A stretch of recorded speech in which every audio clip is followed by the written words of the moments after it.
what is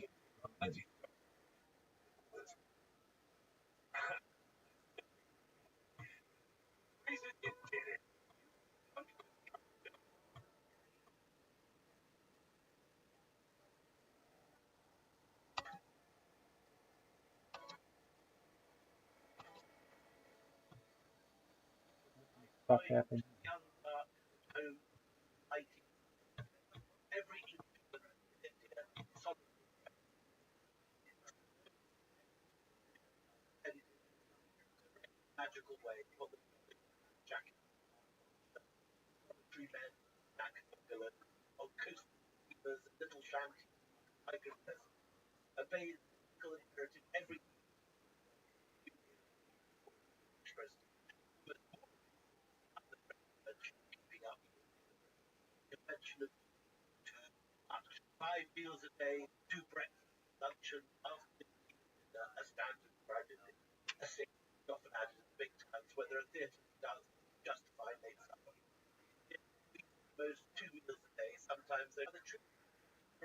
What the fuck?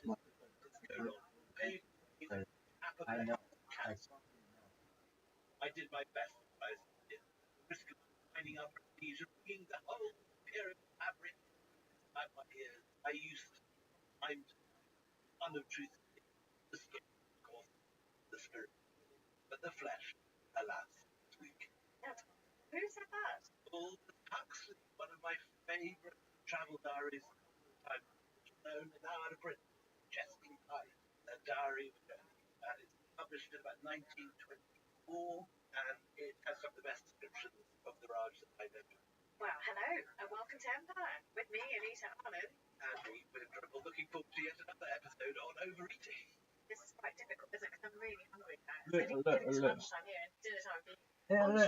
Look.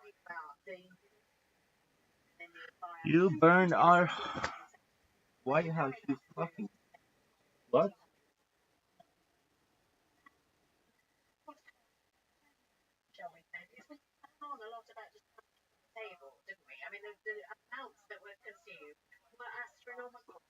God, these motherfuckers are so fucking proud. Taking over a subcontinent and eating. Never heard that before.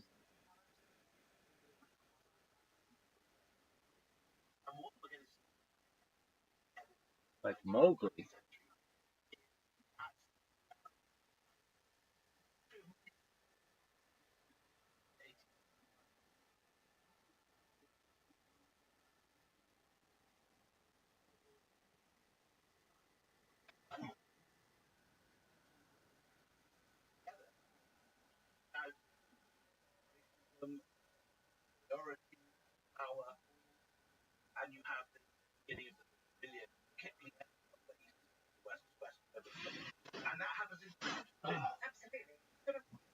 Fucking lettuces. Kids, I don't know how to make a bed. I'm not that. I can fucking pumpkin like a motherfucker.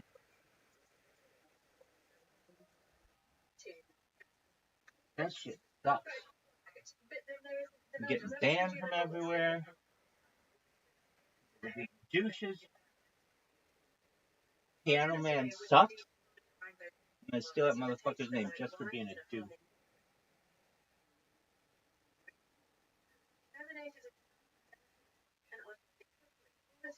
This shit sucks.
What they're asking for, and I've sort of seen the more modern menu gracing the tables so much, they're really using into the French side of things. They're constantly things that are lighter, easily digestible, but they do have an Indian tinge to them, and they are actually Indian cooking, so they have a slight flavour in this purely British palate. Because rasa is a clear broth that is made in Indian kitchens and has been immemorial.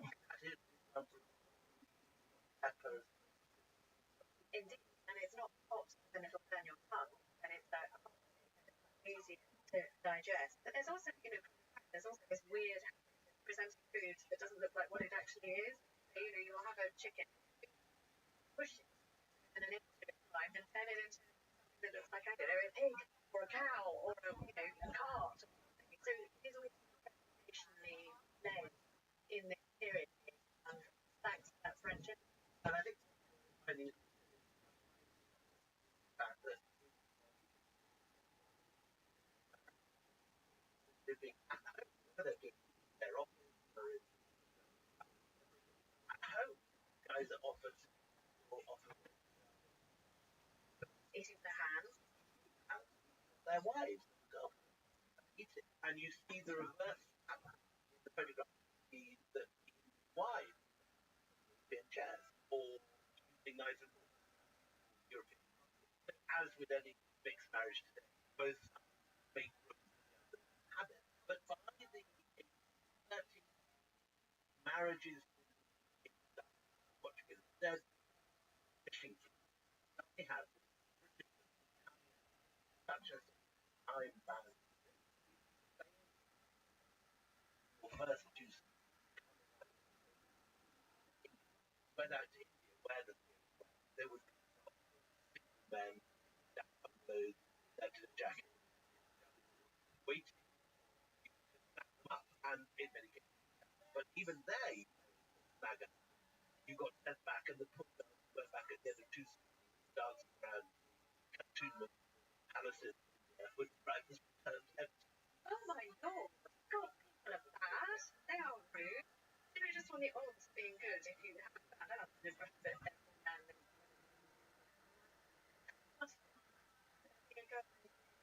real about many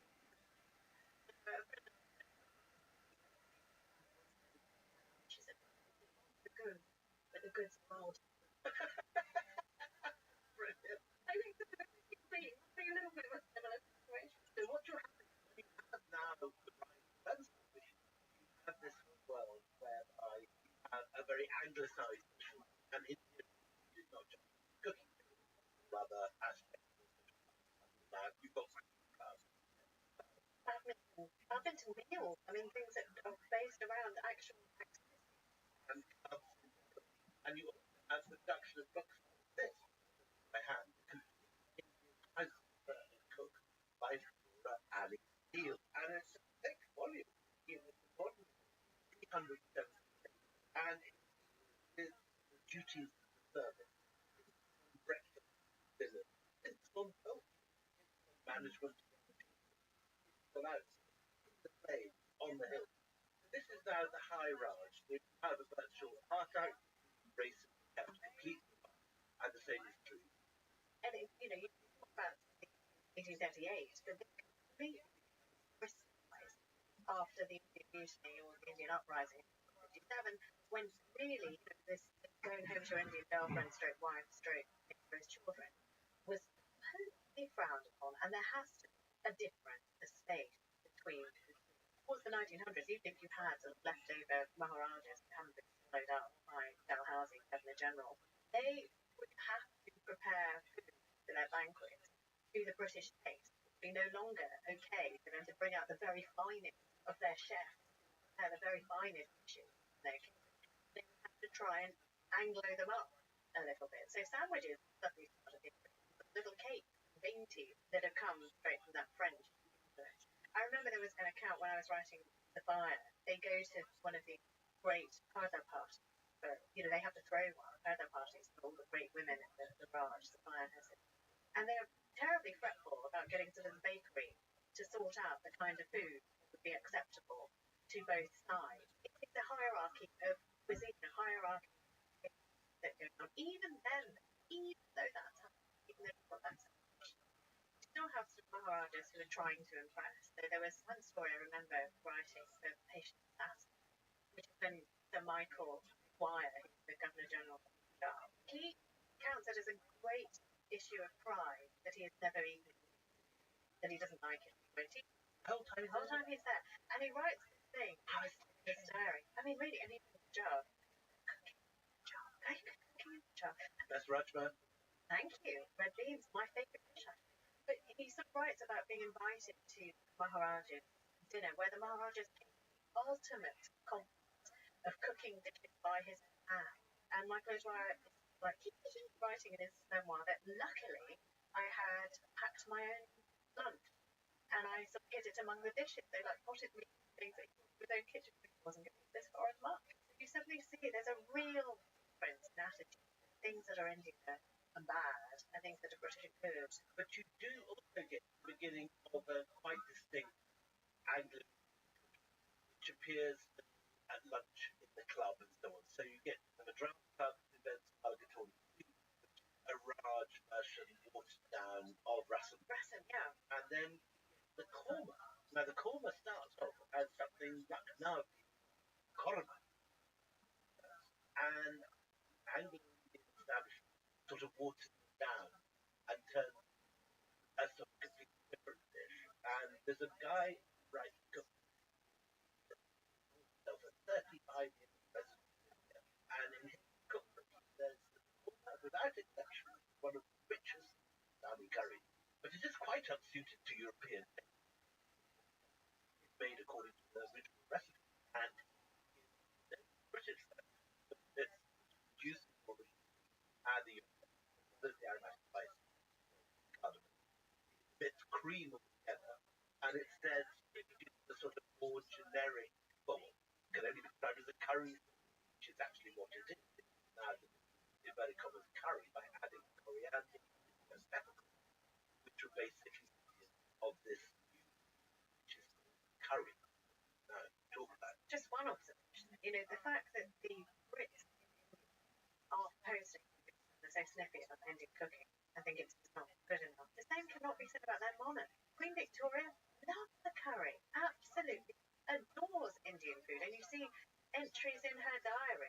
Indian curries cooked every day for her. Every day, particularly at Osborne Huts, which is her sanctum forum, where she loves to go with her family and her inner circle. It has a huge influence in Narbara. She has her Munshi, very wonderful book that's written by our friend Shravani Basu, is amazing. And the Munshi is tasked with coming up with more and more delicious Indian recipes from his childhood to titillate Her Majesty's palate. This is David Button. Queen Victoria herself going to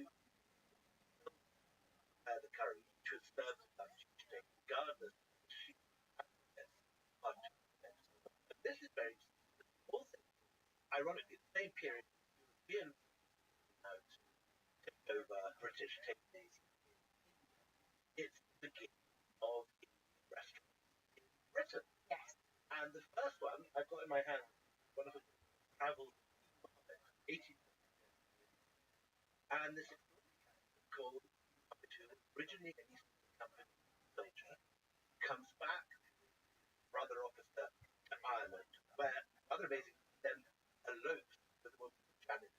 And as she inherited from Mary Officer, they start the first restaurant in which opened off Portman Square, offering what he describes as hot curries and good hubble bubble. Yeah.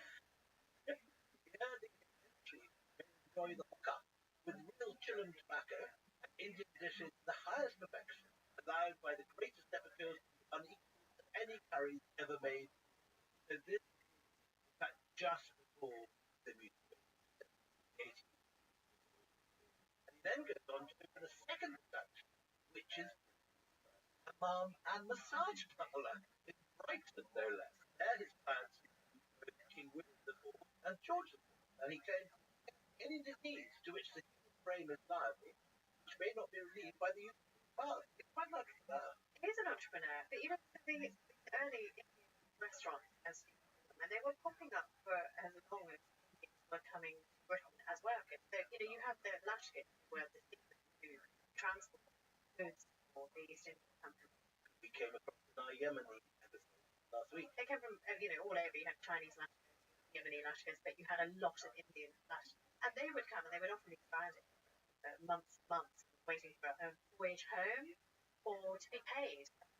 Waiting a long time to be paid. And they would grease upon their person, you know, sort of some would bring cumin, others would bring red chili, others would bring fenugreek, and they would get together and couldn't restaurants, but they would mass cook together. So you would have what we would call, I suppose, a dhaba in India.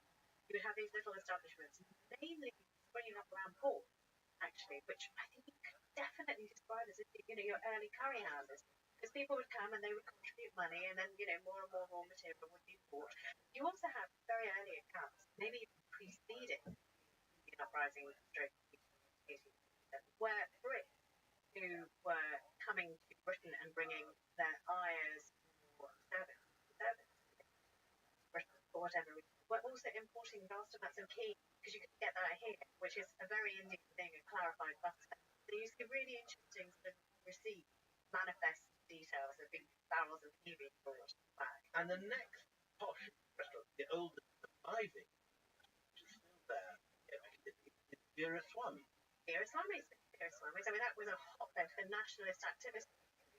Indians would go and discuss politics there a lot. Interesting, founded by one of my wife's and on the cover of the hardback picture, very charming library, probably by an artist called Ronaldo, some people might soften, of the Empire and his family. And you have this very British officer in the red coat, two wives. So Palmer, in his British residence at the court of the 1780s, and he has, by his Mogul wife, Isaac, a son called Palmer, become a famous banker in Hyderabad, and a very rich man, very successful banker. And I think one of his children found it. Isn't that interesting? I mean, you have this really peculiar situation. I'm absolutely fascinated. You've got Brits who go over to serve the Raj post, who have a deep skepticism of all things that are Indian. And so, you know, you have the high tea cucumber sandwiches with the crust cut off, and fish that is served, you know, with cake and lemon, and see the menus. Those times, and the clear that there we go in French. But here in Britain, I mean, it's not just Queen Victoria who is fascinated. Others too. You've got the older guard who come back serving, did eat lavish cream curries and things like that. So they have already brought over their chefs, their cooks, and a lot of them who are still producing the food that they loved very, very much. And so a whole new generation in Britain is being introduced to Indian food and learning to be excited by it, whereas the Brits in India themselves down on it as if it's kind of, you know, foreign film, which I think is fascinating. And this is something that again reflects the wider set of attitudes. So that when Gandhi comes to London, he finds a whole world. He finds vegetarian restaurants. He finds a whole bunch of people interested in them. And in fact, he learned about it in London rather than just wrote prayers being brought up on. Because he's taken in religion in London. And it's when he goes back to the colony, inverted commas, specifically South Africa, he's turned off the train and treated kind of straightforward racial. That thing transferred to Africa. Yeah, I mean, just to, again, sorry to tickle me a great deal. There is one I wrote about Maharaja Singh, who was brought in a real close member of Queen Victoria's extended family tantamount to Osborne. She spent a lot of time with him and loved him until she didn't love him and he hated her and tried to get her back or the kingdom, the empire. But in the days when he was in favour, he makes this one trip to Calcutta to bring his mother, Rani Gendon, back to London. An amazing couple. Extremely trouble bird, and the Brits made this calculation that she's less trouble here keeping an eye on her than in India, where she did rebellion. Name. And there are accounts of her living at Lancaster Gate, very posh bar, and she's got her own cook retinue, and all the locals are smelling this smell of her exotic cooking, and like Bisto kids being carried to the corner of Lancaster Gate where her house is, in of exotic cooking. Thackeray, can I just read you a bit of Thackeray? Yeah. Very, very famous English writer, was born in India. He was sent home at the age of 4, like most Anglo-Indian children. Courted my great-great-grand, unsuccessful. Really? Why didn't she fancy him? What was wrong with him? Just as a matter of interest. Because my great-great-grandfather was much, much more handsome. Okay, right. Anyway, look, he's sent back to Britain, but he's already got this sort of bedrock taste in India, and he discovers this taste again for Indian curry because he's eating aunts and uncles. He's so enthusiastic. He wrote curry. May I read it to you? Thackeray's curry. 3 pounds of veal, my darling girl prepares and chops it nicely into squares. 5 onion necks, the little minks, the Honeywell think, and everything butter in half a pound and juice them in a pan until they're brown. What next my little Dexter girl will do?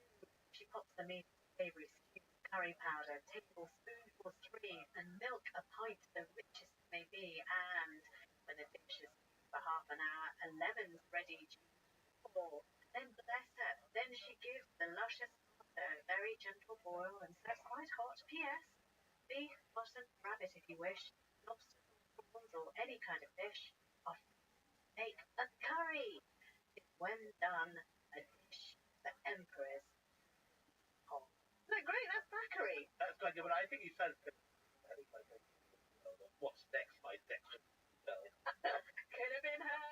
Could have been your great-grandmother. Agreed. I think we should probably take a break there, and after we should get into that most divisive subject, which is curry powder. Mother, stop listening now. Recent peanut butter cups are the greatest, but let me play devil's advocate here. Let's see, so.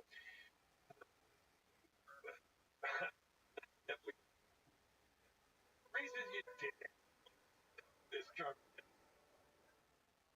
Stay updated from internet. But what about?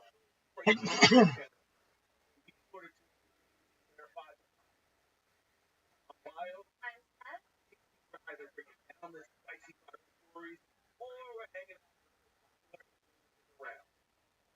And a mojo is in the building. I don't even know if they're hating, they're probably telling the truth, but we love the haters too. Sprinkling. Yeah, I mean, but like, Right volunteer, y'all make some noise. Right. Right, I would influencer. And just overall hot message. Check out episode you verified every Thursday right here. Monday at the office feel like a storm? Not with Microsoft Copilot. That Copilot gets everyone up to speed instantly. When Copilot simplifies complex data so your team can act, that sun's shining on a beach. And when Copilot uncovers insights, you're on that beach. And you find secret treasure. That's Microsoft Copilot. Learn more at Microsoft.com/AI for all.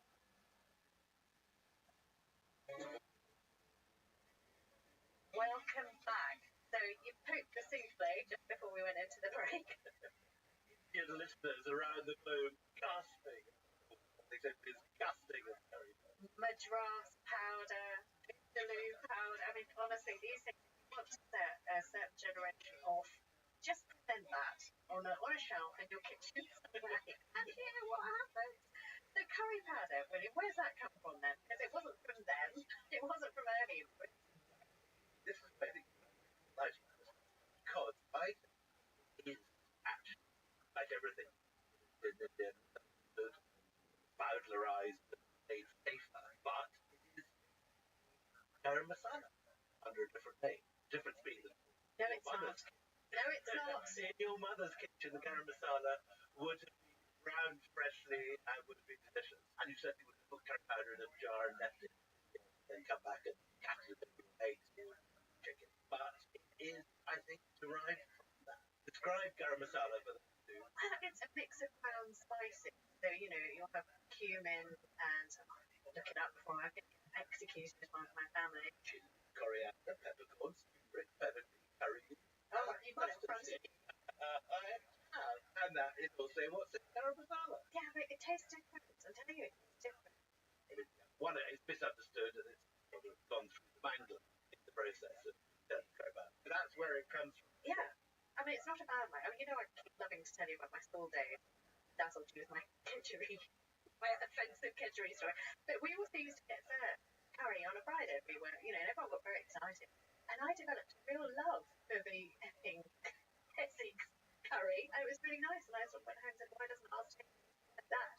Sugar or something in it. But it was very nice. Liked it. Had a Proventus curry in my time. That was all right too. So, you know, these tastes, they shuttlecock to and fro, don't they? And what the British not understanding the garam masala, like final flavour. Little kick. They use it as and they think curry anything. What they often do is curry leftovers and they serve it the next day all covered in stuff. That but you never quite know about it. I read you from a letter written by Mr. Arnott of Greenwich. You may curry anything, he says. Old shoes should be delicious. Some old cloth or stair carpet not found faulty. Gloves if much worn and too rich. I mean, bloody hell. They try this at home, people. But there are also really tall claims that started coming in, and we're talking as early about the medicinal value of curry powder. In India, turmeric is given all sorts of magical properties. Very good antiseptic. Antiseptic, disinfectant, all of that kind of thing. It cleans your inside. But the Brits get onto this as well, because you have advertising really as early as the 80s. Edmund White, maker of Celine's curry products. He presents curry as a health food. Even back then in the 80s, he says that curries could save lives. He cites this really extraordinary and preposterous case of somebody called Mr. Harper of the Jerusalem Coffee House, which is a well-known haunt for East India merchants. Jerusalem Coffee House is a famous place. Very famous, very, very famous place. Very sick man, Harper, apparently according to Edmund White, and he's tried every medicine on the market and nothing is helping him.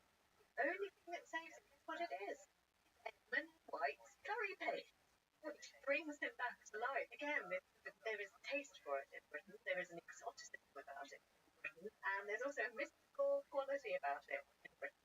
So I always thought that the phrase to curry favour came from this period of time when curry was becoming very, very big in Britain. Did you think that? I never even. But you've heard the phrase. I know the phrase. Okay, well, it has nothing to do with the great curative powers of Edmund White or anybody else's curry powder. To curry favour, which means to seek or gain approval through flattery or servile behaviour. We trace it back to medieval England, so clearly not the curry that we think about, because curry originally apparently meant to groom or prepare a horse. So to curry favour was to launch yourself into the Lord's graces by brushing his horse and looking after it. So that was something I've only discovered in researching this podcast, and I have been wrong all these years. It had nothing to do with the influx of curry. So to curry favour, that's not fermented, but the amount of spices to give you an idea, and again, I'll back to the 1800s. Between 1820 and turmeric, which we were talking about, has this magical, mystical quality, according to some of the salesmen, it increased threefold. So first of all, it was £8,600. It goes up to £26,000. By the end of the century, non-specialist growers are stocking 3 types of curry powder in Britain in these years. You know, yellow curry powder, brown curry powder, and a fiery red chili curry powder. So it's becoming really pretty ubiquitous. Getting by the 1850s British cookery books that call for a spoonful of curry powder in most of their Indian dishes. Always there. Curry powder is now a staple in your cupboard. So curry powder is everywhere. It's on people's shelves. Queen Victoria is doing her very, very best to make people understand and appreciate the gift that East Empire, even though the people who are working out in the Eastern Empire may not recognize. So, you know, we've got the Great Exhibition. The Great Exhibition, there are little curry houses. The Great Exhibition. Great exhibition. Where are Kohinoor? Yeah. They sort of recreated an Indian street, and they had little houses like chai houses and things like that where you could sample cuisine of these places. There was another wonderful thing I saw here. They had like snake charmers, and also they had Indian performers. The problem was, and this is the Great Exhibition in Earth Court, 1895 and 1896, the cobras kept dying of cold.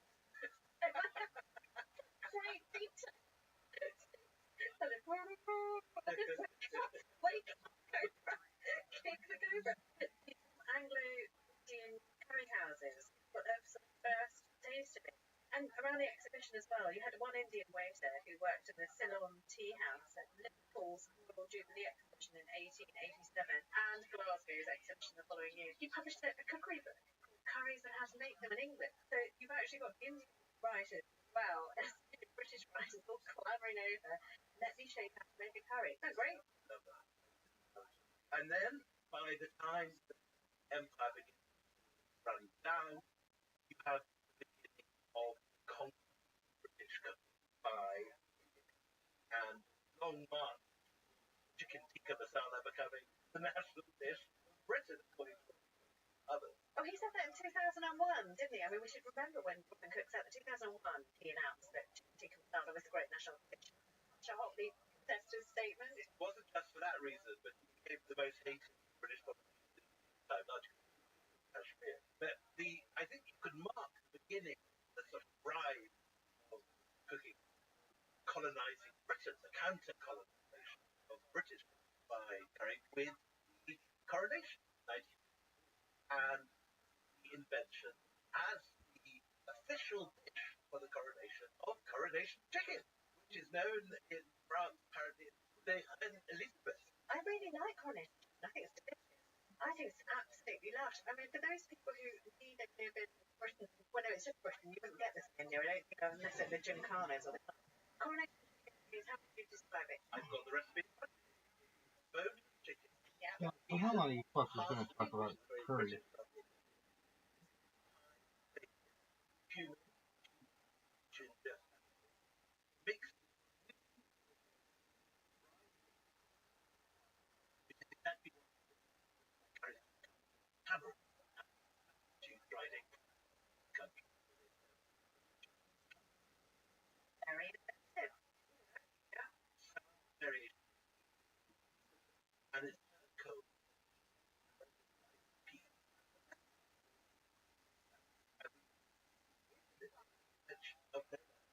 The constant fry is along with and it's presented is great. They did a very good thing there. And coronation chicken is my favourite sandwich. I think it's a very good. I went to the British exhibition this last year, and they had a much good rather than just a You're not being invited back. You're not coming back, mate. They also served the coronation chicken, the last coronation. Just looking at India though now, because I was in India just over Christmas, and I lovely. We were like wild animals. Like, let's go eat everything all at once, like Pac-Man. Like moving through different parts of India. And he took us to a sushi restaurant in Mumbai. Sushi, but also in. So you would have like a rasmalai in a chocolate dome, which you would prick, and then it would all fall apart like an opening petal. I mean, it was just so faultless. You loved this. It was just so very OTT marvelous. But I noticed it wasn't eating now. It was right, and we were. My husband rather this late. I said, "Oh, what do you eat?" He said, "Oh, we don't tend to eat this late. 7:30." And so I said, "Well, huh?" And among certain sort of, modern and educated kind of generation, not do it when it's past 4 o'clock. That's a does. It's a health thing. Traditionally, no one much even. No one arrives till 11. Well, no one arrives. Have a hope the leather. You're not kidding. There are sort of like different areas. So, you know, there really is a Different hipster strokes for community different of folks, baby. health conscious online. And they do, You you know, have remember to that time we go colonized the through whole subcontinent and they talked about its spice for an hour? I did almost die in Delhi. Honestly, I see so late. I don't know how you sleep. What I love about in regards to kebabs, this kebabs are being handed round from. We have now to do of Anglican.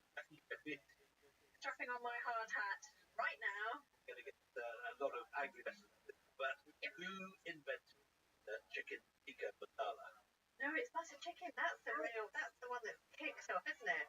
There's both of them. They're both highly disputed. I read the chicken tikka masala was claimed by some Brit who poured tomato over a chicken. I mean, is that right? And not some Brit.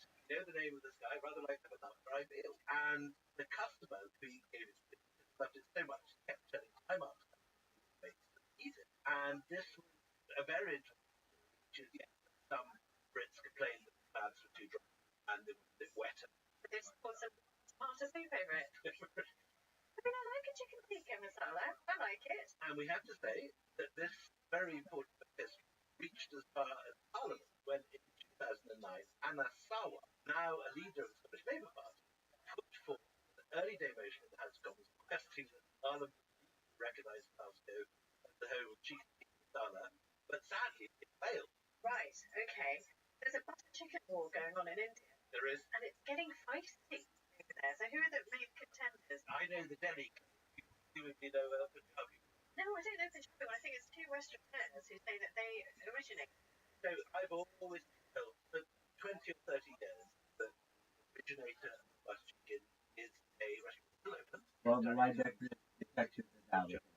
Called Yeah, that's one of them. certainly when I first came to Delhi, always we must go to the place where butter chicken was invented. I didn't realize it was practiced. Well, there it is. And it's now so bitter. And this is hot off the press because this happened a week or so ago. He's going to court. No! I will claim it. Delhi High Court, it's been filed already. So Modi Mahal, your one, 1947. With refugees on a dish. And then there's another, whether a dish originally shower or whether it was to the. So the lawsuit was brought by the family of a man called Kundan Lal Gujral, who is one of the original restaurant's founders. And he claims that he created the curry and he sued a rival chain called Darya Ganj, of course, taking credit for it. And the Gujral family, you know how much they're seeking? Quite a lot of fees. I'm getting £188,908 in damages because Darya Ganj is saying that they not just butter chicken, but dal makhani as well. Dal makhani is again another of these things that apparently invented and it was those don't know dal makhani, dark dal, looking very, very too Good. Very fattening. It cooks for hours, and you've got this swirl of white keema on top of it. It's so buttery and so battery.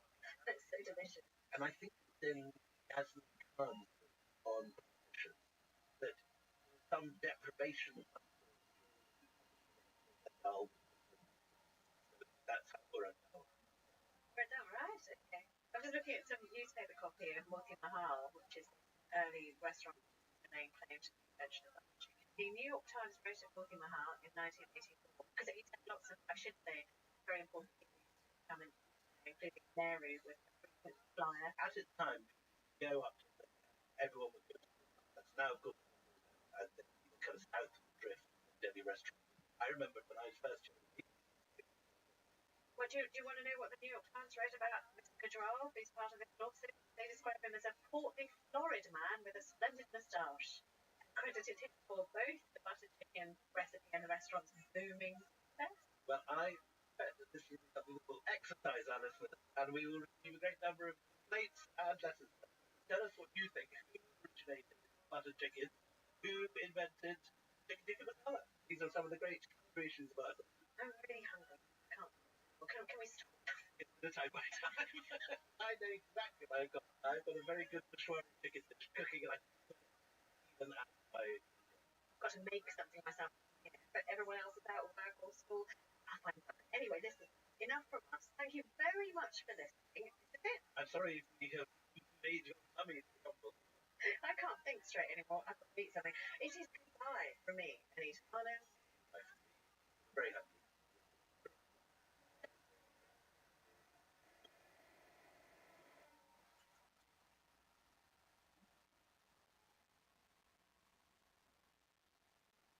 Want access to bonus episodes, this for every series of Empire Chat. Discounts all the books mentioned and free listening and better sign up Empire at www.empire.com. Some families on the way. Our families are built on love and tradition. The memories knowing life better together. For life, 100% quality water, touching every moment together. PureLifeWater.com. Discover where to buy Pure Life. Legends of power. Sauce of destiny. Yes! Most legendary sauce arrived. Transform. Out of that world of night. All tunnel sauce. Against price. For power. Unlock pocket mix with every down for a new every week. Tunnel. Go!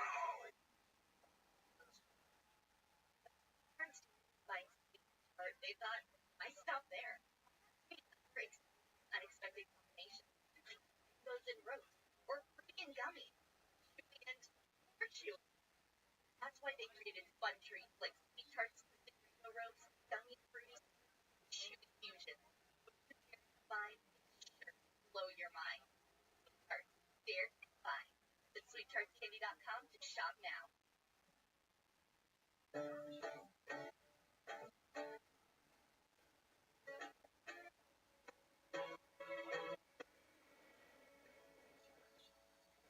Hello and welcome to Empire with me, Anita Arlen. And me, William Trimble. And William Trimble. I mean, just normally, I get a little bit irritable when you're late, but today you have by far the most extraordinary reason I've ever heard for your lateness. Would you like to tell the class why you have arrived late to this podcast today? Well, the truth is that my pigeons escaped. No, that's not what you. No. That's plausible. But what you actually messaged me on the WhatsApp, are we another 2 minutes, another 3 minutes, another 4 minutes? I'm putting my pigeons to bed.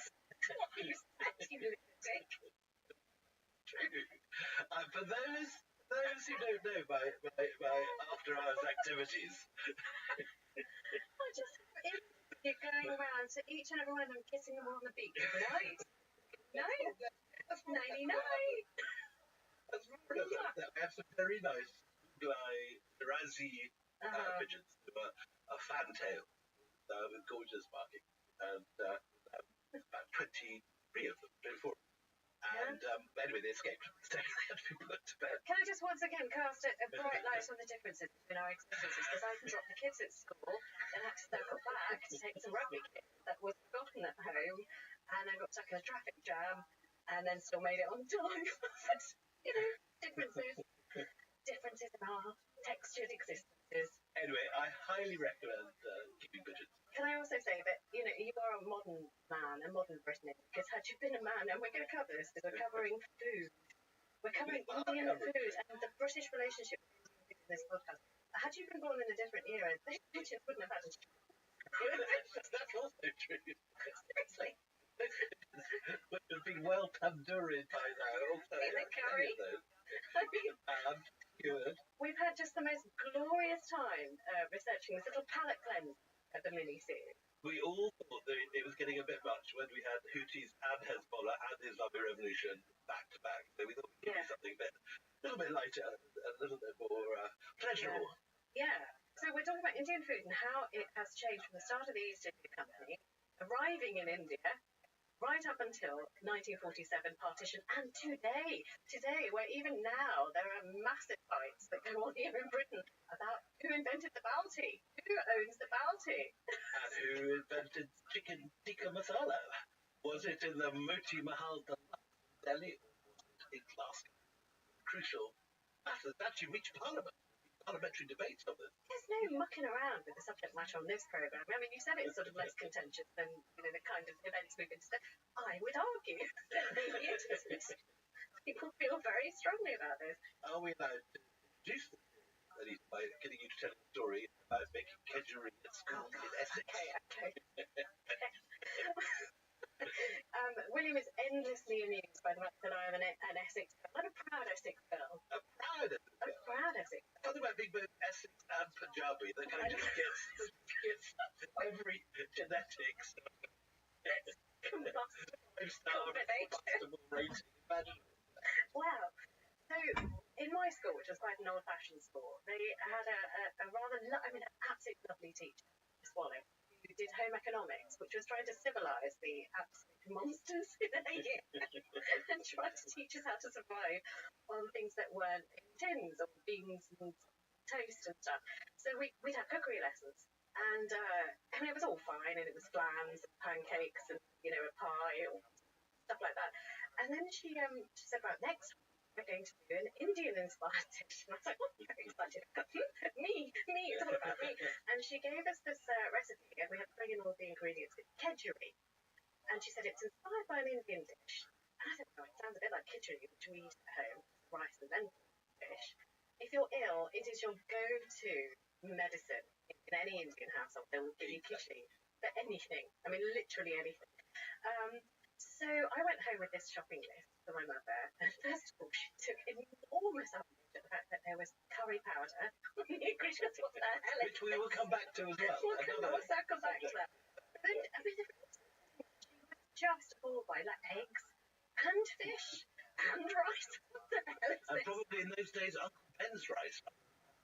Well, it wasn't last night. That much. So, I can't remember what it was. Could have been Uncle Ben's. That's what I remember in the kitchen over the very rare occasions we had rice with tiny little packets of Uncle Ben's.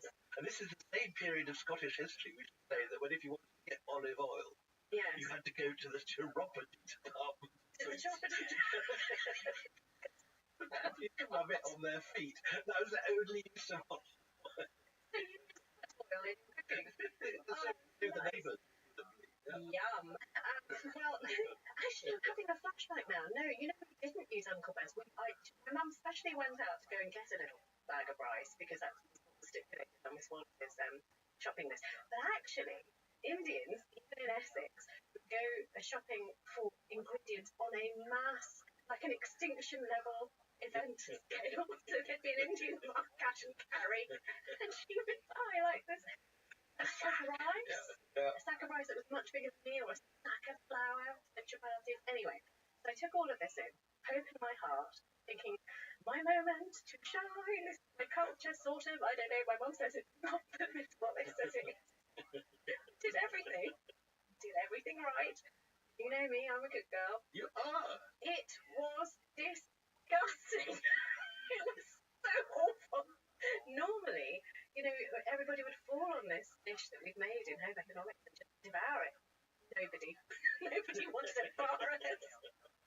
Least of all, poor Indian Essex girl, trying very hard to be proud of my culture-ish. I think I got through And four. I know Indian kedgeree could be quite disgusting. Cold-boiled eggs, spiced in it. Yes, that was in there, and there was onion, and there was fish. There was flaked fish, which, I mean, honestly, we were so, I'm sure we did properly. The raw fish. It was a gastronomic abomination, is what we produced. There is, I think, a serious point in this story and in this episode, because food is a fabulous example of the Brits completely misunderstanding everything about it. Not only getting the names wrong, not only mangling everything up, but completely misunderstanding everything. The difference between khichdi and kedgeree is as different as coal and diamond. Coal and diamond. Carbon. So we should say also that there are two fabulous books. Oh yes, aren't they gorgeous? and we can press up that they are the sources of everything good and funny that we found. One is a wonderful book by a New Zealand cookery writer. I think it's almost the best social history of the British India I've ever read, called The Raj and David. It's about so much more than the food, isn't it? Yeah. And it's terribly funny. Every second page makes you laugh. 1993 came out a while ago, but it's very, very good. It's deliberate, favourite. And then the other one is by a friend of mine, Elizabeth Colling, who is a grown-up academic with a proper academic job, but wrote a fabulous book called Curry that reads like a dream, and is the story of that dish, which of course is the dish that your mum said does not exist in India, which is the great important story behind the story. One of the many things that the British sort of invented about India and true. And it has been an absolute pleasure to deep dive into some of the old texts that, certainly we've used as source material for our books. It forced me to go back to Emily Eden, who was subjected to many a banquet. She was sometimes reluctantly travelling around India. I hadn't realised quite how much I'd written about food in all my books.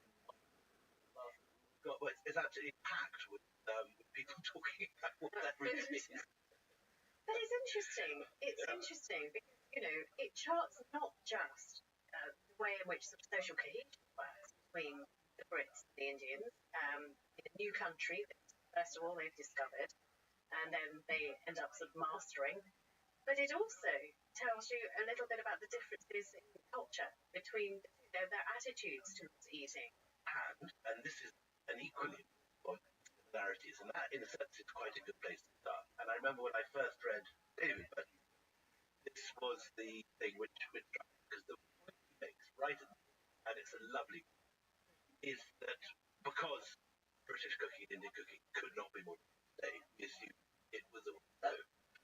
But he makes the wonderful point that when the Tudors first turned up at Surat and found a factory in what's now Gujarat, the cooking of both peoples was very, very similar. Yes. And that the standard dish in England was a sort of a fruit stew. Do you remember in one of our earlier episodes we talked about how Henry Hyde made money from importing currants during the early period? And I cracked the hilarious joke, which I'll restate, which is currency. I didn't laugh enough then. I'll laugh now. I missed it at the time. That he made a fortune from currants. And in that open a chicken pie recipe, and in it chicken, currants, cinnamon, mace, salt, and spice. And that's because, of course, in Tudor England, as in India, in the age of refrigeration, meat was often a little bit high, and you needed lots of spice in your food in order to hide that. But at the same time in India, people were eating things like what they would call a dumpuk fowl, but in English factor Surat called dumpuk fowl, which is a fowl, chicken stewed in butter and stuffed with raisins. Moreover, in Elizabethan England, forks were only just coming into fashion. So most people ate scooping it up with bread, just like done in India. And then the final thing is, of course, that in India, the chili had not yet reached North India when the English got there. So the English got to North India before Chile. Chile originated in the Caribbean. The first European to ever come across the chili pepper was Columbus in the Caribbean. I mean, one of the most marvellous things in reading, I think it was in the Burton book, is that you have spice vendors begging to understand that spices didn't need to be as hot. They were being forced to grind curry powder, and later they're like, you really don't need this many chilies in this powder. But the other thing is, after a meal in India, had pun, and after a meal in Tudor India, you had something called voiding, which was similar to pun. So when these guys first turn up, these East India Company spice merchants living in what they called the factory, which was a trading post on the Indian coast, they were actually surprised by how similar the two cultures were. And the story of Anglo-Indian cooking is the story of 200 years of divergence. Initially, a very, very similar way of eating. Can I just circle back to this what became known in Elizabethan England as dumb-poked fowl. I love that, dumb-poked. But it's Which is dumpuk. dumpuk. It's Yeah, dumpuk, yeah. which, and we should explain for those who don't Um, do. Well, no, the dumpuk is a way of, it is slow cooking, but you have a big, I love cooking. You have a you pot. cook very well. It's very kind of you. A massive pot, and you slow cook it within its own steam a little. So you put a sort of a layer of pastry, or it would be mostly chapati wrap, over the top of the ceiling, and that's a dumpuk. And that's originally an Avadi, a Lucknowi way of cooking. Apparently so. I mean, you know Punjabis claim everything. this is how we've always done it. But no, I think you're right. I mean, they've also, I've heard it's a Mughal innovation. But whatever it was, on Elizabethan tables, that would have been the first thing, the first interaction with anything Indian was this idea of this dumb-poked owl kind of mirror image. Very interesting, though, that these things sound more like puddings to me than they do like savoury dishes. I mean, I don't know about you, but they sound awful. Well, this is the recipe here, which is for data, but it's the same sort of thing. This is an early British cook in India recommends called bird one stew. Bird one is a that's cut. And it's take a roasted or boiled apple, cut it into pieces, and put them into a stew pan. Put in 2 ladles of soup, 2 dozen anchovies, a glass of white wine, melted butter, boiled roasted onions, pickled oysters, Wow. cayenne pepper, first appearance of pepper, stir and let it add on purpose. Fowl or chicken only half boil the water broth. Fish may be an essence anchovy. What strikes me when this is prepared on purpose, because one would think this is entirely accidentally put in a pan. Certified pickled oysters. But what I love is that you have a map of world discovery in that very dish, and you see that in other dishes from the 1600s as well, because you start to have rice palau kind of dishes coming to England. You start having chutneys. Chutney being another, along with punch, Yes. 2 early Indian words in English. Chutney, chut, To lick. Yeah, something that makes your mouth water. and you drink it down with punch, which is their name because it had 5 Which ingredients. comes from the Hindi of parch or Punjabi of parch, 5 ingredients, Punjab, parch that come from the same stem. But also, mango achar and what they called, I love this, I wonder what they knew, they called something Sony sauce? Sony sauce. It's like sort of Walkman boiled down. Well, but Sony actually means if they would have travelled through, or they would have picked up these words, and I can only see this now through, being bilingual. Sony means beautiful. What language? In Punjabi. Sony is Punjabi. Sony sauce. So, you start looking at the etymology and things, and somebody, some shyster, dropping something over their food as they dock, saying, yeah, this is beautiful sauce, Sony sauce. They think that's the name of it, and that comes back to England. I think. You'd have thought in Urdu it's Sony Kudi, beautiful girl. Sony Kudi. You may not have heard that many times. I'm telling you, that's what it means. But we should talk about the differences with attitudes to meat, because Brits had a meaty palate, didn't they? Which was not in India necessarily, or not in all parts of Absolutely India. right. That's right. And in the very early days, Indians complained about how much meat the Brits were eating. So you have some of the early observers of the Brits in their early factories around say the Brits eat 4 times as much meat in a week as the Indians do. Oh yes, I saw that. Yes, and how much more weight they put on as a result of this than any Indian native.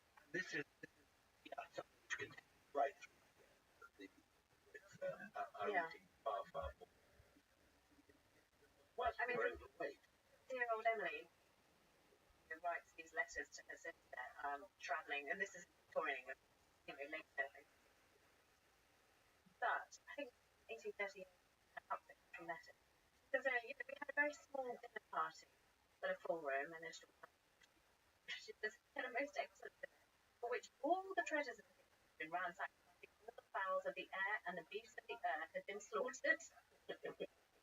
So very good. I mean, meat figures very, very large when the Brits came to India, and it was something that the Indians had to get on board with. And when it becomes the East India Company's the Raj, and they find themselves serving in a lot.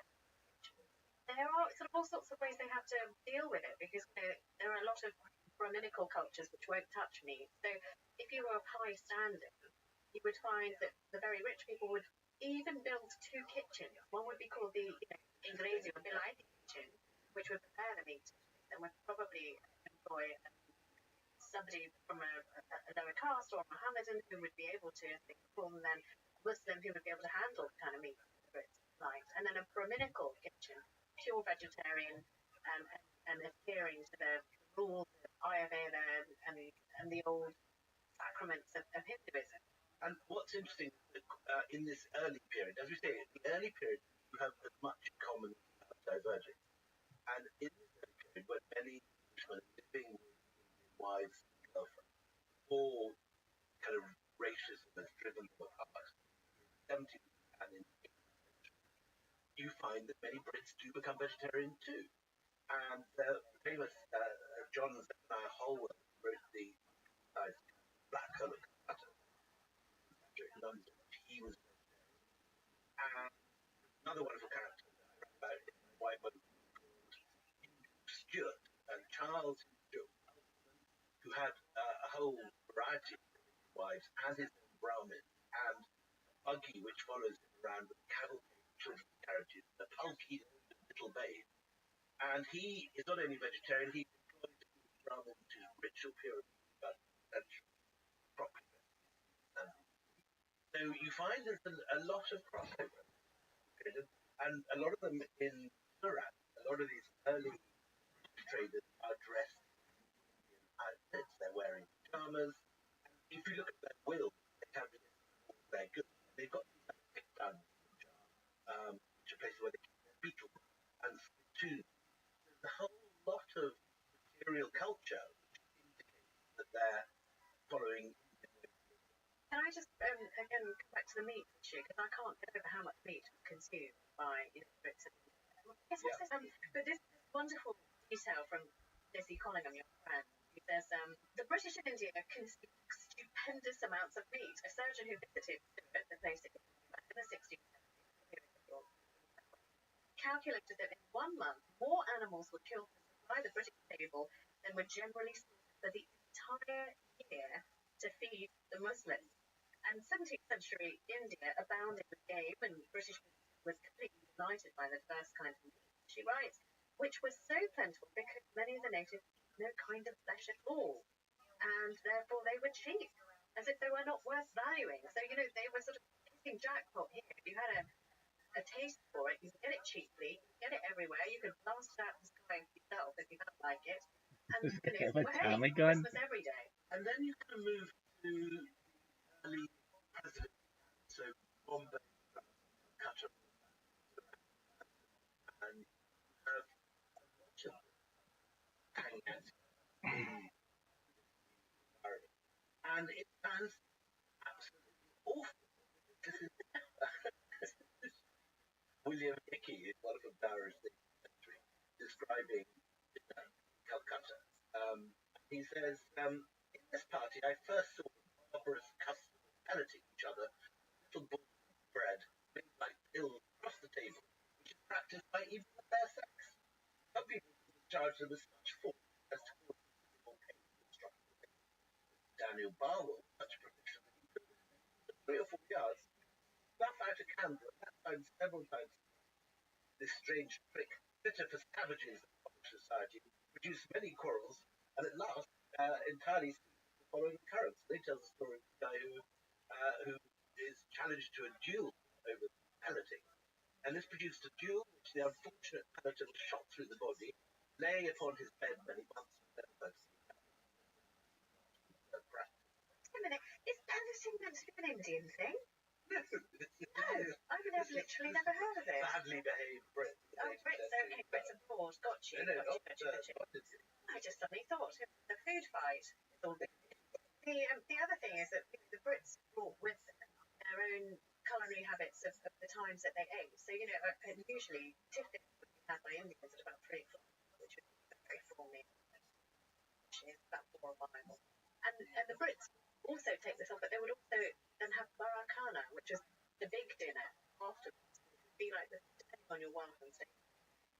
really sumptuous affair.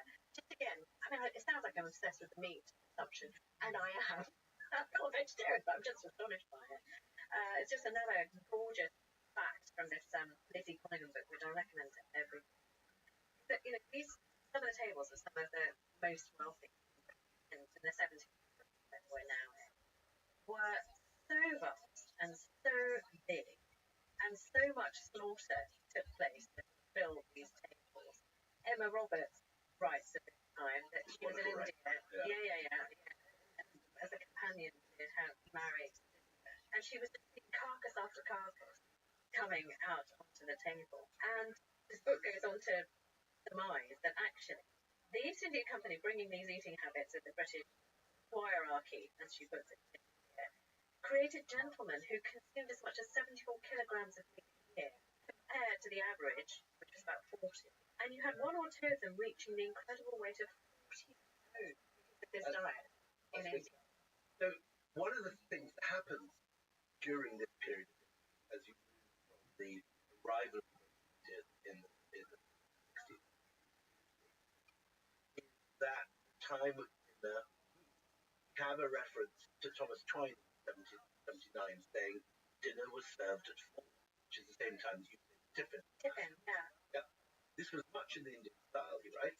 He's a French general called Benoit Dubois, the sort of Franco Indian house.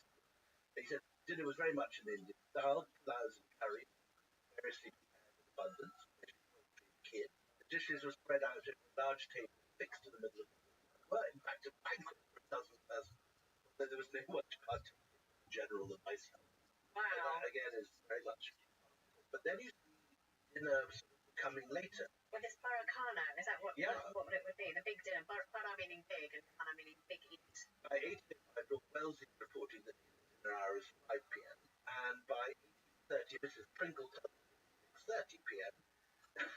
In 1846, Clemens Army Major Vice was 7 o'clock. So you see the time changing, but no one eats later than the Mughals.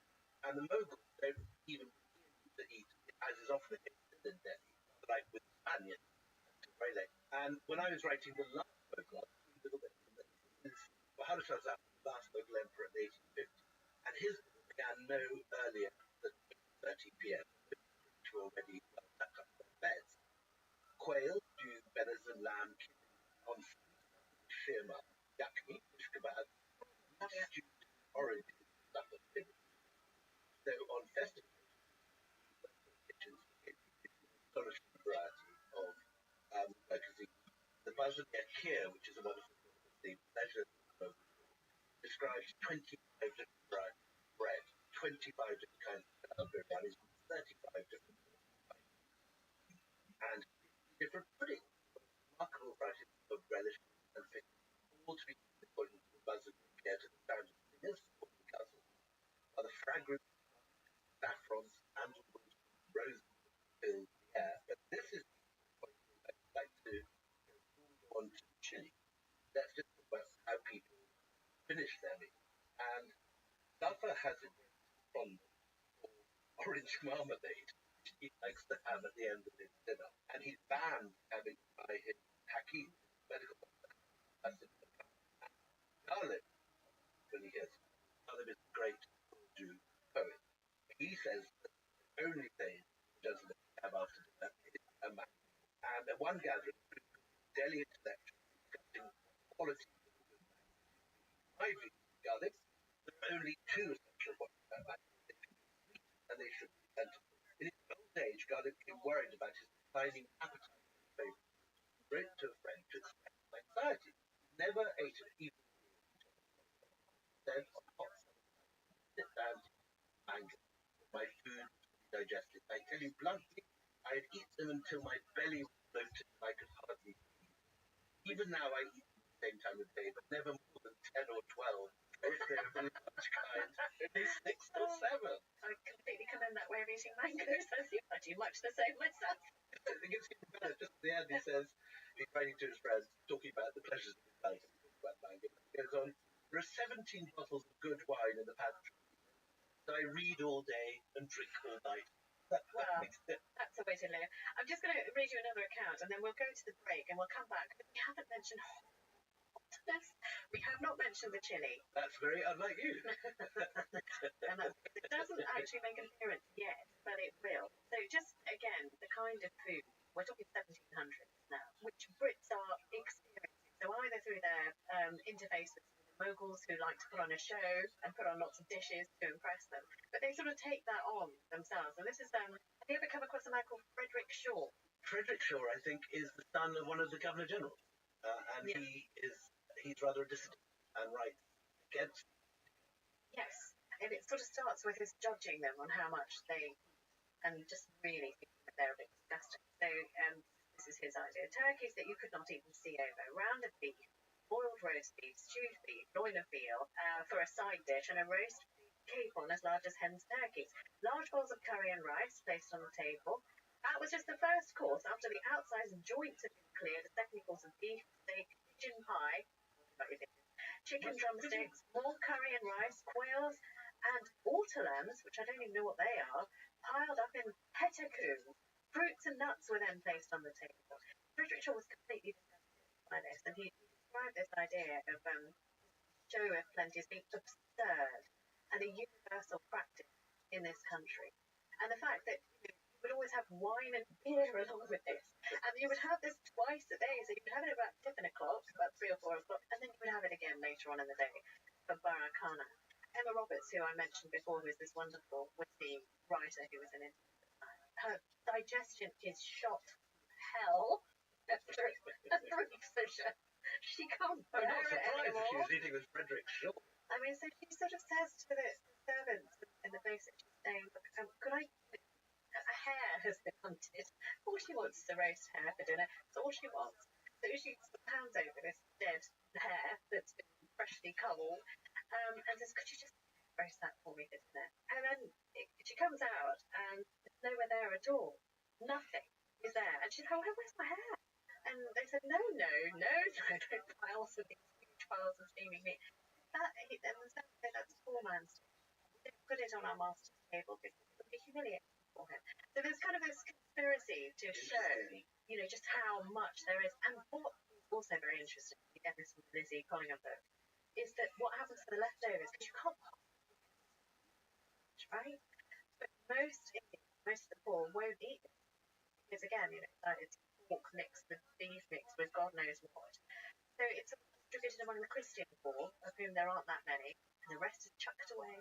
So it is like, you can see why Frederick Shaw and others like him are just poor. Anyway, join us after the break when we come back and put a little bit of spice in life. The spice that matters. Spice like chili. You don't have to buy custom window treatments in person because Blinds.com invented a better way. Blinds.com is 100% online. There's no showroom markup or waiting hours for quotes from pushy salespeople. A Blinds.com designer helped me pick the perfect style for free. And Blinds.com shipped free samples right to my door. DIY or book a pro like I did. One click. Best of all, everything's covered with the Blinds.com 100% satisfaction guarantee. Shop Blinds.com for 40% off site-wide. Rules and restrictions may apply. You want to stay up to date with the best. It dates back to the 4th century, and it is filled with recipes that have not just pepper, interestingly, and pepper, I want to talk about what pepper looks like. You said it was very accurately represented, but for most people, pepper is going to be this shriveled up, black, beady peppercorn. But that early Roman recipe has pepper, cumin, coriander, and cinnamon. So I think that's, very interesting, again, following the trade routes and changing the taste of the people. The peppercorns that you talked about, which were beautifully represented, they look like long catkins. They're red, little, almost tiny mini grapes that come down into a narrow tip. If you've ever been lucky enough to go to Kew Gardens, they have a lot of them in their hothouse. And I was really shocked because I hadn't seen pepper in the wild before. But if you travel to Kerala as well, they still grow an enormous amount of pepper there. And the original name for it when it came here was piper longum, or long pepper. And the English word pepper, I think, is derived from the Hindi word, which is what they called it, pipali. So pepper, pipali, all of that as a gift from India, yeah.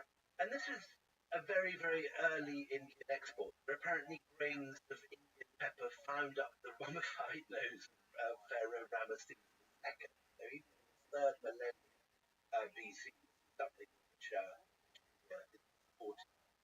And in the Red Sea port, Berenike, where the Indian traders landed and stuff, they found whole of pots containing pepper. And the English word pepper comes from the Tamil Pipali, early etymological. Yeah, I mean, I was looking at the cost of these spices in Roman times, and they were incredibly expensive in ancient times. Often valued more than their weight in gold. So a pound of pepper, you were just talking about pepper. A pound of pepper could cost as much as a slave. To give you an idea, human life was worth a pound of pepper. Saffron, by the way, the crocus stamen that is used a lot in cooking and palaus, and now here a lot in Britain and the West. Saffron was worth its weight in silver. So just imagine that. Things were very, very valuable. But not just for their taste, though. They also they have medicinal properties as well. I think we may come on to. There's a lot of thought behind what foods should go together as far as Ayurveda is concerned, which is very ancient Indian art of hot, cold, spicy, and not spicy together. So the chili pepper, which is the house in most Indian, only arrives in India via the Portuguese, and it arrives in Goa in 50. And at that time, there are 3 separate varieties of chili that have been into India and is being used all up the west coast. And from that point, it spreads over the whole of the subcontinent. And the people who take it are the Marathas. When the Mughal Empire begins to collapse, the Marathas already got a taste of chili pepper from Goa. And their army takes chili in the course of the no idea. So, I mean, can we just sum that up? We have Columbus to thank for my joyous moments at table. Really.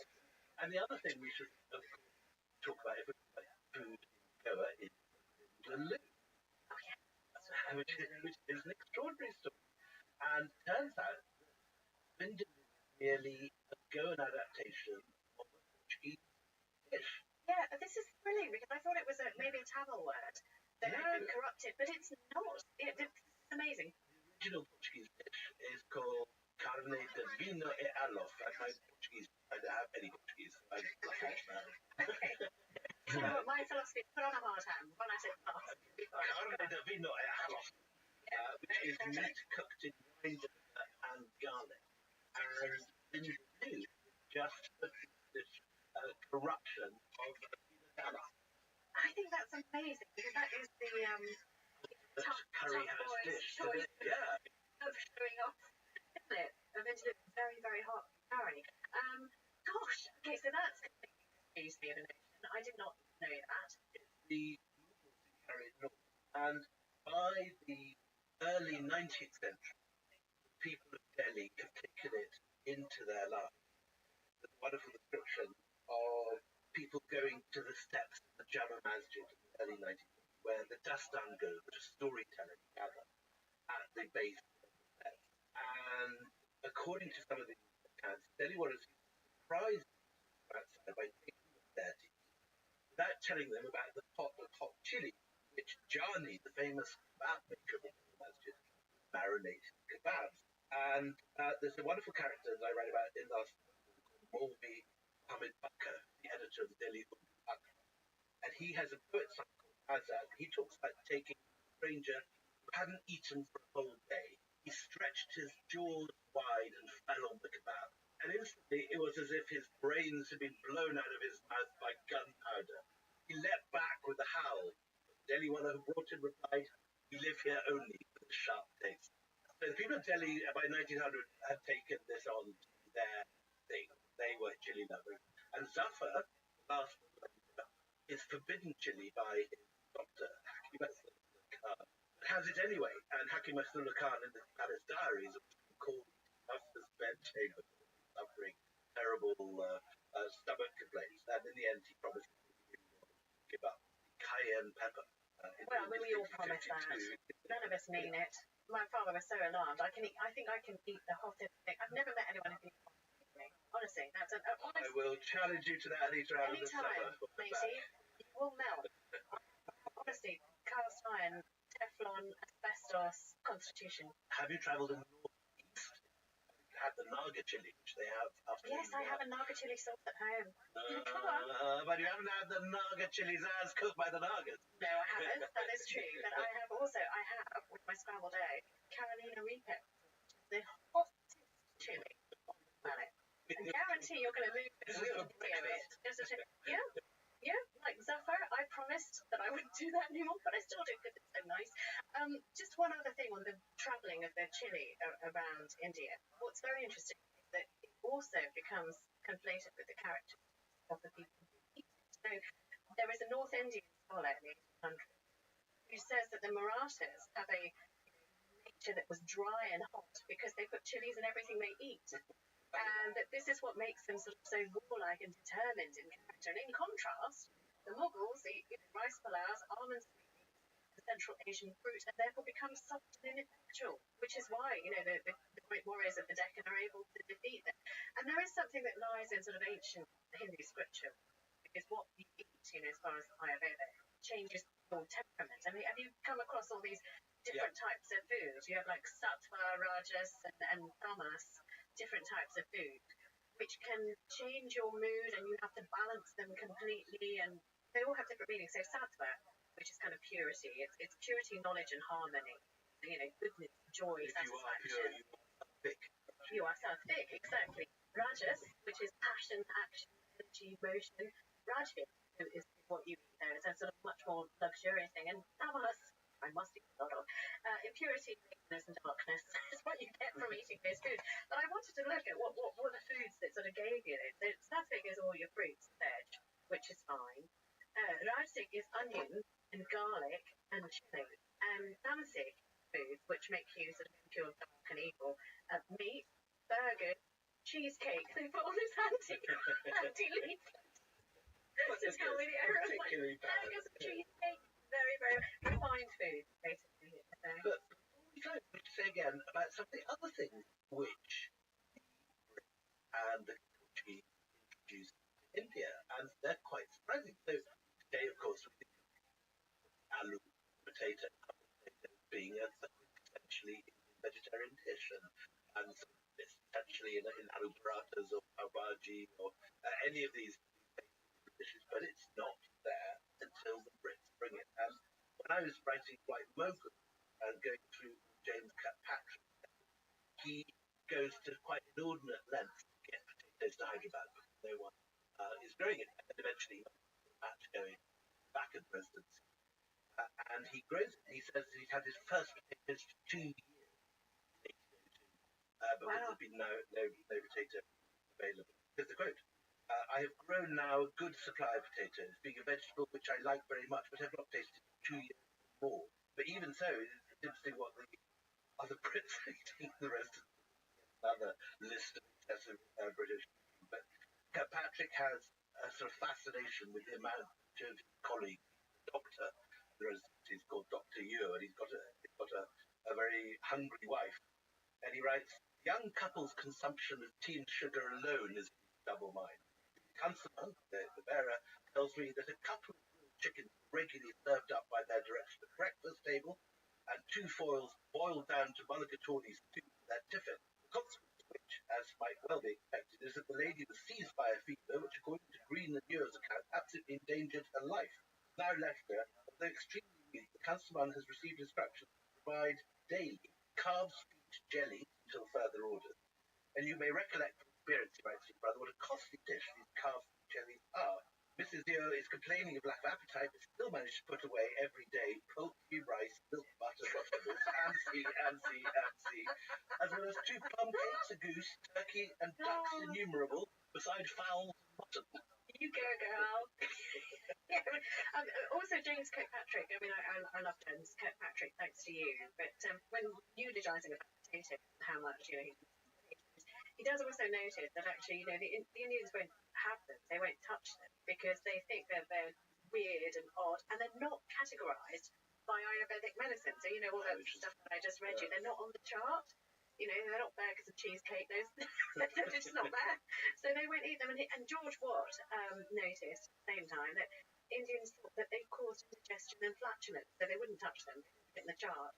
And Orthodox Jains refuse potatoes. They don't like anything that's a root vegetable. They don't Well, like that's right, garlic, because it can onions. Yeah. generate life. You know, so it can grow. They can grow out of the potato. Just to conclude, as we've had Mrs. Muir nearly dying from excessive consumption, many of the Brits unsurprisingly do die from consumption, having had the overeating. And there are two main causes of this. One is, of course, just dirty water. In 18th century, they don't really know yet how to purify water. And so, quite often, Brits either drink beer for breakfast, or they have what they call burnt wine. Do you know about This this? sounds so disgusting. They put boiling gold or hot gold into Hot gold wine. ingot. Yeah, I mean, I was trying to understand this. Look, it can't be molten gold because that'd kill you. But are we talking about like something just white hot that's I been think heated up it's to and purify. And the alternative to that, rather than having sort of purified water or wine, is just they drink more alcohol, so people start drinking it. Right? And no surprise, given that in 1700s, estimated a third of all hospitals came from liver complaints. Really? Yes, and so here's a typical day according to David Burton in Calcutta. And the writer says that he has 6 friends who got dysentery, and they're blaming it all on the climate. And the writer's unsurprised by their suffering when their lifestyle eating was, I like different food, several kinds of curry, generous quantities of beer and sherry. Then they go and play cricket for 4 hours, come back for a 4-hour dinner. It carries on right up to the end of the ranch. And no wonder those cemeteries all over the well stocked. Now look, so I think that's a very good place to leave it with flatulence, liver disease, and stomach upset. Why don't you join us for another install as we take you through Indian food in the Raj in the 1800s and 1900s. Till then, goodbye from me, Anita Anand. May make a burping noise and it's goodbye from me.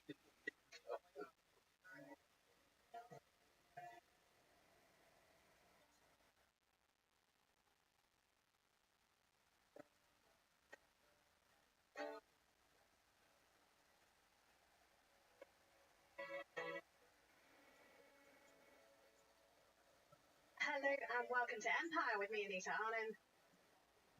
Now we are very excited. Our special guest star today, I think we're the Brad Pitt of the publishing world really these days. Satnam Sanghera is with us, Empire Lab. Push back on that. No, well, it took the world by storm how Empire has changed Britain.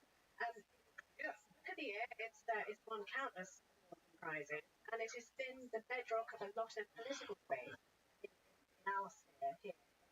Can I just start off with just one thing? I don't know whether you feel slightly that here you are, you're William. When you bang on about Empire quite a lot, you don't give a single death threat. You have copious amounts of horror in your post bag. Yeah, no, it's, I feel grateful because I feel like I'm not an historian. And historians who have quotes at length in my book are kind, and I feel like I'm kind of riding on their work. So I feel like a death threat or a kind of or a counteraction to that. I mean, what kind of thing? Just so that people don't know and who are coming to might be quite horrified that you can get death threats from but not you do. What do people take most umbrage at? Well, I get a lot of racist stuff. People saying that I should be more grateful as a brown person for what Empire and this country has done for me. Actually, I get coming up to my events now, actually turning up in person and then shouting at me for not being respectful enough about British history, not recognising all the positive things British Empire has done. And we should say that you're not in the last time we met, which was at that kite festival. I was on stage with Saga, also as a non-white. Yes, a non-white. Those of you who don't know, from not Great Britain, he is an eminent and respected historian, but he is a black historian who writes about empire and slavery and things that are uncomfortable. So that is actually a death threat. I was surprised by, in the sense, felt Twitter wars and so on, but actually, you have a bodyguard. So, well, I mean, I with my eyes to this because on Twitter, for a while, you were sort of sharing the kind of vitriol that you get. Now, I don't know whether that's because you're just. Ever we've got brown people in Britain writing about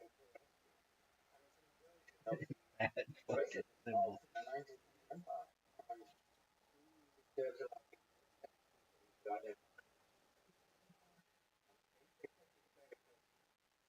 It's interesting, when I do stuff in India, I get, particularly on Twitter, a lot of angry,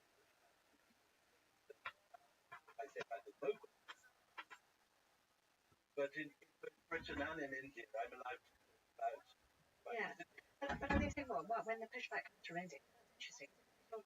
You talk about the locals, you're too Muslim in this The idea atmosphere. is like nice about the Mughal Empire, about it being a multicultural space, about emperors being tolerant of and brought in general, led their armies against other Muslims. That sort of stuff goes down very badly in the right wing. But I've been extremely rude about British Empire for It's a family business. we have never had better stuff. Yeah. Yeah. I've had bad reviews, people disagree. Yeah. But which is why I was saying to Satnam, I don't know whether now you're out in Picnic, very handsome pig, by the way. But now that you've had a year to kind of digest all of this, excrete it, whatever it is you do then and at the same time, do you understand it any better and deal with it any differently? I think I deal with it better, but actually, I think if you're a journalist like you are, gathering journalism, it's quite a massive world, and everyone gets some feedback, right? Everyone gets some abuse or online, and so I just thought it was part of well read, I guess. But it was what William said. You're called a gardener, and you realise it wasn't normal. Well, actually, I found it quite emotional because it made me realise that it's not acceptable. And journalism, no one asked me if you were okay. Then my publisher started asking if I was okay, and I found that quite overwhelming. It's like, oh my God, no one's ever asked me. Okay, about 20 years. And this, I think, is very much in the context of a big change in the last 5 years, whereby empire forgotten about has come back and of like, but not necessarily in a good way. Now, a political football punched around by left and right and bring the sense no clearer to understanding wide phenomenon over thousands of years. That's been weaponized by our government. It's basically quite deliberate way of holding on to more voters, people who are probably economically right-wing. They believe the flags and I mean, it's a very calculated thing they've done. There's absolutely no proof from where I'm standing that it's going to work. And there's no fighting the fact that we've got the most racially diverse generation in history. There's no fighting the fact that people are really interested in empire and colonialism. Probably why you okay, I imagine. And why you're concerned, I mean, several I think there's bajillion. The number is bajillion. I think, but sometimes I mean the pushback would be, and you know it. These questions are coming from people who say, look, we cannot abide feeling guilty for being who we are. The things that happened centuries ago that have nothing to do with us. I mean, it's the whole argument goes on in America that slavery wasn't us. Why do we have to apologize for it? And here too, fabric by street. I mean, I hear that in programs. My granny lives in the street now, and there's a complexity. I suppose the argument on the other side is this isn't our country anymore. My argument is feel bad about it. Actually, there's too much feeling when empire people get that pride or their shame. And my argument is you don't need to try to understand it. And that's why I brought that David Hogan as well. History It's a crucial argument. That's not just in this country. I think in India, right, very much in the right about glorify Google. That word glorified. Easier. Can I just add one story? I mean, which I didn't know how, because you're right, it's emotion, and it's emotional. I don't get any of the stuff that you get, partly because I don't get sales figures. I mean, but I have got this really peculiar thing where I was at a literary festival, and this really lovely old man came ambling up to me and said, do you recognise the ribbon on my hat? And I said, well, no, I don't. It's very smart ribbon. He was like, oh, you should. It's from the same regiment that shot those Indians at Jallianwala Bagh. And I was like, oh. And he goes, you know what? And I will wear it proudly. And I was like, I didn't know what to do with it. I just didn't know. It was something that I could never account for. Anyone would say. My granddad was there, and I just told the whole story for an hour and a half about, how much the defence got here, or whatever. But then and he was an elderly man, he stood in half of my left shoulder throughout the book signing, with his arms crossed, wearing his hat. And I didn't know what, I don't know, normally I can argue with anybody, or talk to anybody, or discuss anything. But that was just such a raw of comprehension, actually. I didn't know what to do at all, honestly. I have some other things. They often are.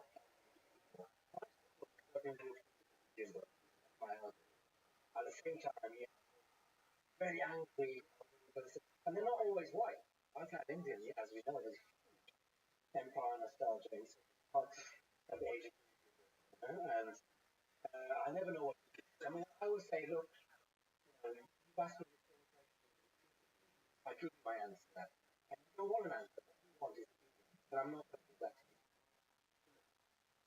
Let's go back, in a sense, chronologically, and work forward from the independence and partition of India. British packing up and getting out of India to their own surprise with their own virtually unscathed, I think, under 10 British casualties in 94. But among the people over whom they were meant to be guarding their safety and their well-being up until August, 1.5 million deaths, rape, abduction, and torture. What happens next in the empire? How quickly does the empire sort of like towards well, I guess we've got a crucial legislation of the 1940 nationality. I think it's important understanding everything. That what it did is that it enacted what had been for decades that anyone born in the empire had the right to. So that opened the door. Literally, that was the reason why the SS British came to this. In the first place, they didn't come to apply for as citizens, and I think that is a very important fact. It's the fact that about the British scandal, you deporting famous it's a pretty messed up state of affairs, isn't it? But I think the 1948 Nationality Act is understanding what happened. Essentially, it became a multicultural society because it had a multicultural empire. What was the motive of the government in passing that? Presumably it wasn't as a sort of benign piece of culture, because post-war manual ignorance. Basically they thought that being racist might be damaging for Britain, and Britain had long for decades had a kind of dual attitude towards racism. It officially was anti-racist, but unofficially. In terms of legislation, you say that there was legislation. Well, the white colony, places like Canada and Australia, there was legislation which had a right to and other countries allowed that.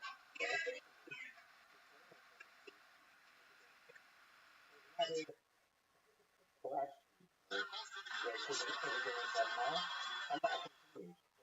1948 was an attempt to continue the anti-racist, had ambition for the Commonwealth to be more kind of entity. But unofficially, that's when we started having a massive clampdown on immigration, and that's when we started having racist immigration legislation led directly to the British standard.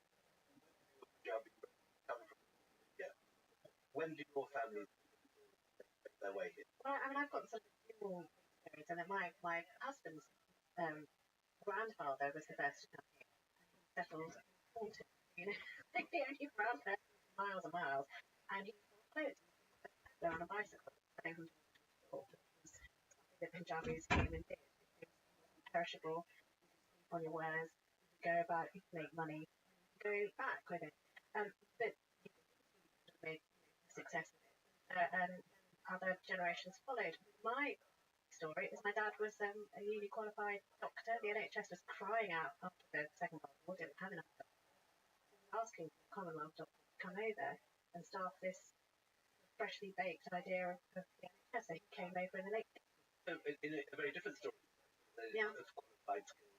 Yeah, well, I mean, you know, it asked for it. So came over, and then later on got married, and later on I was born here. So, what about you, Sam? And what was your trajectory? Later, but it's interesting in relation to your story. The Minister of Health driving that policy to get overseas was health. Yes, I know, and yes, I'm a Midlands boy, Wolverhampton, not far from your manor. Yeah. Yeah, actually for my local town. And yeah, my parents came a later stage of immigration, and they came to Wolverhampton pretty much at the time in power, making that a. And what was it that drew them? Because I know for my family, it was a better life. It was, you know, they were not wealthy, and you know, my dad was the only one who went to university, had a qualification, and thought that he could help his family. My grandfather had about 14 kids, so the land divided into, it was economic immigration, wasn't it? But also, you know, workers were needed in places like Wolverhampton. They weren't around to do the hard work. Founded my grandfather or my father, and he worked doing manual labour. Why was that? Why suddenly was that? Because, you know, my impression of being in that would have been contracting in the 40s, early 50s, but massively expanding. Why was it suddenly the threat of Halifax reach out? I think it was World War II for the population. Also, you know, now, you know, English people don't necessarily want to do certain kinds of work, I would say. You know, I didn't sense a huge amount of desire in the 80s. My white neighbours work like my parents were. Even I was in the factory. It's a different approach to Germany. Germany always had the idea of they will go back, Gastarbeiter, you're a guest worker. And it, 4 generations later, these families are still known as Gastarbeiter. Go back. Many of the officers actually fought alongside soldiers were the first of the guys coming over here to work. But many other Punjabis, many other Indians coming in for the first time had a very I mean, when I was looking at what happened in my hometown, I was really interested in what happened to Irish exactly 100 years beforehand, and they had a very similar experience to Punjabis in that they arrived in England unable to speak the language. They had different religion. They were dirty, and they were doing the work, like laying railways that died away The from them. navigationals, yeah, there were even songs. I went to when I was at school, navigation or something, like the navvies, which was turned into a pejorative. But yeah, they dug up the canalways, the roadways. And there are places in East London where you have successive waves of immigration occupying the same area. First of all, the 60s, and Bangladesh. Yeah, so they settle into ghettos, and then they're accused of creating slums, and that's actually the only place they can live. Now, I was really shocked at like Wolverhampton. You know, brown people were banned from, they're not allowed to buy houses in areas. They were protesting a brown person got a cancer back. Now, this wasn't that long ago. It's the 90s. Eventually not come again for anyone who doesn't talk a little about him. Yeah, Enoch Powell was often considered like one of the greatest politicians who ever became prime minister. He was conservative. His great ambition in life, which I think is the time again, was to be viceroy of England. I didn't know that until I read that in your book. Yeah, I mean, in some ways, he was very fond of India. You know, languages, worked there during the war, but he was devastated empire dismantled India. He wrote a report actually explaining why, why we should go to India.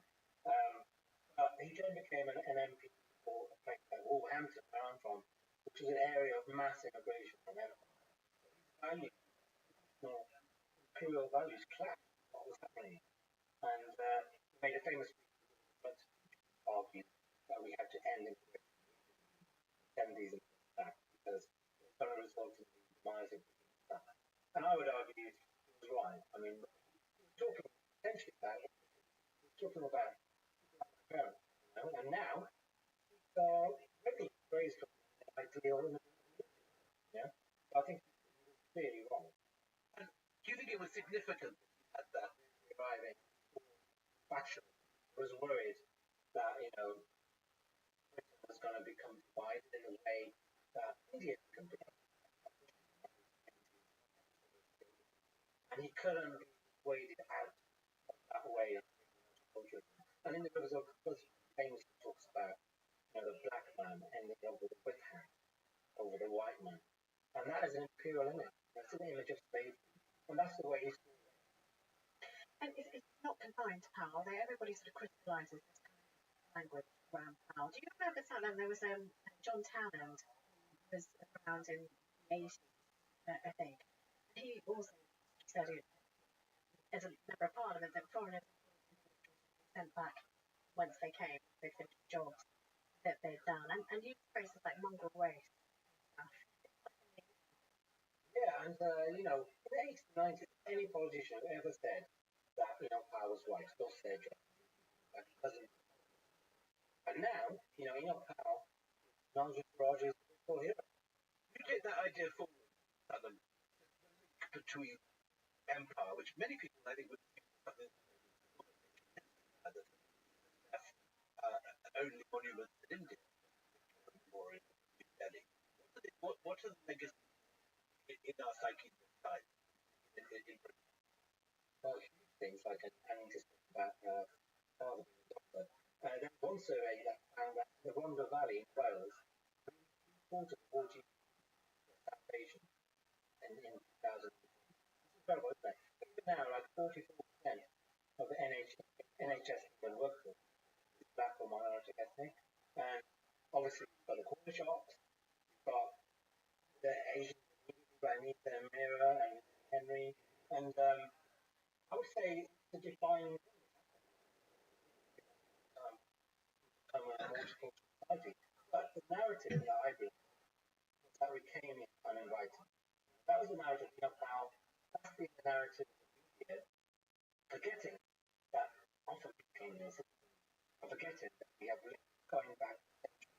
Now we've got a Prime Minister who is also an artefact of the time, Rishi Sunak, the man behind number 10. Did it surprise and shock you? Yeah, it did. And I think people on the left are struggling to welcome him, and they should, because you've got to remember the imperial context of it. You know, remember that quote from Dozen saying there were no Indian natives in the government of India because there was no one amongst 300 million Indians in the country who was capable of the job. Brown people weren't allowed to do the most basic things in India. I mean, Sikhs tried out on the trains and then denied the right to drive trains. Back here in England, you know, people couldn't get jobs as teachers, as transport workers, and now we have a brown prime minister, and we've got to celebrate that, especially in the context of the packing ration that I grew up with, where beating up brown people was now it's brown people number 10. It's an amazing thing. And not only number 10, I mean, I think William touched, you have Sada Brahma before her, Priti Patel. You have had Gawat Kwasi Kwarteng only very recently, and before that, Sajid Jawed. That has happened in a very short space of time. So, when everyone got very excited about Obama's election in America, said we are now post-racial. We are post-racial. There's a new era. Are we there? Are we there yet? Are we there yet? Satnam, are we there yet? Absolutely not, because we're elected by the public. And let's face it, even Barack Obama's election in America did not end racism. So we've still got a lot to do.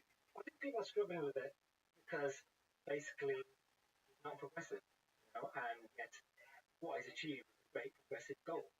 And my friend Mesri put it very well in that stage, George Carlin said that in Britain diversity has become about celebrating increasing at the top. They only get there if they promise to change. It's a paradox, actually. People, they're not doing much for the cause. See, whereas I know there are people who are on the right in politics who are of Asian extraction who would be just devastated at that assessment of their belief. We have come to our political beliefs not because we wanted a seat at the table. We have a seat at the table because we have these political beliefs. Yeah, but I think even the election campaign, frankly, race, she was by far the most qualified right from the beginning. And he kept on having to prove himself against actually people. And then they finally gave him a chance. I think what he shows how you have to be absolutely perfect as a brown person to be given a chance. Similar thing with Barack Obama. Guy didn't wrong with the election process. And then you compare him to Donald Trump and compare Rishi to Liz Truss. And I think you've got an illustration there of how hard brown people worked. Yeah, I'm a lot more optimistic about this election. I don't have the same, and I don't know. I want to know what you think as well. I think twice he was chosen by his fellow peer, twice. But also, the fact that he wasn't doing the thing that was deemed to be populist at the time. The Trussonomics of we kick in the old orthodoxy. I'm going to tell you things different. He sort of was going against the flow of sort of the catnip to certain parts of the right, and so I might say actually it is much more textured and interesting than that. But Satnam, I read in your very good time said that you felt extremely complicated about this because he was articulating, and you thought in order to get to win his place at the table, he had to do. He was articulating the full-fledged culture war that you've been speaking eloquently against, particularly when Oliver Dowden, I remember, making sort of remarks. You were very strong against it. Now we have Rishi saying the same sort of thing. We don't want historians attacking our beloved empire. It's mixed up. He said he's not interested in culture war. Yeah. But he's also, at one point, said he was going to report to unify Britain, by which I think he's due to. That would be such Just ready our podcast. And I could do with a break. That's okay. Okay, so we are agreed this is a big deal, but there is a division. Is it a left? Because I had a really interesting conversation with I won't name. Fairly senior in the Labour. I said, look, cabinet ministers from the diaspora. Let's discuss that. How's that going? And there was a big discussion. They know they really need to work on that. And I think for a very long time there's been all cartoony, rush, the trail that of immigrants will automatically Labour vote. Which is not true. That is demonstrably not true. Certainly I know before when I had an opinion poll at times of election, we had some particularly sort of Ugandan Asians who don't support the Conservative Party when you drill down and ask them why, because they let us in. Because they let us in when others would not have let us in. And you know a thing or two about that history, don't you? I mean, you've written about that very clearly. Yeah, I'm talking from Wolverhampton, where brown people voted for Brexit in huge numbers, and I see Asian in Wolverhampton and elsewhere as swing voters. Really, they tend to the direction they're going is fine, not have national vote. And then I think that's, so you know, this, are we post-racial? I mean, I absolutely think the racism doesn't die when you have something either the White House or 10 towns. What is interesting to me, and I think, again, it's that sort of kind of conversation where you can have two truths being valid. What was it? What did they call it? And the money and the, you know, the fact that the disconnect that there may be something that wealthy is, but it's not about his race. It's not the kind of headlines, for example, Satnam, that you will be aware of that were in the 1970s. Okay, yeah, and actually I was looking at some of those headlines today, and you know, and we had the Sunday Express saying that the Kenyan Asians were invading Britain, which was the language that Suella Braverman made relation to immigrants in 2003. Yeah, I saw you say something really interesting about that. So what do we, you know, what do you make of that? You know, things have gone full circle, but you get people saying, how can you say that when that means that you wouldn't have let your parents in? I think you've got to accept that diversity, brown people having all kinds of views, hate, that is diversity. I think some people on the left Again, I mean, just very interesting. I only can say this because I did at times. It was remarkable, and there were a couple. I'm trying to remember a long time ago, where the Asian community in certain constituents around the country were very much against immigration, and it was like, you know, too many will make our lives difficult. It's just fine now, but you know, let in many more, and then we won't like us anymore. Yeah, I did a documentary on the urban where the guy said a massive civil rights thing. I found the guy a couple of years ago living in Wolverhampton, and that massive conservative voter, you know, was a great guy. And I think what you said sort of nails it, actually, because, you know, this, despite the fact that this is such a colour-loaded conversation, politics of those who come from immigrant communities are not black and white. And we just agree that it's not black and white. And I think that is now commonly, more commonly than ever before. Also, as a counterpoint to that, I'd say that it's completely possible for brown people and Asians to be racist. So discuss, help me explain now. Explain that a bit more. That is again diversity. You can say, you can point to Suella Braverman's policy and say they're racist just because she's brown. No, I mean, I'm in my career and in my personal life, racist people I've ever met in my life. So is it just that people can be really quite shitty, or is it does it do the root go back to empire? Or is it just the fact that, you know, actually people of every hue are pretty awful? Well, I mean, I argue empire and that. Yeah, our particular brand of racism in Britain goes straight back to racial stereotypes, not being allowed to do certain jobs, fear of interracial relationships. These are things that will happen in empire at its height, and they happened in Britain in the 1970s. And I would say today. But also, you know, that intermarriages, that's also that has been the case within Asian communities also. Exactly, gosh, you know, yeah. that's not empire, or is it? I mean, I don't know. Or is it a different kind of empiricism that stretches back in the Indian empires? Because, you know, having remembered this, I mean, you must do. I certainly know when I was growing up, the scandal, the scandal that took place if a Hindu girl married a Sikh boy, or, you know, somebody who was a Shah married somebody who was, you know, a Patel even. You know, these things were spoken of as if, you know, oh my God, what's going to happen next? Yeah, there's still more of it. But you could remember that empire was such a complex thing.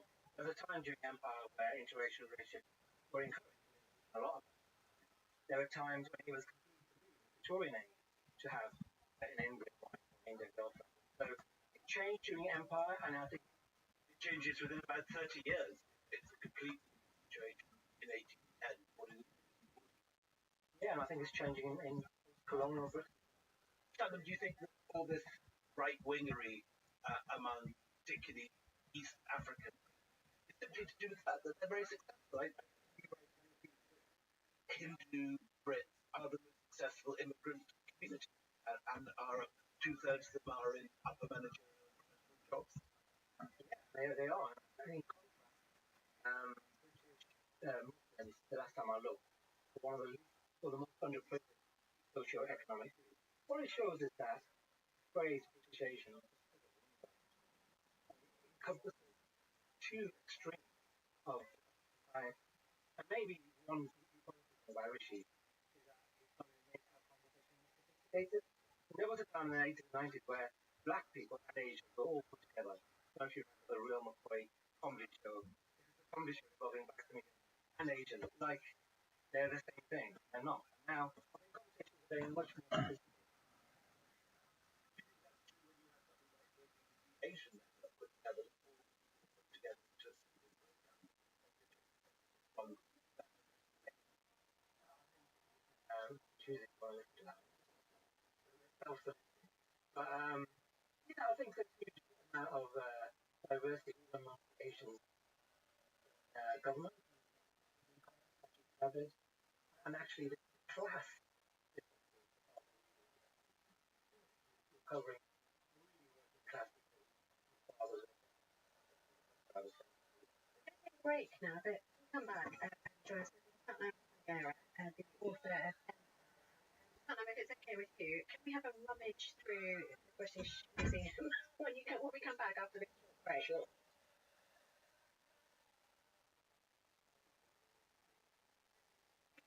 Welcome back. This is Empire with me, William Durham. Me and Anna. We're talking to Alan Sangera. Both Lisa and I are extremely jealous of Yes, I'm actually resentful and I don't like him. Are we on mute? I never liked him. I don't like him. I will never like him. Incredibly nice. Incredible.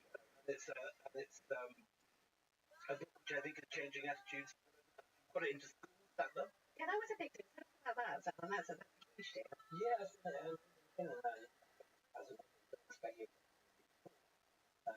ever, let alone immediately. And there's such an appetite for teaching materials when it comes to colonialism and empire.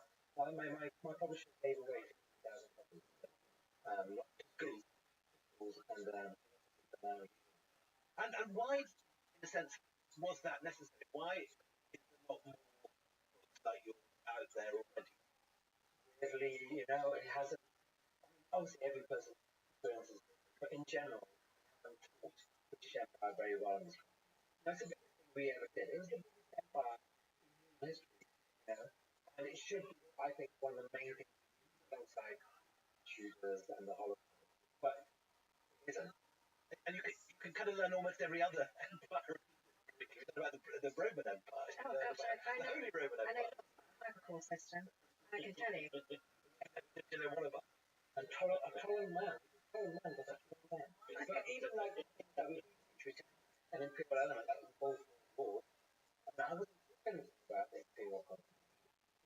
The largest volunteer army in history. But Saddam, why? And the question I'm trying to ask is why has why is it not right? It's difficult to imagine why is it sort of embarrassment? Is it sort of British modesty? And what's going on? Why is this huge gap? Why do we know more about Henry about all the continents which were attacked, looted, pillaged? I think part of it is that we never ourselves invaded documents. Never as a nation dark all like their friends. After World War II, empire happened. Also, it's really divisive as covered already. It really divides people. It's easier to pretend it didn't happen. And also, it's incredibly complicated. It's a long history. There's no consensus. No one agrees about when it started or when it ended. It's much easier to talk about World War. There's clear beginning, clear end, and importantly, a very clear morality. And we're on the winning side. I mean, that helps. Can I just say, I just point something else. Southern gets so much flack. I have had and you always say we. Because actually, we haven't had this. And you are proud of being British. Can we just remind people that, you can be a critical friend as well? Yeah, I showed the book to a couple of historians when I written it, and a couple of them said, do not use the word we. An historian never uses the word we, you know? I guess this is something I would have learned if I didn't. But I decided to keep it because that's how I feel. I feel like this history, good and bad, complicated, downs, brown and white. And the problem has always been that it turns into an argument between the children of the colonized and the children of the colonizers. And you can defeat that by saying we. You've often talked about how people just talk about good and bad, trying to weigh up the balance sheet balance history. sheet. Yeah. Why are you against that approach? Well, this is very complicated history, very long history. It's not like a phone you bought on Amazon. You're going to get a 5-star rating. I don't think you can weigh up massacres against the runaways. I think that's like philosophically an absurd thing to do. Also, I don't think it's possible to come to an overall. All you can say is that good and bad things happen, and we should try to understand it. And part of the reason we're so screwed up about empire is this endless need to balance it, and you don't talk about the Holocaust. Right? You would never say about Nazi Germany, were they good or bad? Yeah, it seems to be okay for terrorism.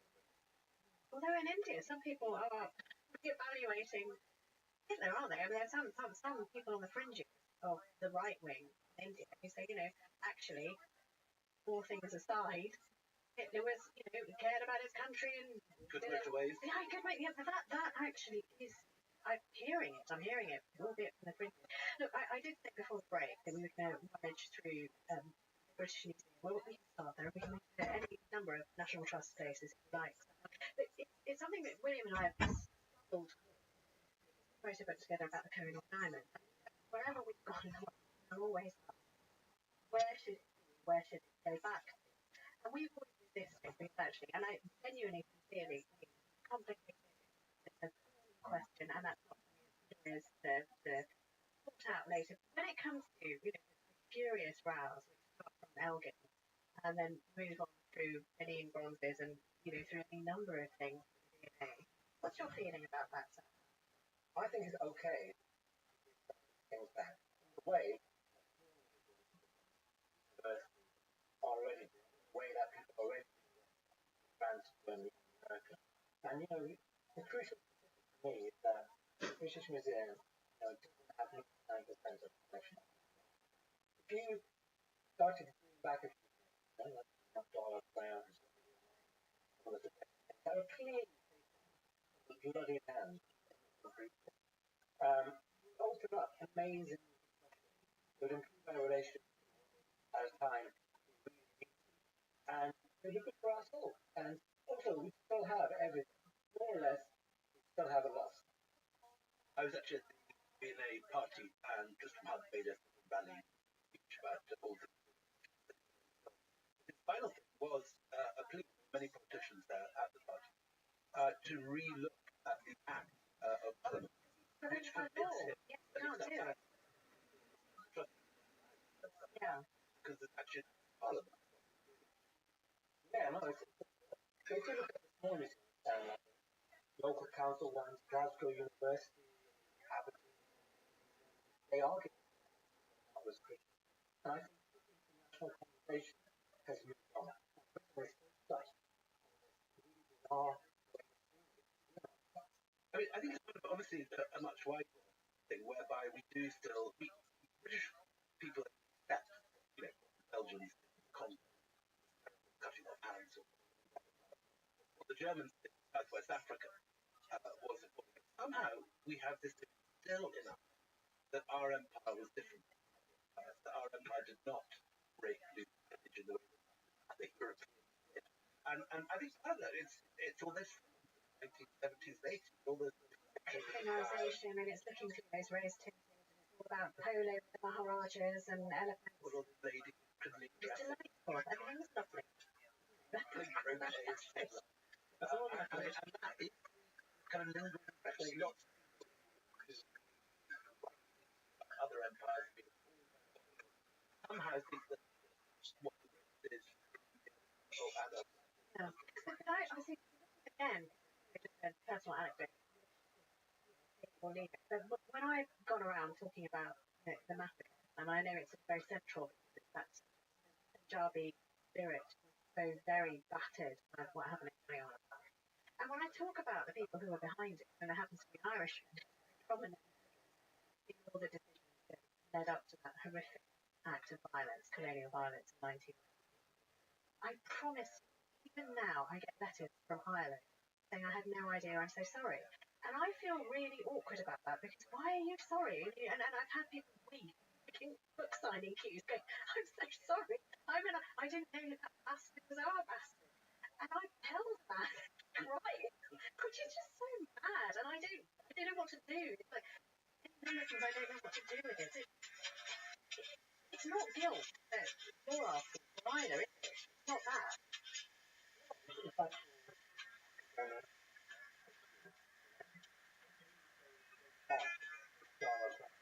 DNA, just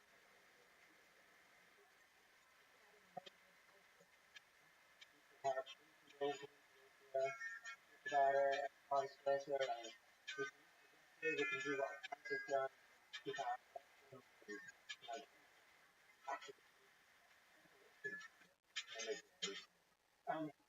I feel like we got ahead of the time, and not a way for young people.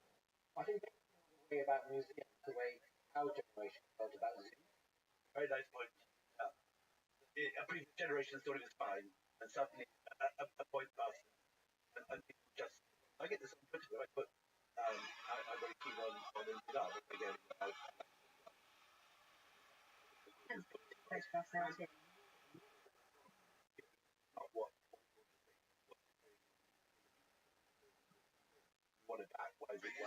And that just didn't happen. Yeah, I mean, the latest announcement actually have power was David Cameron. Across it when he went to India about the colonial, that always happened. About the colonial land, when he bring it back. Well, we can't, because if we started giving stuff back, our museum would be empty. I put George Osborne, the chairman of the museum, and already, it's not fair to say 1% of that.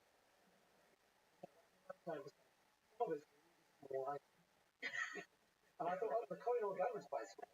You know what I mean? Smaller now than it was when it arrived, that's true. Like also Yeah. buried thousands of them. Why are we not doing We're coming to the end of our time together, Sam. I'm a great pity. But now that you've opened this door, it's really quite tricky to own. Is this something that you're going to stay in, work in the future, or you just now had a gutful? I need to write about Womble or something. What do you think about this? It has come up personal cost, but I also feel like I realise that I'm honestly all about the ways in which British Empire should go to that tool. Then I will write about something. I mean, Thomas also working not just in school, but I think you about changes. Yeah, I mean, this is a crucial thing. Have some empire, but also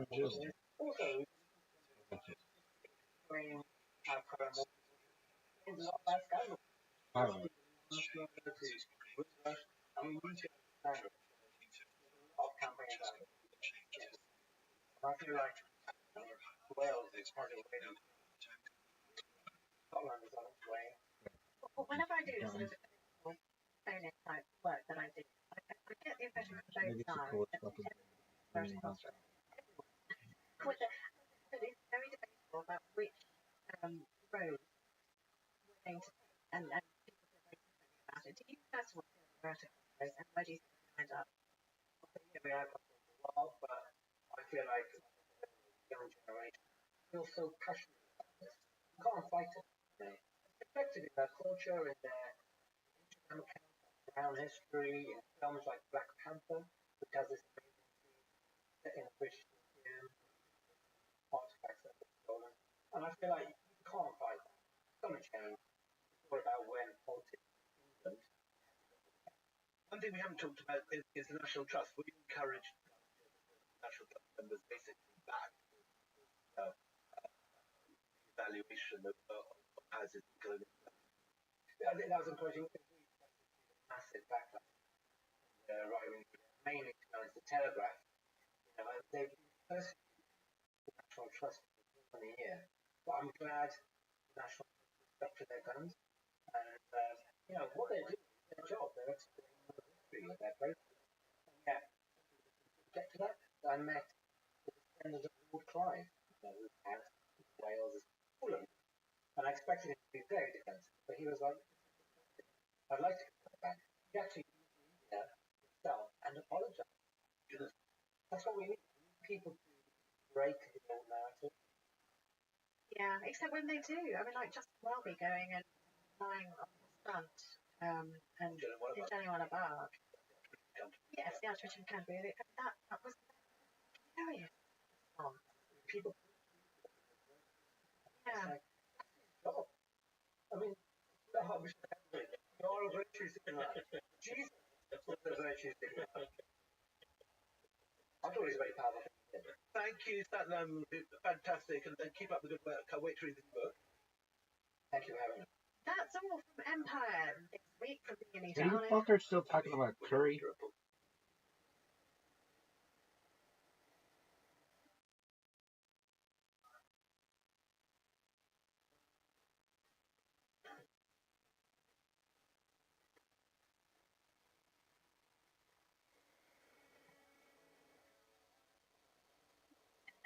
Welcome to a very special Q&A version of Empire with me, Arlen. And me, William Durham. And if the first question was asked by many people, what happened to his pregnant? Well, I think we found out, haven't we? It was always there. What we should do is we should do it more often after my siesta in the afternoon, then you get pregnant. Just sort of natural. I don't know. I sort of feeling that thing goes on holiday. I hope it's never going to come back, that it returns, that it's luggage, suntan, It's there. and annoying sombrero, and here it is, everybody. Pause is back. Yes, anyway, we're here, and you can send me more questions in there. Hundreds. We are really overwhelmed by the response. Sometimes it's not, it's wonderful to chat to each other. Yeah, there's a lot of children listening in. Occasionally we go out of our house. Not very I'm often. back in the bench. Delighted. The question is really clever and smart and making us think about things in more depth, perhaps in a different way than we have. I think a lot of people are also saying that this is all stuff they just haven't got in school. I assumed that this would be due to a lot of Brits, but that Indians from their school.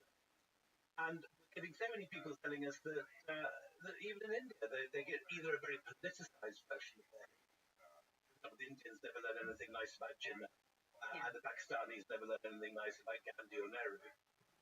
And also people seem to be finding that the stuff we're talking about is quite new to them, which shouldn't be the case, because these are really important issues that have shaped the modern world. So, I mean, you're absolutely right. I mean, I thought here. But also, we've been getting a lot of responses from Canada, Australia, from Germany. This morning, there's one from Germany saying I'm recommending a podcast to all of my friends because the subjects that you're talking about may not involve our country, but the themes certainly do.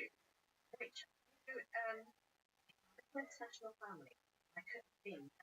But it is interesting, isn't it, William, how many people are saying this resonates, no matter what my politics are, no matter where we are. Even, gosh, I don't know if you've seen.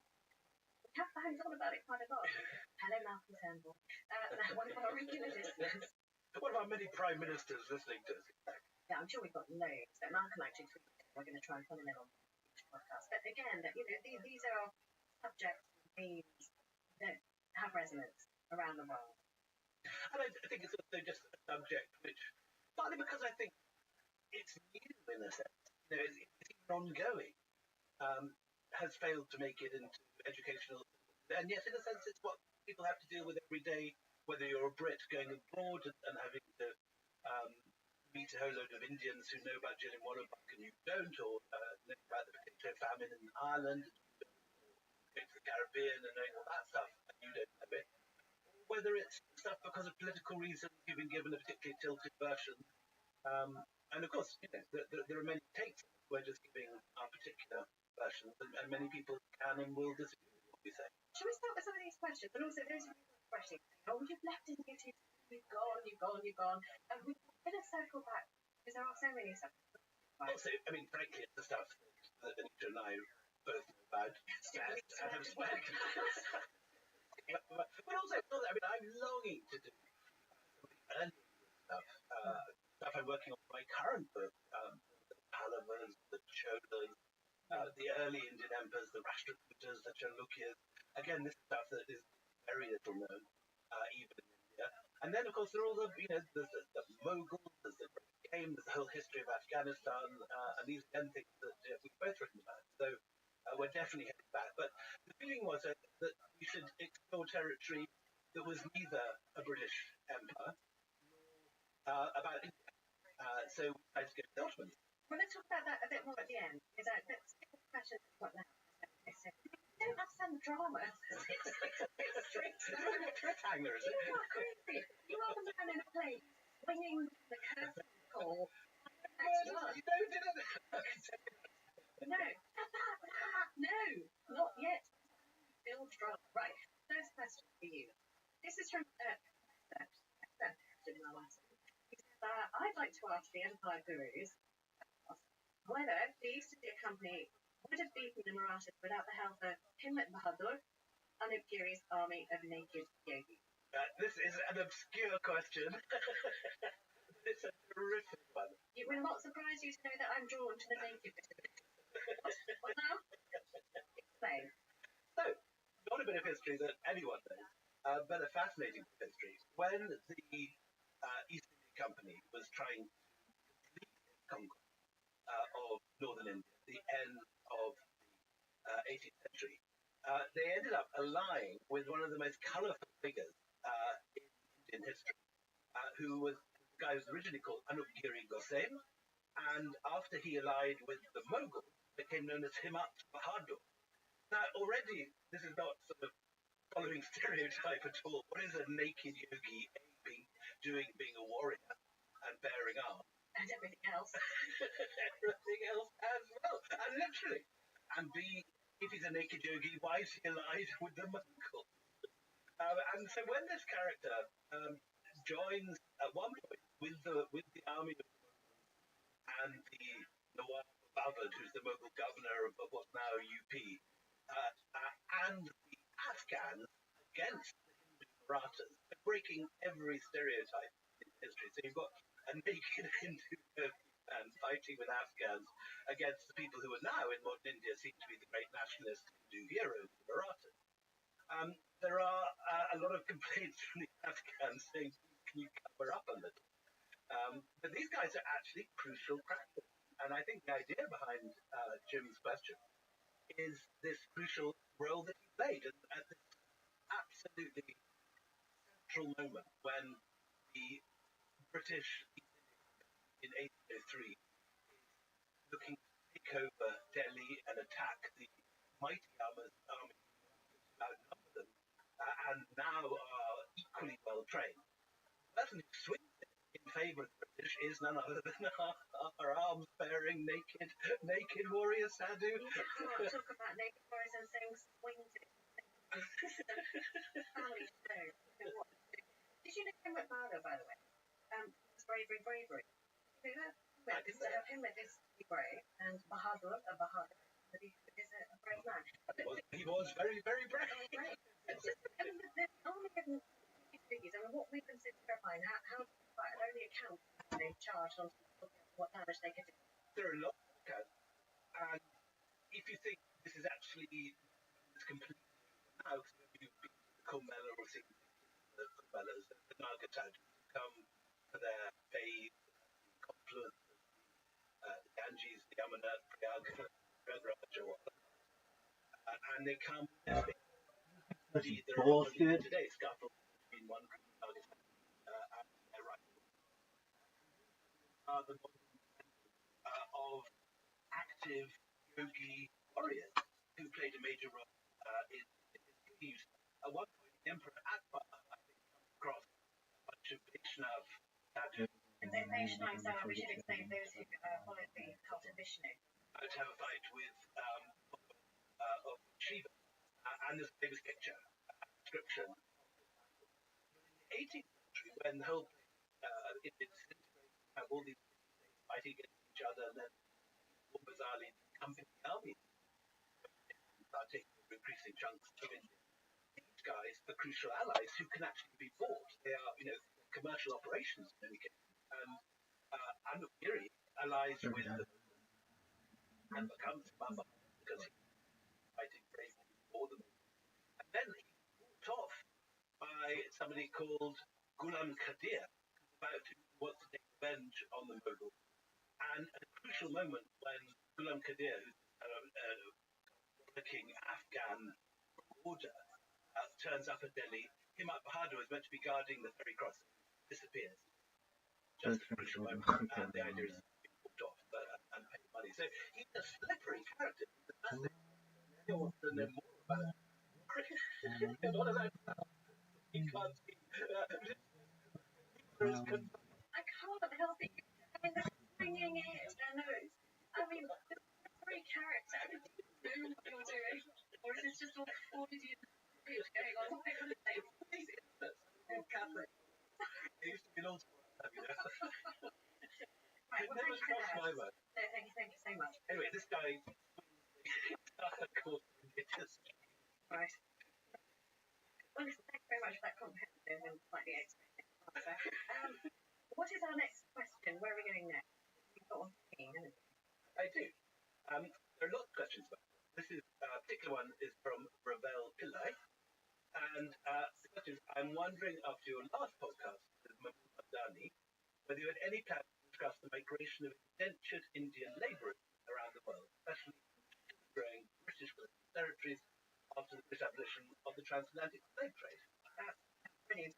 Some from Christian descent who came to families to work on plantations.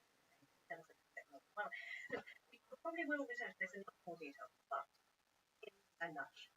People have asked, well, why did Indians become? We hope that they have. And the demand for indentured labour increases so much more after the abolition of slavery. You've got the abolition of slavery in 1830. Populations still need work. They can't haul over slaves anymore, not legally they can't. So they turn to India for very, very cheap labour. And this is where you get this term coolie. Right. Now, those people in India will know coolie as a porter, the train station. Yeah. In the train station, they wear red. As they did in local times. Those red jackets wearing at train stations, but they're in pictures. A wonderful picture in the National Museum that I saw very recently, actually. People carrying the Emperor Aurangzeb in the palanquin, and bizarrely the palanquin bearers having exactly the same red jacket, which way porters wear in Delhi. But this entire Bollywood film, I mean, we don't but this entire film. With Amitabh Bachchan, I remember it, when my very first visit to India, 1984 came out. Yeah. So he's one of these coolies on the platform, and the most prized possession is one of these badges that allows you to work on the station. Anyway, that's my digression. But then it started me thinking actually that this term, coolie, where does it come from? Do you know where it comes from? It comes from the Tamil. It actually means, it comes from the word for occasional menial work. That's like quite literal. You are a menial worker paid where they're on their badge. And before 1840, a lot of these labourers were then sent all over the world were so-called what's called skilled. So these are the indigenous people around the Gangetic plain. So what we call Dravidian, I guess, darker, smaller labour. But later, when this terrible famine starts sweeping, the indentured labour system creeps across castes. So you'll have high caste, low caste, Dravidians, all work in their families. And just to give you an idea, when one of my parents also the answer to this question, thank you very much, without ever asking. But just numbers. So let's just talk about Mauritius for a second. My phone line. In 1834, just 1 year, 41,000 Bengali labourers sent to Mauritius. Amitabh Ghosh writes rather beautifully about this in his open war saga, and the characters going off to Mauritius on an indentured labour, having been colonized. signing one of these contracts. Yeah, because most of them, a lot of people are illiterate. They don't know what they're signing. They have no idea how long they're going to be kept. We had our lovely Professor Mandrani talking about, the lions of Savo. I don't think we did that enough justice, but these lions of Savo who were patrolling up and down what are known as the lunatic line, railway that was being laid by the British when they were putting them to the at the beginning. These lions picked up hundreds of these carried off hundreds more. The conditions are so bad, and the Savo example is just one. Are following migration by complications, slaves. And these reports start coming in by about, it's sort of 1875, 1876, they did not have this needed street. And so in 1838, so much supported of the Indian invention of slavery that it became illegal. Until 1842, when British Prime Minister Robert Peel said, actually, we do need them, we'll have safeguards. So, you know what, there's an awful lot more we can say. You just reminded me how rich this is a major piece of history. There are entire settlers in why are they in the Caribbean? Yes, not in Chihuahua, in Trinidad. It has a UP contract and does cut off to Trinidad. Yeah, no, 100%. The whole of Guyana. What, Jamaica, British Guyana, Trinidad, immigration to these places was only legalised in 1844, but the workers were there before that. You had immigration to Grenada, St. Lucia, that was legalised in the mid-1850s. It's a big a thing in determining world migrant population as the slave trade itself. It's a huge question, and while there's a lot written on slavery, there's much indentured labour. It is a subject we would come back to. And absolutely, and you know what? If we do come back to it, there is an absolute direct link between that generation of Britain and the people, a lot of them in the Gold Rush as well. So I think that was one of them. May well be the case.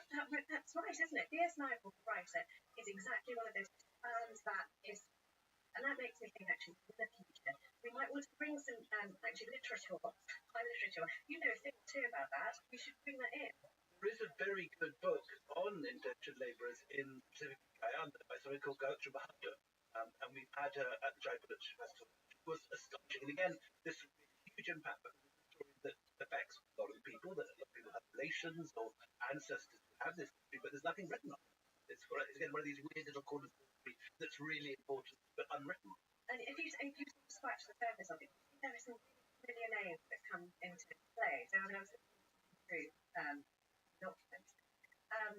The Colonial Office was written to, there were accounts and held by the Colonial Office from people like Anthony Trollope, Charles Kingsley. They know it's fine. It's fine. This system is fine. What fuss is about? Insisting that indenture was positive for migrants. What is the relation, Anita, and I don't know the answer, what's the relation between colonial indentured labour, which is something that's been around particularly the early 19th century, and modern bonded labour, where you have people who put to death, for example, and send after a large number of labourers who are often still shackled, and you see facial human rights. Is it the same system? Effectively, yes. It feels to me, I don't know, maybe it's the need, but it feels like some mistakes to me. Yeah. Because, if you're put on foreign soil, you have to stay within your camp. You're not allowed to go, and there are men with arms who are supposedly guarding the camp but really keeping it in. How is that different to actually chapel? Either way, you're either paying off the debt or you're getting paid very little assistance, maybe I hope you send back. So there is a financial exchange which makes this different. But otherwise, why? I remember covering this in the 90s when I was first a foreign correspondent in my 20s, and there were large numbers, in the tens of thousands of people, particularly I remember in I think it's survived in India or not. But I know, you would know better than me.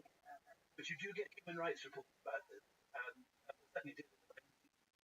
Well, I mean, also there are, I mean, if we're talking about, it's not quite indentured labour, but this is, again, a very interesting avenue, I think, as far as I find out, which is that the workers who come over with the Raj, they like the Lashkar, who are seamen who carry all of the stuff that is being harvested, tobacco, the indigo, from all over the colonies, and bring them back, Victoria docks. They get here, and sometimes not paid, or they're sometimes paid, so they can't even get back, let alone all these dreams. And they are then inhabiting the East Docks, called the East Docks for a reason. But now the huge Canada Wharf, Butler's Wharf, all of Canada these wharfs things. are now very expensive. Some of the most expensive real estate in London, but at the time, these were places which are outside civil society, so nice British people had to look at these united. And what would happen is that opium would spring up, because, for a couple of pennies, get out of your head and out of misery. The number of reports, again from history, of Lashkars who don't have shoes and don't have coats of trees instead, and, causing an encumbrance because their bodies have to be cleared up. There are also reports of actual torture. So there are some refuges set up, which I've written about. I think might be inspired because her father set up a refuge at Lashkar. These places where a gangmaster, it is just redolent of really modern, horrific history, where they will get Muslim Lashkar and tie entrails around their throat, around their necks, make them wear them all day as a kind of humiliation. We didn't discuss this before we came on air. This was, again, which I researched in my 20s, heavily. I went off to South Shields, next to Newcastle. Which is in the northern, for those of you abroad, the northern part of Great Britain, right? And the Yemeni community of South Shields is the oldest Muslim community in Britain. And these guys arrived in the 18th century, the East India Company ships. And the reason the Yemenis loved it was that these ships would change their crews to Aden. Yes. And whole new crew. Aden was also part of the East India Company territory. So again, one thinks of the company as occupying India, but of course the East India Company took over great chunks of territory like modern Dubai, modern Abu Dhabi, Somalia, Yemen. And so the Indian crews would get off at Aden and they'd take on Yemeni crews, and the Yemeni crews would then get stuck in Newcastle. Wow. And I think a dispute on whether the Yemeni community mosque at Cardiff or the Yemeni mosque at South Shields is the oldest, and there's sort of tussle over this, but they're within a year or two of each other, and they date back to the 18th century. And in the late 80s, when I was fresh out of university working on the Independent, I went and spent a couple of weeks in South Shields who are no longer there because they found Yemen was at that point getting richer than poor old South Shields in a post-Thatcherite depression.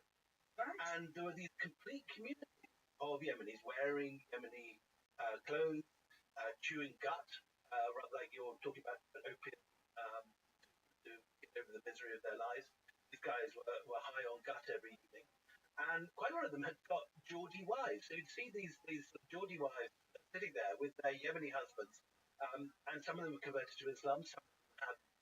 And they were talking about being this community which had been Muslim in Britain for 150 years. Right, so I don't know that. But can I just say the oldest mosque in Britain, as far as I can right in roads, was the Shah Jahan Mosque in Woking, also known as the Woking Mosque, which is maybe it's the first purpose-built mosque. This is one of those moments that Tom Holland says you have to go to the and I think look up Wikipedia. Somebody said he said it. But I think that's the case. And the reason I know this, I think I did a TV piece.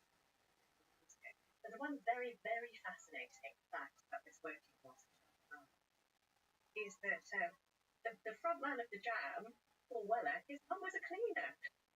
His mum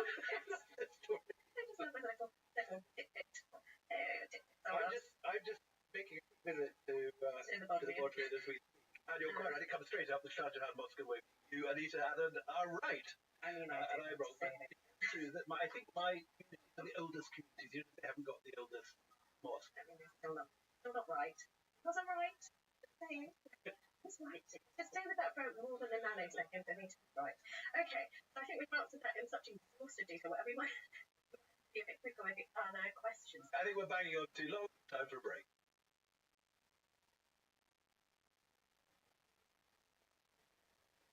Welcome back to Empire with me, Anita Arno. And me, William Drumple. Get better, didn't you? Okay. Right, so where were we? Paul Cook. Are there any titles you recommend that I should watch?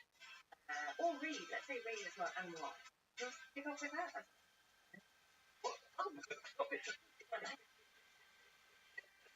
All about the... But apart from... I'll start. There's a wonderful history has about that. I am the first evidence, and I owe her so much. Rosina Vizrin. Rosina Vizrin, who is fabulous.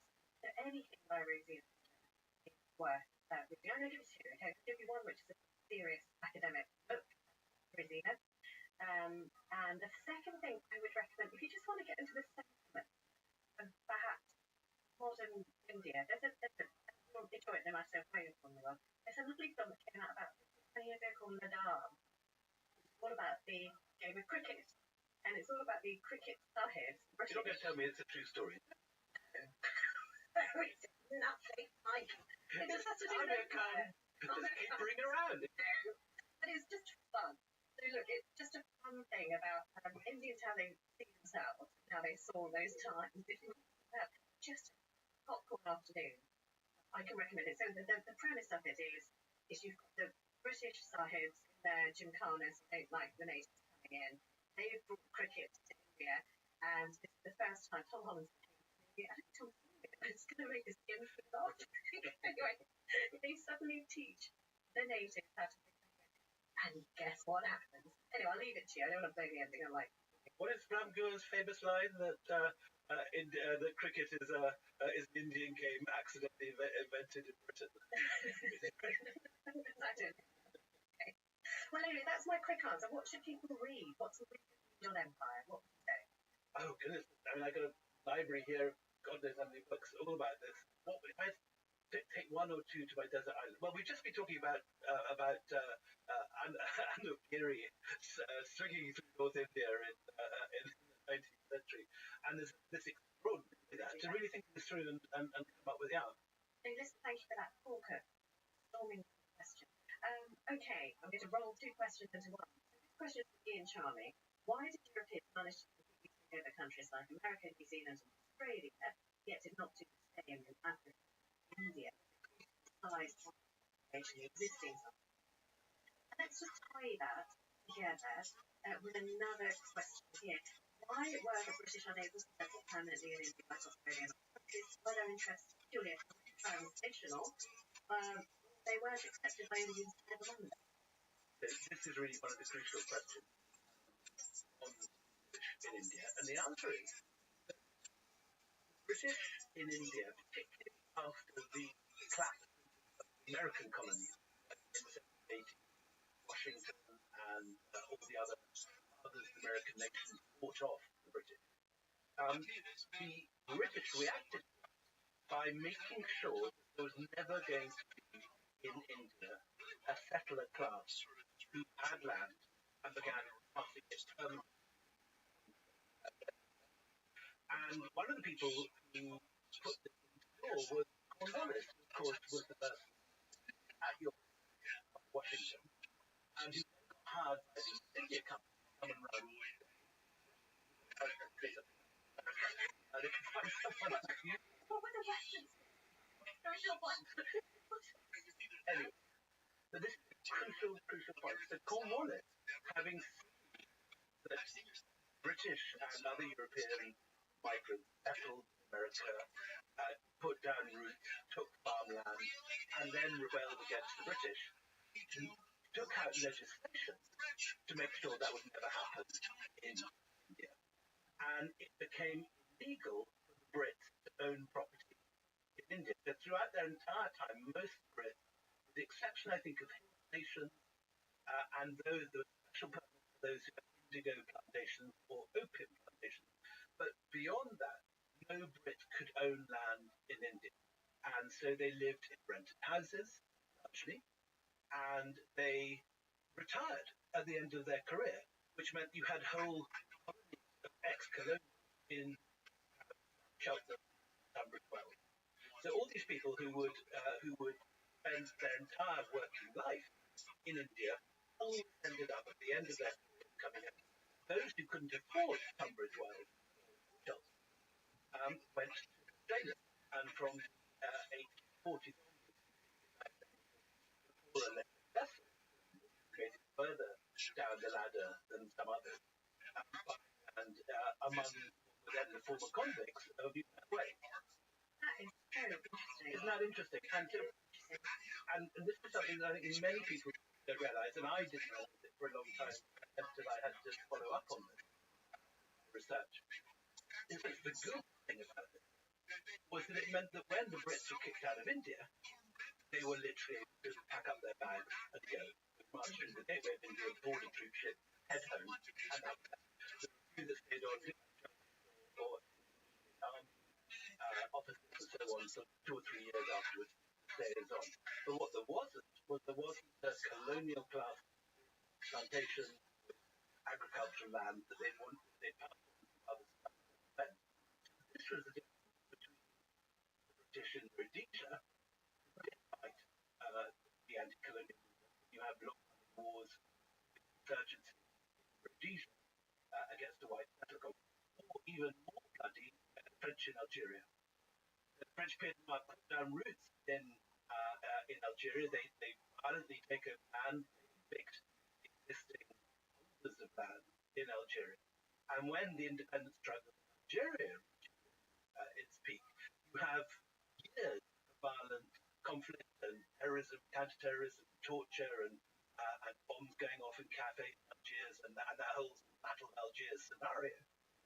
And it leaves a kind of major scar on the French psyche.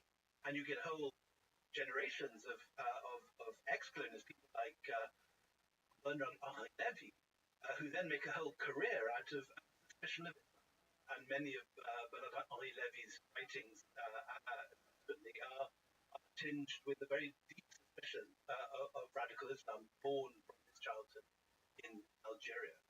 And I once remember reviewing his book on Daniel Pearl that seemed to me to be almost completely unhinged.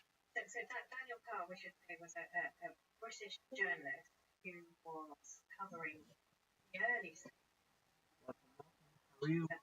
in Pakistan, knew it very well inside outside, but then was taken one day. What's good, Hank?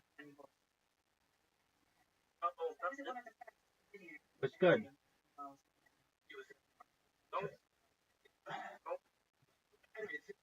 My G, you're breaking up. Yeah, how you been, dog? I've been great. Amazing.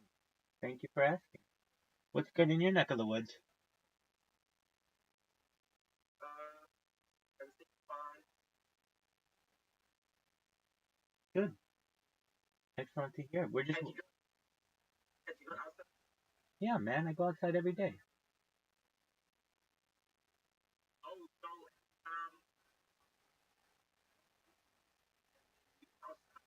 Or a bathroom or something, yeah. But, I mean, it's so that I'm going to come back so that I think. Yeah, I do, but it doesn't really... What are you, my boss?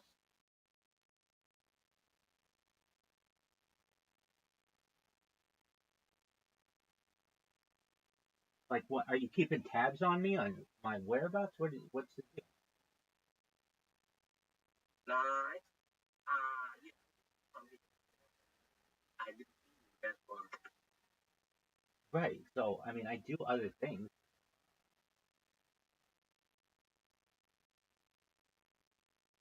So how are things in your life? What's good? I'll be flying You're flying where? to California Oh, this week? 2 weeks. 2 more weeks. You coming to Los Angeles?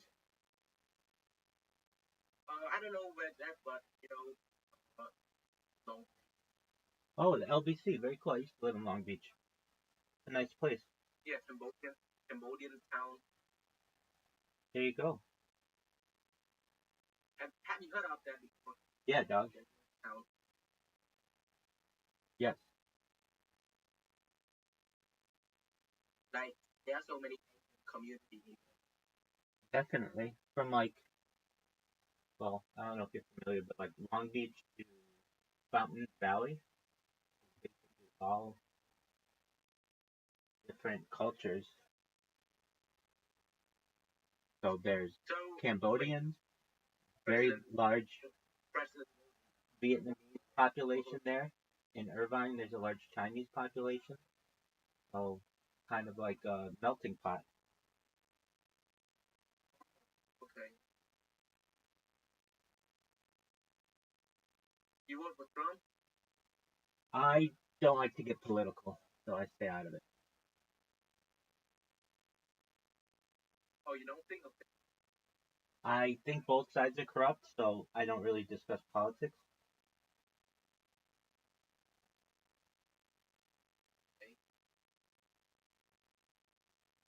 So But what are you doing now? I'm watching a In the podcast. morning? Yeah, it's morning. It's 6:26 in the morning. Oh, So I'm watching. wake up right. Yeah, so I'm watching a podcast. Feel free to listen along if you want. It's on the East Indian Trading Company, the British East Indian Company, and pretty fascinating. So you should be able to see it on the other screen. Yep. Bro, when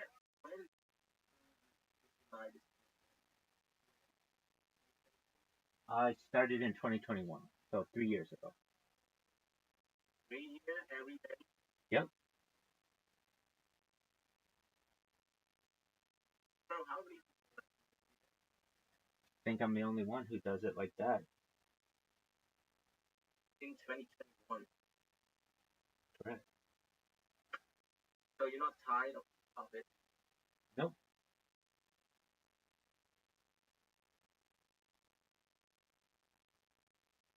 All right. What do you look? What I like to do. It's literally what everybody else does in their life is just chill on the internet, except I turn a camera on. It's really no different. You do the same thing, but there's no camera on. But you go on the internet, you go on your favorite website, you go on Facebook or Reddit or TikTok or whatever. It's exactly the same thing.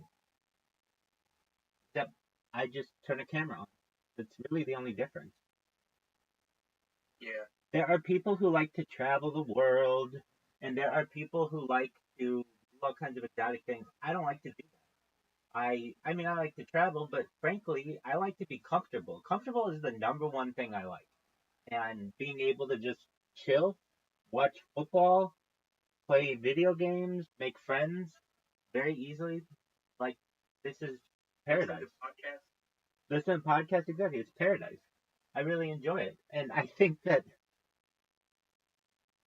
if you took a person from the 1800s or the 1700s or the 1600s, they'd say, wait a second. So you have all the food that you need. You have climate controlled environment. You can connect with anyone in the world that you want. Why would you go anywhere? That sounds like the best place in the world. You're right. Exactly. So, I mean, basically, I see everyone as trying to get where I am, where you don't have to work and you don't have a boss and you just do whatever you want. That's what everybody wants. But people get maybe jealous or envious of it and they want to say, well, you need to do this. It's like, dog, I don't have to do shit. I don't have to do anything that I don't want to do. And people get jealous of that. And so they're like, well, we want you to do this. Well, guess what? I don't have to do anything. I am my own man, make my own decisions. And what do I want to do? Relax, watch TV, watch sports, listen to comedy, listen to podcasts. That's what I like to do. So Passionate about this. I love being able to archive the world. I love having my conversations be stored. I love the ability to connect with people in any country. And I can't do that if I'm trying to get Wi-Fi in an airport. I don't like that. So how about like What? I mean, like I just take out trash and stuff. yeah? How about like the life outside of the house, like society? What about it? Still make a communication with other people, right? Of course. But the thing that you love to do, like want to do. This is what everyone wants to do in the world. Basically, they want to be comfortable. They want to be cool, and they want to be protected from the elements. They don't want a boss. They don't want. They want to be able to say whatever they want to say. They want to be able to listen to whatever they want to listen to and watch whatever they want to do. I mean, literally, it's what everybody wants to do. The one thing that I don't basically have the ability to do, not saying I don't have the ability to do, it's just difficult to do because I want to keep streaming the whole time, is have sex. Aside from that, I've got everything that I want right now. And I know when I go viral, I'll be able to have sex with any chick that I want in the world. So it's like in the back of my mind, just a bonus. Yeah. Like there are people who have really, really intricate hobbies. And I respect those hobbies. I mean, this started with my hobby. I would go golfing and I would video my golf swing. That's how this all started. So, I mean, I think it's important to archive as much data as you can. But when I really came down to it, I liked the archiving more than I like golf. I mean, I love golf. There's no doubt about it, and I would still love to play. But I realized that it's more fun for me to just know that I'm recording the world's history than anything else in the world. This is what I love more than anything. And if you took this, if somebody took this away from me, I wouldn't be happy. This is really what I love to do. Amazing. It's I mean, I've had all kinds of hobbies in my life. I've had running, long distance running, short distance running, jogging. I've had swimming. I've had golf. I have all kinds of sports, soccer, and all kinds of other things. Those are all great. I love them. They're fun. But there's nothing that I want more than to be in my bed, comfortable in my pajamas, watching something that's interesting to me that where I can learn. I guess that's kind of the thing that I like more than this than anything, is I have ability to learn whenever I want. And what I hate, believe it or not, I can't stand, is when I have a question and I can't look it up because I don't have data or I don't have ability to connect to Wi-Fi or something, and then it drives me bonkers that there's this question that I have that I'd really like to ask Google or ask ChatGPT or something, and I can't. That kind of stuff bothers me. Here, if I have a question, when people don't realize how amazing it is that I can go and just with the push of a button say, give me 100 different hobbies in the world. And with the push of a button, it'll say painting, drawing, sketching, photography, gardening, hiking, fishing, bird watching, swimming, cycling, running. The fact that people aren't doing this all day long is kind of surprising to me because there's more based in AI than there is in the entire outer world. I'm not saying the outer world isn't important and that it's not fun to go outside and such, but frankly, I I would say this: if I had the ability to stream outside like I do now, like I camera people, okay, that's a different deal. Then I don't. Then I'm still archiving everything, and then I get that benefit, and then I can go out and go to the store or go to Disneyland or go on a road trip or something like that. That's all cool. But until I've got that kind of influence where I have people who will do the videoing for me, the top thing that I like in the world is being on camera and archiving as much footage as I can. It really is my passion. Yeah, passion. I love it. I have loved a lot of things in the world, but I've never gotten so much joy out of archiving my life. It's because I know that it's important for future generations. I mean, I can go back and I even do this sometimes. I'll put something down and I won't know what I did with it. Like I'll put my phone down or I'll put something down and I'll go back to my video and watch where I put it down and I'll be able to find it like instantaneously. And I think that's a really cool aspect of it that I even use these streams for practical purposes. But I'm a futuristic thinker.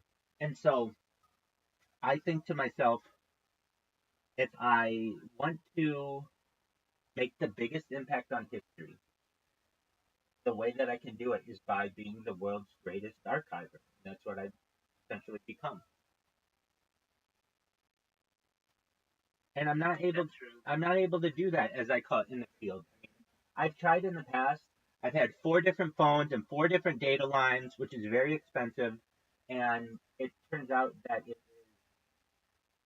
not really feasible, at least with connectivity in Los Angeles. It's like you have one phone that goes down, or you'll get throttled from your uploading, or the battery will overheat, or the battery will die on you. I've done all of this in all over California, and I I recognize it's very difficult to do, but also the quality isn't what I want it to be. I want to be live on 8 different streams at least at any given time. I want to be able to connect with people anywhere in the world. But if I'm out in the sunshine, I can't even read my phone. It's so bright, let alone actually have what I feel good archive footage. I mean, there are IRL streamers, and I've done it, it's hard, who do that kind of stuff, but they don't do it 24 hours a day. My niche is 24 hours a day. That's what I get pride out of. That I am always live. You can always come here and find me. And if you can't, I don't know, perhaps I'm on a walk, perhaps I'm taking out the trash, perhaps I don't know, in the bathroom or something like that. But generally, you can always connect with me. And I think that's a special gift. Not everybody has that. I mean, I can't go to you and just be like, hey, what's Hang doing right now? And be like, see everything into your life, which that's fine. You have that kind of privacy, but I don't mind. If you want to check out what I'm doing at any given time, generally, you know, I'm always going to be here and be contactable unless I'm asleep or something. And that's what I get a lot of pride out of. I get so much joy out of streaming, knowing that in the future people will watch this perhaps and know that I was so fucking smart for archiving all of this for the world. I mean, I get joy out of people in the future knowing what I did was smart.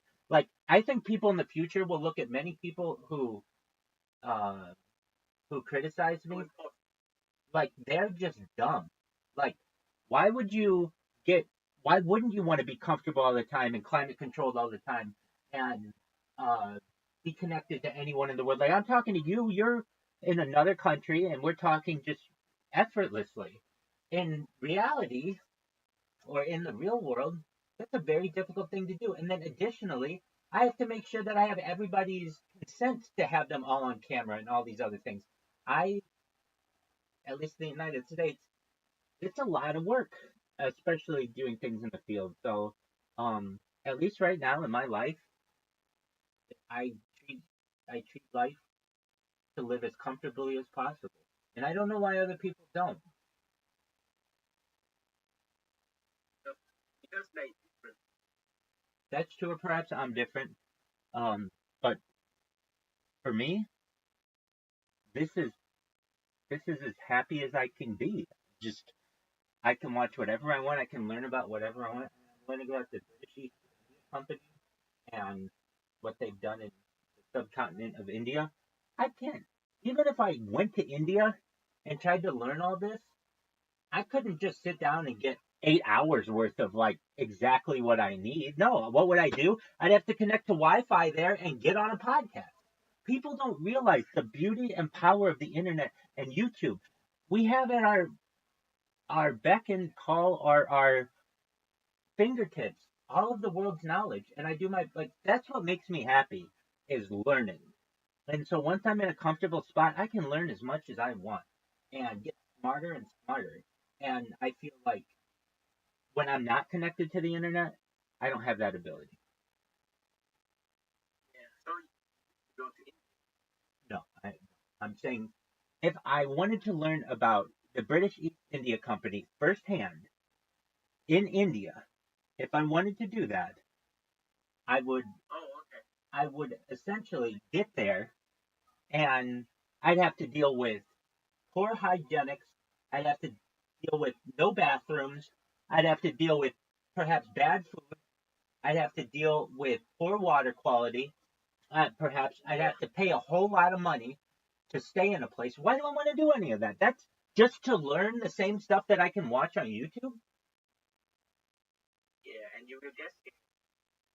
So and plus, I mean, you can connect with me, Caspian C can connect with me, anyone in quite a few different discords can connect with me. That's a cool thing. Just knowing that at any given time somebody can pop into your life and change it. That's really exciting to me. So this is what brings me happiness. Um, I would say that when I had a job, I I enjoyed my work. I enjoyed what I do. I'm a certified project management professional. But even still, the best day at work was never basically as good as when I got home and I could kick off my shoes and watch TV and do whatever I wanted because I knew that I was free at that point. I didn't have to work for anyone else. I didn't have to. I didn't have anyone else telling me what I could and couldn't do. At this point, it's a thing of beauty to me to be able to learn about any given subject at the push of a button. I mean, right now, if I want to, I can live stream the NFL.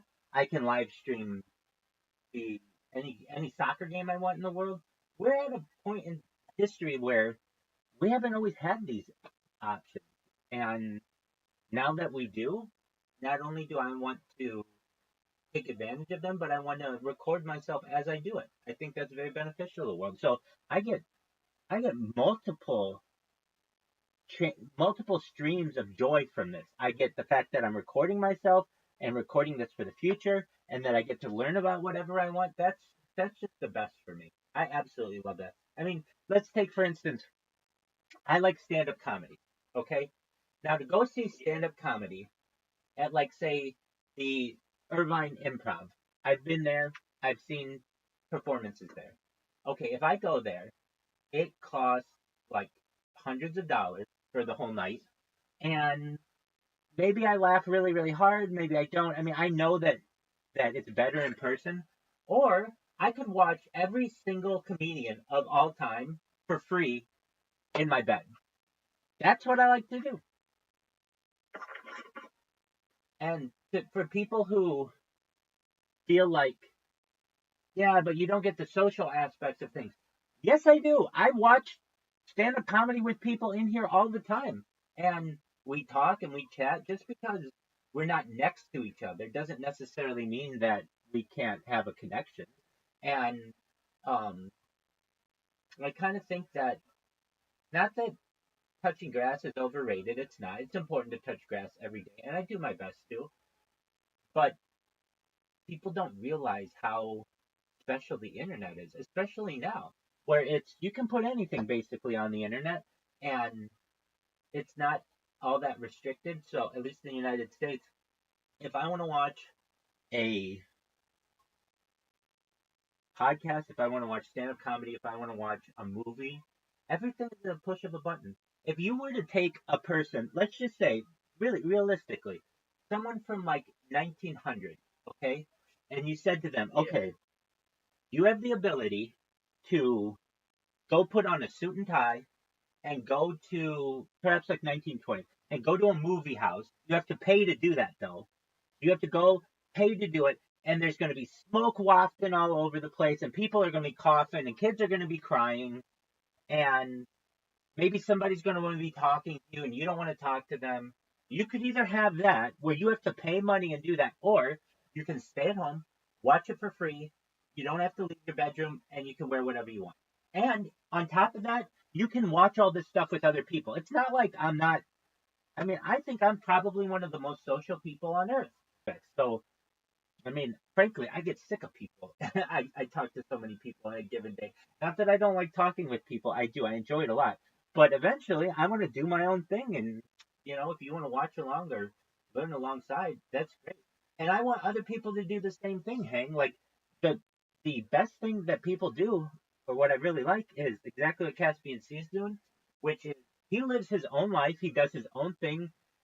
He's got his own projects that he's doing, but whenever he can, he's here and we update each other on our progress and what's going on. And it's like the same thing that people do in IRL world, but we just do it a lot better because it's so much easier. We're always connected.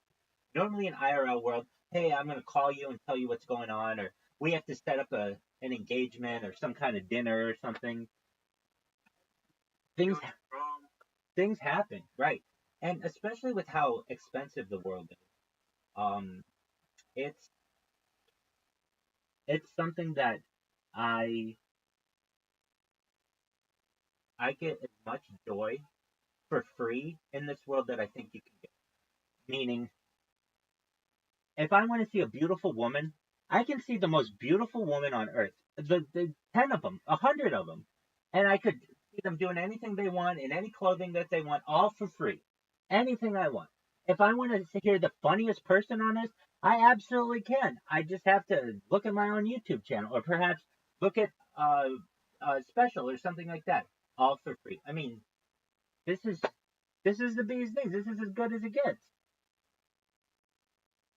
Everyone there's a saying Jerry Seinfeld has, who's a stand-up comedian. He says something like, "Everybody's trying to get you to go out. Everybody's trying to get you to go do something, and all of these things. And once you go out, everybody says, all right, well now we're out. Now what do we want to do? Well, we want to go back home. Why? Because we want to be comfortable. We want to be able to let our hair down and relax, and that's really important to me." So yeah, when we go outside, like what we about Exactly. You're exactly right. Everybody, anyway, if they're outside, they're walking around like this all day. So they're already doing what I'm doing. I'm just comfortable when I do it.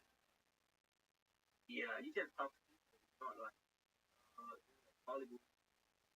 Well, if you go to Hollywood, if you go to Hollywood, it's very well. I mean, let me even just say this: if we took you and we took you to Hollywood right now, Hollywood's not really where you go, but like if you went to Beverly Hills or something like that, and you wanted to talk to someone, they will ignore you. They don't want to have. They think you want something from them, so they're like, "Look, I don't. You're panhandling or whatever," because they've been approached by so many people that they are just lying to that. So you couldn't go up to someone and be like, "Hey, you want to be friends?" Fuck no, I don't want to be friends. Get the fuck out of here. However, online, I can be like, "Hey, do you want to have a conversation and come to my VC, come to my Discord?" And I can have a friend for life that way. It's all about the way in which you approach someone. I feel I can make a lot more friends online if needed than I can. I mean, I have community, and certainly before I started this project, had very large communities, which I still love, and I love those people. But they recognize that this is really important to me, and also there's a way for me to get very, very wealthy doing this. Perhaps the richest person in the world, because data is Earth's number one resource, and I have more data on the internet than any person ever. So it's like it's dumb. It's actually dumb to me. People who don't record their lives because or become influencers or creators or something like that, because the prices of things are only going to go up, and things are going to be more and more difficult to be able to achieve, to be able to buy food and things like that, and rent and all of these things. When if you just create enough content, eventually you will become famous. You'll be able to pay all your bills. You'll be able to pay all your family's bills, all your friends' bills. You'll be able to give money to charities and basically change your entire life if you just do it long enough. So I I see this as, like I said, two ways of joy. More than that, there's the fact that I'm comfortable all the time, that I get to learn everything that I want, the fact that I have the ability to record everything that I'm doing. And then even more than that, there's like this little thing in the back of my mind that knows once this gets popular enough and enough people start seeing what I do, I become very, very famous. And then I can do whatever I want. Now, let's talk this, Hank. If I had more money than I ever needed, I would do all of the same things that I do, but in hotels around the world. So I would do the same thing. I'd have the same cameras or maybe better cameras than I have a camera crew, but I still want to record it all. And I really, I mean, I might go on more boat tours or, museum tours to be able to see things with my own eyes. But as you know, all that stuff is very, very expensive, especially if you're in another country or in another city and you don't have a place to stay. As of right now, I do what I can to make sure that I have my rent paid and my food provisions paid. And once that's taken care of, I'm a happy camper. But I will say this, once I go viral and have all the money that I ever need, perhaps, then I will modify this and just basically stream my life, but in different cities around the world. But a lot of that will take place in hotel rooms because I like being comfortable. Yeah. Be yourself. That's true. There are some people who enjoy, I would say, like certain hobbies that give, give them thrills, like hang gliding and rock climbing and all that kind of stuff. And that's all fine, and I respect that. But to me, that's an unnecessary risk to your own life. Once we have it so that we have safety measures and you don't die doing these things because maybe you have like an airbag system that expands around you so that you don't fall from a mountain or something like that, that's totally different. But right now, all that stuff is very, very dangerous. Really, I'm about data. I'm about the recording of data. And when I'm in my car driving around, I may be recording that, but the quality isn't good. And I've got maybe one or two cameras going when as opposed to 30 that I have right now. That's all really exciting to me. Look who it is, Straight Savage, you sandbagging son of a bitch. How you living, pimp? I'm old enough to be your dad. And I'm getting like, Hey, I just want to make sure that everybody in here is an adult. How you living, big dog? I'm living great. Oh my God, are you kidding me? Oh, join the club. Uh, what are people saying? Huh? What do people say? Oh, they just get real tired of Rabbi anymore, buddy. Hey, you know what? That's life in the big city. I will say this: Kick has done a good job and implemented in order to be able to comment on someone's in someone's chat, they need like you can put a time limit on or you can put an age on how old their account has to be. Are you aware of this? No. Yeah, I just saw it yesterday for the first time. So basically, when like you have the ability to say, He's like a pit bull on my butt that won't go away. hey, it's the best compliment I can get. I'm living rent free in people's minds and I don't even know it. So Kick. Here you go. This is Rabbi right here. Right here. Say hi, Rabbi. Hello, the man, the myth, the legend. How are you, Ken? There you go. Now you Excellent. Hey, pleasure to meet you, my man. Absolutely. I'm still grinding it out. I have my bots going, and but Kick just introduced a new some kind of restriction, which is great. I think it's good that in order to comment in someone's chat, their account has to be like a certain days old, and once you start doing that, that gets rid of someone who does what I do. But that's fine. I've been able to essentially become a celebrity, mini celebrity, by just doing what I do. So, did you see that they do have that feature? Yep, I just actually activated. There you go. It's smart, man. So, but yeah, I mean, frankly, I see you coming in with that hose. Let's go. I literally Good morning. How you doing? I'm happy they did that, and I think that that's a positive thing because the more protections that the platform can have, the more people will want to join it. And I'm not saying that what I'm doing is the nicest thing in the world, but I do teach people how to avoid it. Hey, put on time limits, make sure that the account is a certain number of days old. If you even have that the account is 1 day old, I'm never going to spam you because I create so many different accounts that I'll go after the low hanging fruit of people who don't have those settings on, and I won't mess with you at all. So I think it's a smart thing. Apologies, you're muted. Unless you're talking to somebody else. Are you talking to me? I'll take that as a no.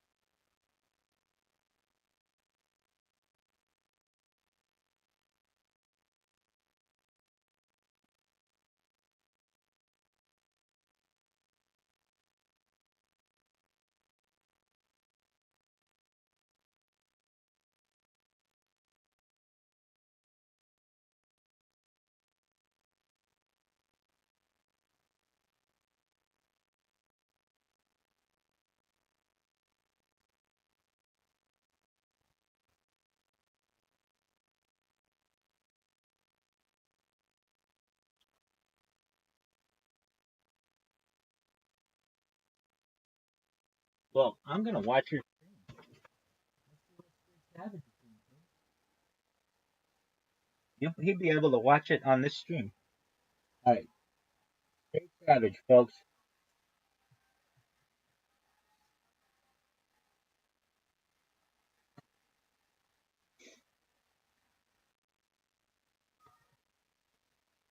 X Straight X Savage.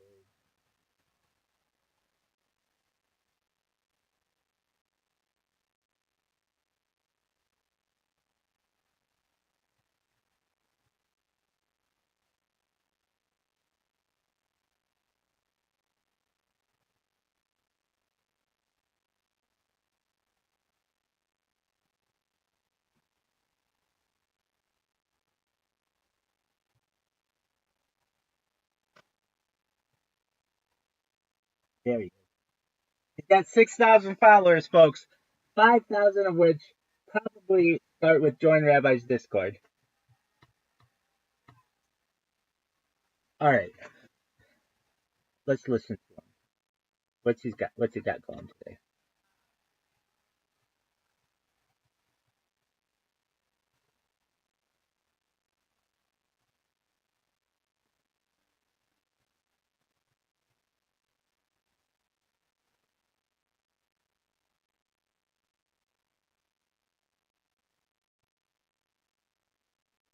Hey, Tegan Fox, I see your message. I'll teach you how to do it. It's really easy.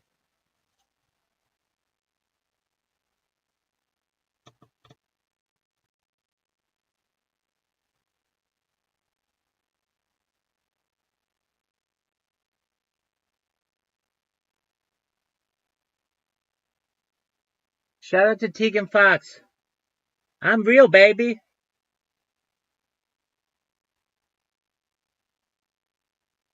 I'm real. Yeah, I see you, but I don't know why I can't hear you. It's probably my computer.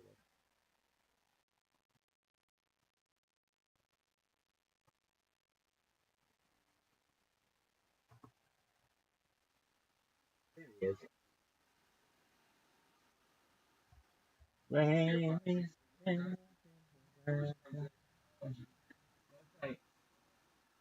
Then it creates a clip.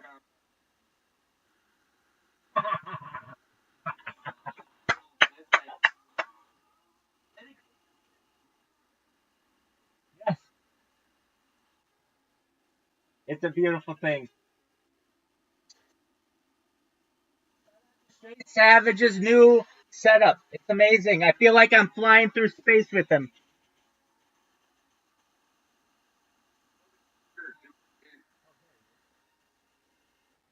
You said you got a new computer?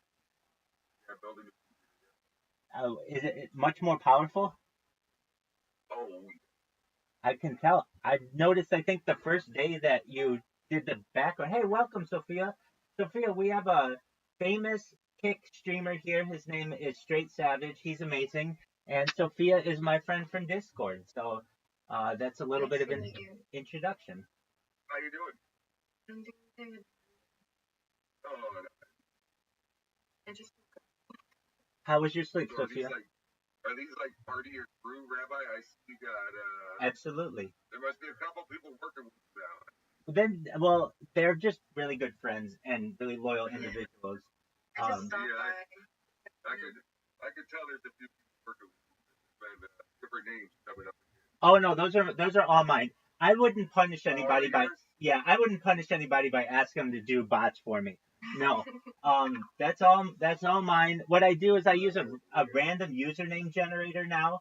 Just to keep the moderation team on their toes because I literally told I don't know if I told you so I had an interview with Ori. Do you know who Ori is? Ouri? Yeah, I know who are you. Excellent. And we were able, I showed him in the Kick sign up process that there was a major bug and that basically it only worked 50% of the time. And, Foxy wants that damn bot set up. hey, tell Foxy, I saw their comment. If they come in here, tell them to go to discord.me/rabbi. I'll teach them how to do it. It's very easy and it's free if they're interested. But, shout out to Eddie. Really will teach you, Foxy, how to do it. And It's it's free. and if it's you want to free. learn how to It'll take do it 10 live. minutes. It takes 10 minutes. And you could make it so that you had unlimited people following you if you wanted, and it just creates a new account and makes another follower, et cetera, et cetera. I also I had this interview with Ori, and after the interview, believe it or not, guess who accepted my friend request in Discord? X Straight Savage. Take a guess of anyone in the world. I'll I'll help you.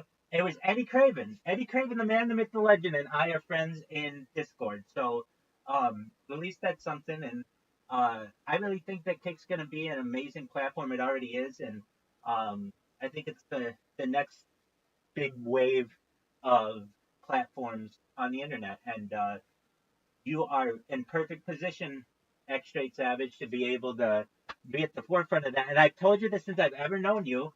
You are going to be seen as a trailblazer for 420 culture. Now, you were saying you just built a new computer. It's much faster. I can tell you're doing so many different things. I'm watching you right here. I'm watching Straight Savage right here while talking with him, and he's got a background that's sending me through interstellar space on one, and on the other, it's a normal setup. You've got to have a really strong computer to be multitasking like that. So that's pretty fascinating, my man. Oh yeah, the new PC I built is an MSI E790 Carbon Max 2 motherboard. It's the i9-13900K processor. Wow. I'm running 128 gigabytes of DDR5 RAM and 6400 megahertz. Bravo. And, I just ordered a 4070 Ti Super video card, which Amazing. What spurred the change in computers? it was time for an upgrade. My other one was a few years old. I couldn't stream and keep off it anymore. Just wanted to love. Had to upgrade. I gotcha. Well, I mean, I can even tell the difference in just kind of as a amateur observer. I said, wow, he must have changed something because your stream is super powerful and it's just going to continue to get more powerful. So that's amazing. Good on you, man. Friday, let's go. Yeah, I mean, I got a 20 Ti right now. For me to upgrade, I had to go. Oh yeah. It's really the 30 series ain't much of an upgrade. So anything under 4070 is much of an upgrade. I think it was the best thing you could have done for your stream. I'm just telling you, I see your stream all the time. I noticed it immediately, and it you never know what's going to be going on, but Right. you never know what's going to be going on behind you, and you just keep it really exciting. So I think that was a phenomenal move. Yeah, the background we run now. Oh, even better, man. I just heard you were playing Riptide. And while that was going, it's amazing. I mean, and it's all focused on you. Here's everybody. Heyo. Get it?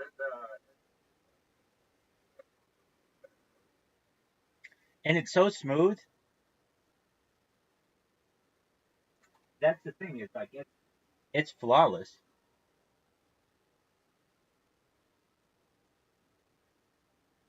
I always there you go. You cheers.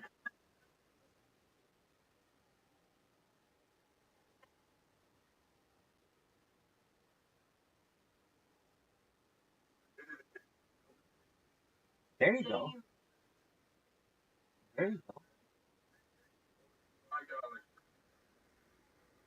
Oh wow, then I'm indebted to him major time. Tell him when I go viral, I have so much data online that I will pay all of those off. So tell him to keep tracking each one of them, and we'll add them all up at the end, and I'll give him $10 for each one. And he said becomes famous, man. You keep tracking his $10 for every one, okay? Easily, easily. It's more than worth it. I mean, I know that I've annoyed a lot of people on the internet simply out of the bots that I've created, and I want to help them all in the future. They will be happy that I spam them. They'll be like, "Hey, I have, I have proof that Rabbi was spamming me way back in the day." It was real fucking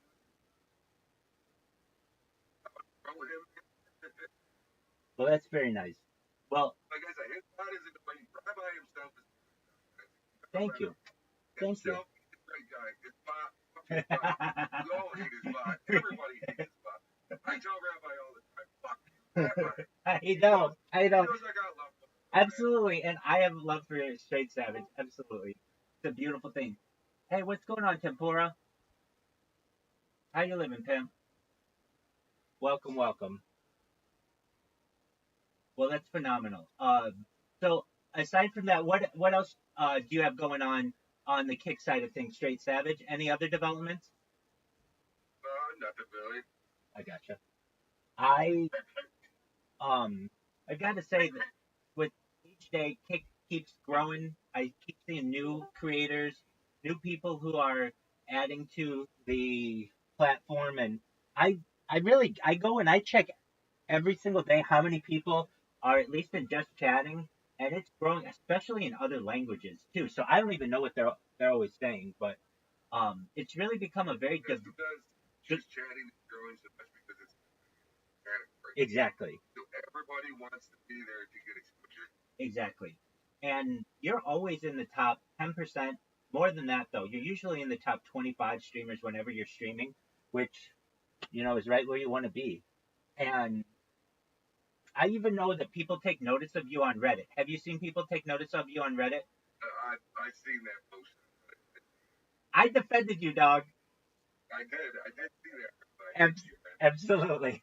Yeah, but I mean that's just gonna happen with the it's the name of the game, and it's like, dog, go get a life. You know, if they're taking notice of you, that means that whatever you're doing is working. So I think that that's phenomenal. And you know what's crazy about that whole thing is so they made a YouTube page too.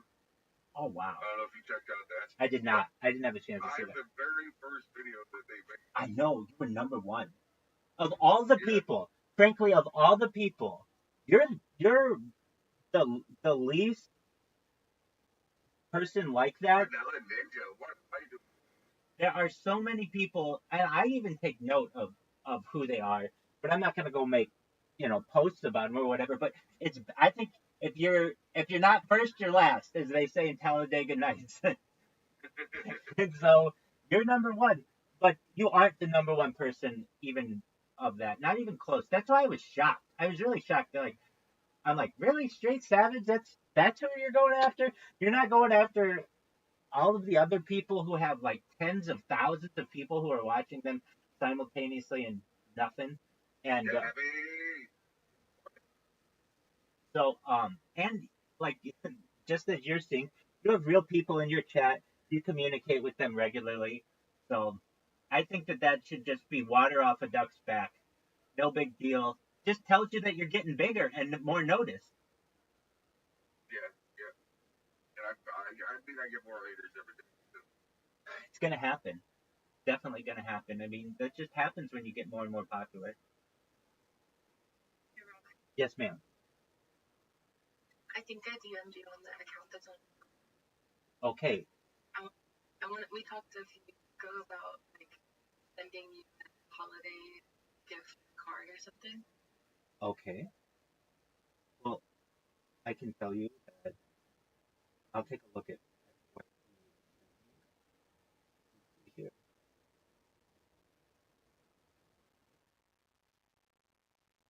All right, Rabbi, I'm going to jump back in my Discord. You have a great day, buddy. You too, my friend. Take care. Sophie, it was nice meeting you. Pleasure. Cheers. Excellent. Sophia, to be honest with you,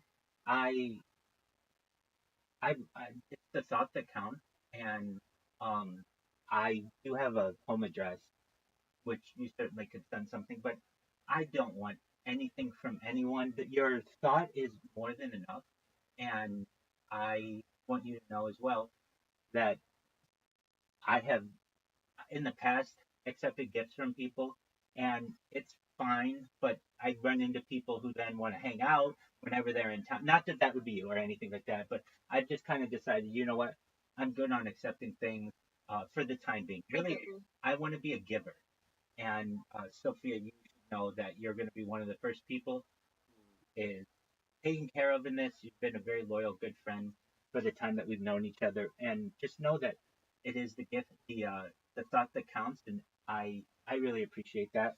And I've thought about getting a PO box so that not everything comes to my house, but then Right. it's another thing I have to go I check was and things like that. hand drawing a card. I could just. You could absolutely do that, and if you do that, I will feature it and I will post it on. I'll like repost it on my social media too if you wanted me to do that. You should know though, just the fact, like the best thing in the world that you can do for me is just be here whenever you have time, and you already do that. So I could ask no more of what you do. I mean, that's what you do, what Caspian does, what some of the other people do when they're here. It just brings me great joy. And I was just talking to someone from Cambodia, and I was saying that like how much joy I get out of live streaming and just being able to learn and being able to socially interact with anyone from anywhere in the world. That's all. That's what I find really, really positive. And um, but yeah, I will say that your personality and your presence has just been a real joy for this Discord. You know what hasn't been a real joy for this Discord? What? I got my karaoke account banned. No. Yeah. So I'm in the middle of an appeal, which I think I'll win. But the reason why they banned it was they said sexuality and nudity, which is like What? I'm fully Someone clothed. must have, wait, what? Yeah, I can even show you.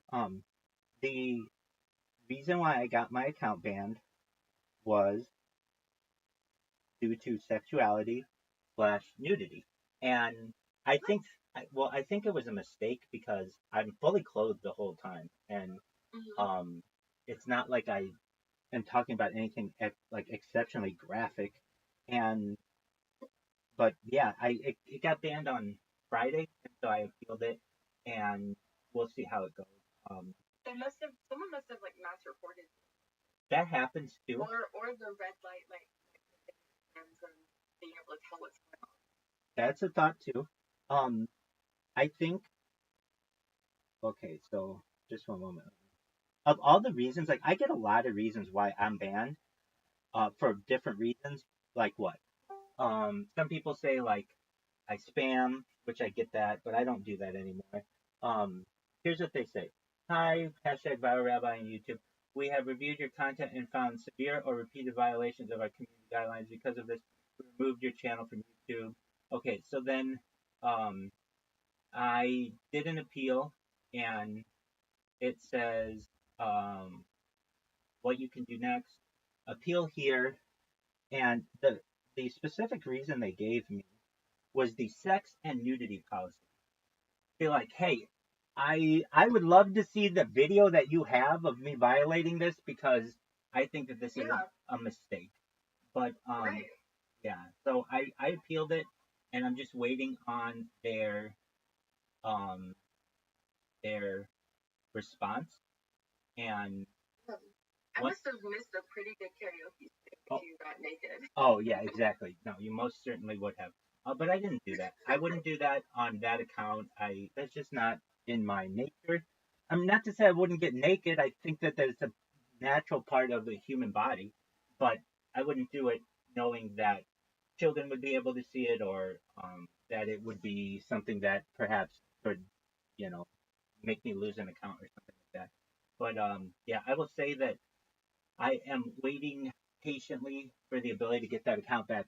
I had some really good concerts. I did, since like you had seen some of them. I did, okay, so I did like love songs. I did crooners. I did doo wop. Doo wop's the one where I got banned. Of all of the genres, doo wop, like songs from the 1950s.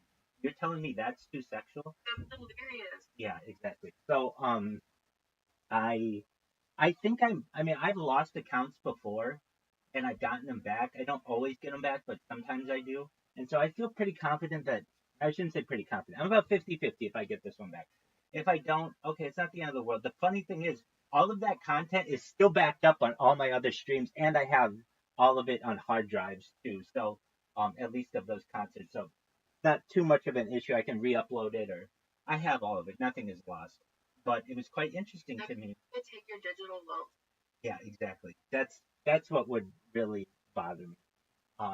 Is if they totally shut down all of my accounts or something like that. But at this point, we're just waiting on their response. And if they say you don't get that account back, oh well. Guess what? I already created another account that I can just replace that account with, so it doesn't really matter. And um, I know that I'm not going to get famous on YouTube. It's too hard. What I will get famous on is Discord, from people knowing that I stream my life all of the time. Um, I got in trouble yesterday in the karaoke server, which I loved. It was really something. I was really positive in there. I was really optimistic, and I got a message yesterday at like 5:50 in the evening, saying like, "Hey, we just want to let you know, we're warning you that you need to tell people that if you're live streaming in the background, something like that." And I responded at 6:19, and so that's like less than 30 minutes later, and they had banned me. I'm like, "Hey, why did I get banned?" They're like, "If you're gonna live stream while people are performing karaoke, you have to tell everyone in the stream that you're live streaming on YouTube." Now, I would say this whenever I would sing, I would say I live stream my life for 24/7, 365 for world peace. But that's the best I can do without like getting in trouble for self promotion. And so if I tell people, "Hey, I'm live streaming you on YouTube, come check out my YouTube channel," or if you want to see, like, that to me borders on self promotion as well. So kind of one of those things. You're darned if you do, and you're darned if you don't. Um, I did appeal that though, and the moderation team, they were I feel kind of difficult. They said, uh, I'm like, "Look, I responded within like 30 minutes. They said, we were watching your stream when you looked at our message and we saw that you just shrugged it off." That was absolutely not true. I didn't even know they sent me a message. So they're like, they're looking to get me for some reason or whatever. And I explained to them, unless you can see that what I was doing on my computer, which you can't, you don't know if what I shrugged off or what I didn't. I have so many.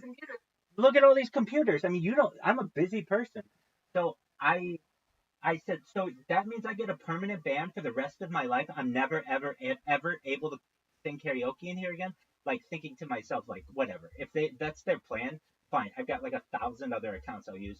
And they're like, well, we're not saying that you can't appeal in the future, but for now, it's a permanent ban. Like, oh, okay, fine. So I'll wait a week and then I'll get back in there. And if not, I did make a lot of friends in there, so I can put some pressure on them with those people just to ask, "Hey, is there any way that you can let this person back?" It's incredible to me that they would flat out permanent ban me for that when you have people in there who say terrible, terrible things, all kinds of very, very, very bad things, and they don't get banned. They don't even get muted. So I don't know. Somewhat believe that they you because you're a man. I feel like if you were a woman Oh. streamer, they would just be like, sure, we'd love to have you around. Absolutely. And that's a major thing on the internet. Women are rare, and thus they'll do anything to have women in their server. And you're right. Well, because you're a guy, you know. Right. And I get it. I mean, if Discord is going to let me put links to my other social media, I'm going to do it. And I'm going to do it better than anybody else. I'm going to maximize them. I'm going to make sure every single slot is filled. And then when people see that, they say, well, that's self-promotion or that's advertising. It's like Discord's the one who allows you to do this. I'm not the one who came up with this idea. So one of those things, I just will be patient. And like I get banned for so many different reasons. I get banned just because I go into a Discord and they just say I'm a bot. And I have to go through the whole appeal process. This happened with me within the last 4 hours. I went into someone's Discord, and a huge Discord, 300,000 people, and I really wanted to turn my camera on, but they don't let you turn your camera on in there. So all I did was have the account in the VC, and somebody's like, oh, this is a bot. Then I have to go through the appeal process, and I say, look, I'm not a bot. I'm just trying to make new friends. How else am I supposed to do it?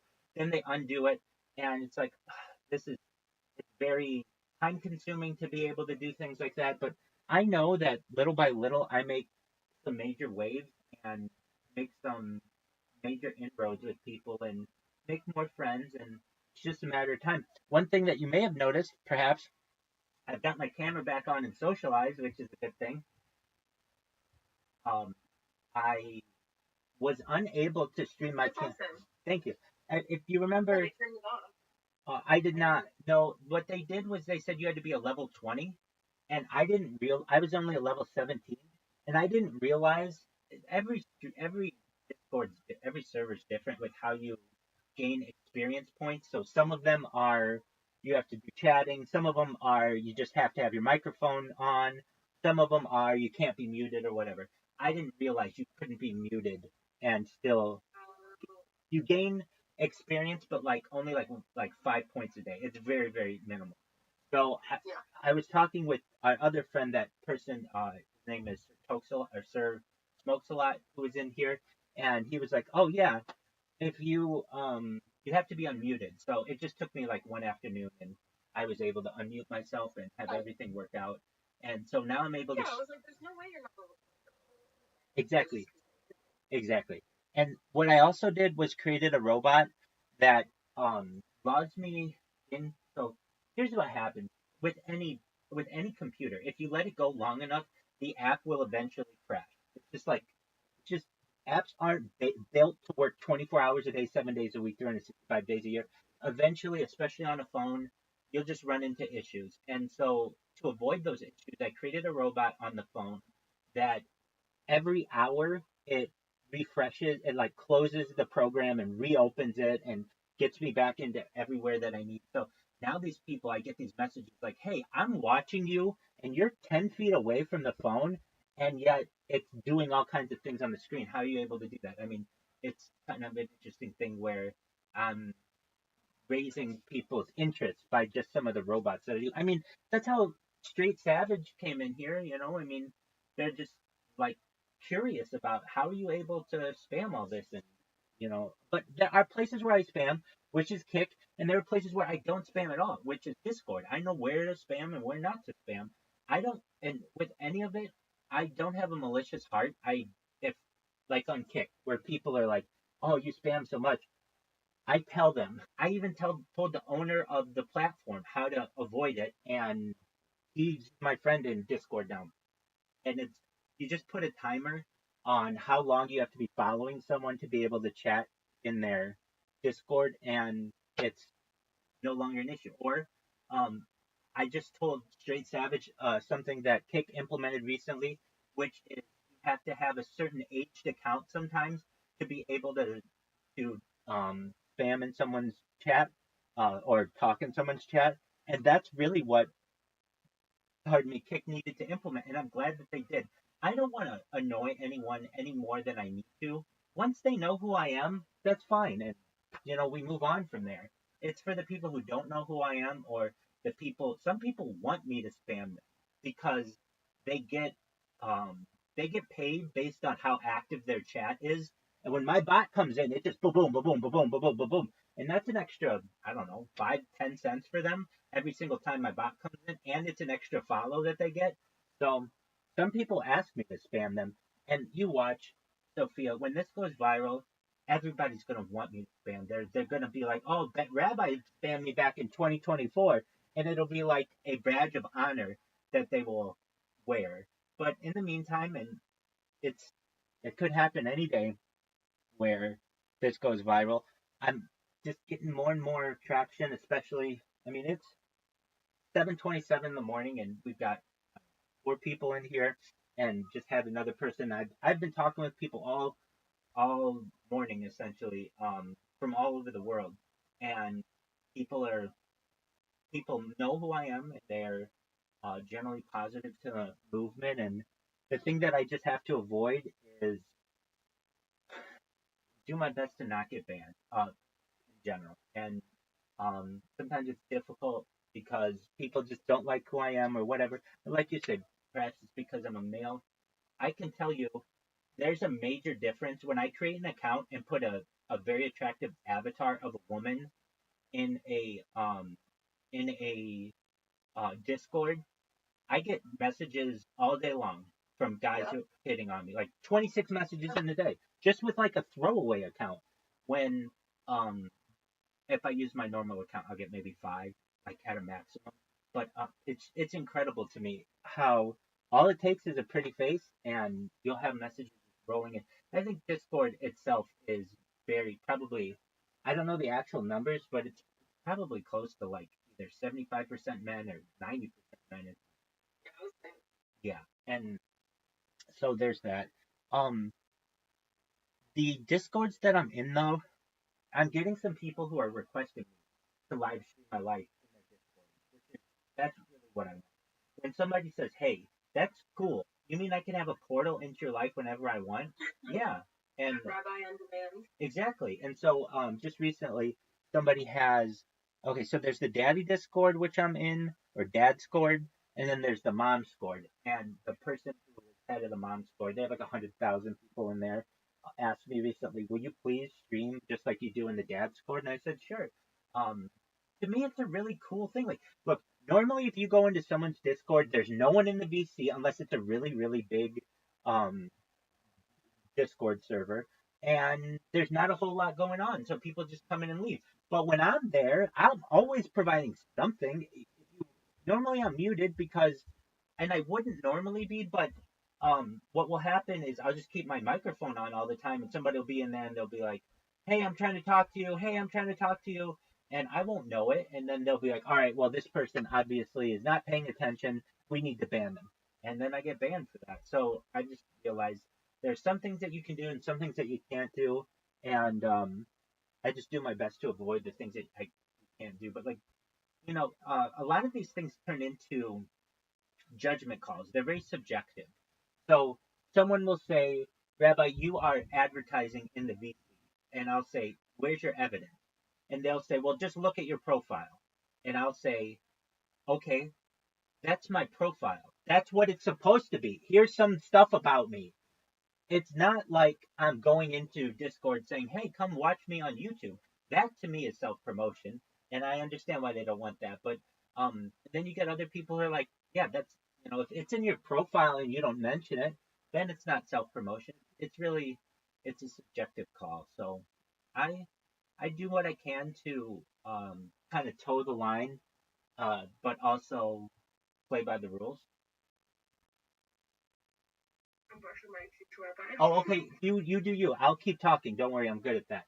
Um, okay. So what else have I been doing? I get a lot of joy out of doing the karaoke concerts, and unfortunately, while that account did go down, hopefully I get it back. But even if I don't, I think I'm going to still continue to do this on a nightly basis because a lot of times it'll be the middle of the night and it'll be kind of just dead everywhere, and that's when I get a good 2 or 3 hours in, and I get to be funny on them, and I get to, do some artistic things and play air guitar and harmonica, and I'll kind of things that bring me joy. And then when they're done, I get to share them with people, and that's exciting to me. I will say that I a lot of people know who I am, and that's an exciting thing. Just I know it's not everybody on Earth, but it's a really a diverse group of people, and I think that's a positive because there just takes one person to say, "Hey, I think what you're doing is really interesting, and I'm going to share that with the right group of friends." And then all of a sudden, get some more and more people in here. The thing that where I get um where I know that like what I'm doing is working is when I get people who are typing to me, because that means that they found out about me somehow, some way, and now they actually know that I have a YouTube account and they can interact with me that way. I mean, it's really great when they come in Discord. I should say that's probably the best, but if they're coming in and typing to me in YouTube, I mean, I've gone for 3 years basically with very few people who type to me in YouTube. In fact, oh, I had a guy yesterday, a friend of mine. I say a friend, but like virtually. Um, he he's an artist, musical artist. He sent me his music, uh, in a CD form. I had to get a CD player and do all that kind of stuff. He sent it to my house, and he has been watching me for like more than 2 years, but we've never ever been able to talk like in a Discord or anything. So finally, I was able to get him in here yesterday into the Discord, and it was like, oh man, it was like he knows all about me, and because he's been watching me for this whole time, but we just had never been able to talk face to face, and that's an exciting thing. Okay, finally, I'm like able to onboard people to a place where they're able to be my real friend, and I think that that's definitely a positive. I I had somebody come in here this morning, and they've been watching me for a pretty good amount of time. I believe they're in Cambodia, though I don't exactly know. Um, and they the discussion we were having is what brings me joy. And while I go outside at least once a day or whatever just to touch grass, I do get the most amount of joy being live streaming, knowing that I'm archiving whatever I'm doing for the future, but I get to learn about whatever I want. Right now, right before you came in and all the other people came in, I was listening to a podcast on the British East India Company.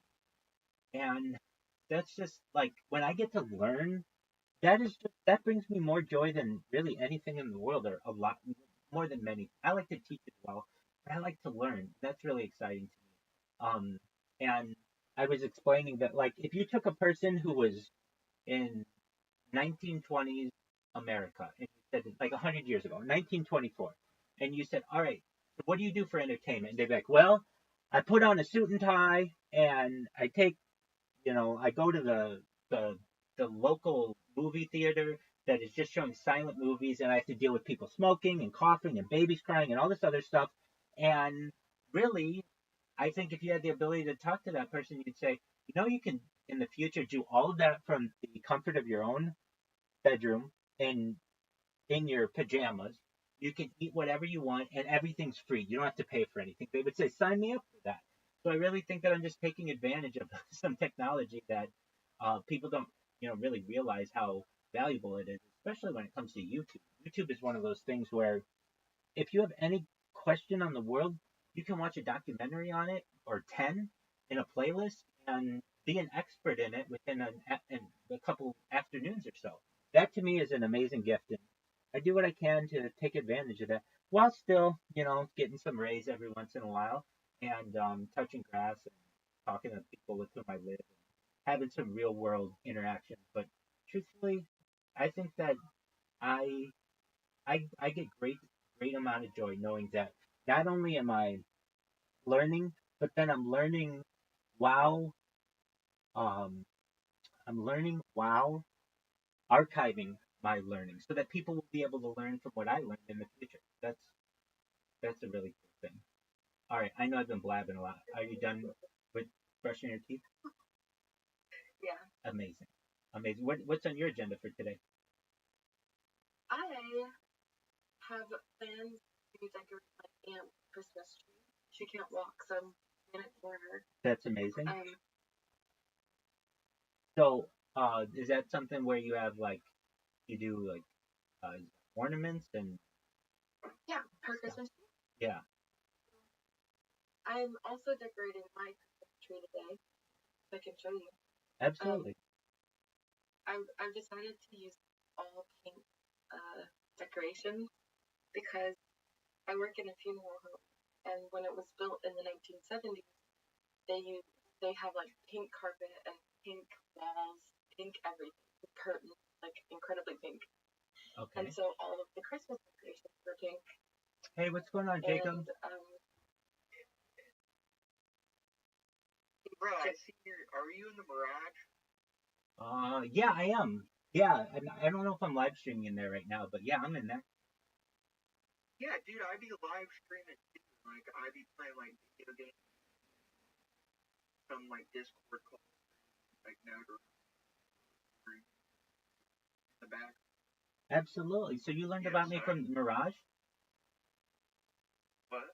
You learned about me from the Mirage Discord? Yeah.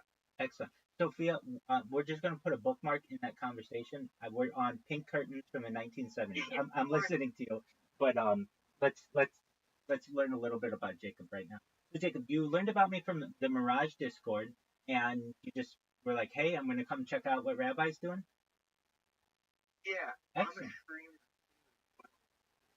Amazing. Okay, but you don't know about my bots on Kick? Oh, okay. Excellent. Well, do you mind if I tell you what I do? Yeah. Excellent. Well, I'm Rabbi Rothschild. I stream my life 24/7, 365 for world peace. Apologies to anyone out there who knows this by heart, but this is my spiel.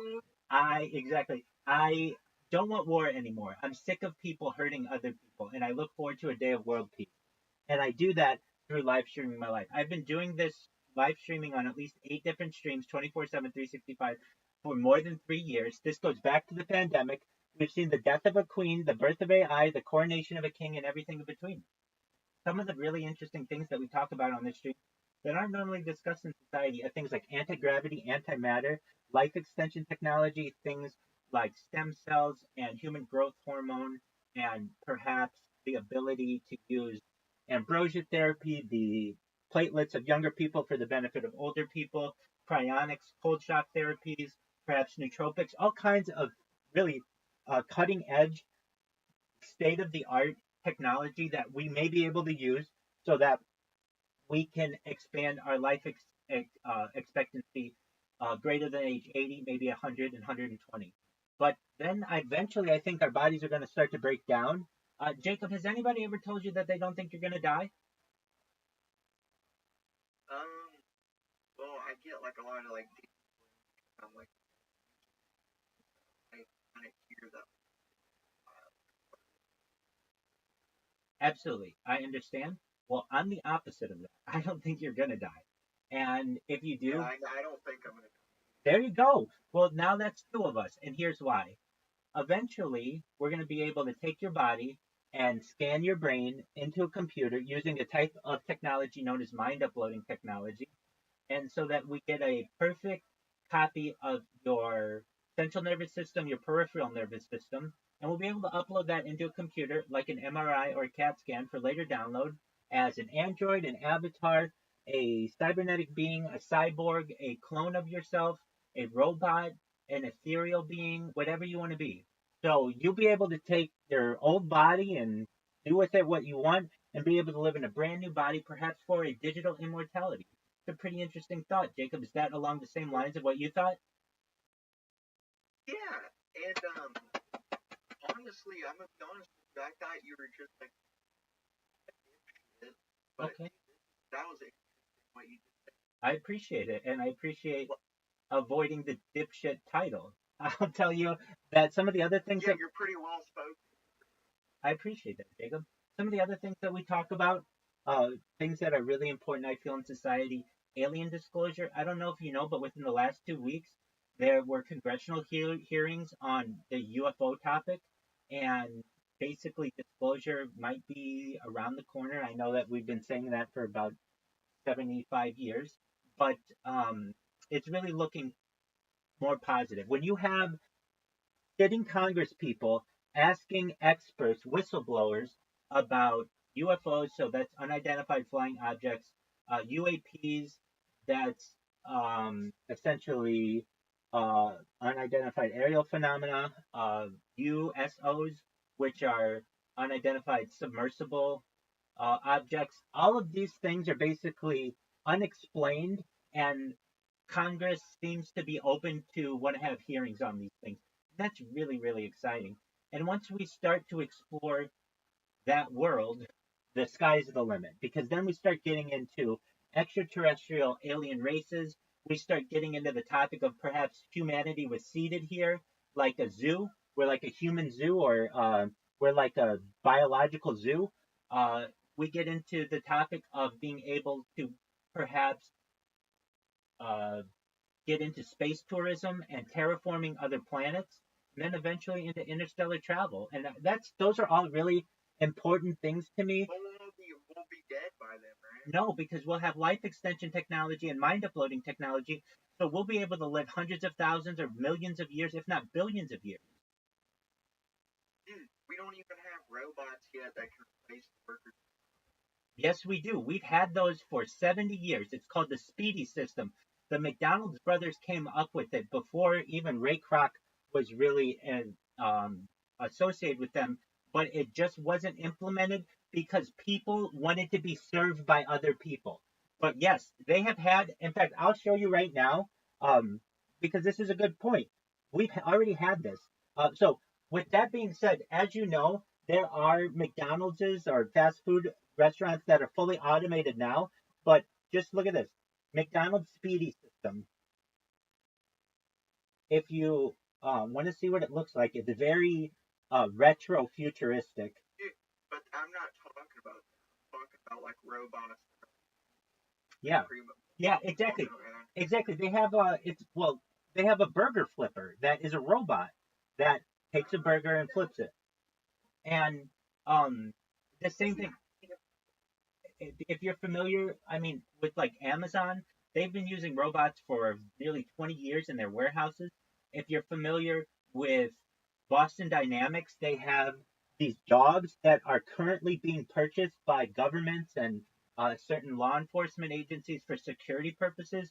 If you're aware of Tesla has the Optimus uh, Optimus Prime robot or Optimus robot that it can blow people kisses. I was watching a video of it yesterday. It could blow people kisses. It could do the hula. I mean, this is all in a humanoid like robot, and it's just going to get better from here on out. I mean, people may make fun of it because it's not able to do everything perfectly, or it may have a glitch here or there, and it will just take a couple of years maximum, and it will be able to perform every human function better than any human would be able to. And when we combine that with not just artificial intelligence, where we're at right now, artificial general intelligence, but we start to move into the world of artificial super intelligence, where these robots are not just as smart as humans, but many times smarter than humans. That will be a very interesting day. And those types of robots never need to take a break. They never need to ask for vacation. They never have deaths in the family. They never have to stop working. They can work 24 hours a day. And once that starts to happen, we will see a major, major shift in the um, future of society, where people will have to support themselves using new systems, probably something known as a universal basic income, because there are no more jobs. And I don't mean this just for labor jobs, I mean this for lawyers. There's a type of AI known as the Shapiro that will be able to replace basically every lawyer and write legal briefs better than any lawyer ever has. There's a doctor, there's a robotic doctor that's known as the Da Vinci that does surgery anywhere in the world better than a human surgeon can. It can do eye surgeries, it can do heart surgeries. All of these things are really going to be more popular within the next half decade into the next decade, where eventually they're replacing essentially um, every single type uh, of profession. And we shouldn't be afraid of that world. We should embrace it and then really work on ways that we can support the greater mass of people through universal basic income, in my opinion. Dude, honestly, you're him. Like, you were made, you were put on earth to have like a fun.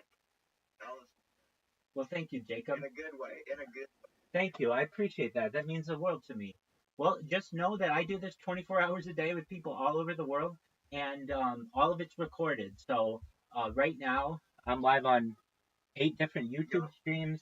I'm live on 8 different Twitch streams. Dude, honestly, okay, here's what Go for I it. feel like I'm not in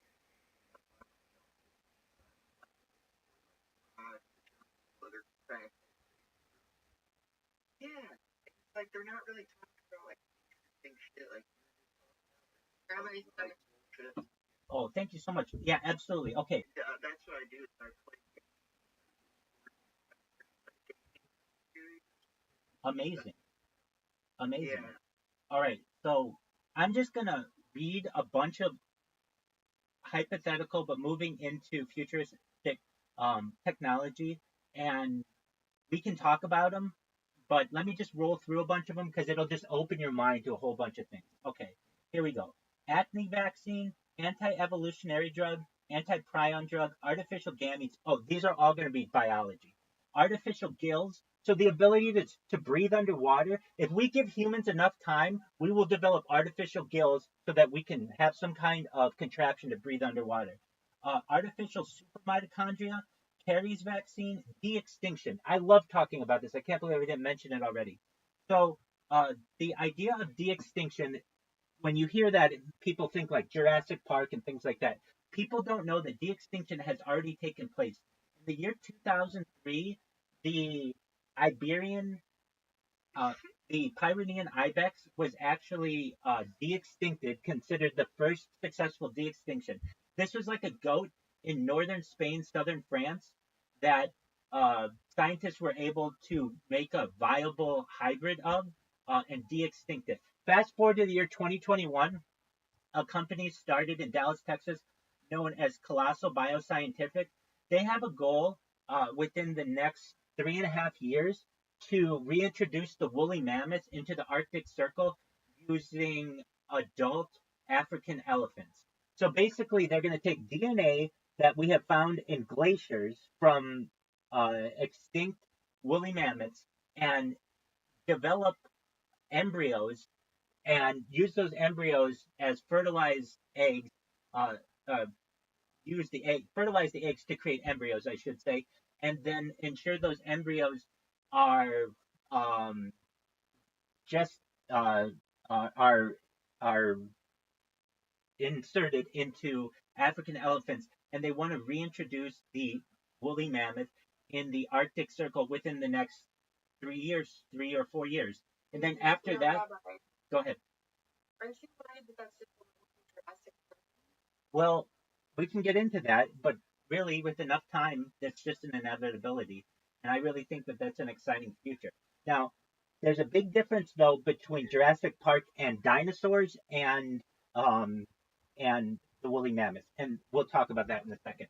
But after the woolly mammoth, they want to reintroduce the Tasmanian tiger and then the dodo bird. And then from there, they're even looking into the Siberian tiger, and the opportunities are endless. Now, to Sophia's point, hey Rabbi, well, aren't we getting into like essentially um, using science to perhaps cause unnecessary outcomes? What about a situation like Jurassic Park? Well, we're still You're just mixing DNA. that's all we do with humanity, though. I mean, that's how we create each other. That's true, but really bad. Well, not necessarily. So, at least from what I've heard, when it comes to dinosaurs are a different breed, no pun intended.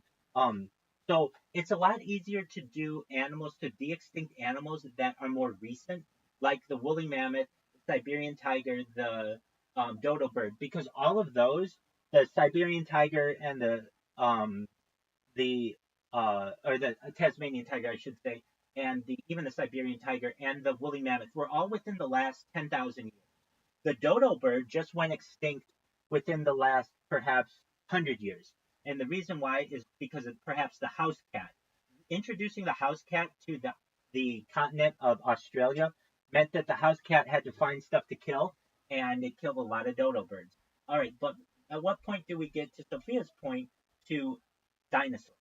And you'll hear there's a woman, she's, I forget her first name, Professor, I believe her last name Shapiro or something like that, who comes out and says, hey, if you think that we're going to be reintroducing dinosaurs anytime soon, it's, well, okay, he jumped. That's fine. Sophia, to your point, um, the idea of reintroducing dinosaurs is still a bigger step than just the woolly mammoth and such. What we have to do is basically use AI to recreate the um the DNA of the dinosaur because there isn't any dinosaur DNA still preserved. Right. Yeah, we do have a more profile of like adult birds compared to dinosaurs. Exactly. I think in Jurassic Park, the idea of how that was going to be done was there was like a mosquito that bit a dinosaur, and then that mosquito was preserved in like amber, and that actually doesn't happen. At least according to modern science. But what can happen is we can take like a gecko or even a crocodile and get their current DNA and use AI to essentially reverse engineer that DNA to create a bigger version of it or whatever we want. Something that is like a Tyrannosaurus Rex or a Stegosaurus. People don't know this too. This is a fascinating fact. We are closer in age to the Tyrannosaurus Rex to the Jurassic period than the Jurassic period was to the Stegosaurus. So basically, like the Tyrannosaurus Rex or raptors and things were already on fossils of stegosauruses. Like that's the kind of uh, timelines that we're using here, which is really interesting. Um, so I'd say that we don't necessarily have to worry about Jurassic Park maybe this decade, but definitely in the next 50 years. And the plans that I've heard are that very much like the movie, off the coast of Costa Rica, there are some ideal islands that have been sought where you would reintroduce dinosaurs. No. Yeah, yeah. And but it would not be what I feel. I want to avoid zoos in the future. I think like open air safaris are much better for the animal. I don't like animals trapped in cages, and I want to avoid that in the future. And so at least these would be where animals have acres of land in which to roam. And if they never want to see a human, they don't ever have to see a human. But humans would be able to perhaps take like cars through, or not necessarily your traditional, petroleum cars, but perhaps electric cars or on some kind of monorail or even like helicopters to be able to see these things. But what we have to think, Sophia, is that if given enough time, everything is possible.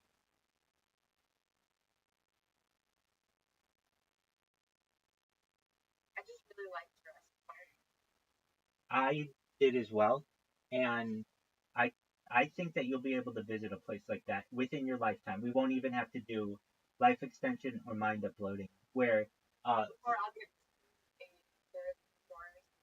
yeah, in fact, they might name it after you because Oh my gosh, you just made my definitely, I can't wait to absolutely, that's my dinosaur. That's Sophia the dinosaur. But yeah, I mean that's what happens. I mean, truthfully, that's and I what. will be an actual dinosaur. No, you won't. No, you won't. But I mean, think about it. That's what happens in literature. Someone writes a science fiction novel about, like Jules Verne writes a science fiction novel, and years later they name a submarine after Jules Verne because he was someone who had this as an idea, or perhaps they name some type of spacecraft after like Jacques Cousteau or something like that, just because these people were uh, early adopters or futuristic thinkers, and I think the same could be said for a dinosaur named Sophia. You're positive towards this idea, as am I. I think that eventually, if you give people enough time, everything is possible. And what does that mean? If you say infinity is a thing, which I really don't think it is, in terms of time, I think that we are in like a closed system.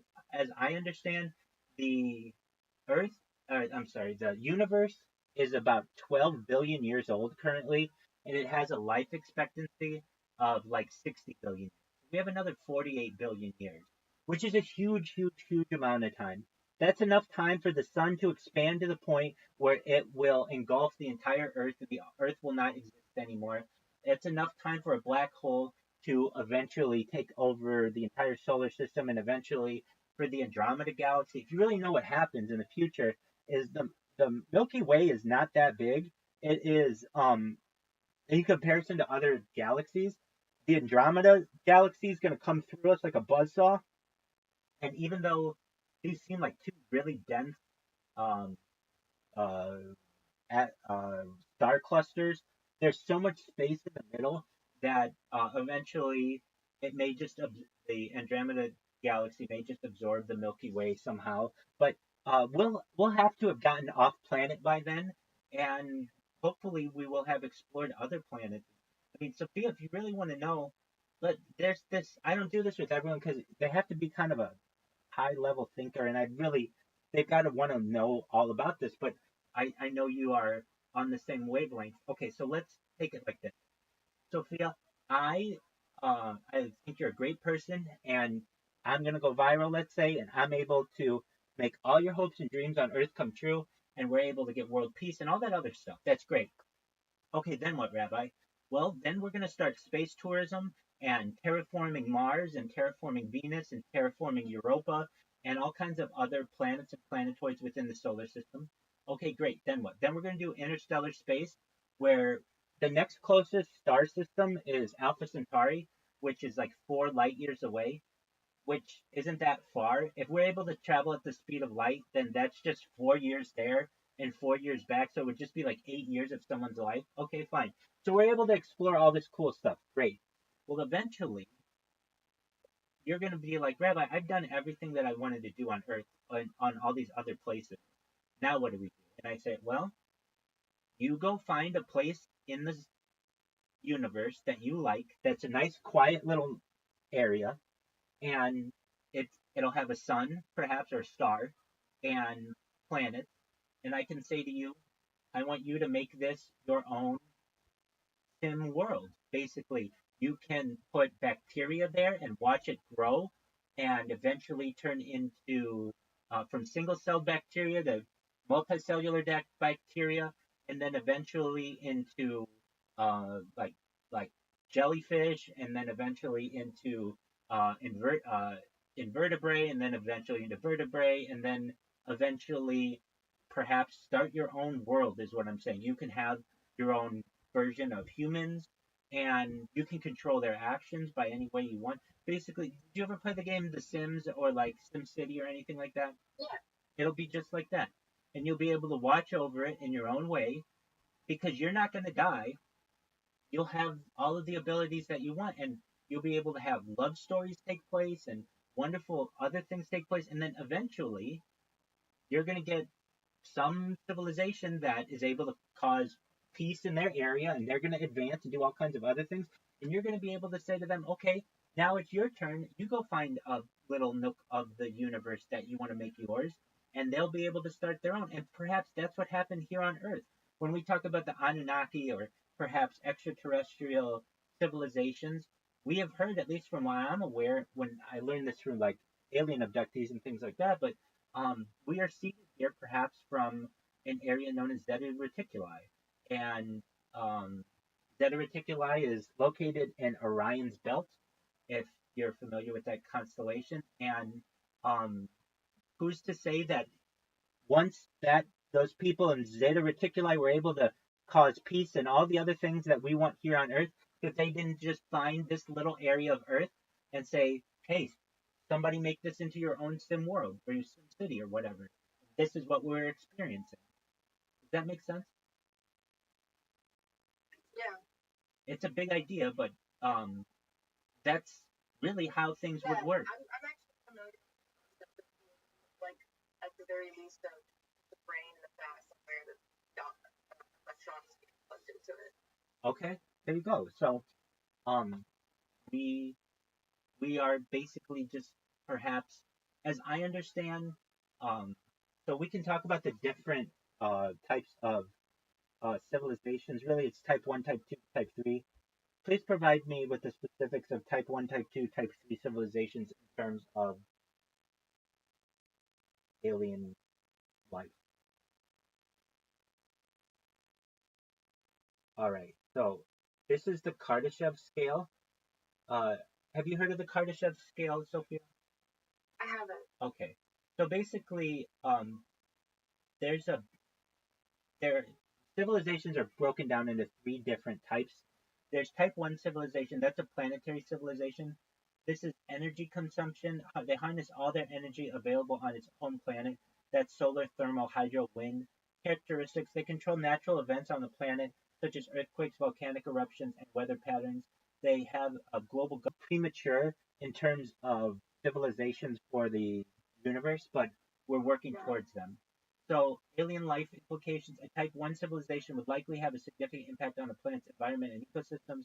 Its energy consumption and technological advancements might be detectable from a distance, potentially through astronomical observations or radio signals.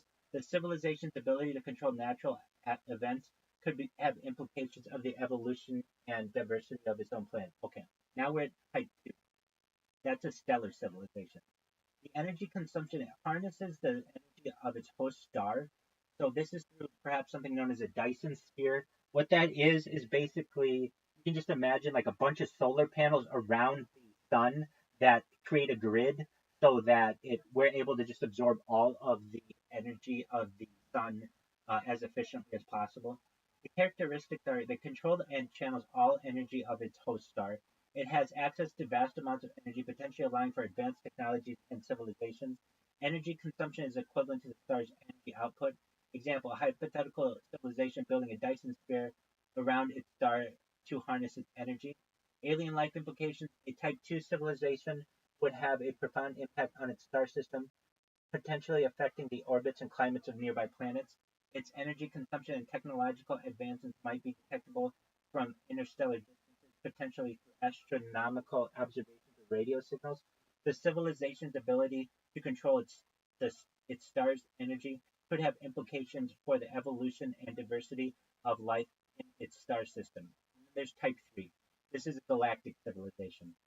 Energy consumption: it harnesses the energy of its entire galaxy. So this would mean that we would have to be able to harness all of the energy of the Milky Way.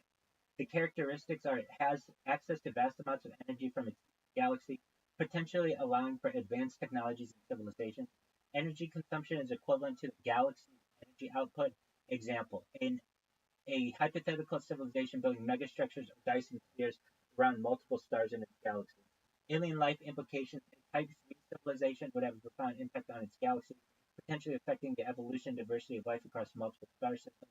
Its energy consumption and technological advancements might be detectable from intergalactic distances, potentially through astronomical observations or radio signals. And the civilization's ability to control its galaxy's energy could have implications for the evolution and diversity of life across the galaxy. So these are just the Type 1, Type 2, and Type 3 types of the Kardashev scale. And perhaps it can even get more advanced than that. But when you really start to talk about how advanced are we as a civilization, we're only at a 0.7. We're not even considered a serious candidate at a civilization yet in terms of extraterrestrial evolution. And while that's it makes us feel it's humbling. It's exciting to know that maybe within 100 years we might be able to get to that Type 1 civilization, perhaps. And there's something else that really fascinates me. If you were to ask me, like, what my passions are, world peace is at the forefront. But really, my interests, there's something called the Galactic Federation. Have you ever heard of this, Sophia? Maybe in like Rick and Morty. Okay, yeah, exactly, that kind of stuff. All right, so in the same, and that's a big time show. If you didn't know, Rick and Morty is the #1 ranked show of all shows on Rotten Tomatoes, which is quite interesting. All right, It's so good. It has actually a lot of fun. I know I've got to get into it more. Not that I'm not interested in it. It's just I do a lot, but of any Yeah, I never find Rick and Morty. I have watched them all on this. Believe it or not, just I had a time when I wanted to just capture all of the shows. So like everything from The Sopranos to Sex and the City to Parks and Recreation to Seinfeld to Friends, all of them. And I would show them on like a bunch of different screens at once. So I did watch all the current Rick and Morty's, but I didn't. Okay, here we go. Please tell me everything you know about the Galactic Federation. Specifically, Chaim Eshed's statements, the head of the former head of the Israeli Space Commission.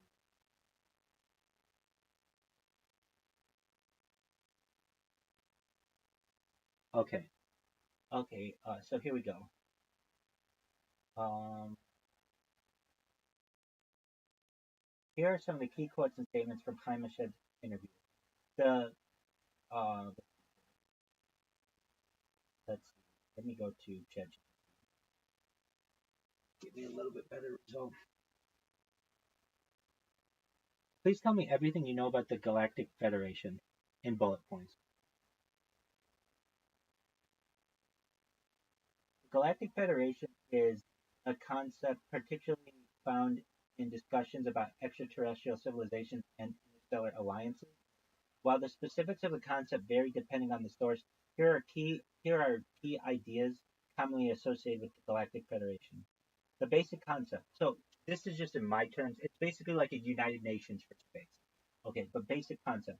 Interstellar alliance. The Galactic Federation is usually depicted as a large cooperative alliance of different advanced civilizations, races, and species from various star systems. The purpose, it often serves as a governing body, peacekeeper, or diplomatic entity that facilitates trade cooperation and conflict resolution between different civilizations in the galaxy. Key characteristics: advanced civilization. The members of the Galactic Federation are typically highly advanced in technology, culture, and understanding of the universe, peace, and stability. The Federation's primary goal is often to maintain peace, prevent conflicts, and avoid interstellar wars. If you do know, like the UFOs that visit us here on Earth many times shut down nuclear warhead facilities because for whatever reason, but we know that they're very, very interested in what we do with nuclear weapons. Diplomacy and governance. It may have its own set of laws, governing bodies, or councils to mediate disputes and manage relations among its members. Protection and defense. The Federation may also have military forces for defense against external threats like hostile alien races and galactic anomalies. And when I didn't know, I mean, no one starts out with this knowledge. And from what I've learned, there are perhaps hostile alien races that are out there that are at war, like like Star Wars. I hate to say it like that, but like there's a galactic federation, and then perhaps the rogue groups that they need to keep with whom they need to keep. The structure is a council. There's often a governing body composed of representatives from member species or systems, intergalactic laws.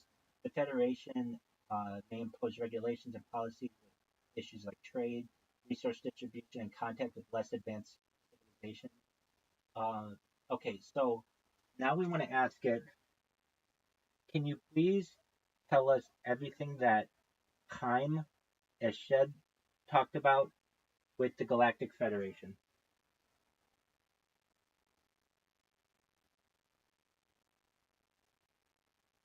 Okay.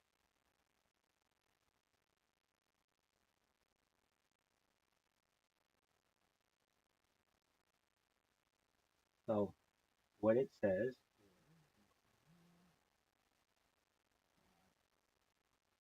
can you please tell me everything that Chaim Eshed, Chaim. life, can you please tell me everything that Chaim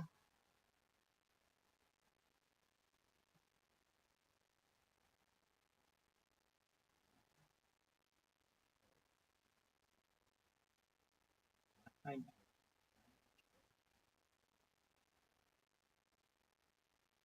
talked about with the Galactic Federation?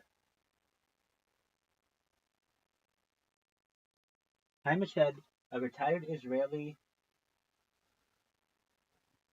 uh, general and former head of the Israeli Space Security Program, made headlines in December 2020 when he revealed interviews that Israel had had contact with extraterrestrial civilization, particularly a galactic federation. His claims, presented in a series of interviews and later expanded upon in the book The Universe Beyond the Horizon, suggest a secret history of communication between humanity and advanced extraterrestrial civilization. So, look, this, do I believe this? I don't know, but it's more interesting than anything you're going to see on TV. So here we go. This is what he says. Key points Chaim Hashad discussed about the Galactic Federation. The Galactic Federations existed. Hashad stated that there is a group of advanced extraterrestrial civilizations, collectively referred to as the Galactic Federation. According to him, the Federation has been in contact with various governments, including the United States and Israel, for decades. He suggested that these civilizations are highly advanced and have been monitoring Earth for a long time. Cooperation with world governments. Hashad claims that the Galactic Federation has been working with the U.S. and Israel, but their existence has been kept secret from the public. This was supposedly due to concerns about the social and political chaos that might result from revealing the truth about extraterrestrial life to the general populace. Aliens and human relations. According to Hashad, extraterrestrials have been in communication with world leaders for many years. However, they were reportedly hesitant to make contact with the general public as humanity was deemed not yet ready for such a disclosure. Instead, it suggested that these civilizations were watching over humanity and wanted to ensure that humans do not self-destruct through war or environmental degradation. The space program and secret projects. Instead, mentioned secret space programs that have been operating, including the development of technology in collaboration with alien species. He suggested that these technologies were far beyond what humanity currently possesses, though specific details of the collaborations remain vague. The Trump administration's involvement. One of the sensational aspects of Hashad's claims was that the assertion that the former Trump administration was aware of the Galactic Federation's existence. He said that Trump had been briefed on the matter and was close to revealing the truth, but was advised against making the information public as it may cause chaos. The role of the U.S. military and NASA. Hashad also indicated that the U.S. military and NASA were involved in secret dealings with the Federation. He suggested that various space missions were, in part, conducted in collaboration with extraterrestrials, but these efforts were classified and not disclosed to the public. Now, this one's really interesting to me, and I don't know what to make of it. The secret base on Mars. Perhaps one of the most startling claims was the idea that there is a secret base on Mars where human and extraterrestrial beings interact. Hashad implied that human took place. This should be something that wasn't disclosed to the public. The role of Israel and Hashad's comments about Israel's role in galactic interactions were also noteworthy. He suggested that Israel has been in the loop on extraterrestrial matters for many years, and the Israeli government has communicated with extraterrestrials in ways that were kept under wraps. Hashad's credibility and reaction. Hashad's claims were met with skepticism and controversy as a highly respected figure in Israel. His statements generated significant media attention, which is the thing. He was the head of the space program there. He was a general. This isn't just some random ass guy. And but he faced criticism from many scientists, researchers, and skeptics who considered the idea of the Galactic Federation to be highly speculative or far-fetched. While Hashad's background in space security lent some weight to the comments, many viewed his statements as speculative. Hashad himself, however, seemed to imply that these revelations were meant to open up the possibility of future dialogue about extraterrestrial life and advanced civilizations.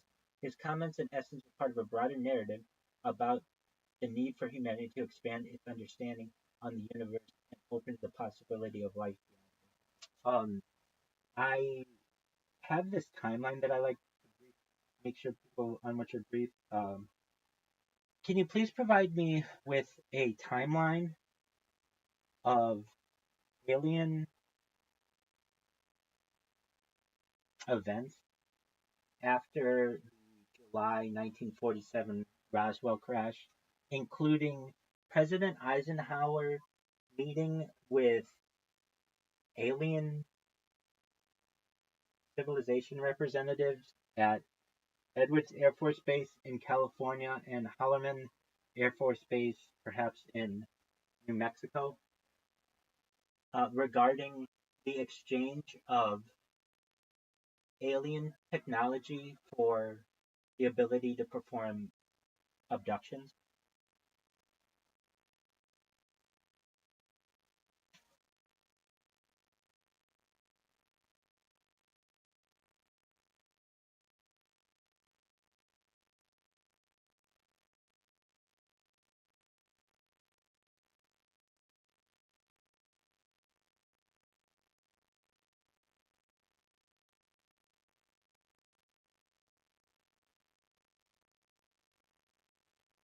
Okay, the story of extraterrestrial encounters, particularly in the context of government secrecy, has become a topic of intense speculation, yada yada yada. July 1947, the Roswell UFO incident. A mysterious object crashes near Roswell, New Mexico. The U.S. Army initially said it was a flying disc, but later retracts the statement, claiming it was a weather balloon. Late 1940s to early 1950s, rising UFO sightings and government post Roswell. Reports of UFO sightings escalate, particularly after World War II, when jet technology improves and UFOs are observed frequently by military pilots and civilians alike. Project Blue Book. In 1952, the U.S. Air Force formally begins investigating UFOs through Project Blue Book, which documents and studies UFO sightings across the country. The project runs until 1969. 1954, President Eisenhower's alleged meeting with aliens.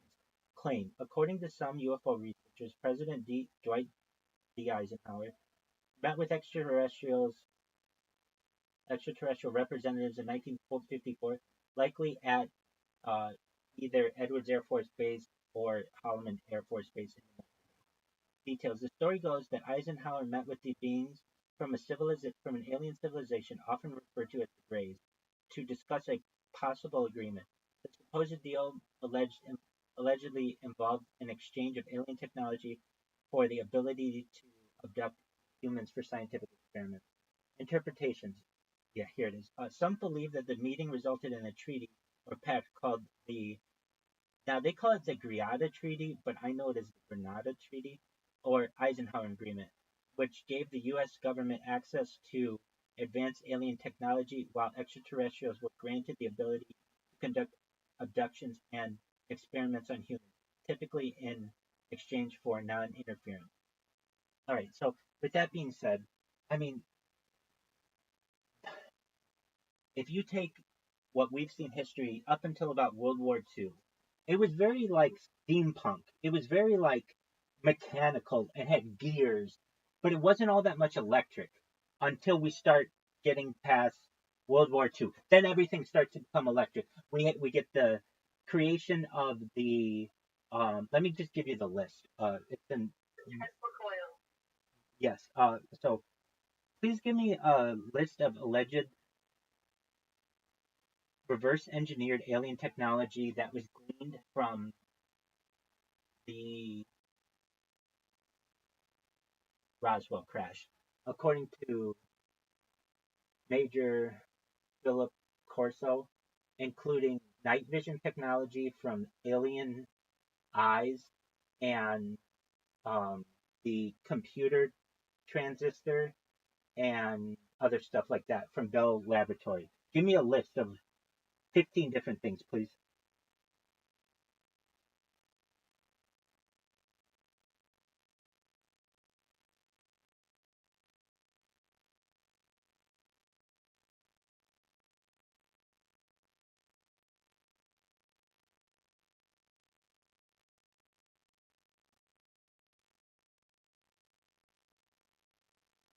Okay. Oh, Major Philip Corso, in his book The Day After Roswell, claimed that the U.S. government reverse engineered several advanced technologies from the wreckage of the 1947 Roswell crash. Night vision technology. Corso suggested that night vision devices were developed from studying the alien eye structure, which supposedly allowed for enhanced light vision. Semiconductor transistor. Corso claimed that the transistor was pivotal in the development of which was pivotal in the development of modern electronics, was derived from alien microcircuitry, lasers. He asserted that laser technology has been influenced by the technology recovered from the Roswell crash. Integrated circuits. Corso stated that alien technology contributed to the development of integrated circuits, the foundation of modern computer systems. Fiber optic. The development of fiber optic communication systems was allegedly based on principles derived from the Roswell materials. Advanced radar systems. Corso claimed that the military developed improved radar systems by studying alien technology. Memory metal, which is known as nitinol. He suggested that a type of memory metal, which could return to its original shape when heated, was reverse engineered from Roswell debris. Teflon. Corso mentioned that Teflon, a material used in non-stick coatings and various high-temperature applications, was part of the technology gleaned from the crash. Kevlar. The high-strength. Wait, Go ahead. or reverse engineered from aliens? He's Major Philip Corso. He was So this is from that hearing or whatever it was where he was, it's from his book. he was under oath. Oh, it's from his book. This is from his book, yes. Let me see. So they didn't do those types of hearings. Like that's more a modern where you're under oath and doing all that. That that really has been really like within the last 20 years that people have been doing that. Um, but uh, let me see if he was ever under oath when he stated this. So it says Kevlar, the high strength material used in bulletproof vests, was allegedly based on alien materials. Microwave technology. Corso implied that the development of microwave technology used in radar and communication was influenced by alien technology. High temperature superconductors. He claimed the study of alien materials helped to advance the understanding and development of high temperature superconductors. Medical technology, X-ray imaging, MRI. Corso noted that the development of advanced medical imaging technologies such as the MRI and X-ray systems was based on principles from alien technology. Unmanned aerial vehicles. The development of drones and other unmanned aerial vehicles was, according to Corso, influenced by technology recovered from the Roswell crash. Jet propulsion and engine technology. Corso suggests that advances in jet engine design, particularly in terms of efficiency and performance, were partly based on the analysis of alien propulsion systems. Solid state electronics. The development of solid state of electronics, which are used in everything from computers to modern military systems, was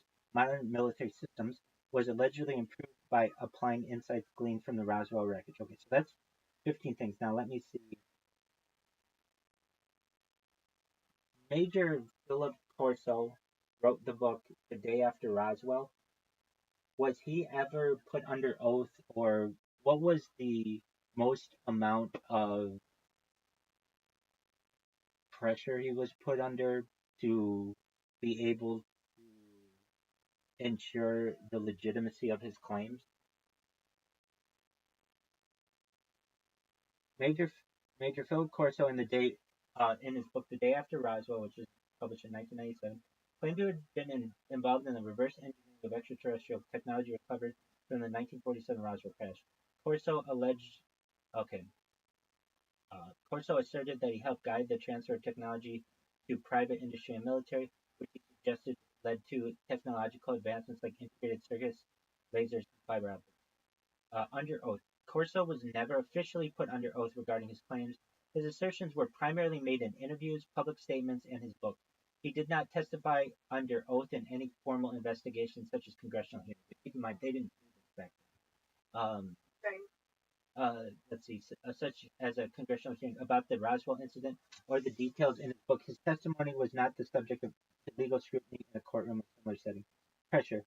Corso claimed that he faced significant personal and professional pressure to keep quiet about the events surrounding Roswell and his role in the recovery and dissemination of alien technology. He suggested that he was under constant surveillance and certain aspects of his career were influenced by his involvement with the Roswell incident. He also mentioned that he had been threatened by unnamed individuals, though these assertions were never independently verified. The book was published decades after his retirement from the military, and Corso suggested that by then the pressure had lessened, although it was still a factor in his decision to come forward. Despite Corso's testimony, many skeptics, including researchers and former military personnel, have raised issues about the veracity of his claims. They argue that some of the technological advances he attributed to the Roswell crash are much better explained by known developments in science and engineering. Additionally, Corso's career in military service did not have a direct role in the areas he claimed to have been involved in regarding Roswell, further casting doubt to his story. Now, if he was the only person ever talking about this stuff, that would be one thing. But there are many whistleblowers who have very similar stories about this. A lot of credence to it as well. Absolutely. And when you look at just pictures from look at the Wright brothers, okay? I mean, that happened like 120 years ago, and now we have like stealth bombers. To go from the Wright brothers to stealth bombers within 100 years without any aid is very questionable. Look at computers. Like the first, I mean, it's if you really want to know the history of the computer, it goes back to the loom, LOOM. Basically, the use of technology for like knitting and being able to mass produce clothing at the beginning of the Industrial Revolution, and then being able to use that type of technology. And then the first use of computers in the United States was like for the um, late 1800s. I don't want to say the wrong one. Let me find it. Yo, dog, please tell me what year the tabulation system was developed for a United States presidential election. Okay, 1890. Um, so he created. Okay, so the first major tabulation system was used in the U.S. presidential elections. Was developed in 1890 by Herman Hollery, an American inventor. He created a system using punch cards and electrical tabulating machines for the U.S. Census. Later, evolved into the technology used in elections. The system was employed to assist in counting votes during the 1890 census, and later it was used for the 1892 presidential election and onward. By the time of the 1960s, more advanced electronic voting systems were developed and used in presidential elections, but Hollerith's tabulation system was seen as a starting point for mechanized vote counting in the U.S. Okay, so we move to that, and then we move into, well, something special happens between like 1945 and 1950. A lot of things happen. What? Well, you have World War II ending. You have the creation or the development of the OSI.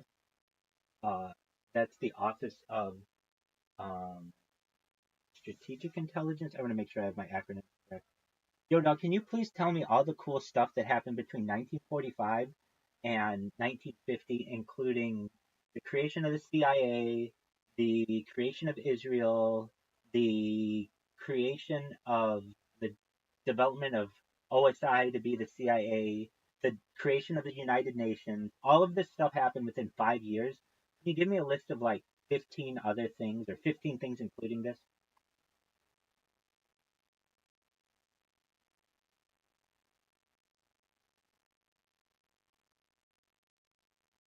Yo, you're right. That 5 year stretch from 1945 to 1950 was packed with major historical events. Okay, so the end of World War II is 1945. The creation of the United Nations is 1945. The Nuremberg trials was 45-46. The creation of the CIA is 1947. The creation of Israel is 1948. The Marshall Plan, uh, officially known as the European Recovery Program, is provided. It provided the U.S. financial aid to help rebuild Western European economies.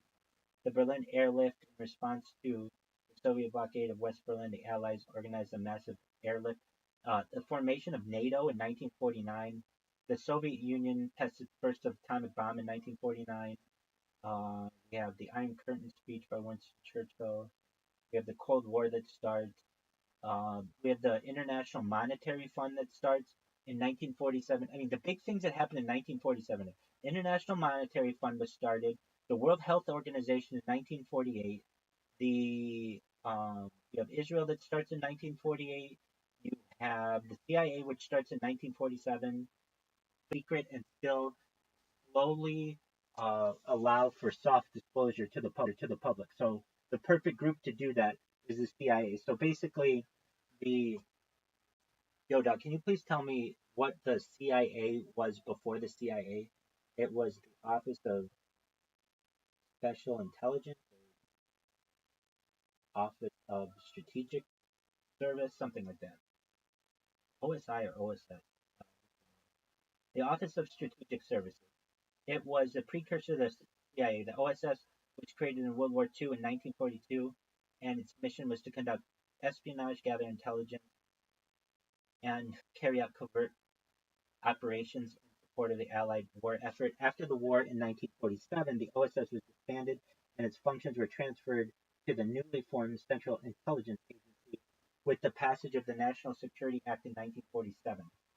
Again, 47 is a big year for one reason or another. I don't know why, but I know a lot of things happened, including Roswell and the creation of the CIA. Within a year, you would have the creation of Israel.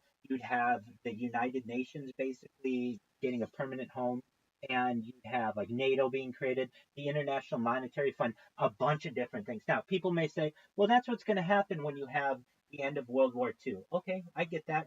But that wouldn't explain why we start getting computers and we start getting like different types of radar and we start with nuclear power. Like all of that kind of stuff doesn't necessarily just immediately start because the world isn't at war anymore. And that's not to say that we weren't at war. We were in a Cold War and we had Korea and all these other things. But there are a lot of questions that are raised all around that time. Notice I'm not saying like, no, but there was this really key period between 1975 and 1980. No, nothing like that. There was this really key period between 1990 and 1995. No, nothing like that. There's nothing like, hey, there's this alleged UFO craft that crashes, and then all of these different groups that start right after. And I don't really have a good explanation for it, except that they were all related in one way or another. Okay, so with that said, there's something else to this. Well, don't think that everything just happened once Roswell happened, because please give me a timeline of all of the major evidence up until Roswell. Like there are wood cuttings from Germany, and there are Renaissance paintings that depict UFOs, and there are like alien-looking creatures in the hieroglyphics in Egypt. Please give me a timeline of all that stuff. All right. So what is it? Ancient times to the Renaissance. So ancient Egypt, hieroglyphics and alien-like imagery. The Denderite. Some researchers claim that the carvings at the Hathor Temple at Dendera depict advanced electrical lighting or even alien spacecraft. Ancient Greece, UFO-like accounts in ancient texts. Historical texts such as those by Plutarch and other Greek and Roman writers sometimes describe fiery objects or chariots of the gods in the sky. The Roman sky phenomenon. I know what I'm going to say as well. The Roman author Pliny the Elder described sightings of strange flaming shields in the sky during battles, which some believe could be UFOs. Medieval period flying shields and fiery spears during the medieval period. There are accounts from various European sources describing strange lights or objects in the sky. These include sightings of glowing disc-like objects in England. The Nuremberg UFO sightings of 1561. A famous woodcut from 1561 shows a large number of cylindrical objects in the sky over Nuremberg, Germany, with some witnesses reporting that they engaged in combat with each other before disappearing. Renaissance paintings. Various paintings from the Renaissance period, including works by Leonardo da Vinci, Raphael, and others, feature strange objects in the sky or in scenes involving angels, which some believe resemble UFOs. The most famous include the Annunciation by Da Vinci, the Madonna with Saint Giovanni by Ghilardio, the Baptism by Francesca. Okay, so then we get into the 1600s to 1800s. The Chilean UFO sighting in 1561 are reported. A sighting near Santiago, Chile, was reported and witnessed by hundreds of people with multiple descriptions of objects that move erratically in the sky. 18th century airships. There are numerous reports throughout the 18th century from Europe and America describing mysterious objects or airships in the sky. For example, in 1790, the German astronomer and mathematician Friedrich Wilhelm August Hess described strange flying ships seen over the Baltic Sea. The term airship was used to describe these objects before the term UFO existed. They used to just call them airships. Even before we had blimps and things, they would just call them airships. Early 20th century, 1900 and 1940s, they're missing one in here, but we'll see what else they say. In 1909, a series of reports of from the United States described airships flying over various locations. These craft were said to have had strange, non-traditional designs and were often accompanied by strange phenomena. In the 1930s and 1940s, there were a number of UFO sightings and phenomena reported in the years leading up to the Roswell incident. While the term flying saucer was not yet in common use, people began to see and describe the objects in the sky that resembled what we would now call UFOs. And then there's Roswell. Okay, but they're missing some. And okay, just one moment. Yo, dog, please tell me all about the UFO crash that allegedly hit a windmill in Texas in the late 1890s, and the bodies of the people or beings that died were buried by the people in the town. And this was in the newspaper. Okay, yeah, Aurora, Texas. There you go. Joe, the story you're talking about sounds like it's the 1900 Aurora, Texas UFO crash, which is one of the more bizarre and mysterious events in UFO folklore. It allegedly happened in the small town of Aurora, Texas, around April 17, 1897, though the years often cited as 1897 or 1900, depending on the version. I've known it as 1897. Could have been either. According to the tale, a strange flying object, described as a flying saucer or airship, crashed on the property of a local farmer named J.S. Proctor. The craft supposedly struck a windmill and exploded, scattering debris across the area. Now, I know you're thinking, well, this thing can travel interstellarly and then it hits a windmill and crashes, Rabbi? That's how that happens. Look, I don't know. I wasn't there, but this was very much the news of the day in Texas back then. After the explosion, the story goes that the residents of Aurora discovered the wreckage and a being that appeared to be from another world. The being, described as as humanoid, but badly disfigured from the crash, was said to have died in the wreckage. The townspeople allegedly gave it a burial in a local cemetery, marking the grave with a simple stone. Some versions of the story suggest that pieces of the wrecked craft were also buried alongside the creature, although that detail is a bit murky. The tale was first reported in the April 19th, 1897 edition of the Dallas Morning News, which is still a newspaper, where a local correspondent named W.D. Dave Proctor, the farmer's son, some say, wrote about the event. The story made a big splash at the time, and many people were fascinated with the idea of an alien crash landing in rural Texas. Over the years, the story has been met with skepticism. Some have speculated that it could have just been a piece of local folklore, especially because the account is the only known written source for the event. The small cemetery in Aurora still draws curiosity from the UFO enthusiasts, though there's no conclusive evidence to prove the tale's authenticity. To this day, the Aurora UFO crash remains one of the most talked about oddities in UFO lore, straddling the line between strange historical curiosity and legend. Whether it's an example of early UFO mythology or something more elaborate, it's a story that refuses to be forgotten. Okay, so have you know the band Foo Fighters, right? With like Dave Grohl, Sophia. Oh, Sophia, can you hear me? Yes, Oh, I do. excellent. Do you I know the? had to pull my phone out of my pocket. You're good. Do you know the band Foo Fighters? Yeah. Do you know what the term Foo Fighter is? No, I can't remember. That's okay. So when Americans were at war in the Pacific, they would see these airships overhead, and they didn't know what to call them, so they called them Foo Fighters. But let me get all the information. Yo, dog, can you please tell me the etymology of the term Foo Fighters and its role in World War II?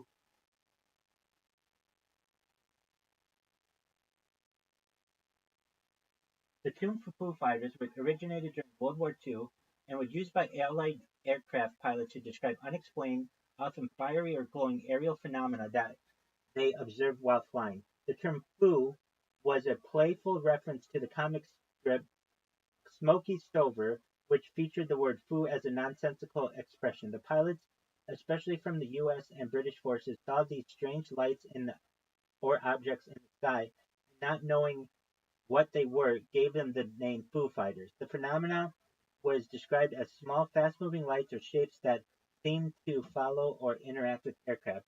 Some speculated they were enemy secret weapons, while others thought they might be atmospheric or experimental devices. However, no definitive explanation was ever found, and the term stuck.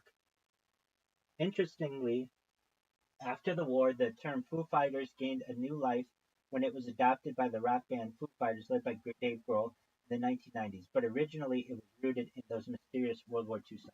Isn't that fascinating? I think.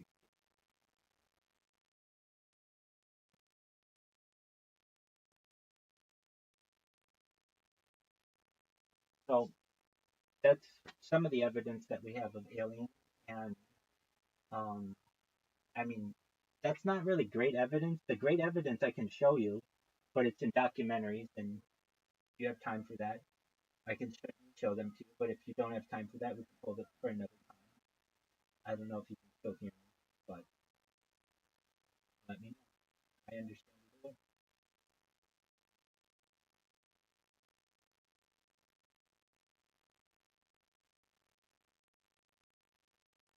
Okay, you can still hear me.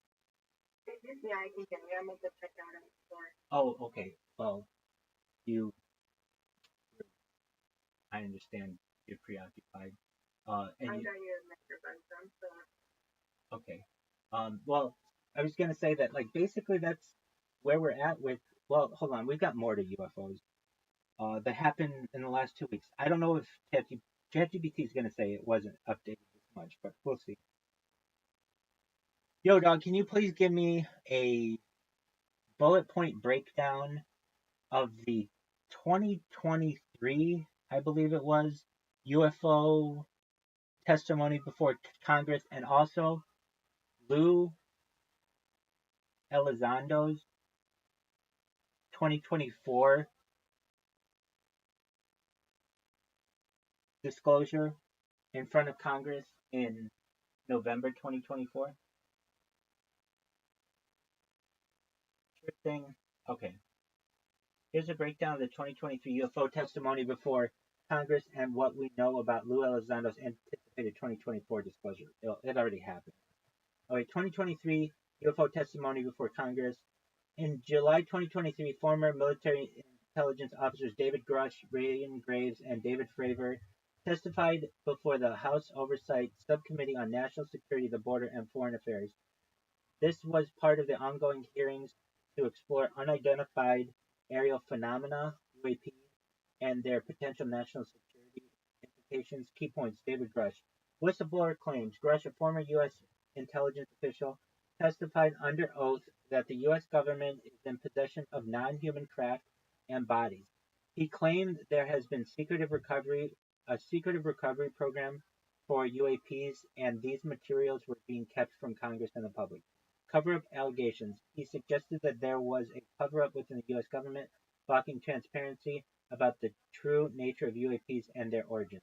Government response. Grush confirmed that he had been blocked from sharing further classified details due to concerns about national security. Ryan Graves.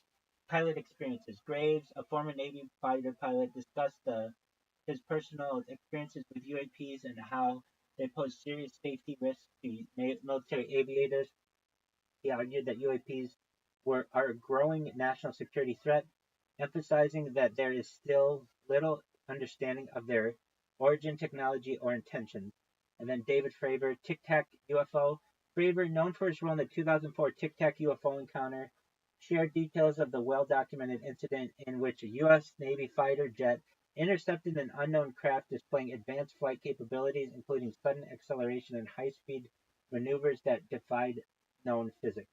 Testimony on UAPs. Fravor corroborated the idea that UAPs are technologically superior than anything known in military or civilian aerospace capabilities. Some members expressed concern and congressional reactions. Some members expressed concern and frustration over the lack of information available to them regarding UAPs and urged for greater transparency and investigation into the issue. Others highlighted the potential national security risks posed by UAPs and the importance of taking the phenomenon seriously. Public impact. The hearing sparked significant media attention, bringing the topic of UAPs into the mainstream and raised public awareness of the potential existence of extraterrestrial life or advanced foreign technology. Okay, so Lou Elizondo's 2024 disclosure. This happened in the last 2 weeks, so I don't know if ChatGPT is that updated, but here we go. Background on Lou Elizondo. Elizondo is a former U.S. Department of Defense official who was the director of Advanced Aerospace Threat Identification Program, who was the director of the Advanced Aerospace Threat Identification Program, ATIP, a Pentagon-based Pentagon program focused on UAPs. He has been a prominent figure in the push for greater government transparency. then they just talk about what he's anticipated to do. So just one moment, and um, let me get what he did and summarize it.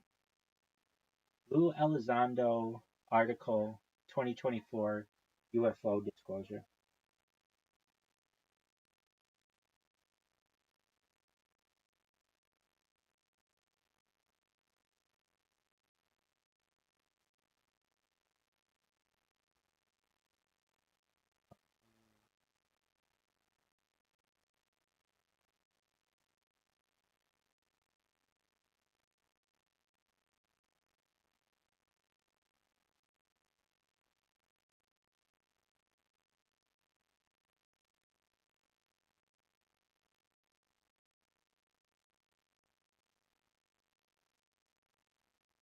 I'll just read you this article. This is from British GQ, so British Gentleman Quarterly, which is interesting that it's like, why isn't it an American GQ? I don't understand why this isn't front page news everywhere on Earth, including the United States. All right, And this is about space. this is about what? It's still about space. Oh yeah, definitely. This is You know, go ahead. they don't even have a space program. That's crazy. That's an excellent point. Okay, here we go. This man ran the Pentagon's secretive UFO program for a decade. We had some questions. Okay, early last year, the U.S. government officially acknowledged that videos of unidentified aerial phenomena filmed by 8 Navy pilots. Was it evidence of extraterrestrials? Here's Lou Elizondo, the former Pentagon intelligence officer in charge of investigating these incidents, reveals almost all he knows. There was a time when UFOs were for cranks. Absolutely. And I just want to say, 100%. This has always been a very contentious topic.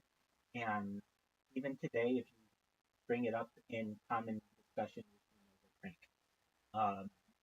There was a time when UFOs were for cranks, a time when serious news organizations wouldn't cover them, a time when Congress wasn't demanding Defense Department reports on them, a time when their existence wasn't really acknowledged by American presidents. There is footage and records of objects in the skies that we don't know exactly what they are, said Barack Obama in May, and also by spy chiefs. There are a lot more sightings than have been made public, said former Director of National Intelligence John Ratcliffe in March. When it came to UFOs, there was a time when the U.S. government's official line was it did not study them. Louis Elizondo was instrumental in changing that. In late 2017, he met with the freelance journalist Leslie Kean and revealed the existence of a $22 million Pentagon program investigating military reports of UFOs, a program he had been in charge of since 2010. He had left the job the day before and decided to turn whistleblower in the name of national security. As he put it in his resignation letter to the Secretary of Defense Jim Mattis, bureaucratic challenges and inflexible mindsets continue to plague the department at all levels. The department must take serious the many accounts by the Navy and other services of unusual aerial systems interfering with military weapon platforms and displaying beyond next generation capabilities. There remains a vital need to ascertain the capability and intent of these phenomena for the benefit of the armed forces and the nation.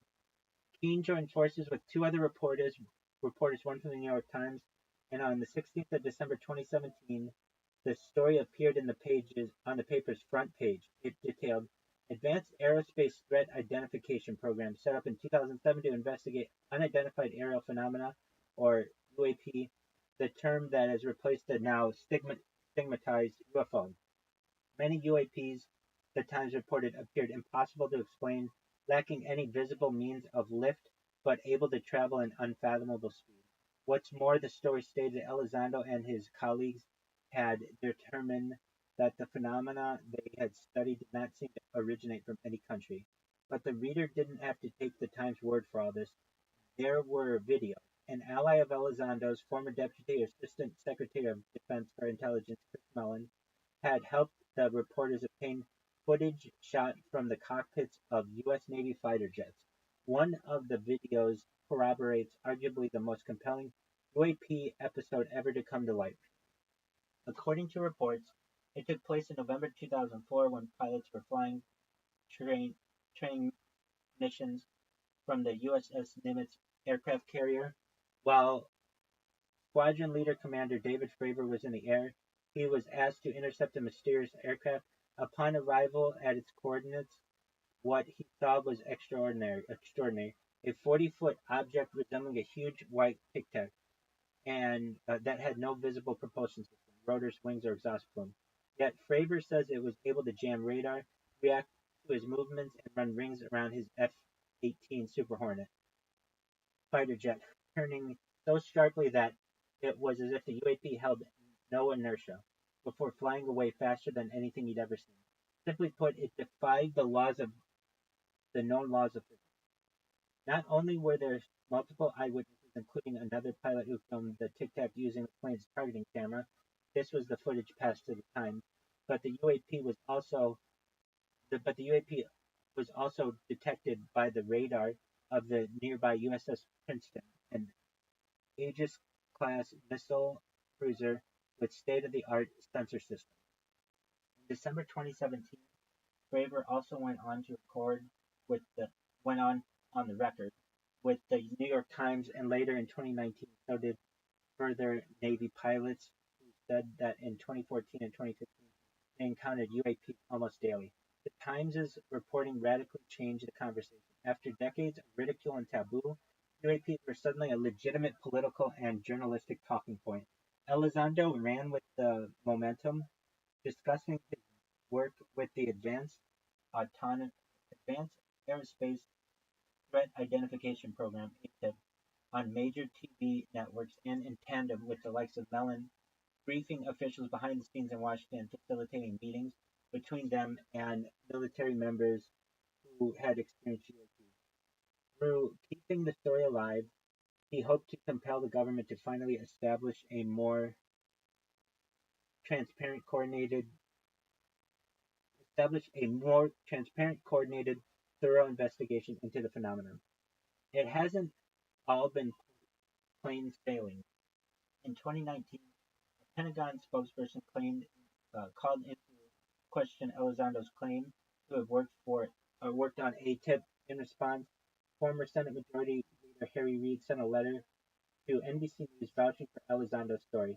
As one of the original sponsors of ATIP, I can state as a matter of record Lou Elizondo's involvement and leadership role in the program, Reid wrote.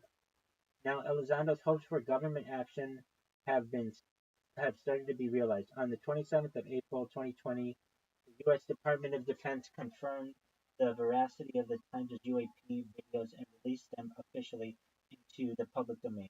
In a statement, the Pentagon said the aerial phenomena observed in the videos remain characterized as unidentified. In August of the same year, the Pentagon announced a new UAP task force to detect, analyze, and catalog UAPs that could potentially pose a threat to U.S. national security. And in June 2021, the Office of the Director of National Intelligence,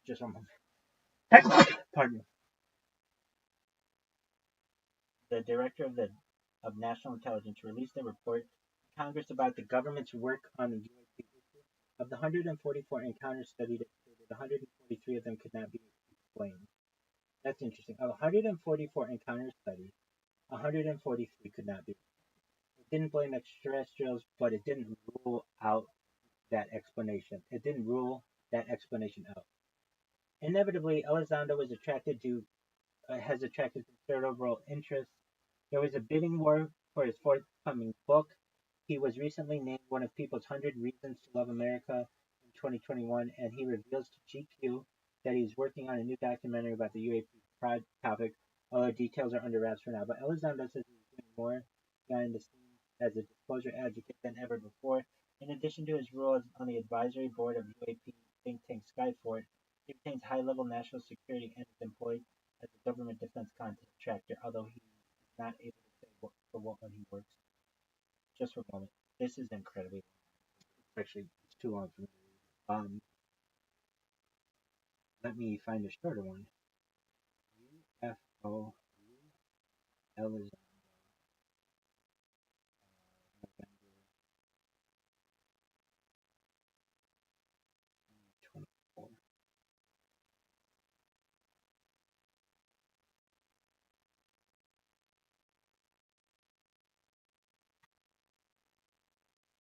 Alright. Let's just see what it says on Wikipedia. Alright, Wikipedia says, uh, 9, 17, 20. Okay, subsequent UFO related activity.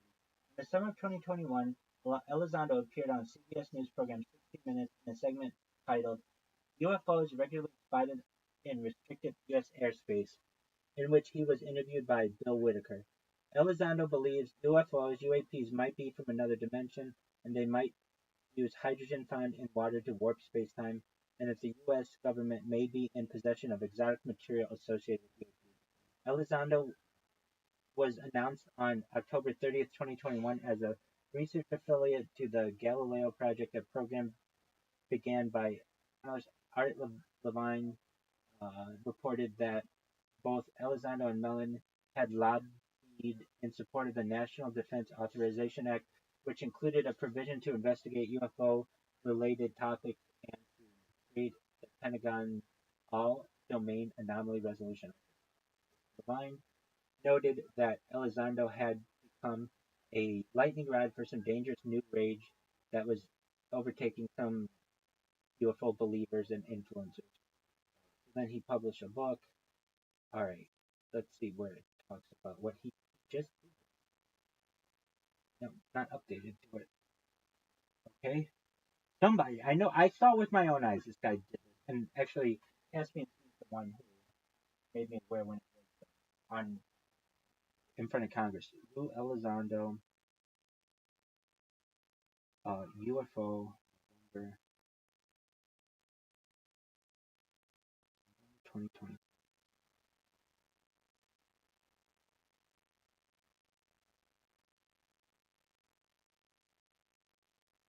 Oh, okay, so government secrets unveiled.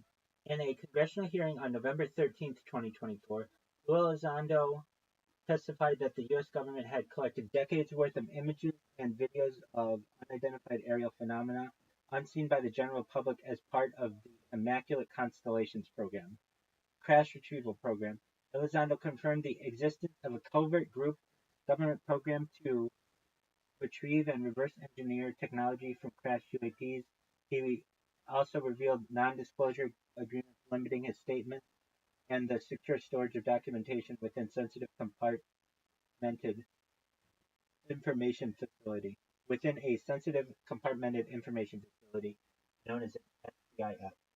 Government transparency. Congresswoman Nancy Mace expressed frustration with the government's secretive stance regarding UAP-related activities and expenditures, highlighting the need for greater transparency. So that's basically where we stand. That as of like 2 weeks ago, we had testimony in front of Congress people. Nancy Mace, the Congressperson who led that interrogation or questioning, I think did a phenomenal job. And we're starting to get Congress people who are asking questions. Why don't we get answers to our questions on the topic of unidentified flying objects and unidentified aerial phenomena? With all of that said, that's what I know. That's like up to the minute alien stuff. If you ever want to see evidence of aliens, I can show you what aliens look like, but I want to make sure that you have time to be able to see it, take it in. I'll give you a documentary. I'll show you what it crashed. There's video from Russia during like the 1960s of a crash UFO on the ground from different camera angles, and the KGB removing it from the ground, and it's an excellent. It's in a documentary known as Secret UFO KGB Files and Top Secret KGB UFO Files. It stars Roger Moore, who is a former James Bond. He just narrates it, but basically, so sometime when you have more time, let me know. We'll watch a documentary. I'll show you all. I'll show you what a craft looks like. I'll show you what an alien looks like. I mean, can you see your phone right now? Yeah, I can see my phone. Okay, so I'll show you what an alien looks like. Now, there's a book called from Russia. I say Russia, the Soviet Union. like called 120 different alien species that they had some type of contact with. So perhaps the United States has more.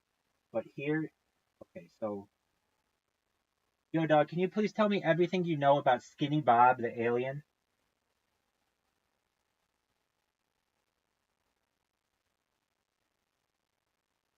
All right, so I'm going to show you what like a real alien looks like. All right, so Skinny Bob is a mysterious alleged alien video footage that surfaced online in 2011. The video shows a humanoid, gray-skinned creature with distinctive slender build and a peculiar appearance. Many experts and enthusiasts have viewed the footage, debating its authenticity. Some argue that it's perhaps a legend, while others believe that it might be genuine. The video's creators, the video creator never claimed responsibility or provided conclusive evidence of its origin. Now, I can tell you on Reddit, there was a $10,000 reward. It still stands for anyone who can discredit this video, and it's been available for like a decade. No one's been able to um to debunk. Okay, so Skinny Bob's appearance is notable for its humanoid features. The alien's body structure is surprisingly similar to that of humans with a torso, arms, and legs. Gray skin. The creature's skin has distinctive gray color, which some find unusual for an extraterrestrial. Blinking and facial expressions. The alien's facial muscles and blinking appear natural, leading some to argue that the footage is more convincing than expected. Theories and speculations. KGB link leak, KGB leak. One rumor suggests that the footage originated from a KGB leak, possibly related to a Soviet-era UFO incident. Zeta Reticulan pilot. Another theory proposes that Skinny Bob is a captured pilot from Zeta Reticuli star system, as described in some UFO lore. I don't believe that's the case. I don't. This was not someone who was. You'll see it. You'll see. This is like a. This is like. There are versions of Skinny Bob that he looks to be walking around with other aliens, like he's free, like not that he's in jail or anything. Okay, so um, okay, so what's he look like? Well, here he is. Here's just a straight up picture of him, but there's video of him, which I think is better. So, okay, I want you to think in your head what an alien. You have that in your head, Sophia?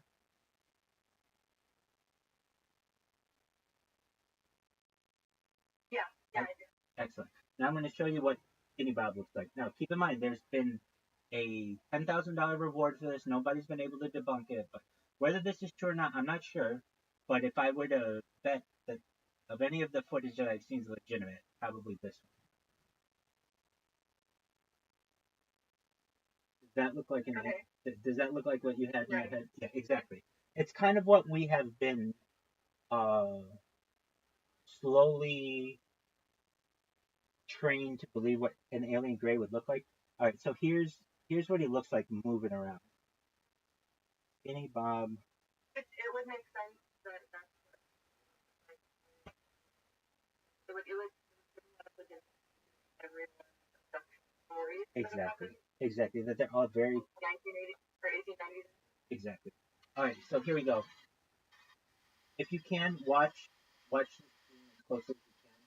What you're going to be seeing here, this is just a flying craft from Russia from like a long time ago, but it's just showing like these things in the air, and then it's going to show you this thing up close. All right.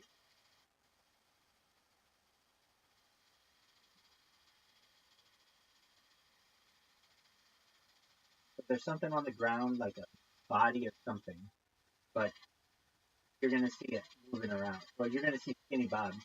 Okay, second.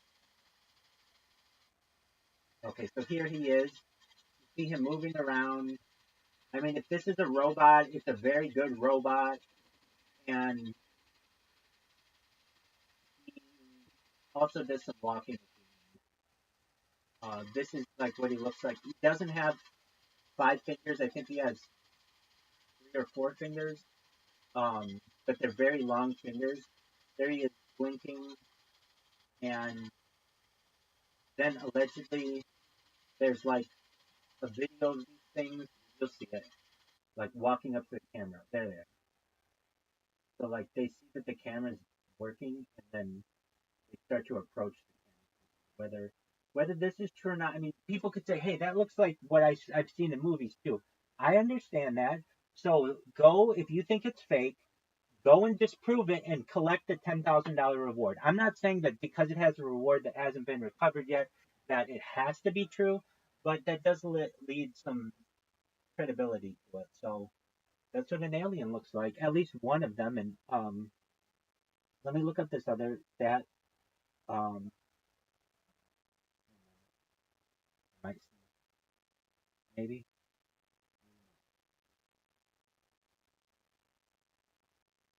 Can you please tell me about the?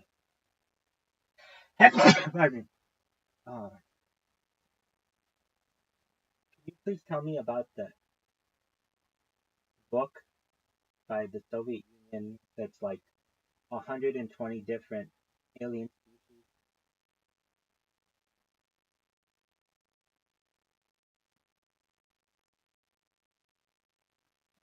Book of Alien Races, secret Russian KGB book on alien races. Okay.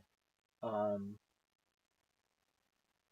Based on the provided search results, I found references to a book called Book of Alien Races, secret Russian KGB book of alien species, also referred to as the Book of Alien Races. Yeah, this is it. This book allegedly contains information on 120 different alien species, as well as details on UFO crashes, Russian contact with aliens, and Russian attempts to build their own alien craft. The book is attributed to the Soviet Union's KGB, which stands for Committee for State Security in Russian, and is claimed to have been written in 1946. However, it is essential to note that the authenticity and accuracy of this book are uncertain as it appears to be translated and edited, and its origins are shrouded in mystery.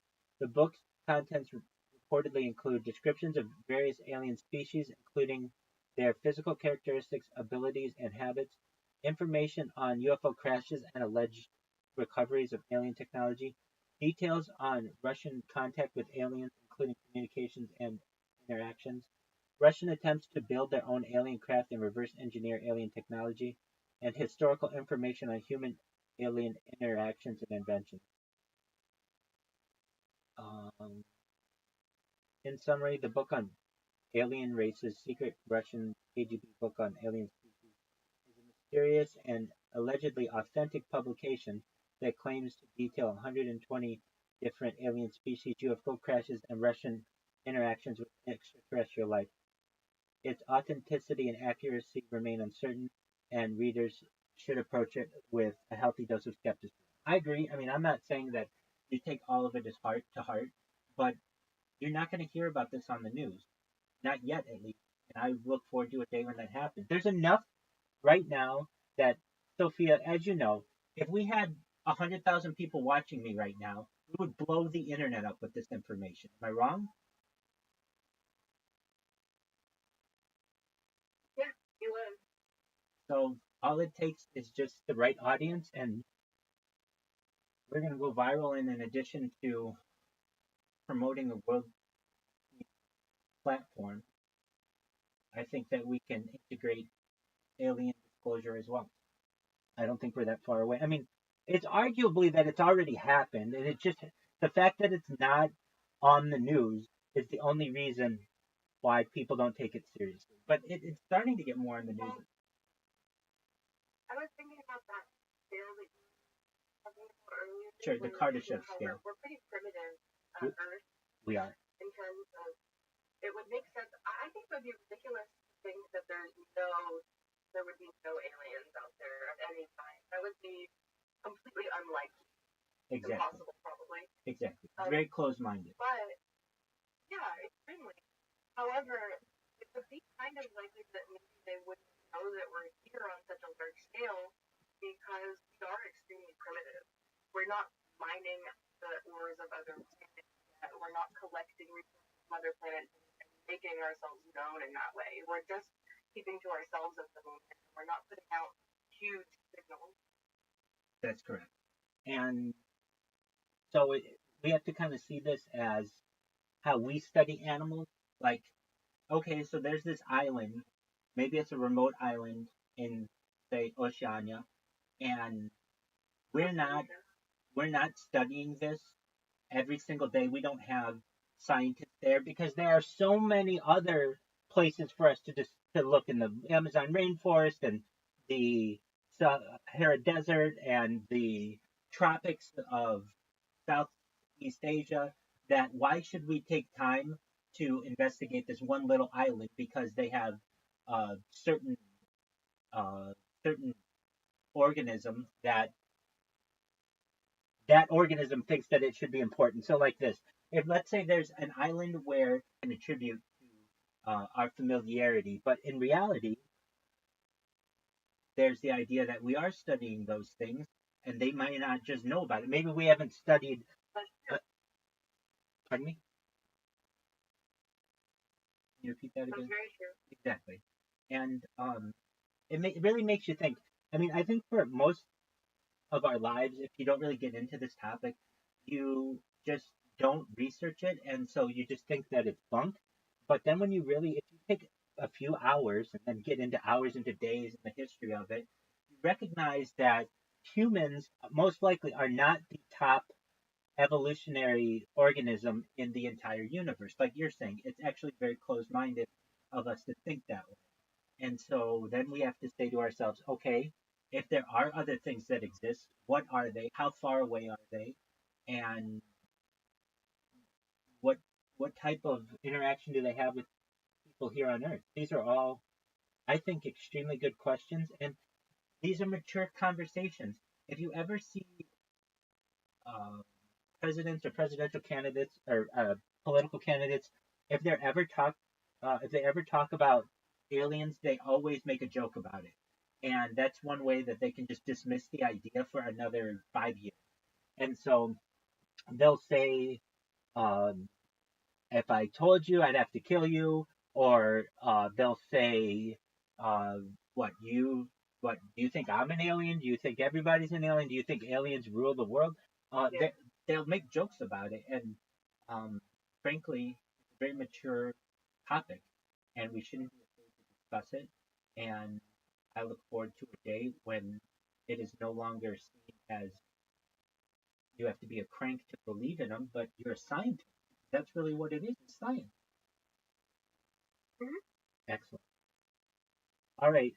With that, I think go ahead. the way art can service without interfering at all, there is likely that other that are also intelligent than that to us. Exactly.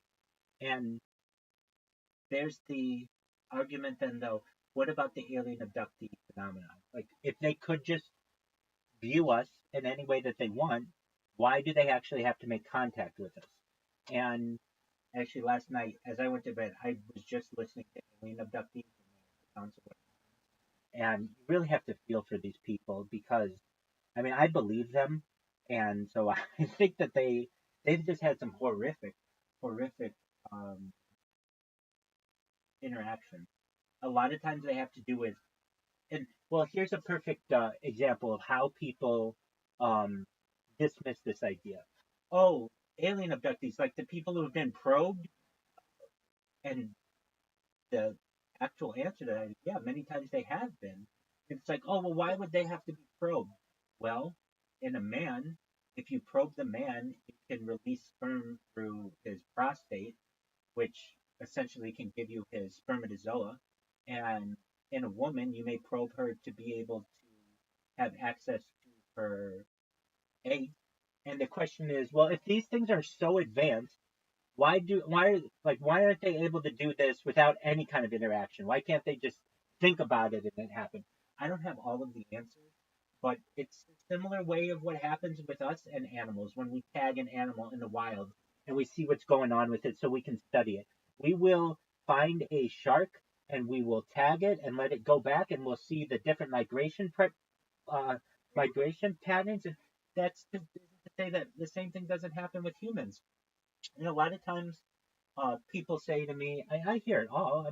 I'm basically an open book on many of these topics, and one of the things that people bring up is, all right, well, Rabbi, why is it that if these people are being tagged, where's the evidence of it? And there is evidence of it. In fact, there's a doctor, Dr. Roger Lear, who dedicated his life to removing alien implants in people.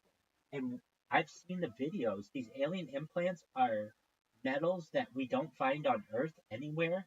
They're like these really advanced alloys, and they move on their own, meaning like it's like a little tic tac that they put in a person. Let me find more information. Yo, dog. Actually, let me find it. Check.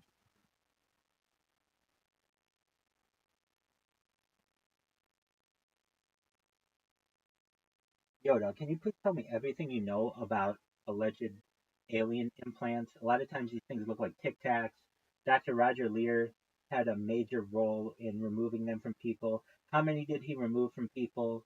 What did they find? Such things like alien metals or perhaps alloys. Dr. Roger Lear was a prominent figure in the world of UFO research and alien implant lore.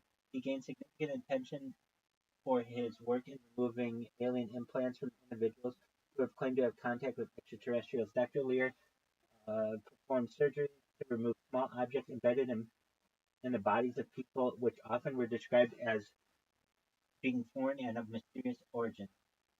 Number of implants removed. Over the years, Dr. Lear and his team performed surgeries on dozens of individuals, removing approximately 17 to 20 implants. The exact number varies depending on the source, but this is the generally accepted range. Many of the cases were publicized, and many of the surgeries were even filmed for documentaries and TV programs. And I've seen them. It's like watching a surgery, but they're just removing something from, could have been a tumor if it were like a normal medical procedure, and instead they're just removing a little piece of metal, and it looks like a tic tac. It's like a small, smooth structure. Nature of the implants. The implants that Dr. Lear removed were typically small metallic objects, often shaped as being cylindrical or disc-shaped. In some cases, the objects seem to be encased in tissue or were embedded in nerve-rich areas of the body. The idea was that these objects could be be some form of tracking or monitoring device, though there was no definitive proof that they were of alien origin. Analysis of the implants. One of the most controversial aspects of Dr. Lear's work was the analysis of the implants after they were removed. Various laboratories examined these objects and several interesting findings were reported. Unusual materials. Some implants were found to contain materials that were not immediately identifiable or inconsistent with known earthly alloys. For example, certain elements like metals with isotropic ratios were not found in nature, were detected in some implants. Biological interaction. Many of the implants appeared to have a biological relationship with the human body. For instance, some implants were surrounded by what seemed to be a layer of living tissue or biofilm, suggesting that the body had accepted them in some way as if they were part of the organism. Advanced technology. Some researchers who examined the implants claimed that the materials suggested they could be advanced, possibly extraterrestrial technology. Features like unusual metallic alloys and materials that could conduct electricity in ways not understood by conventional science and were highlighted as anomalies. Dr. Lear's legacy. Dr. Roger Lear, his work is still a subject of debate. While often cited by those who believe in alien abductions, his findings have not been universally accepted. In 2014, he passed away, but his work continues to be referenced in ufology, especially by those investigating abduction phenomena. His efforts to remove and analyze alien implants have contributed to the larger mythology surrounding UFOs, extraterrestrials, and alleged government cover-ups. In summary, while Dr. Lear removed implants that were attributed to possible extraterrestrial origin, the scientific community remains divided. Let me look up something else. Yo, dog, pretend I'm the United States government in 1947 and we have the Roswell crash. Talk about a plan that I would implement to be able to reverse engineer all of that information, all of that technology, and slowly go to government contractors like General Electric and Bell Laboratories and allow slow disclosure of this that would delay an eventual disclosure at a later date. Talk about just a general strategy that has been or could be used. All right. Well, from imagining a scenario in 1947 post-Roswell crash where you were part of the U.S. government tasked with reverse engineering extraterrestrial technology, and you want to carefully manage both the secrecy and eventual public release, here's how the strategy might unfold. Immediate containment and analysis. Initial cover. Right after the crash, the government would likely put out an official story that it was a weather balloon, ensuring that the public doesn't get wind of anything extraterrestrial too quickly. This buys time to investigate and form a response.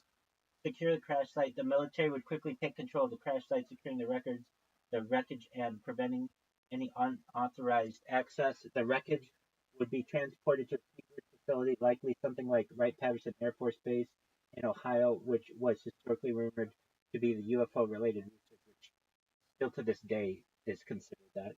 Form a specialized team. A select group of scientists, engineers, and military personnel would be tasked with analyzing the technology. This would include looking at materials, metals, plastics, etc., propulsion systems, communication devices, and even potentially biological aspects if extraterrestrial entities were involved.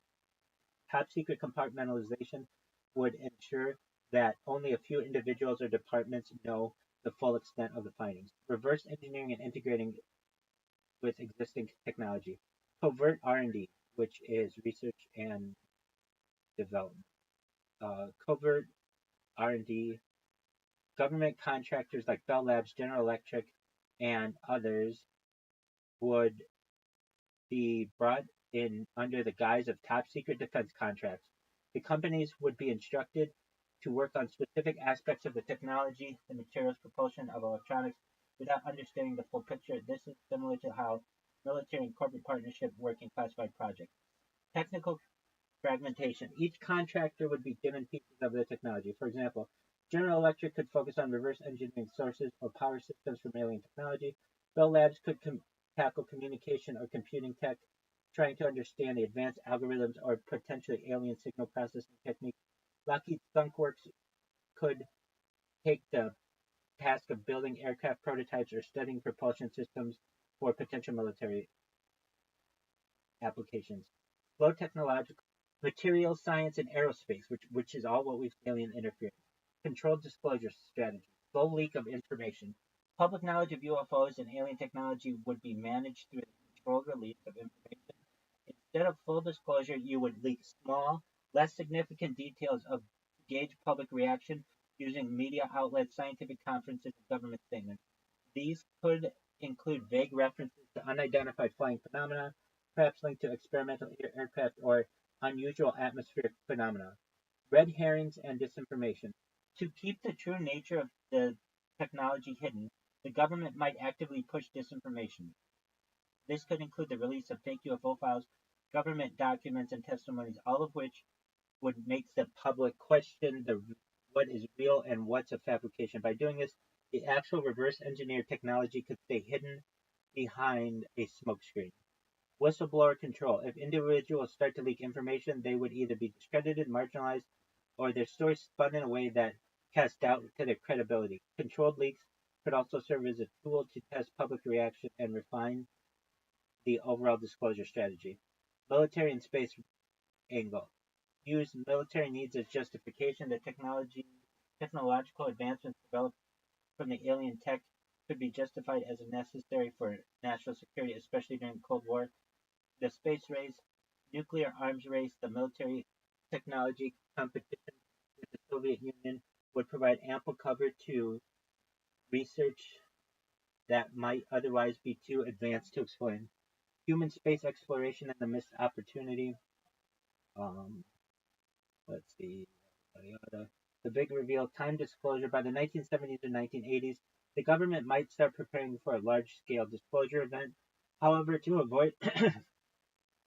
mass to avoid mass panic or distrust, it would likely be framed as an accidental revelation, perhaps tied to an emergent crisis, technological threats, alien signals, etc., or the declassification of long secret documents, long-term strategy, strategic leak of new tech. As the decades go on, pieces of alien technology can be repackaged as new human inventions. The idea is to gradually introduce ideas like anti-gravity, quantum computing, and energy-efficient technology in a way that could be understood and accepted by human breakthroughs, not as alien-derived concepts.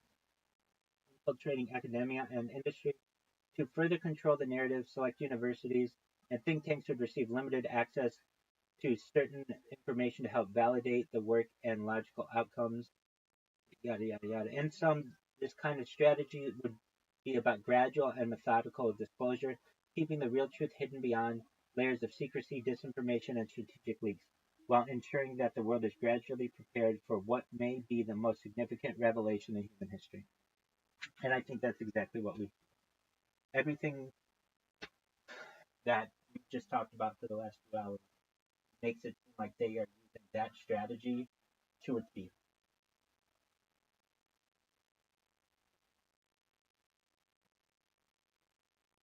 So now you know just about as much on aliens as I do.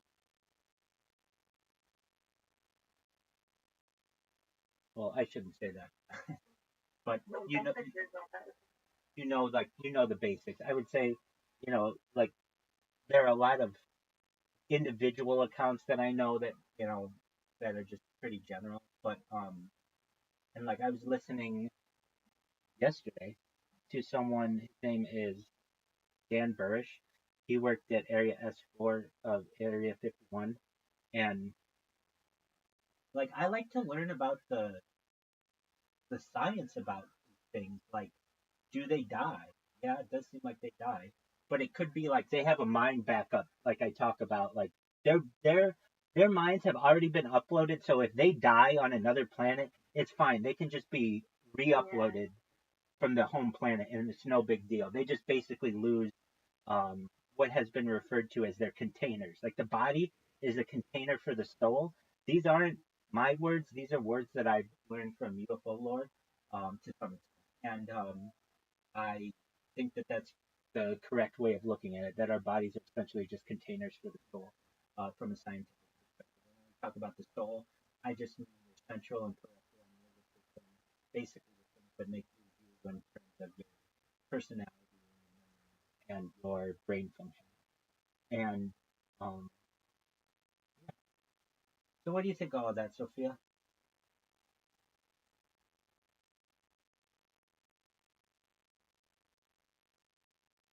I think it's a lot to take in all at once, but I think Excellent, very well. Well, if you don't mind, I'm going to rest my voice for a little bit and grab some water. I'm watching a podcast right now on the British East India Company. If you'd like to listen, feel free. If you have any questions, let me know too. There, I don't, I don't know if I'll have the answers for you, but we'll at least investigate the topics together. Okay? absolutely. Excellent. All right. Well, I'll be right back and here's the podcast.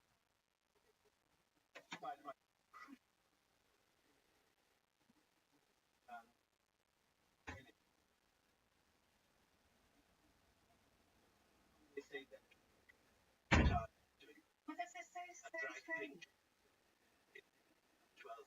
I mean, top 12 stuff is have generation who live in it. I'm just thinking, Reginald Dyer, just circling back to the program that we did about the massive. So Reginald Dyer was the man who was in charge of shooting party and gave the order shoot, fire, firing those 1,000 the crowd of people together. But he would have considered himself to be an Indian. I mean, really, he when there are accounts that go coming back to Middleton Virgin Island, where abjectly miserable to go back to India. Like third generation Brit. I think his dad and his grandad ran a brewery in That's right, which still survives. It's the Murray Brewery. the Murray breweries. I And really want to that's focus another on that. exception, like the public, I know they used to go to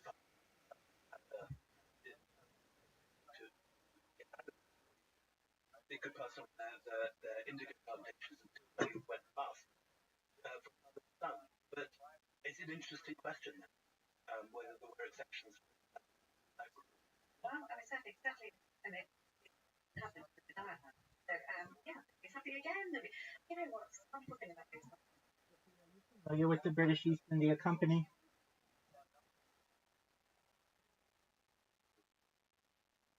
What is that? Are you familiar with the British East India Company? No, I'm not. Okay, so it's a very important topic that is really hidden from people.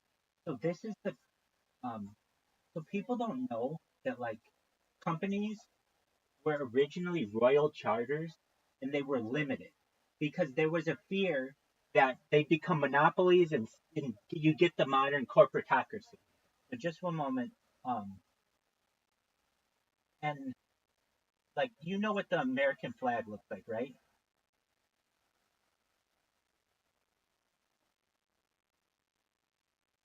What's that?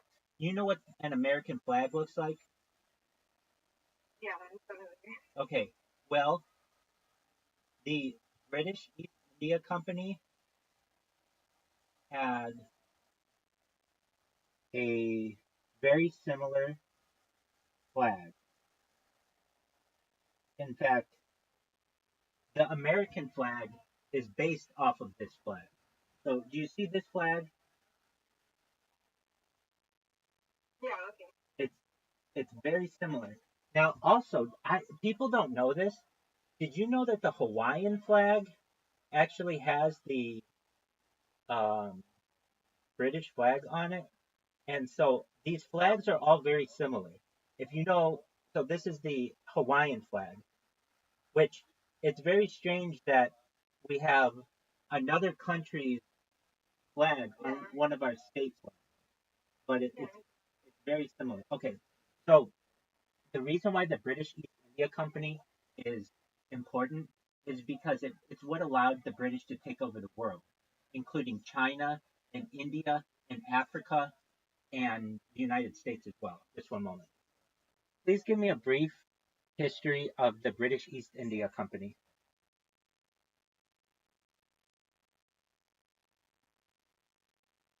The British East India Company was founded in 1600 as a joint stock company, granted a royal charter by Queen Elizabeth I. Initially, its purpose was to trade with the East Indies. If you don't know where the East Indies are, it's like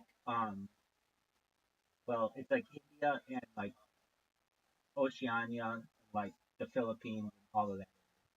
Initially, its purpose was to trade with the East Indies, specifically to participate in the lucrative spice trade. Believe it or not, spices were very, very important. I mean, like entire wars were fought over spices, specifically nutmeg.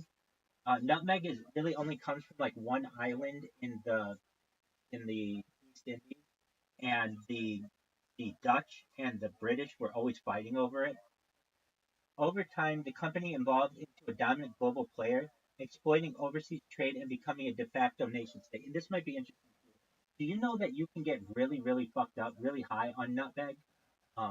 The spice, basically, like you can smoke it. Yeah, I think so. I've heard of prisoners doing that. Exactly, it's like a really cheap way. But if you think like, hey, imagine you're like the Queen of England in 1600 and you don't have a TV and there's no Netflix, you're gonna be like, hey, go get on a boat and go get me as much of this shit as you can and bring it back and we're gonna all get fucked up. All right, early years. The British East India Company's early ventures focused on trading of spices, textiles, and other commodities with India, China, Persia, and Indonesia. The company's success was fueled by the monopoly on English trade to the East Indies, as well as the ability to distribute risk among investors. By the mid 1600s, the company established a foothold in India and began to expand its operations. Like I had always had these questions. I don't have them anymore because I know the history, but um, like how did like Hong Kong come about and like Macau? Like why is it that the British just why do they speak English in a like area of China? Well, it's because of the British East India Company, specifically opium. Expansion and imperialism. The company's power grew, and so did its involvement in politics. The company became a key player in British imperialism in India. This is a company that had its own army. I mean, so when I'm like learning about this country, like or this company, it's like not it's a company unlike we've ever seen on this earth. The company became a key player in British imperialism, using its private army to coerce Indian rulers into favorable trade agreements and taxation agreements. By the late 1700s, the company had established its own administrative structures and military forces in India, effectively governing large swaths of its territory. Peak and decline. At its peak, the company commanded a private army of 260,000 soldiers. Like, that's a huge, huge army. Twice the size of the British army. So this company had its own army that was twice the size of essentially the biggest known army on the earth. The company's dominance in trade and politics was unparalleled, with returns on investment reaching as high as 30%. However, as British colonial rule became more formalized, the company's role began to diminish. The Indian Rebellion of 1857 and subsequent Government of India Act of 1858 led to the eventual dissolution of the company's trading monopoly and its transformation into government administration. Okay, so basically, like, much of the world's slave trade was controlled by this company. Much of the world's spice trade was controlled by this company. Opium wars in China were fought over this by this company. So it's just really, really fascinating to me that like it's a company that had so much impact on the world. There's one last thing I'm going to show you before, well, two things. Please provide me with a map of the British Empire at its largest extent. Like, I assume you're American. If you you have American pride in 1776, and we separated from, we declared our independence um, from, we declared Great Britain. Thank you. But they don't see it that way. They still see us as a colony. And so, what you should see, this is a map of the British Empire at its largest extent. The red and the blue essentially are much of the world. They don't even have the United States included in this because we'd uh, already declared independence. Okay, but I mean, it's Australia, it's much of Africa, it's much of Asia, including India and China, it's Canada. It's like a huge amount. Okay, the last thing I'm going to show you, please provide me a list of all of the, not a list, on a map. Please provide me with a map of all of the countries that Britain has not invaded.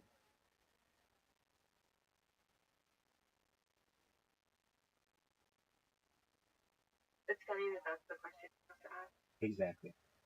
There are only 22 countries that Britain has not invaded.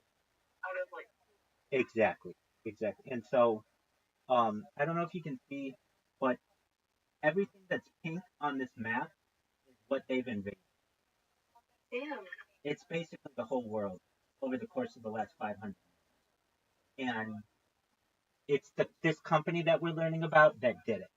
So I just want to give you a little bit of a background. And I understand.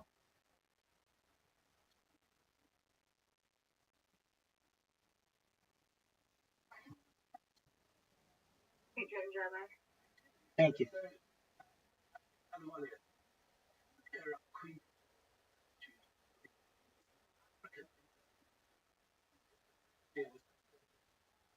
Other non, she just her age.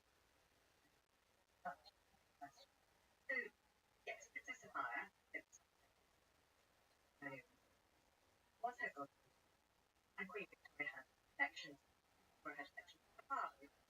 Well, but when they started found, they started challenging authority. The love was easily Victoria famously couldn't stand this redemption or not. Not the only one though. There's another, Sarah Netta, the King Dahomey, the famous slaver, had killed her parents as a child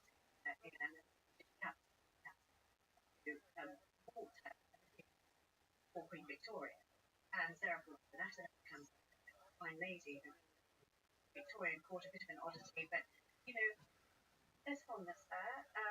There's another one, Princess Gorama of Kurg, who comes to mind, and another goddaughter of Victoria. The Kingdom of Kurg, Maharaja Kurg, again, trying to get in with the British, taken, tries to cozy up to Victoria as my daughter and be responsible for her education, even though he loves her very, very much. I think he's first in the kitchen, and is deeply broken when he hands over his. He also famously tries to evade British hands by burying his crown jewels in the mud at Kurg, and I'm not sure if they found them again, but that's what he did. You've also got the Abdul Karim, which famous, wonderful book by Shrubney Massey, which we highly recommend. Hugely recommend it. And so again, she of him, family was not. Other attitudes at the time were racist. So, she does stand up for their rights. She takes it to the fire. She looks up.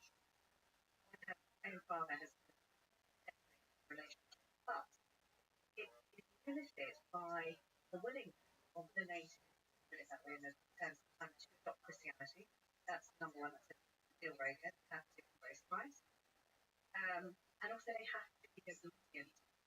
And so her attitude in 1857, when the Great Uprising breaks out, is far background to the British press entirely reports about murder in the British war. Especially everyone in Britain beginning is a bunch of bloodthirsty murderers, and no one is getting the other side. She's being fed a line, but her response is fast. No. So it's a complicated, we say it's a complicated relationship. They're progressive in a way that she went against the 40th individual, that actually on the day when it was saying that actually land of savages that needed saving. It's interesting, it's exciting. Maharaja Park's interesting, but that's I've got another question for you, Anita. This is from Ian Miller. My question is whether you think Mountbatten ate the candle, or whether his hands were rival.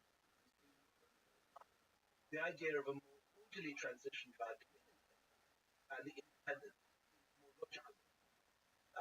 How is the refusal of Gandhi to accept that? Well, I think so. Trace all back to the cabinet mission plan, which is a crucial thing which maybe we didn't enough at the time. We really that. My son Sam, audition, but not coverage. Your son wakes you up and says, should have been more cabinet. No, he's a myself. Where am I myself? Where am I myself? Is engaged in maybe cabinet. We should talk about that a lot more. First, notions of diarchy, where you would share rules. So Indians and the British would share of certain areas. So some of the powers would absolutely remain with the British state, and others could be hived off. So this idea of a diarchy, it didn't really go very far because it's very unpopular.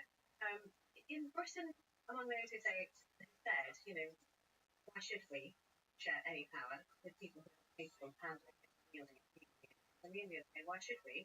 Because it's not your country, get out. So, it was doomed. But then you've got this cabinet mission where you have a group of people coming up with a proposal to have some kind of peaceful transition to this Greater India to something both secular and now, which seems like impossible. And they, as I understand this, my son explained this to me eventually. The idea was much more federal, with weaker centre and stronger regions. So the general was 6 full provinces. 6 full provinces that had power and muscle, and these would be equal to. That's why you wanted 2 equal states. The centre's power would be confined to foreign affairs, defence, currency, and communications, but then there would be federated provinces which would be able to control other things. This would be a bit like the EC maybe. This would be like a sort of India as a European community of various provincial powers coming together and pooling their power in Brussels. In the same way, federated India would have a weak centre which could act together in important. But I mean, with the European Union, you've got some sovereign states, each with their own borders and almost equating that economic power. But as a system of rights and integrity and expression of the nation, they're kind of equal. The problem was there were and others able to claim some, but there were two groups. So you have like two groups constituted by well, mainly Muslim Eastern province. This is Jinnah's band. The third group, mostly Hindu areas in the south and in the they wanted to have this sort of federation which would equalise the powers. Do you think it would avoid a partition, avoid the two different countries having to separate? And this is something that Jinnah accepted. Well, Jinnah accepted it, and he at first there it is, and then there is a no. And Congress said no. So when you go to the argument, actually the Mary who knows cabinet, others say it's absolutely unacceptable. Why on earth India accept? But there certainly is an argument that I've heard made. This was something which could have avoided partition, all that bloodshed. Followed the plan and yeah, but I mean, all the way through, they're all the way through. That this scheme is going to leave us without any strength to achieve anything. You know, we have no power at all. We can federate to this level. What is India going to need? If we want to industrialise the country, how do we do that? We've got to be separated, federated systems. And I think he has this pivotal speech on the 10th of July 1940, where he rejects any idea that Congress is obliged to join. This is sort of self-expression. Why should we force someone to be under Jinnah's umbrella when they didn't want to? And then we have, you know, after that, the response to that. Again, the first proposed form of violence, direct action, that's as a result of the capital mission plan being rejected by Nehru. Jinnah and Spirowali, who are in Bengal, Calcutta. So this is an absolute betrayal of what we thought we were on the same page, and we're not. We're going to show them with direct action out of our business strike. And then there is the grey area of this orchestrated violence, there's accidental violence. Back to Aisha Jalal's case. But it is the very first week of mass communal violence, and it is absolutely foreshadowing of what's going to happen. When people try to simplify blame in partition, there are those who say it was the British, they really didn't that. You find some historically on the right point to the cabinet mission plan and say all the bloodshed could have been avoided if only they did. One of the decisions taken by defenders of the British who said that it could have been avoided is that they argued that the cabinet mission plan could have been and that there was wrong. Yeah. Whether that's right or not, of course, is another question entirely. As it would have led to very, very weak regions not each other. With their own self-interest. Yeah. Well, so this, we're getting red light. Not for the first time. And greening. And we completely failed to be brief fixing.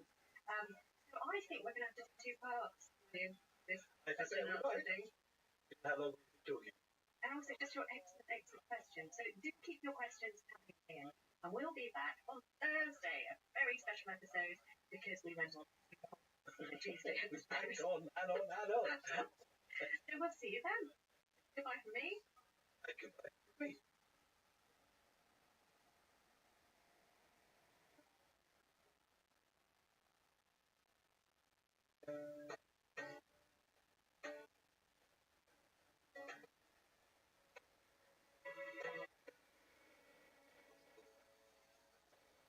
Hello, well, very special.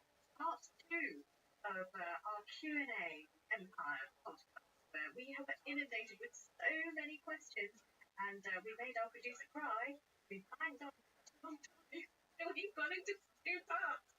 It's not that we had so many questions, that we took so very long to answer them, because we went off so many little rabbit holes and sidebars. Okay, so what is question 1? Right, so this one's for you, William. Ben Heyman, I love some episodes on the literature from or about the era of empire, like the work of Rudyard Kipling, Ian Forster, Scott, R.K. Narayan, Rabindranath Tagore, Nirad Chaudhry. Would you consider doing that? Absolutely. Hell Any yeah. one of those would make a episode. But if I had to just choose one, Rudyard Kipling is fascinating.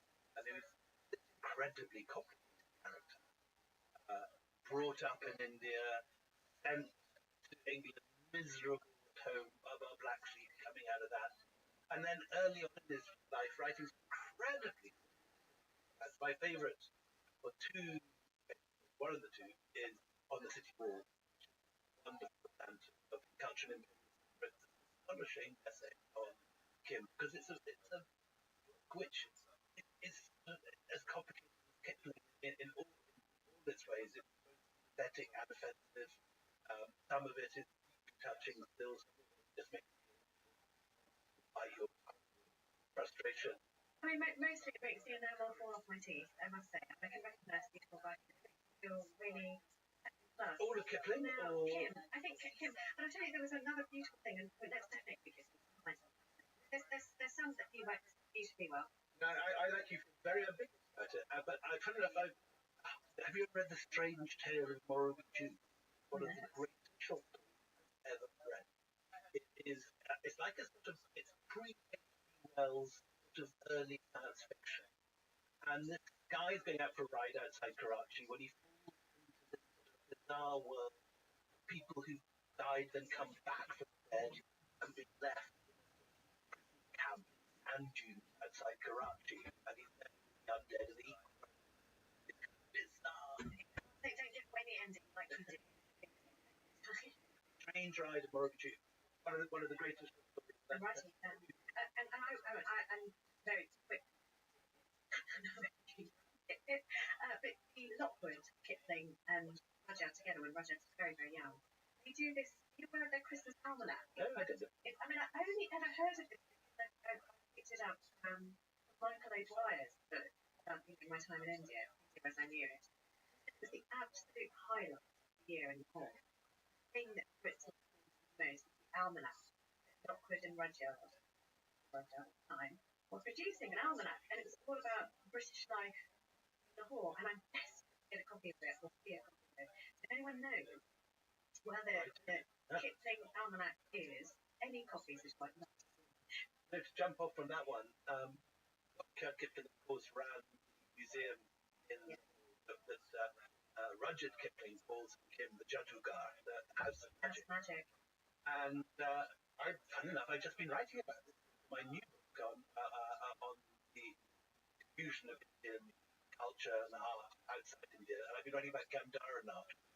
Rothschild was a great enthusiast for that. The extraordinary early Buddhas are very classical Greek and Roman style. You might run a new book. Well, I think we might have to have a few episodes on all the stuff. You've never brought that up. Okay, one for you, Anita. This is Chitra. What role, if any, does the British have in writing the Constitution? That's such a good question. Such a good question, because actually, the surface of it, the Indian Constitution is the child of one man, Babasaheb Ambedkar. Ambedkar, exactly. I always presumed he'd done the whole thing. Yeah. So, yes, he did. So, for those of you who may have heard the Ram Gura episode, you know that there was a really nervous headache of the relationship between Babasaheb Ambedkar and Gandhi. Over whether Gandhi was taking Dalit rights seriously enough. Yes. So Britain had a hand in writing the Constitution, but a lot of things, particularly the penal code, have been just transposed from the British side, and that dates back to 1860, when Thomas Macaulay decided to codify British criminal law. And a lot of those things still remain, and I thought I'd make a list of those things.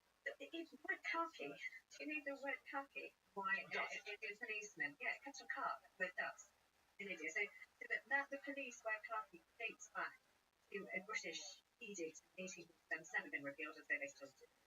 You've got left-handed traffic. That was adopted in India 1800. British imposed it. India's never revisited it. Did India have right-handed traffic before that? No, it's just something. But everywhere there's key to find both sides of the road. Oh, like that today. still happens too, will it? Whichever way you like to. Clear level crossing. Yeah, and then you sort of this idea of adversarial law, you know, when you have people facing off at each other in a court. Again, at the Indian evidence that dates back to 1872, the Transfer of Property Act that dates back to 1886, still on the Indian statute books. And we've got so many of these things that are transposed, and some of them actually are quite controversial. You know, and the one that maybe this is more about him, but Section 377 of the British Colonial Penal Code. Now, this has been such a grenade of a subject, yeah, because it criminalised all sexual acts that were against the order of nature. This is a very old piece of British statute, which, made homosexuality illegal.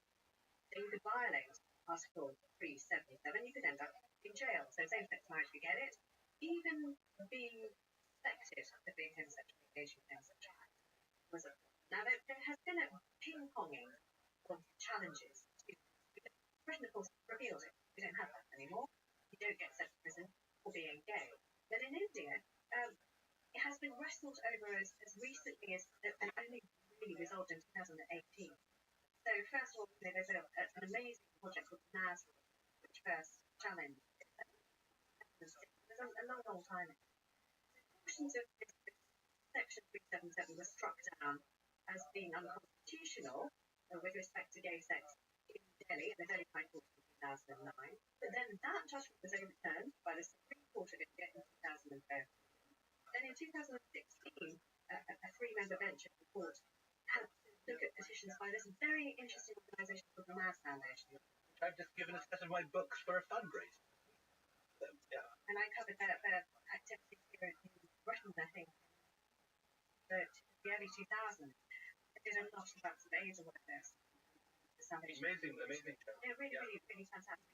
And then in 2016, the Supreme Court upheld the right to privacy right under the Constitution. There have been these constitutional wranglings that have gone on. And our publisher in India is challenging at the moment the right for gay marriage. Right. Which is not allowed currently. No, you can't. But in 2018, it decriminalised in effect the gay in India. But you still can't have gay marriage. There was that famous picture of Vikram Seth on the front of India Today, guilty. It was a very, very strong cover by Rothschild. Right. He's such a good photographer. You look up his stuff if you're interested. So, it's, I suppose because you have two founders of the nation, in Gandhi and Nehru and Jinnah, who studied law in England, there wasn't this huge desire to chuck everything out and rewrite it, as there was in America, let's say, where everything was, again, recreated in Gandhi law. So that's why you have many artifacts. But to answer your question, they're really long, rambling, sometimes not even. Which has been rather our style. We should put it on a T-shirt for our podcast. But I asked. Look, a question for you. Jonathan Lawrence has asked. I was wondering if you'd be able to say anything further on South Indian trans-PEIC. I remember you touched on Mysore and Tipu Sultan very briefly, which was really great. But I think a lot of the pictures so far has been heavy, great, particular cases of the South, especially given the precarious relationship between South India and the Mughals. Yes, I mean, absolutely right. We have Anita is Punjabi and I live in Delhi, which is one reason. He's just North Indian, so she made me do it. Hilarious. But I would love to balance in future by doing a lot of stuff on the ancient kingdom of the Pallavas, the extraordinary rats at Mahabalipuram, Cholas with their incredible temples and their raids on nature. One of the few cases in Indian powers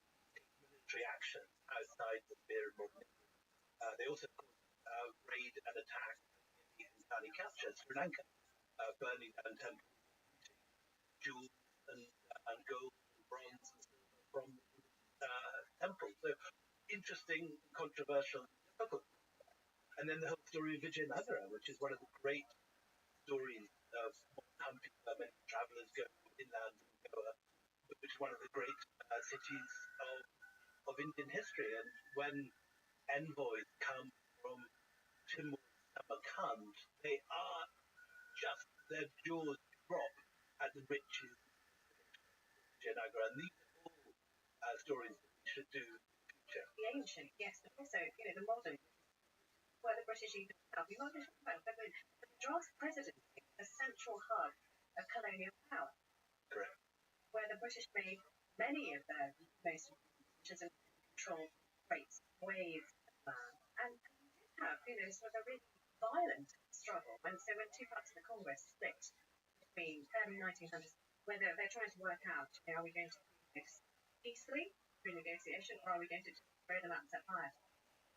There are some really leading figures from the south who say no, the only way we can get British out is through by force. So, we should definitely do that. And also, covering the south is going to give me the chance to try.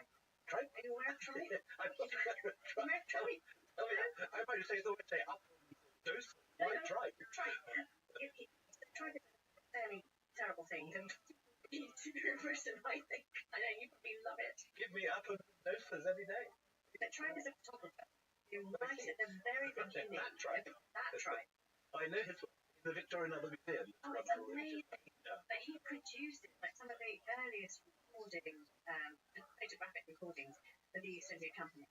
And some of the great temples, first photographs by him. 1850s? Maybe even slightly starts even earlier, because he retires at the grand old age of 38 after the Beauty, where he goes, it's not doing this anymore. But he produces a 9-foot-long image, which is a continuous image. Anyway, look, we'll talk about try. Of course, and then the other thing, one of the great controversial topics, huge punch bag in Sultan. Oh, yes. When I first came to India, it was a sort of art series about called Sultan, nationalist hero, and they portrayed him as a person terrified of, but he wasn't.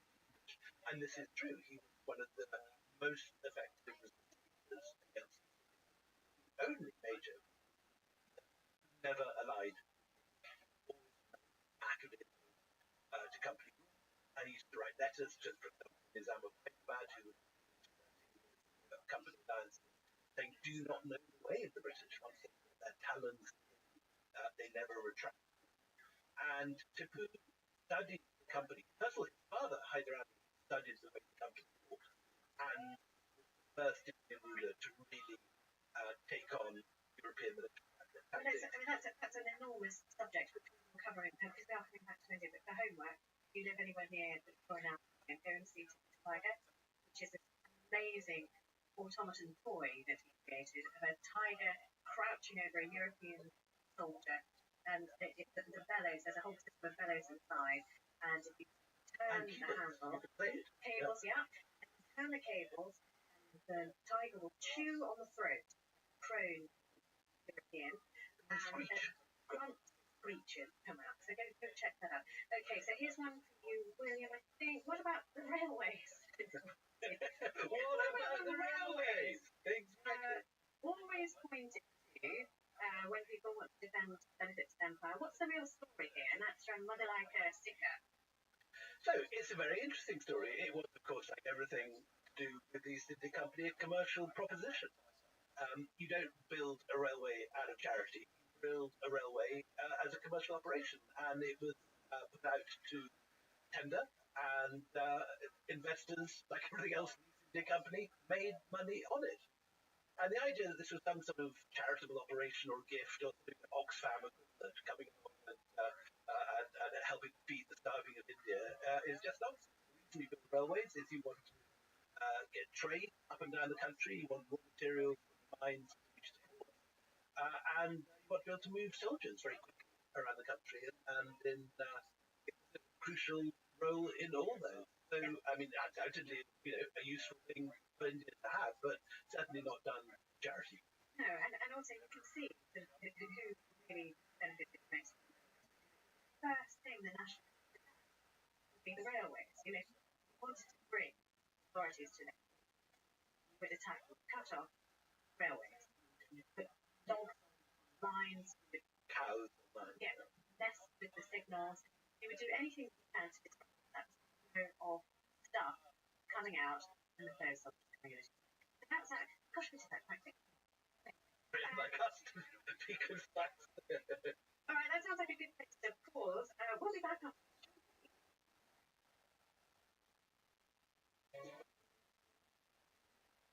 Hello and welcome. This is part 2 of our Q&A session. The next question, Anita, is Nicholas Pimlet. I concede that the 1919 massacre of Jallianwala Bagh, as well as being important in itself, is very important for independence, because it's the moment people like Gandhi, who remains British, turned to the cause of independence. But this raises the question of why Gandhi and presumably many other Indians were pro-British in the first place. I'd really like to know more about how Indians dealt with the experience of occupation under the Raj, the conflict, tension that this doubtless gave rise to. So this is a really good question. Really good question. So I mean, let's take modern, and again, this is conjecture, but conjecture based on a lot of breadth. And I suppose with Gandhi, Nehru, and Jinnah. Oh God, let's just take Gandhi the younger. Let's get the younger. Let's do Gandhi the younger, who was a real advocate of the British. He was loyal. He was a loyal subject. So during the Boer War, that we mentioned, he was a stretcher bearer. He was willing, so the best he could offer was his front lines troops. And as we discussed in the First World War, he campaigned for Indians to be recruited and went around himself saying, "You must fight the country. Your king, let's join in the fight." With the supposition as well, that we went on with that we prove ourselves to be loyal, we'll have more power. More power. And 1919 puts that. But I think there's something even deeper on a deeper level. When the British came, we touched on like law and order, and the railways are one thing. We just dealt with the children. But the system of law that is the same no matter which province you're in, that you have rights of ownership, that you have a right to complain, and that British Maharaja can't throw you in a hole. You're doing something irritating that. And that appeal to an intelligentsia, people like Nehru and Gandhi and Jinnah, the capricious nature of things changing, shifting sands. But there is something very appealing about that, the structure, fantasy. I think also, Anita, it's very important to have the imagination to go back to that time and the period before it. Yeah. To realise that, today we're very much conditioned to consider ourselves members of a nation state, citizens of a country, to have allegiance, have rights and duties. But that's not the case in 18th century India. And the whole story of the India Company is one where you have a conquest taking place of India, affected by Indian mercenary soldiers working for a bunch of traders. Yeah. And that whole scenario is only possible in a world where people do not have clear national allegiance. There's no such thing. You get a beginning of turning up in 1857, which is why 1857 is the 18th century. There is clearly no sense of an Indian nationality belonging to a nation state being invaded by foreigners. You certainly have the sense of British foreigners, but so was, for example, Mir Jafar, the general of Rajadala, he was born in Iraq. Yeah. It's full of people who've been born in Afghanistan or Pakistan or all over. So this idea of black and white is Yeah, no, but the premise of the question is more interesting. The phrase that is why is Gandhi? Why were they pro-British? What you seem to be suggesting is not necessarily pro-British, it's not anti-anything, it's just bumping along times of their lives. There's no sense of nation. So I think you had a very confused set in the 18th century with people supporting whoever they thought would be good for them, and would be and who was violent to them and their family, and who they would be safe.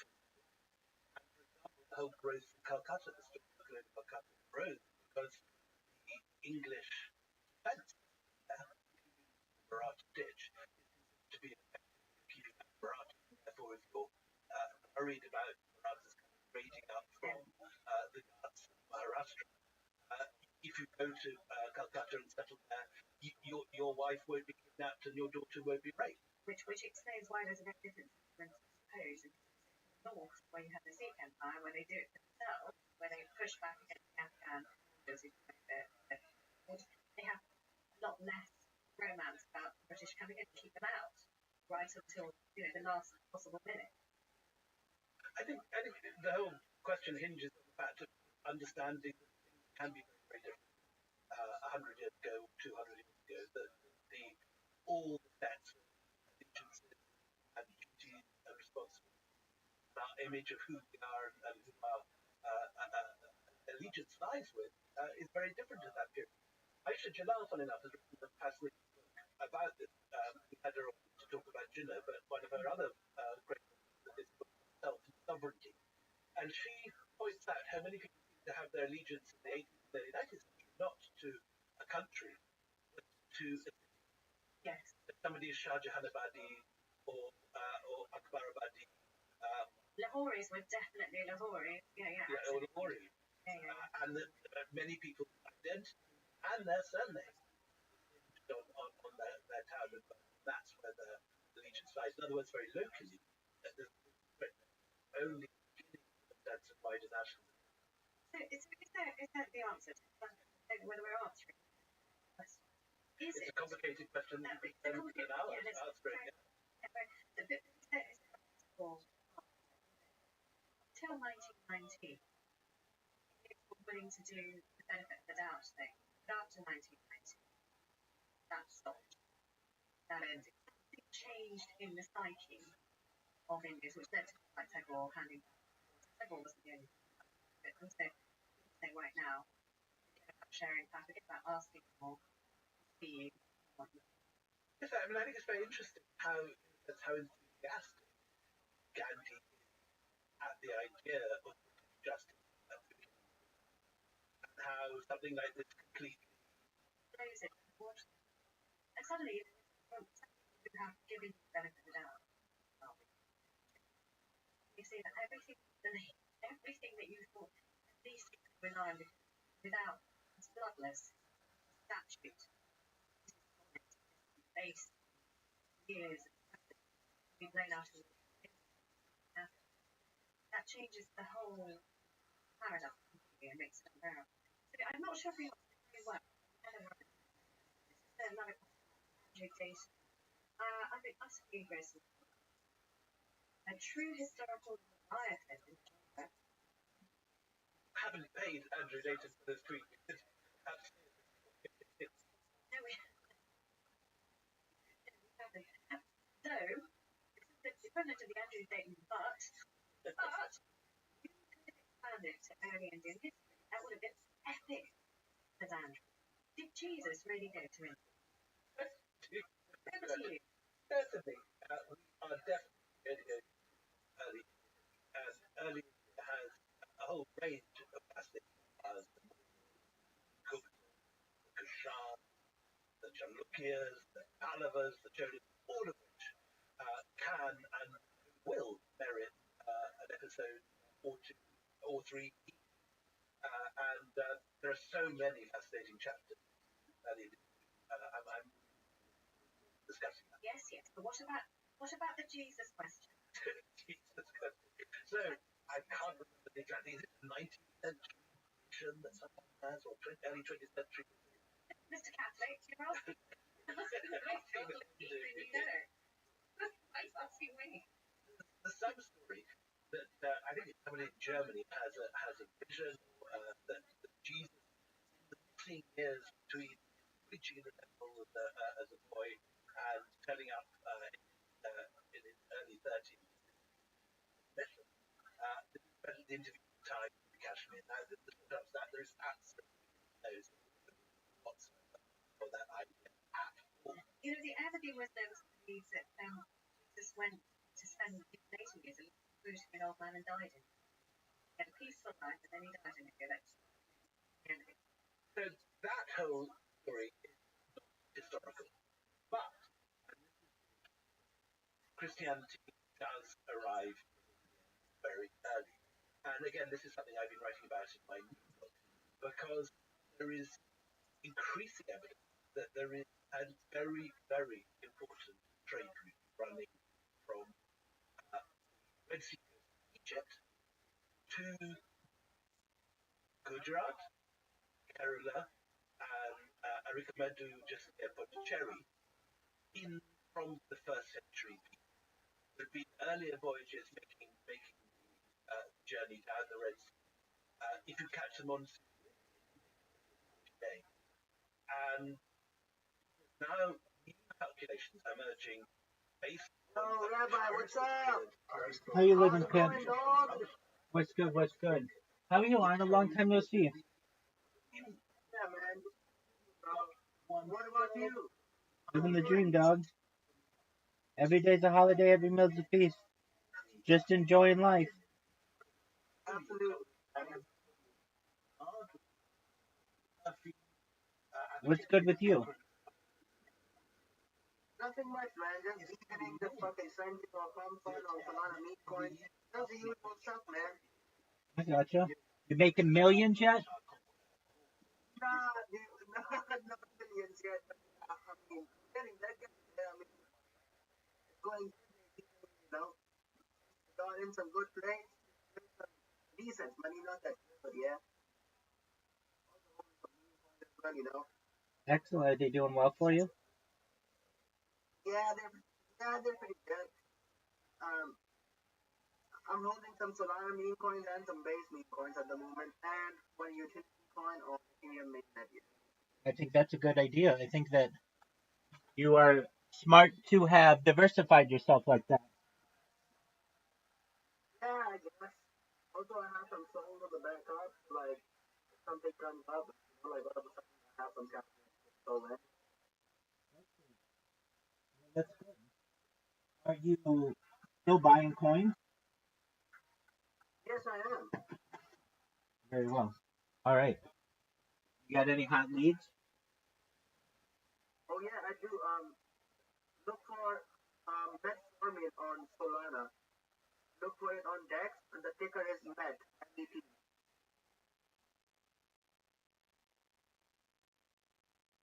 Yo, how's the Rumble bot going? Good. Is it still working? Yeah. I just had people come in talking to me about it today. So yeah, I've got 3 of them going at any given time. Did something new happen? I mean, just more and more people finding out about me. When someone's, you know? Yeah, I mean, someone saw it in their stream today, and they came in here, and they're a friend of mine, but we talked about it, and they just recognized that it is a really important opportunity, and I think it's really cool because it's like free publicity for me. Absolutely, man. Yeah. Exactly.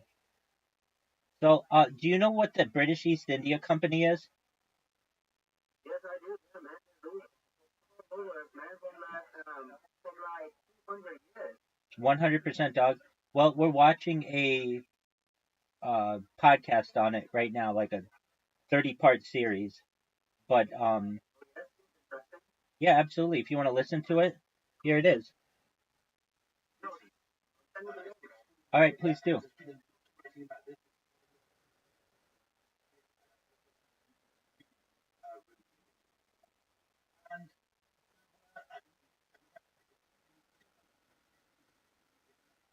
During the period of going from Egypt to and a number of Indians coming from India goods on the basis of India. And with that stuff, you have religion. So literally this March, just this year, at the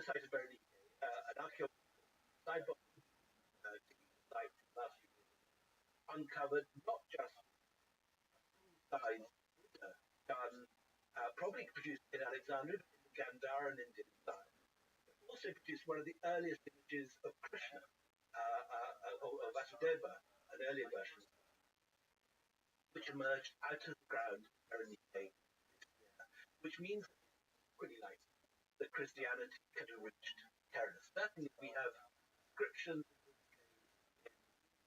in the Deccan where Yavan, that's foreigners like Ferengi, is kind of precursor.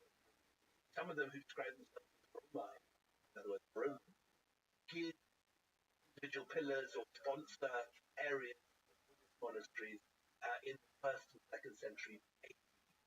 And so it's quite possible that Christianity got there at that point. What we do know is that by the 3rd century, the whole book of images called the Acts of Thomas, full of legend and mythology of how Thomas the Apostle allegedly refused the resurrection of Jesus. He was sent off to India in Acts of Thomas and appeared in Kerala. Now, there's a whole Christian church in Kerala that at least from the 3rd century AD have believed. And so anyway, it's a fascinating story. So the short answer is no to Jesus, but what Christianity in some form very early. I say, I just oddly inspired. I just looked up this Christianity. So it is based on the canonical gospel. I mean, depending on the message Jesus understood and integrated persecution from Judea, to further spread his message to the lost tribes of Israel. Namely, it's found Jesus died a natural death in India. He lived an old age and died in Srinagar, Kashmir. Rosa Baal Shrine. Yeah, well, I mean, this stuff has very, to say very little. Do you think we talk about the Romai? That made me think, because the Romanese travellers, etc. The Romai have a lot of Sanskrit words in their language, and I wonder if that's that period of, the sea passages going to and from. Is that the basis of Roman? No, I think it's the story of migration, but no, runs very strongly in the 1st century, dying down. And on my understanding, Gypsy, the Roman Rajasthan, specifically have links to Rajasthan in the 7th, 8th, 9th century, central. Right. And the extraordinary story which I have been witness to is that the flamenco gypsy musicians and the Langar Mangani musicians of Rajasthan all have exactly the same dance rhythm centuries apart. And we have introduced at the Jaipur Literature Festival Spanish flamenco musicians to Mangani. And they have not a word of common language. The Spaniards speak Rajasthani and the Rajasthani speak Spanish. But they speak identical language. It takes about 10 minutes to begin jamming and playing perfectly with each other. But several times. Wonderful ex-Radio Teresa musician caravan on Kutlakan and Chugekan are big and they instantly dance and play together with exactly the same, and they have the same the same custom. Very, very similar. I've rocked out later on. And they use them in the same way. Rothschild, which they use them. So listen, I mean that I hope hopefully this is going to happen. But if you are listening in India, spread the word. Hello, and also do messages you'd like us to talk about while we are there doing the publishing charges. What is our email address? It is empowerpodk@gmail.com, and the Jaipur Festival dates are 18th to 3rd of January. Now, look, where are we going next in this podcast? Because we have to end it, otherwise. So the idea was that having done something centered very much on India and Britain, we would do a series that had neither in any way. So we decided to go and do the Ottoman, and then maybe the Persian after that, go to the Middle East. We will come back to India, and we will come back to the British Empire, and I think many of our listeners are between India and Britain, and are waiting for us to get on with lots more. Every day we're getting mail saying, will you do this, will you do that? What about Nehru? What about Tipu Sultan? So on. But I look forward very, very much to doing the Ottomans. We've got next week a real treat. My friend and yours, the great Peter Frankopan, the Silk Road. Before he wrote Silk Road, his great interest was Byzantium. And he's going to come in on next week to talk about the last days, end days of Byzantium, and it was the rump left in and around Constantinople, the Ottoman rising to power in Anatolia, in Asia Minor, and getting closer and closer to Constantinople. We're planning a wonderful run through. We've got people like Bethany Hughes lined up to talk about Ottoman women. We've got Eugene Brogan to talk about the Ottomans in the First World War. And we may have a very special Nobel Prize winner, Orhan Pamuk, coming. Don't say that, you just again. What is it with you blurring any kind of drama? That's all. He hasn't yet. We're working on it. Can I just do this? Because I mean, you very famously Messed it up. a world to tears. You were reciting a lovely poetry. But you were asked to do that very recently then. And it isn't that I'm jealous. At all. This is a competitive blood sport. No, it's not who I am. Not in my DNA. But this is a poem about Constantinople. You ready? Have it hanky? Istanbul, Constantinople. Now it's Istanbul, not Constantinople. Been a long time gone. Constantinople. Now it's Turkish delight, moonlit night. Every gal in Constantinople lives in Istanbul, not Constantinople. So if you have a date in Constantinople, you should be waiting in Istanbul. Even old people understand why they changed it. I can't say. Why is it better that way? So take me back to Constantinople. You can't go back to Constantinople. A long time gone. Constantinople. Why did Constantinople get the worst? That's new. It's business. But the Turks. They might be giants. Best band ever. You've got to sing it next time, Anita, and we're leaving you to do the solo. That is the Empire Podcast. The inanity. The Empire Podcast. That is the inanity that is the Empire Podcast. With me, William Durant. And me.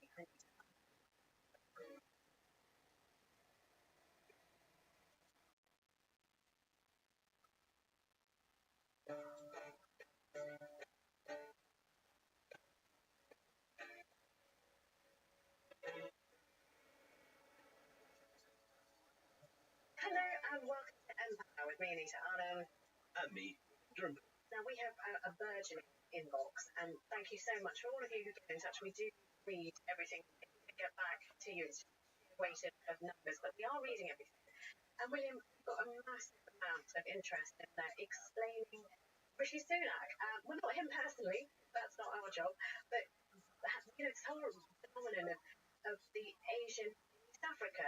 There's been a lot of interest, hasn't there? It is, and it's something which I think it had very little play at all in the national consciousness. We have a little bit of awareness of the partition, but not much. The whole story of how so many British people, prominent in public life, in the case of just the Tory cabinet at the moment, Rishi Sunak, the Prime Minister, Priti Patel, the ex-Home Minister, and Suella Braverman, the current Home Minister. All three of them come from this background, along with many other people prominent in public life, like Lorinda Chadha, and so on. And this is a major part of British history that virtually no one knows anything about outside that community. And when you have polls of demographic breakdowns in this country, by far the most successful immigrant group in this country has been Asians, as they're called, the groups together that way. Something like 65% upper professional and managerial backgrounds, highly educated, one of the best educated in the country, and yet they've only been here over 50 years this month. Exactly. So it's a really, it's a very good time to be talking about this. Peace, baby. Because it's the 50th anniversary. Take care, big dog. But also, now a man makes number 10 down. See you, my man. Good. Shout out to Arnold. Harley did have some mainstream. Just a personal thing here. I mean, when you're a very young girl of Asian descent, and people say to you, and I remember No one in this, particular. anyone, I'm speaking of friends, but, and everyone sort of turns around and goes, oh, you're opinionated and you've got a gob on you, and you could be Prime Minister one day. When I was growing up, I heard that, but I never thought it was possible. Never thought it would be a possibility. Even when I had my own children, I thought they could be anything, but I never thought they could be that. And so this is a huge deal. I think, whatever your politics may be, you may agree or disagree with the man and what he stands for, but the fact that there is a man of Asian descent as Prime Minister, it hasn't happened elsewhere in Europe. It has happened here in Great Britain. And I wonder It's in happened India. in Ireland already, Well, say. Neil Radke, absolutely right to point out. Yes, and Neil Radke is mixed Irish and Indian heritage. But for somebody who so strongly identifies as being an Indian descent, Hindu, lighting candles on the steps of Downing Street, how has that gone across in India, William? I mean, what are people saying? Because you're in India and I'm in Britain. Well, he's delighted not one but three countries. The Indians assume he is Indian because he's Hindu, although in fact his family have only the slightest connection to what is now the geographical boundary. And I think one of his grandparents spent a few years in Delhi, but most of the time over the border in Pakistan. And I've seen some. So let's go through some. I think this is actually the myth of all the, Bob and Stoke. Let's talk about actually, and it's to our friends from Find My Past have provided us this rather helpful investigation into his background, which is very useful. Incredibly detailed, which I Very really detailed. love. He was born in 1980 in Southampton. He speaks Hindi, he speaks Punjabi, and he's got 3 children. His father, William, tell us about his dad. His father is Kashmir, born in 1949 in Nairobi, in the Tanzanian country of Kenya. His father arrived in his family studied medicine, again very professional, became GP. Yeah, made his mother very happy. But then his mother, Isha Berry, was born in Tanganyika, present-day Tanzania. She too was Punjabi. And as he famously has said on numerous occasions, was a pharmacist and worked very hard, and he worked hard as well in her shop. That's one story that came out many, many times during the campaign. What about his grandparents? Let's start with the paternal side, William. What can you tell us about that? Grandparents, paternal side, Khatri family, run one now in Pakistan. The paternal grandfather, Ramdas in Nairobi, 1935, by his wife, Agra, in Delhi, in 1937. Not partition. I assumed it was a partition. It's actually Pre-partition, which is very interesting. And the maternal grandparents as well, Punjabi as well. But his grandmother, so this, he's second generation of people born in Tanganyika. His maternal grandfather, Rabbi Rothschild, grew up in Punjab and moved to Tanzania as a railway engineer. And he married a Tanzanian-born Taksha when he was just 16 years old, arranged marriage and all of that. A quick reflection on that 50 years anniversary we are in right now of the Ugandans being thrown out. Out by Idi Amin, told overnight, get out. Leave with whatever you can carry and get out. We are now in a situation where a lot of British families are hosting Ukrainian refugees. That's a reality that in Britain that we are living in. 50 years ago, it was Ugandan families who turned up with nothing. And there are a number of surprising people. I just wanted to share one little story with you. Who took in Ugandan refugees in a very, very strong relationship that go on to this day. I just heard from one family just last week who still now keep in touch, and they are like the grandparents of this family. They're married all together, they celebrate birthdays. I remember Peter Bottomley and Virginia Bottomley, you remember them? Fantastic. They took in a Ugandan family as well. So, they're all from all stratas of society. Suddenly people had to make room. So that is the story of more recent history. But to go right back, as William absolutely rightly points out, the links with India are faint. The links with East Africa are very, very strong, which raises the question that you've been raising as well in emails, which is, what are Indians doing in East Africa and how did they get there?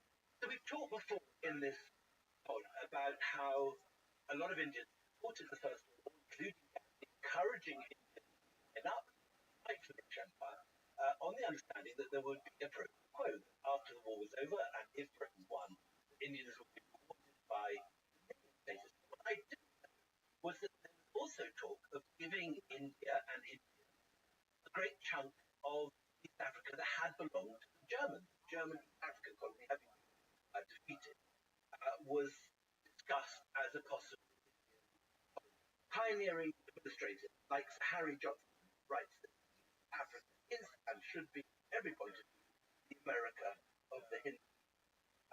And there's a lot of talk in around 1950 and then more after the First World War about reserving Kenya for a white settler and for Tanganyika, German East Africa, to be an Indian colony. The Aga Khan. German East Africa, when acquired from Germany, should be handed over to the government and reserved in home belonging to the Indian government, just as Samoa should be given to Australia and German Southwest Africa. I thought this was a piece of history that I had forgotten.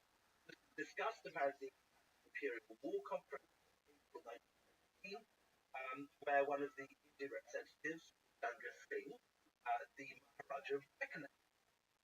And again, the Aga Khan is pushing this, and he has discussions with Gopal Krishna Gokhale about in the past too, the sponsor both of Jinnah and of Gandhi.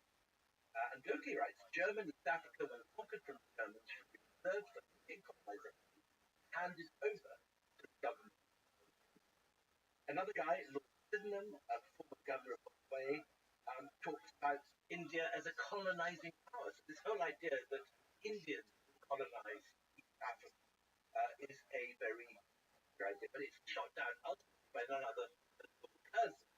And then there's a lot of resistance by white settlers in Kenya, basically racist ground.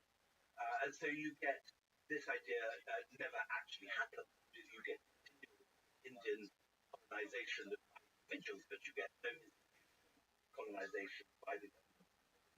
So we've got the person who not only was part of the story, he was thrown out by Idi Amin when he was 18 or 19, but also possibly the first person to actually write the history of this migration.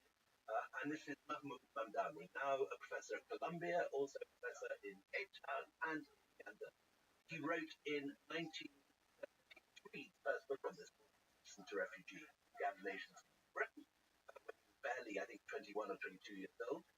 And to this day is a major writer on this. Funny enough, when we started the series and started our first episode, the piece in the LRB we read out in the ad was actually Mamdani's essay on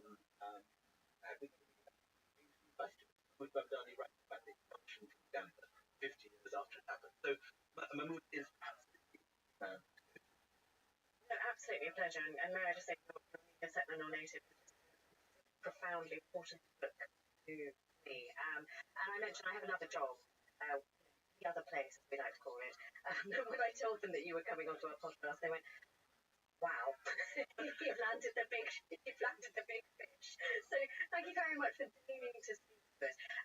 The reason why it's really a great time to be speaking to you, it may not have escaped your notice, but we have a Prime Minister at number 10 who is brown and who has an East African background, and it is a really fascinating time for us. I mean, I wonder where you were when you heard the news and whether you thought, gosh, that's a surprise.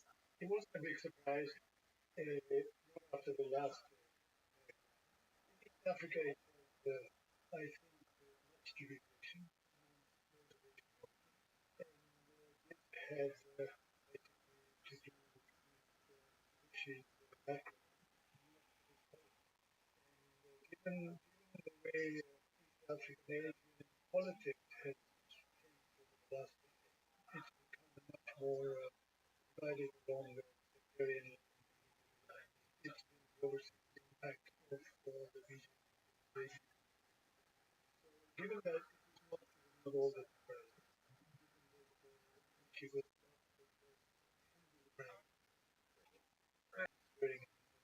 anyway, but time for celebration.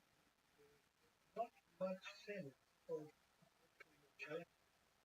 It started a conversation here in Great Britain where there is very little knowledge of that East African migration story. And it's only started to be looked at because of British Sunak's election. And we should point out at this point that you yourself have an East African background. Uganda was your home until your mid-20s. That's right, isn't it? Until Idi Amin decided it wasn't going to be your home anymore. Yes, Uganda was my home until the mid-20s, and then I returned to the last 1979. And for the last 12 years, I've been in Uganda directing an institute.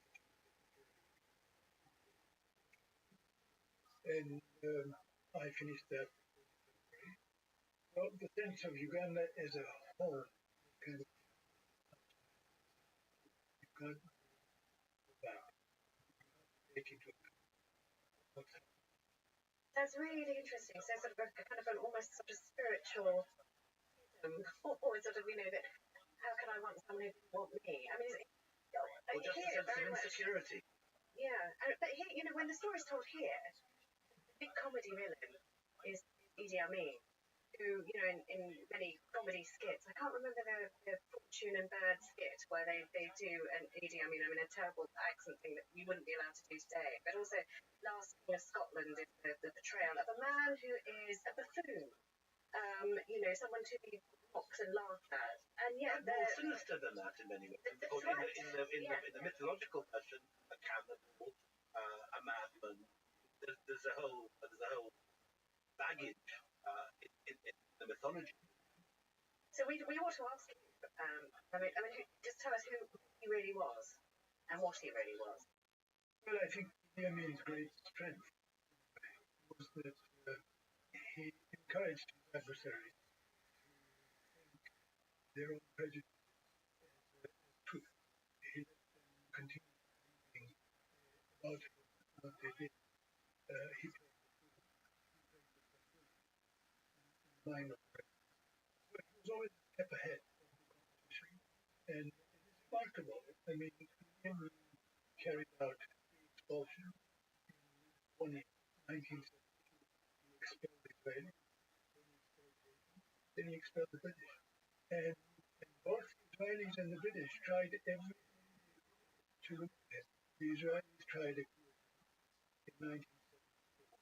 In the aftermath of the Entebbe. Before the Entebbe express, they linked up with the protection of the army officer from Amin's own general pro-Israeli. But it didn't. The British made two attempts. First in 1972, to carry out an invasion fronted by Obote's forces. Obote being the previous president of the House of Kai. And the assumption was that the people would rise up, and the people didn't, because Amin had not only but then turn around and expectation. He was very popular until he could not come up with an alternative. So the British tried again, and this time in 1978, again with Tanzania and but even then, term ended much more. When you speak of the expulsion of the nation, what did Uganda think of his decision? The Asian question has been studied for over a decade. Right at independence, there was the question of citizenship. What should be the requirement of the independence constitution, which was basically a British-made constitution, Lancaster, made a distinction between indigenous and non-indigenous, and had a qualifier that you could only become a citizen by birth if both your parents were born in and one of your grandparents was born in. Now this ruled out most stations, only 5 to 10%. At the same time, then the British went on to introduce the same indigenous clause in British immigration law. Basically, there's no distinction between like and non-like. Being the right of Union passport holders to migrate to the United Kingdom in contravention of all international, particularly the European Convention. European Convention, UN Convention, and in return, East African countries passed a series of laws barring not holding citizenship from either holding jobs or from so you had beginning 1968 a growing pool of people of origin who are gradually being impoverished and unable to afford living their customary lifestyle of some privilege, a little bit of privilege, and moving into places of worship, gurdwaras or temples or mosques, and then spilling over from those into wandering tenements in slums. Desperate situation. Politically fruitless as well, isn't it? Nobody wants them. Nobody will have them. And this is under Harold Wilson. We're talking about sort of 60 years. The British have made it difficult for them to come here. Comes to 1790, and that these people had applied for Uganda citizenship. Their application had not been processed. The numbers, there's no certainty about numbers, but the lowest figures I've seen is 12,000, the highest figure is 30,000. Bob Astles, who was an intelligence officer, wrote in his memoirs that he went looking for these applications and found them in cupboards in the Ministry of Internal Affairs. He says there were 30,000, and he went looking at these tenements where they lived, and he described them as concentration camp-like conditions. And you were a young man at this time, so I've read the political theory and the political history, and those things are essentially the misery. But as somebody who had friends, family, this idea of suddenly being made stateless, that your neighbours and friends may not want you anymore, and there's nowhere for you to go. What did it feel like at the time, being in the middle of all that? Well, there are two aspects. One is that everybody felt lost, no matter how rich or prosperous, you lost your sense of home. And home cannot be built in a few years, in a decade. It's built over generation. I mean, that's what I read as one of the people. But that was one side of it. The other side of it was that, of course, there was not one single experience apart from this. These 12 to 30,000 people celebrated the expulsion, okay? Because they finally, who had not received Uganda citizenship, the passport or UK protected person passport was useless. Now the doors were open. I remember going to the house of a friend of mine in London, a council home, and he took me around the house, and he took me to the prayer room, the puja room. And I saw there amongst gods and goddesses a photograph of me. And I said, my mother, and I turned to the mother, and the mother said, where would we be without him? We are. We have a council home, we have public transport, we have public education. In Uganda, we have no job, we couldn't do anything. Rotting. The reason that Amin was in this temple, I just want to understand it, because to me it's just such a mental breakdown I'm having with the thought of this. But it is because Amin had made people so impoverished and without hope and without future in Uganda. This was the only way that they had a future. Is that right? What he did is he valorized the British master. He forced the British to admit his group in Britain. Everything else followed. Okay, you had to work for it. But the one thing Amin did not give them a social welfare state, but he opened the gate. And that was magic, right? It's something that this group will not forget. Those that don't know the history, let's go back to the beginning of how Indians got that. From the beginning, from the ancestrally linked, trading links between Gujarat and the East African coast. But look, we don't know when the beginning is exactly. The first mention that I have of Indian East African coast is a time of Christ, the Greek of Eritrean has mentioned one. Yeah. So at the same time, this is one side of the story. Indians coming in Arabia along the origin. The other side of the story is African, in the reverse direction. I've seen in the Amaravati stupa remains in Madras pictures of Ethiopian traders arriving and offering gifts to Buddhist dignitaries.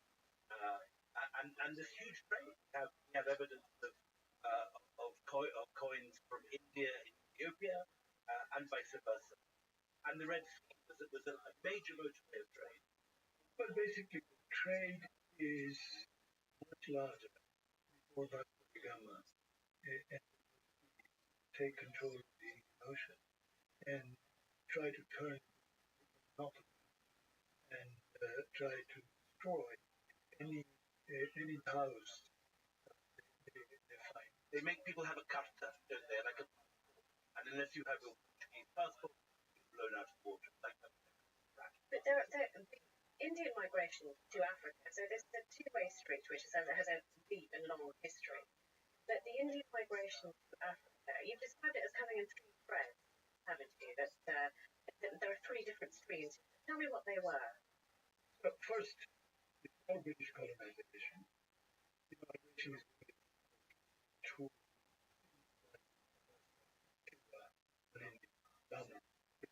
and these are merchant traders, financiers.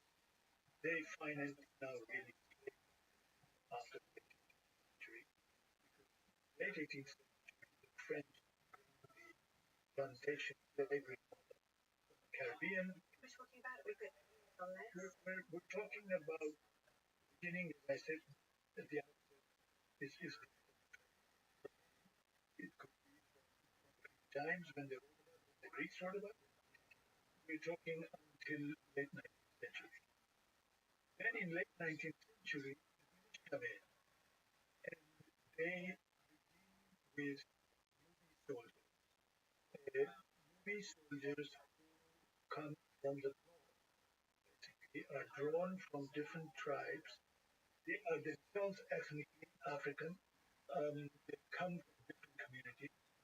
And they soldiers, their services are sold. They're not sold.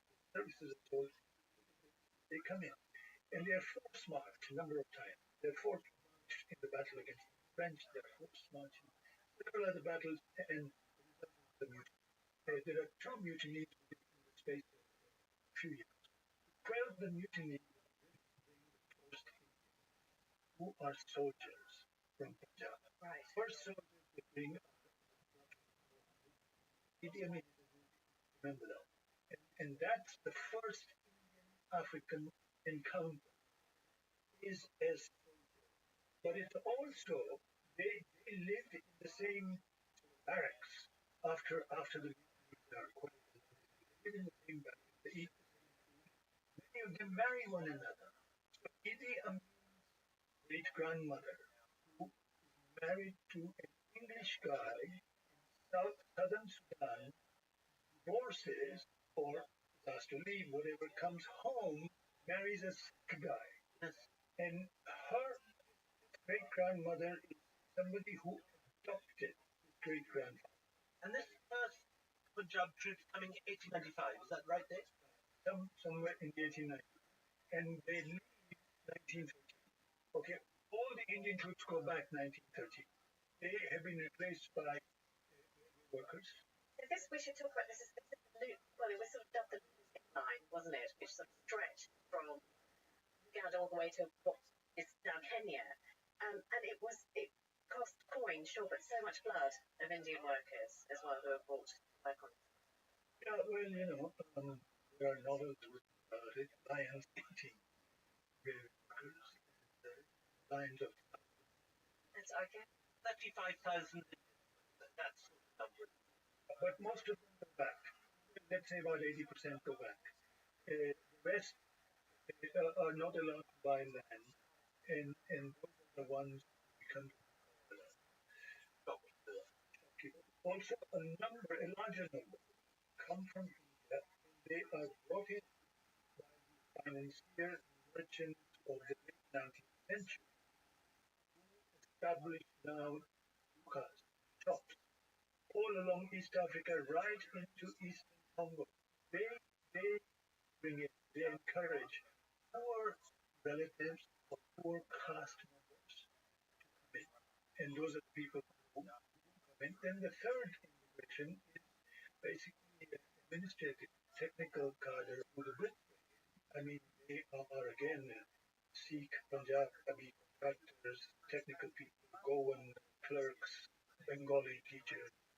For me, the good Indian was soldier, the Indian who lived amongst African communities, some of whom might marry. The bad Indian is the first Indian he encountered to the sugar plantation. And that's who sugar plantation is about 10 to 11. Bad Indian is the foreman who is specialized in terms of squeezing the last ounce of some poor laborer. Many of them sort of kids. Amin was. Amin grows up with two possibilities. One, his father, which is the king's African identity, possibly and the other is his mother's legacy. His mother is a healer who comes from a long line of healers that have taken part in series of battles to get Africa rid of non-Africans. Non-Africans think of Brits and Indians, or just Indians? I mean, what does African mean at this point? Non-African, in particular terms, outside India. Or there are Indian soldiers, but non-African then The definition extends. who's not African? The question of who's an African will become a question later on. But right now, an African is somebody indigenous to Africa. Good point to take a break. We're going to be back right after this short break.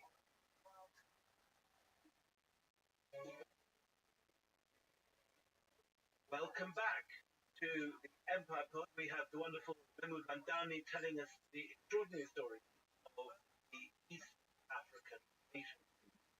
And we now, of course, have an East African nation prime minister, a part of history that has been very little studied by anyone other than Mahmood. Mahmood is the go-to writer on this. We are very, very lucky to have him here. So give us just an idea of the size of the Indian community in the different countries, not just Uganda, Kenya, Tanzania, along the whole coast. How many people are there as British rule in 1947, the Brits of India, then by the 50s, they are beginning to be nations in Africa. Is it 1962 independence in Uganda? It is 1962.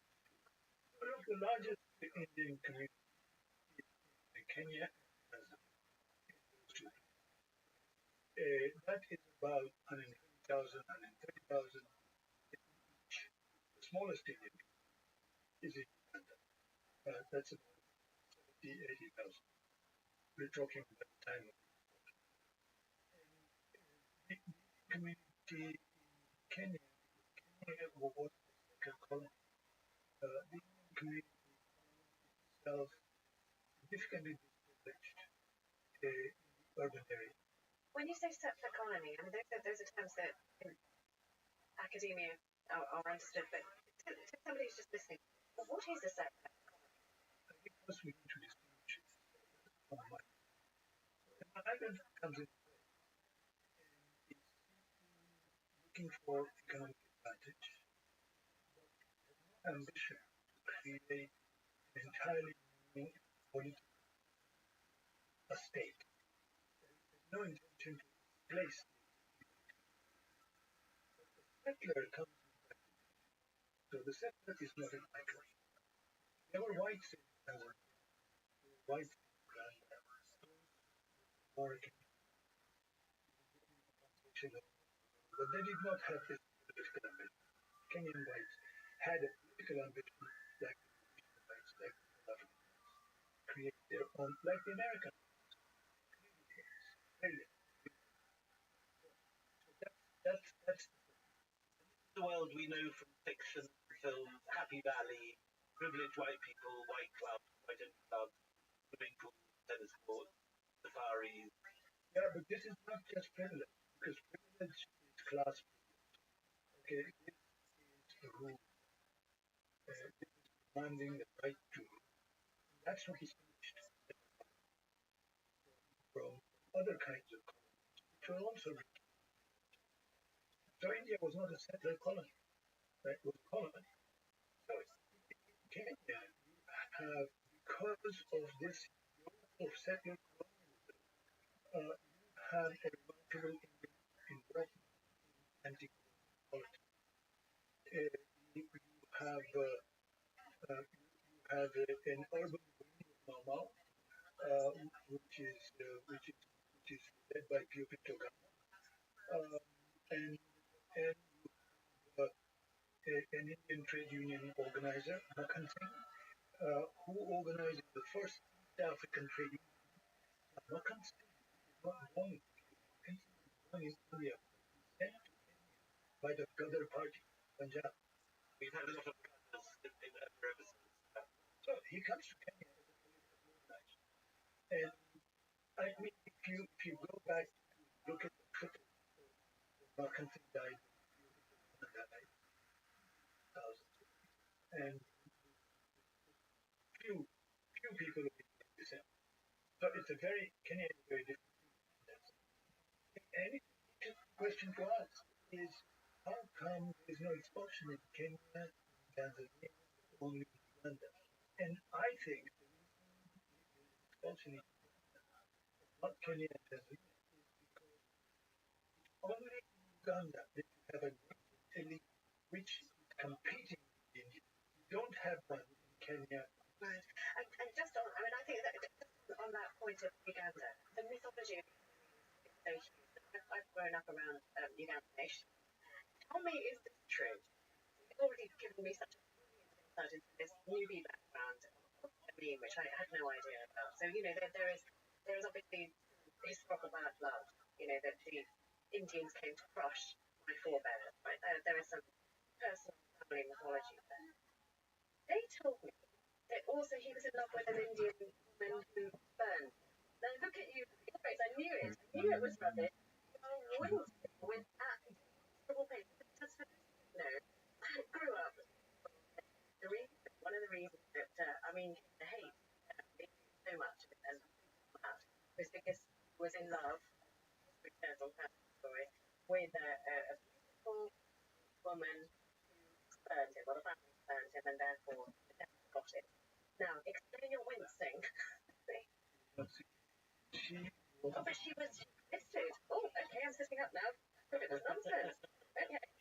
She was the wife of one of the richest Indian families, right? And so Lohana, she was Lohana, Gujarati Lohana. Gujarati Lahana, okay. Gujarati Lohana, 50%. You're right. He likes her. It's nothing to do with it. I mean, besides pick out the Asians, a little background. So this lady in question, is from Asia, Mujibai Mada, in the 1920s,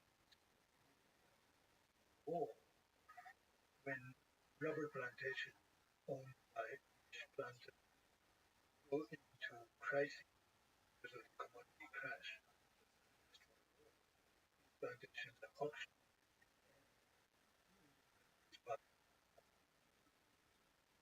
Lettuce, other from plantations they export during and they become but their period of the greatest enrichment is the first decade after and they they establish themselves as a multinational, registered in Bermuda or Barbados, one of the two. So that's one dynamic. Other dynamic is that the Asian question has been on the agenda since independence, not even since independent. 1958, the first trade boycott has been shot. From 1958, respond to the trade boycott by an affirmative action, an Africanization program, which removes Indians from certain localities. Okay, this is the first expulsion that removes Indians from trading in certain localities. That's the idea is this Indians against the Africans. Then comes his first encounter with the Baganda elite is in 1966. An encounter with the king of Uganda, the Kabaka of Uganda, and young commander Idi Amin. Idi Amin bombards, destroys the palace, lots of killing. There's bad blood between Idi Amin and the Baganda. The king goes away to Kabaka. There's no alliance in the end. But comes the coup. After the coup, things, the minute there's a possibility of overthrow returning to power, and the minute Amin Asian question on the agenda. I've read all the cabinet from the first meeting of the cabinet after the coup, and I can tell you the Indian question on the agenda day one. The very first meeting of cabinet, Amin told cabinet, nobody will meet an Indian outside of office hours. If you have an appointment with an Indian, you will inform my office who will be appointed with and the reason for from day one. How much is legitimate lack of trust because these are people who supported Obote before, and how much is actually scapegoating because it's politically expedient to have a visual enemy if you're trying to build your own team? Well, there's a lack of trust in the sense that I mean, you used to call them autism, the rich Indian autism, but there's also a long sense of like his mother, Africa for Africa. I mean, saw himself, when he comes into power, he's basically a very different depiction of me from after 1970. All this stuff of bloodthirsty, none of it is there. Whereas most of the blood is spilled in 1971 when Amin comes to power. So now we have just this incredibly, I'm very grateful, incredibly detailed picture of how Amin came to say, get out. The other end of that is those who had to get out, and you were one of them. Going back to that time in 1972, I'm trying to imagine this sort of fresh-faced young you, mid-20s. You wash up in London. I'm probably the same age as my wife. Stop picking on that poor woman. In my head, she was beautiful. She broke his heart in pieces. Okay, that's what I was brought up on. But okay, so there you are, and you're sent to Kensington Church Street. And just what did you think was going to become of you? What England would be to you when you came? Kensington Church Street is seemingly not a bad refugee camp to choose. No, well, except that you were surrounded by very wealthy people, and you were like looking on the bottom of the bad world in that sense, because there were big shops everywhere, everybody was buying, and you were just looking through the window. So you were not. The Beatles are just broken up. What's happening in London? You can't blame that on their mood. I mean, honestly. Or Idi Amin. I mean, there are certain things that man doesn't have to do. That is one of them. But so as I mean, we've asked on this podcast before when we speak to other people, how is it that on that slipstream of coming into this country penniless, with nothing in your pockets, with your nose pressed up against the sweet shop, in effect, so many East Africans made such an enormous success of being in Britain because actually the single most successful immigrant community in this country. So how and why, and just to summarise all this, because we're trying to understand the political elite that we have today, particularly in the Conservative Party. Explain that slipstream if you can. When I came, I was 27. I was writing Harvard. I just come to do and during the expulsion, as I said, there was an air of celebration in half the Asian community. for the homeless future. And I remember there was no theft, there was no killing, because army was determined that nothing would be stolen. That would be distributed to them. Their property now. It wasn't Indian property anymore. Right? So there was not going to be any theft. There were going to be no killing because Amin was clear. He told the soldiers, I want no excuse for a foreign intervention. You are going to treat the Indians humanely. Humane. Did you have suitcases? How much baggage was coming out? Well, Everything else left behind. well, behind or sent. So, for example, everybody had to figure out in families from the lower middle class up have family jewels passed down. Every family decided. Some of them dug holes in the ground and put it. But others, like my family, my father said, he had a friend in the custom, and this guy had said, clear 5 boxes. You can send them. But the family, my father decided, okay, first box will be trial box. If it gets through, send the remaining 4 boxes. So in the first box, there were just, cooking utensils, clothing, stuff like that. It got through. When it got through, we sent the other 4 boxes, which included my mother's jewelry, family jewelry. None of them got through. Right. This guy was smart. He realized he must let the first box through. Then the good stuff comes. Yeah. So there you are. But we went with 2 suitcases. So I think, first of all, that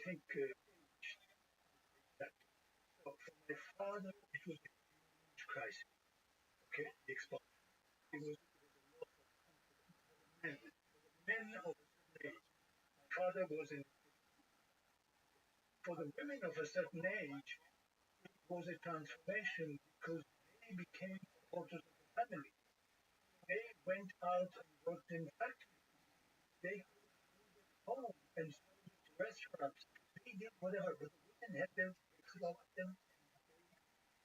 The men had Crushing of confidence. Yeah. The experience in Uganda, our Prime Minister's family were at the same time in Tanzania. Was there a feeling among Tanzanians and Indians that there was no future in Africa? They had to find their way to and many other families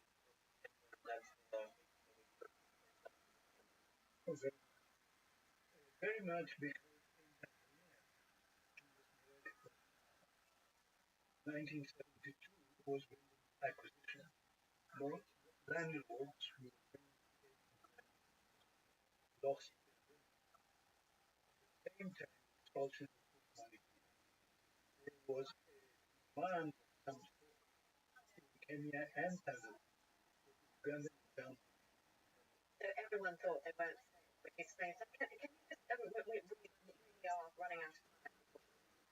So, but that explanation, that trajectory of East African British politics at a very high level, particularly in the Conservative Party. You, having travelled on that same journey with the forebears of Priti Patel, one of our men, and you understand why, and even the most successful economic migrants are the East African Indians. Why is that? Do you have an explanation? I don't have an explanation, but I have a couple of African Indians have come to Africa over generations. The majority have come after the Second World War. It's not the first time. It's not the first time to make. We, when we were well, grandparents, uncles, as young, and once a year we used to go to famine. My father would travel, and wherever we reached, wait until we go to a small town or something, or a large village. We would ask them, there's an English family, and over there, over there, they don't know them, they don't know us, and it doesn't matter who they are, Hindu, Muslim, Sikh, whatever, and we just announce that we are there, and they think it's completely natural. They spread out the mats and whatever, and my mother goes in with the dinner, and they go into the kitchen and they cook, and we eat and we sleep, and the next morning we eat. Okay? So it's that kind of a path coming from. You're coming from the tradition with the geld and So you have experience of starting from nothing and building and being a cohesive community together, which I guess that goes in some way of explaining the accelerated establishment of this community in Great Britain. But also quite a well-educated with an emphasis on education and secondary education. You yourself did a PhD now. well, I mean, I don't want to say I was an exception. Well, there aren't many Mahmood men. I mean, I don't know what your situation is. I went to senior secondary school called right? Senior secondary school called kids were not supposed to be that smart. Senior secondary school right? Because all the kids were kids of professional mainstream. Most of us were kids of, and I had seen the kind of raw material. They were quick in terms of thinking of that and everything, but they were not that smart. Came to so I don't think that people were educated. They had education. Many people went to college. You've been so generous with your time, and also just opening the door into your own personal history as one of the big historians. For that, we are incredibly grateful. Thank you so much. Really. We're now drawing to a close on our first series about the British and India at and we're thinking of moving on and doing a on Ottoman Empire from the fall of Byzantium to Ataturk and the Turkish Republic. For that, I think we're going to have a sort of buffer episode where we go back over the entire first series, answer some of the questions which have been accumulating now in our inboxes and on Twitter. And so if you have any fresh thoughts on where we've been with this whole series, or indeed where we're going in the future with the Middle East and after, please get in touch. Either tweet us at EmpirePod or send us an email to empirepod@gmail.com. That's all from us. Thank you very much for listening. I've been Anita Arman. And I am William.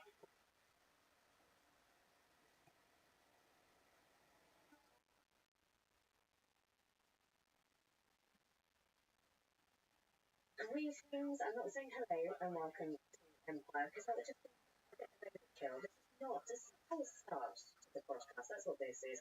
Because events, boys and girls, have played it. We are very shortly going to hear an excellent podcast with our special guest, Archie Jalal, about Muhammad Ali Jinnah. But we need to tell you that we know this is a momentous occasion in the history of Empire where a man of Indian origin is being anointed the Prime Minister of Great Britain, Rishi Sunak. So we are going to, I promise, return to that subject in the future. But first of all, here's the program we recorded a little bit earlier.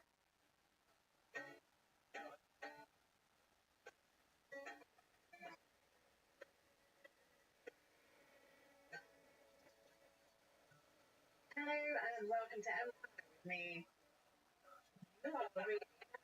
Actually, you know what? There's been a tweet about it. Who are you? Who are you, first of all? William Dalrymple, who's being very naughty. Aaron is going to be delighted because he's absolutely loving Empire. However, I am missing William Dalrymple's enigmatic pauses. Is this something that can return? Is this why you are being like this? Maybe so quick. It's going to be such a long recording. Anyway, thanks very much for staying with us. Amazingly. Not enough nonsense. So what are we doing today? Progression from Raj, Johnny Wallaber. Then we did this wonderful one, Gandhi. Oh yes. Ram. Yeah, that was good. And now we, in a sense, go back to that mainline story of how done how British rule developed in India, reached its peak, how and did Gandhi, we didn't already glanced on Muhammad Ali Jinnah, who's the figure who, in a sense, in many ways, one of the most remarkable men. It's like how many people personally through an entirely new country, well, develop an and yet he's someone very little known in Britain, turned into a one-dimensional hate figure in India, who is revered one-dimensionally as this figure the chemical but to humanity lost. He appears in movies like we kept going back to the Attenborough Army. and there kind of caricature, and he says, he mutters around saying, I will have India divided or I will have India destroyed. Which is completely never did that again. Never do that again. There was the Attenborough version of him, and then there was a later version of Jinnah, which was played by Lee. Dracula. So, you know, this is a man who is either unknown in this country, or if he is known, it is not in a positive light. But yet, as we say, it's actually whether the idea of Pakistan regarded as the saving grace that saved Indian Muslims from the last 20th century. This is a man who altered history in a real and tangible way, and we know that. We absolutely do. So, let's talk about the beginning of Muhammad Ali Jinnah. So he was born in 1876 in Karachi. Correct. Which is he's the eldest of 7 children. His father is a merchant. His mother, Mitiba, is a huge influence in his life. And not a big merchant. He's 2 or 3 rungs down the social economic order from, for example, Nehru, who was his rival later in life. He's born in a rented apartment. His father runs boats up and down the coast. And crucially, differently from almost all the other major figures who shepherded independence, is a Muslim, not just a Muslim, in particular of Shia Muslims, small minority sects. So, those who don't know, I mean, a lot of people will know Shias and Sunnis, but speak a little bit about what the difference is between Shias and Sunnis. Why it is remarkable that a Shia Muslim becomes such an enormous figure in Pakistan. Most Muslims are Sunnis, but there is a minority within Islam, Shia faith, which looks at Ali as its figure of great reverence, and there were Shia states in Indian history, particularly the Deccan, at various points. It was in 17th century Iran that the Safavids converting the entire Iranian to Shia, and suddenly it becomes a major player. But Jinnah is not even just part of the minority Shia faith. Which is a minority in the minority. Ironic, because these are now people which are getting in every time there's a communal upsurge in Pakistan. It's Shia, and this year we have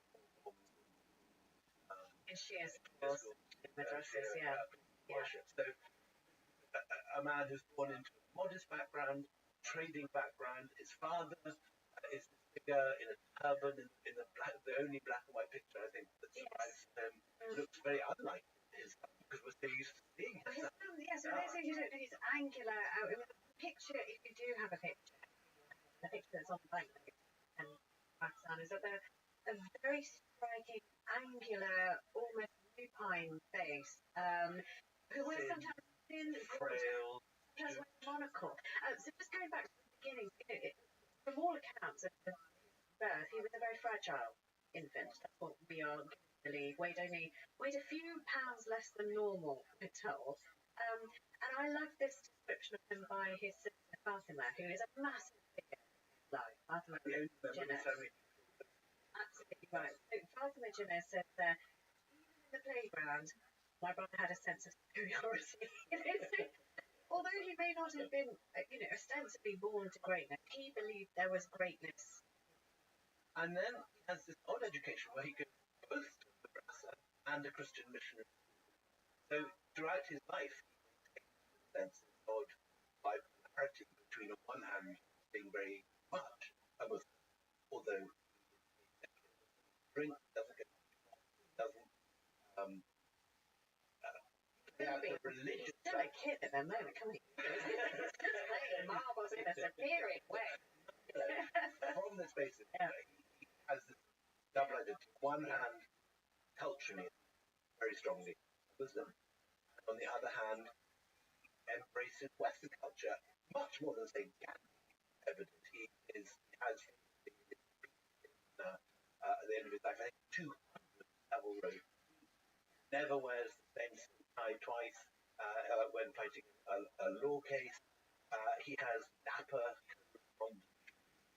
and he wears this monocle which doesn't look like Bertie Wooster or something. I don't know whether this is someone in doubtless is going to this or email, but I heard that he modelled that on Chamberlain, that he likes the way Chamberlain looked in his monocle.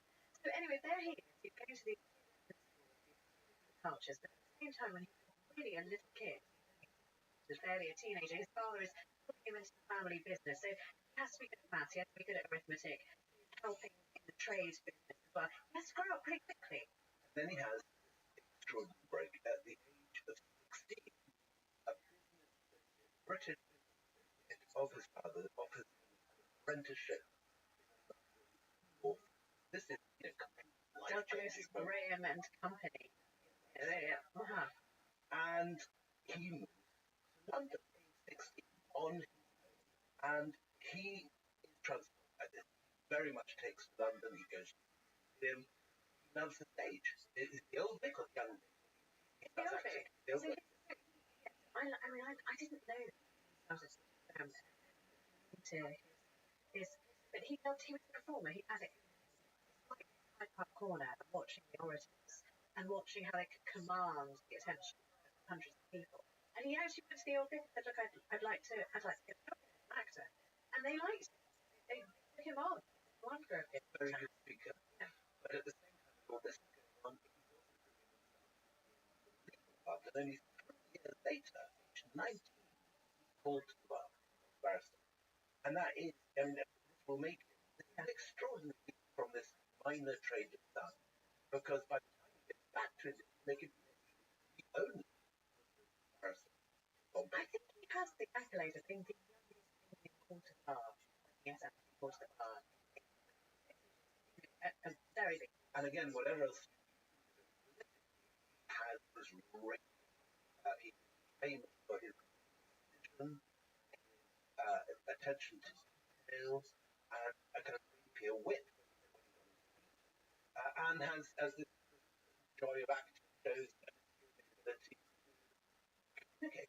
Yes, but in a cut glass English accent. By the way, I mean, because he has absorbed the accent in a way that he's able to use it, as you say, like a rapier. Again, it's just Fatima who I just love her description of him. She said, wanted to discover himself on the highways of eminence and fame.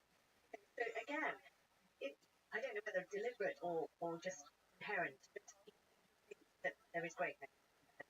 And he becomes interested in London, and he associates himself with Dadabhai Naoroji, and be elected British Parliament. Yes, the first Indian ever to be elected, I believe it was Camden that he represented. Earlier, one of them was elected, Daisimba, the son, famously the adopted son of Begum Samru, but that election was cancelled due to corruption. Okay. We didn't talk about him. Why did you talk about him? We didn't talk about him. Okay. A lot of them was there their website. Right, okay, so here is cut glass act. And can I just say something? Literal. Rapey wit. Be clever. Call to the bar. Someone else we know doesn't know. No, but they do really have parallel of trajectories in many ways, and also the son of a man.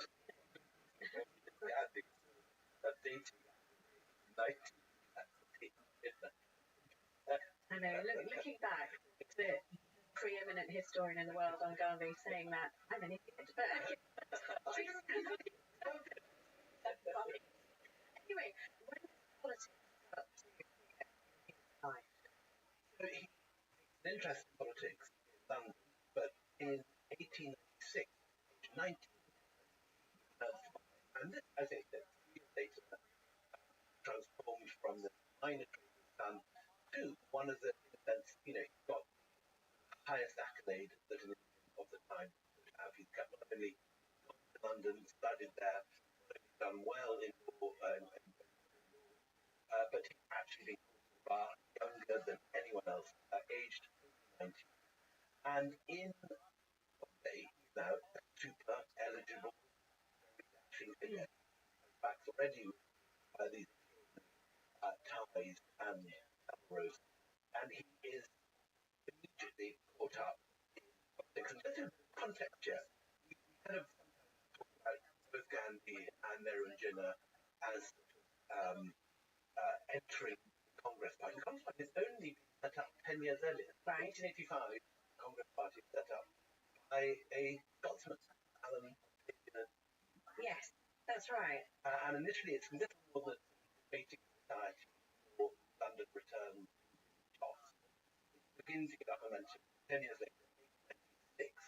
Jinnah is back in Bombay, only barrister in the But he has been, we're sort of forgetting this. Married off at quite a young age as well, but he loses his first wife. His first wife dies, so does his mother die, and leaves him rootless, which sort of explains the migration from his home base actually to Bombay, So again, like Gandhi, parallel Gandhi, yeah. he married And off. he's a effectively child bridegroom. Yeah. But unlike Gandhi, his wife dies. That's right. So there he is now. He is an eligible young man in his very smart city in Bombay, which is a hip happening town even back then. What happens to him in Bombay? He suddenly actually becomes noticed. He becomes a man of substance, right? The man people talk about. So you get in this time first hit what becomes a defining feature later on, which is this sort of harsh, precise, legal mind can actually quite wounded and quite cold. Same way that in a law case, trap opponent in a legal corner. So you see for the first time in a sense The steel. the steel. The steel. Steel I is think exactly that's the right it. word. Yeah. Aggressive, precise, very brilliant, but not too warm. And cold is something which people will mark up more and more as life goes on. Sarojini Naidu, very much on the Congress camp, and very much Really interesting woman, by the way, Sarojini Naidu. Yeah. she said that you almost her coat,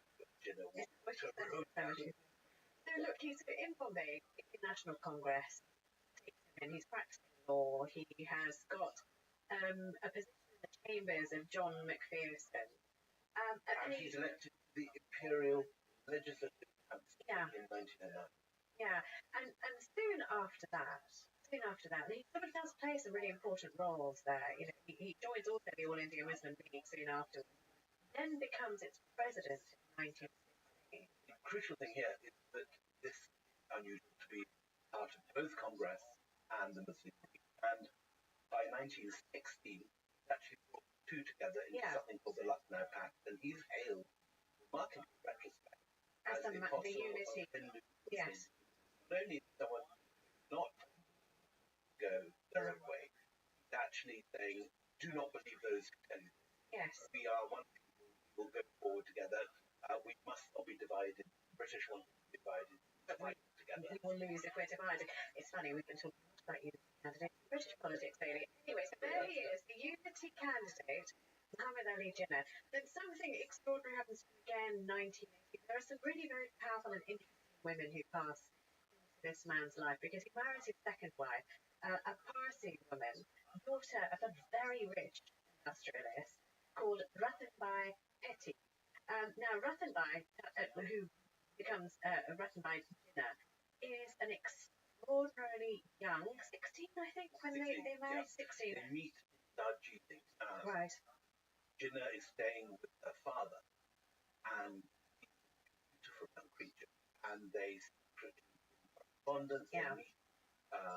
But when finally Jinnah says, in a very illusory way, I wondered what you'd feel about marrying someone from another place.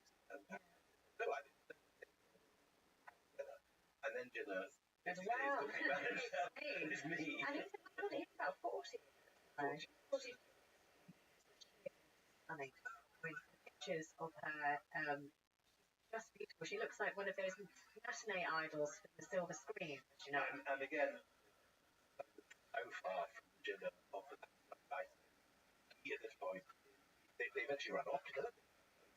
At the mission, 18 years old later, they have a top sports car. They drive up and down Marine Drive with her hair like mine. She's famous for her low-cut ruby. Yeah.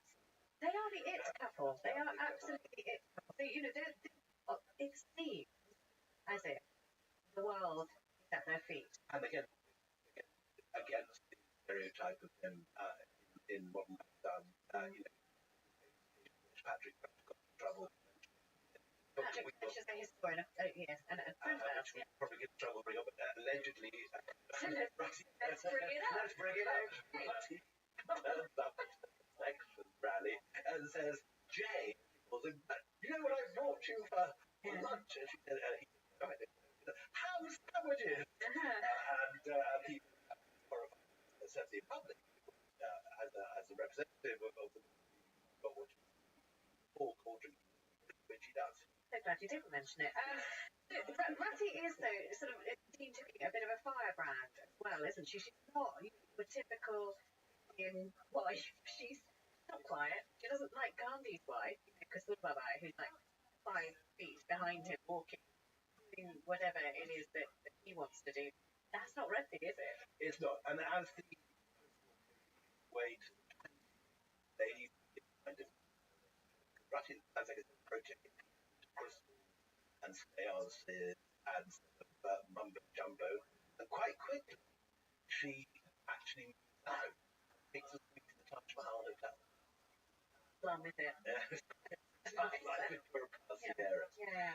And coincides with a downturn in Jinnah's political talk about life. it, because this is a really pivotal moment in 1920, and it revolves around Gandhi. I mean, so these two are really unfortunate twins because they are, you know, it's everything on paper says they ought to get on, but this immense enmity that some argue may have divided a continent. So yes, talk to this. So they actually met earlier, 1914, when Gandhi's on his way back from South Africa.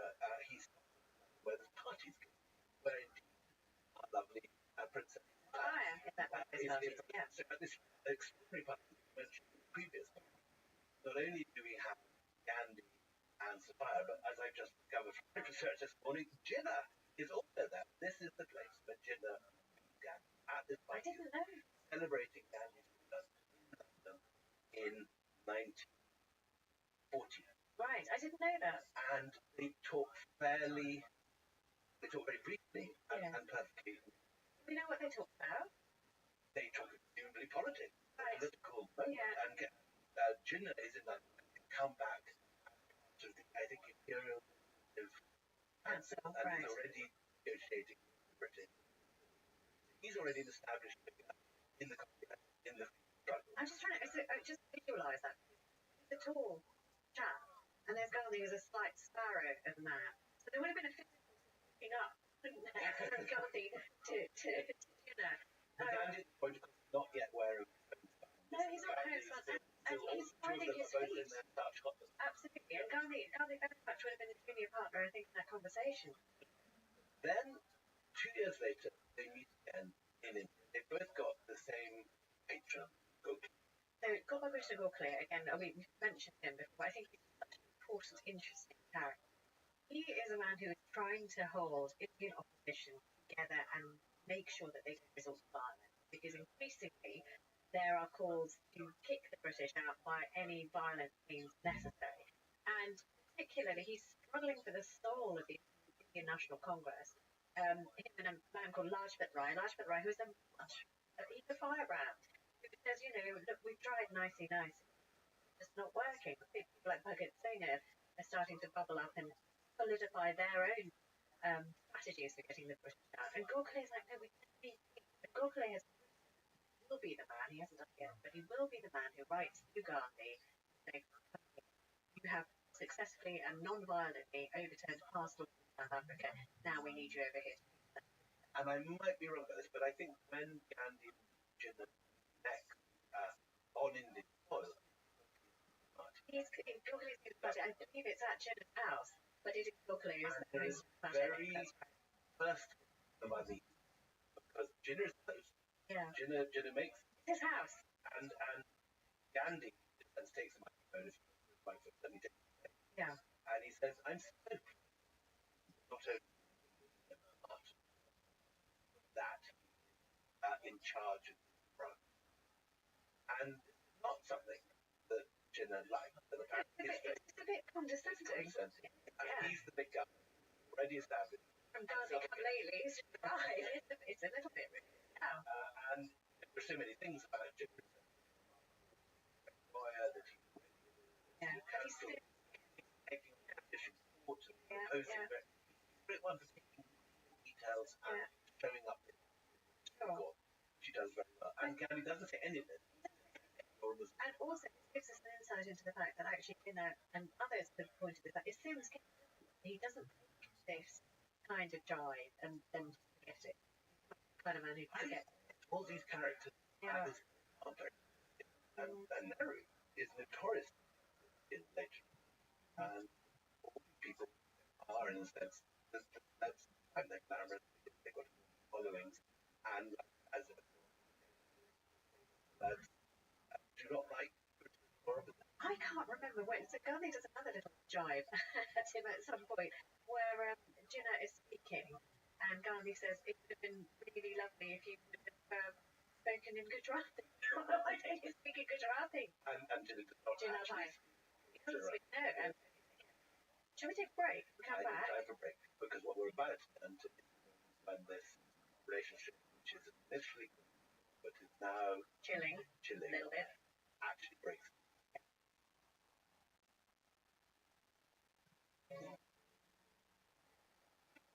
Welcome back. You're listening to Empire with me, Anita Anand. And me. Right, so, okay, before the break, we were talking about this song that's going on, a passive note between Gandhi and Jinnah, when they are sort of on the same page, but they are slightly rubbing each other up the wrong way. But then this turns into attrition. At what point? 1920s, big Congress and Jinnah, the established figure who's already there on stage, has those completely blown by Gandhi, who's turned to India now and gone round India in a train, in a third-class carriage. He's gone to Homespun. There's the sense that come first time. He's no longer the lawyer in the starch collar. Homespun. This is post-Jallianwala Bagh, so he's now cementing his position as somebody who says no more to the British. And the Indians listen to him. I think he's already gone to Champaran. He said to the indigo growers, you do not have to live like this. These landlords are treating you very badly. They're not going to pay you any more rent. So he's proving himself to be a very successful political agitator. Progress is changing. It's no longer the gentleman, which Jinnah was very happy in. You've got crowds of guys standing up around the point where Jinnah begins shouting at them in the wrong color. Right. Jinnah's crowd. He's not going to fight over 200 hours. But also, and again, this is something which goes against established stereotype. The thing that Jinnah is, according to him, Gandhi, right? Because he brings with him a lot of his ashram stuff, prayer meetings, vegetarian, a lot of talk about religion, tribes,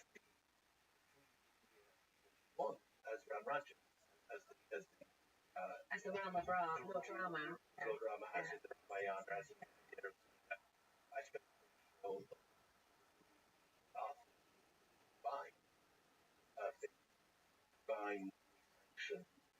Do you not find this very weird, actually, that he did do that? Because, you know, later in life, we'll know Gandhi is somebody who eventually dies because he supposedly gave too much slack to the Muslims by the hand of a Hindu fundamentalist who's not actually making India a Hindu country. He does so much to say this is a country for all faiths. And yet here, it's obviously the rubber, Jinnah, and other Muslims the wrong way.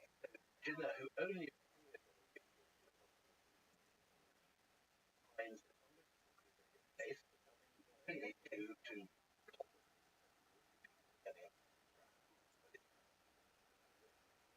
from this life's mission to build minority right into whatever it's going to be Ram right.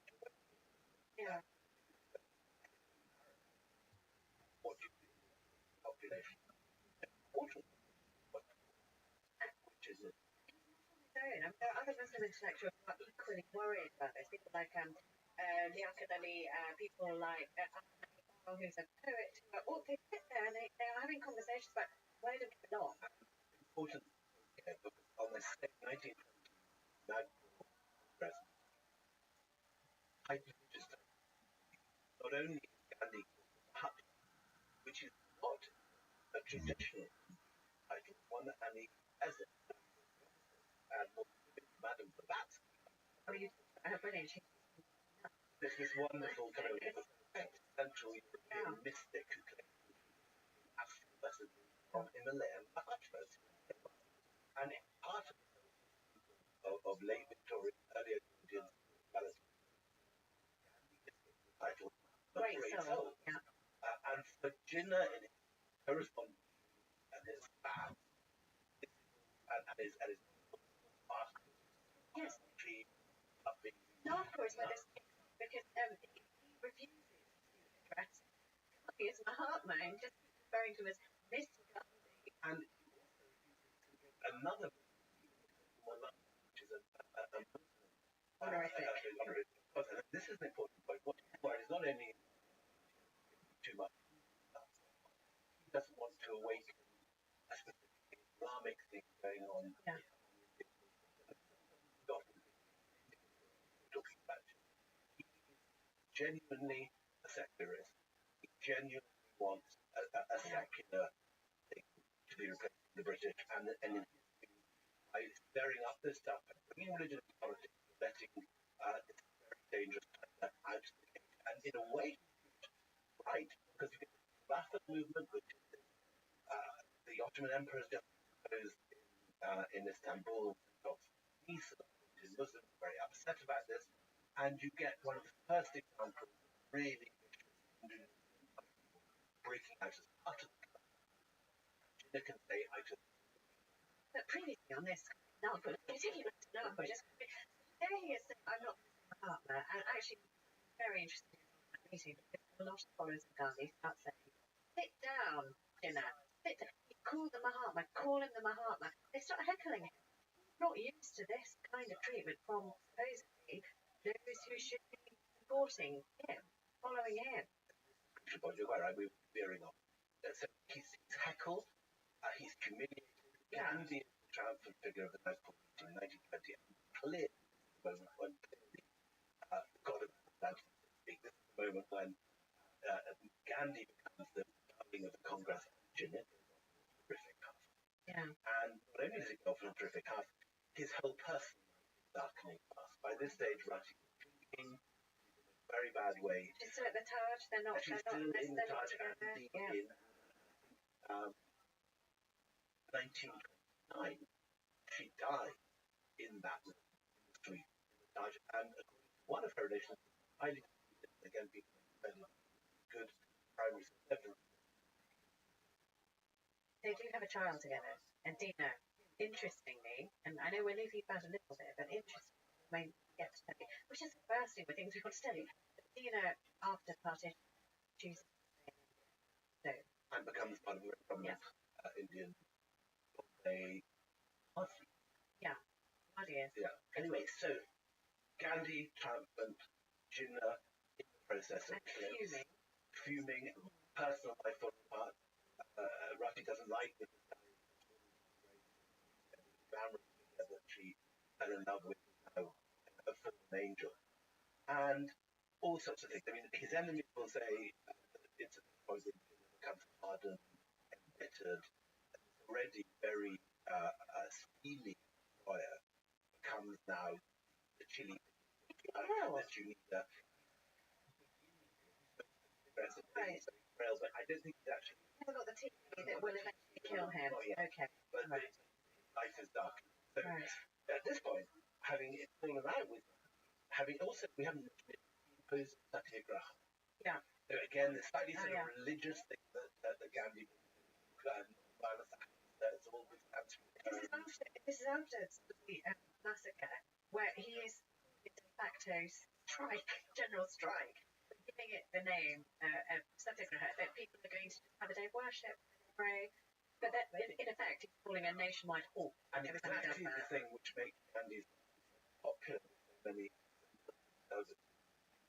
That's got the Sanskrit, we're talking about Raja, all these terms which are familiar from the epic and so on, is exactly what makes secular, tweed-suited, monarchical Jinnah unhappy. And he actually said that satyagraha is a way for anarchy. Right, okay. So things are going very, very badly. And he actually goes off in a half back.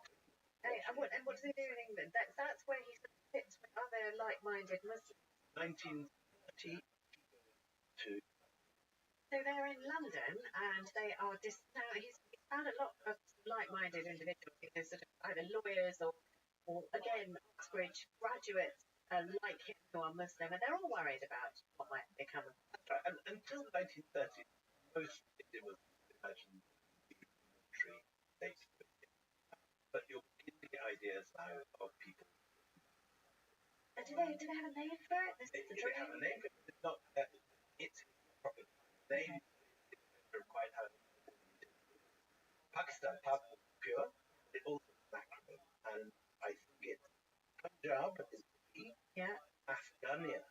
Right. Again, sort of like geographically woolly. Yeah. Kashmir. Okay. Yes. Right. And I think For the Tan, Pakistan. Okay. So the person that comes up with this is a man called Chaudhry Ramaswamy, which is pamphlet 19 acronym. Already had in 1930, Ahmed Iqbal called the state of the idea is a new idea. Yeah. It's coming out of India in Britain. And Iqbal is, by the way, Cambridge intellectuals, is that right? He's lawyers. Yeah. He is on the fringe of politics now. He goes to the round table and Congress starts negotiating with the Maharajas and the British. There's various ideas now for the Indian state to get independence, what kind of independence. He doesn't get the third. So he's, this guy who had been very much central in the post-war period is now right on the edge. And 1934, he's called back to the Muslims now want him to be their leader.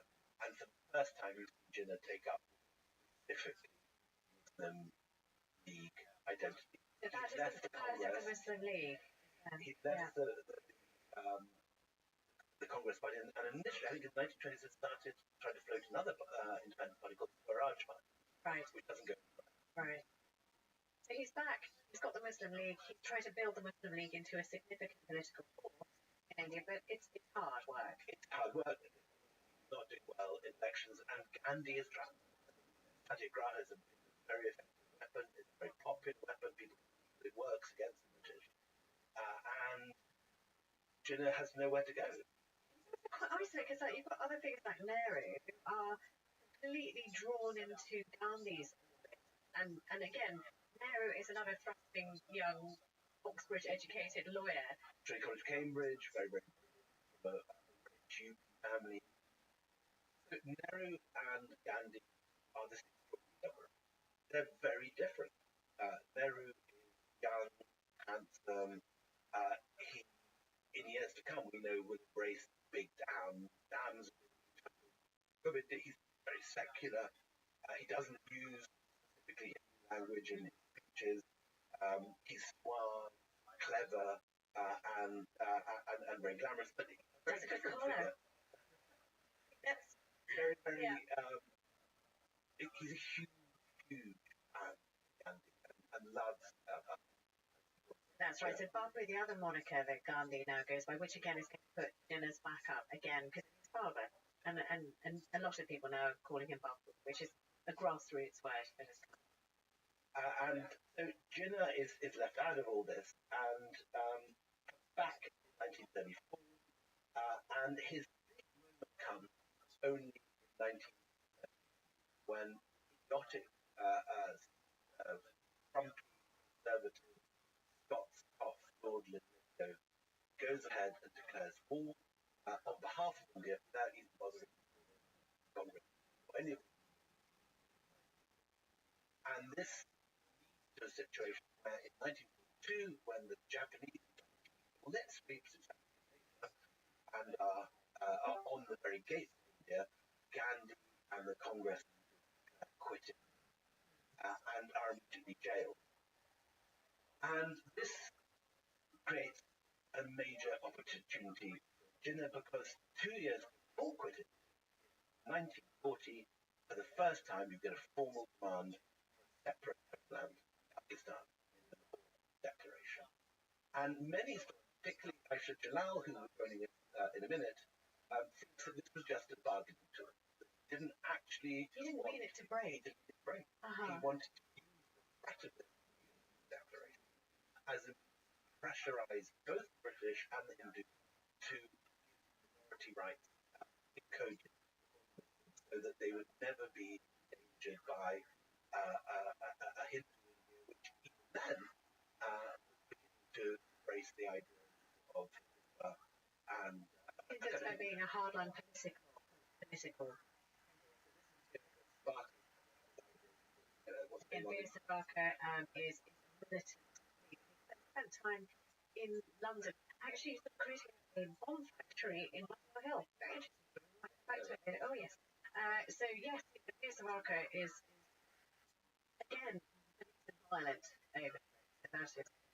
Which of course further worry because they marginalise it and partly which accelerates. But also, they've got a seat at the table now because what happens is different now that happens. So after World War I, where Gandhi was fully involved, we must fight for Britain. Britain's cause is just. I will go and fight myself if you give me the uniform. You know, all of this kind of thing. And they're severely let down by the end of the war when nothing is said. No, in fact, they just get the Rowlatt Act, which we talked about in the episode on Jallianwala. This time round, Nehru, Gandhi, Indian National Congress not having it.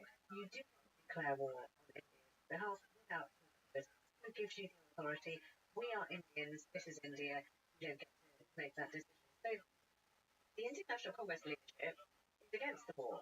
They are telling people not to help Britain. They are telling people it's the complete opposite of what they said during World War I. And as a result, they are entirely scooped up and thrown into prison. So you have the whole sort of decapitation of the International Congress and hundreds of people up and thrown in prison, which leaves the field clear for Jinnah and the Muslim League. And Jinnah already is now not only if you take Aisha Jalal's version of it, because it's highly Yes, we're going to give her what she does. She is to Jinnah, by the way, what Ram Goa was to Gandhi. Absolutely, we've got the world voice of historians on it. It's fantastic. Both of them remain of Jinnah. And not only, according to Aisha, is Jinnah using the 1940 Declaration to pressurize for minority rights and saying, and he said privately, you don't really want this, we don't think bargaining chip. But this goes out of hand because now many of them do leverage it. They want growing up fantastic, they're not safe in India. And you you see a massive for earlier Congress was really and the Muslim League pick up very few votes. But with Congress leaders in jail with increasing popularity increasing and now decide to vote not. And those who believe in divide and rule say, part of the Muslim League's success is that Britain has, for years, been fostering this idea of a Muslim identity. So, for the first time ever, people are asked the forms where they tick, are you a Hindu or a Muslim or a Sikh? Whereas once people were Indians. It's been going since the 19th, around the time of the First World War, that you had these elections. Something changed. Separate elections. Yeah, but now it's actually helping it. It's helping it because there is first elected.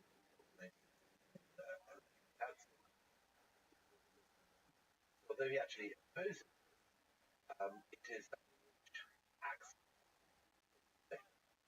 So Jinnah is making hay while the Congress is in prison. And when the elections finally happen, he enormously increases its vote share, and many Indian Muslims previously in Congress have gone over to the Muslim. Jinnah has worked very hard during the war, while Nehru's memoir. Their wives are, their parents, everybody is, And Jinnah is also sort of cozying up the British, and he's talking about the idea of Pakistan, which will be somehow in alliance with Great Britain. And he's talking to people like Churchill, the sort of idea that somehow, all these anarchic congressmen may not be against you, we're loyal, even if there is independence, depend on us. So all these ideas are beginning to be floated, but again, privately, Jinnah is apparently telling supporters the bargaining chip can shore up minority rights and to frighten the congressmen into otherwise. I know I should when I should come up very shortly, describes his legal mind that these are all strategies that a barrister would use to make case. But I've also heard him described as a chess player. That he goes, if I move this here, this will go there, and then I can move this way. Exactly that. And where things get wrong is when Jinnah, who has had his nose put out of joint by various viceroys proposed, says that we're going to have to respond direct action.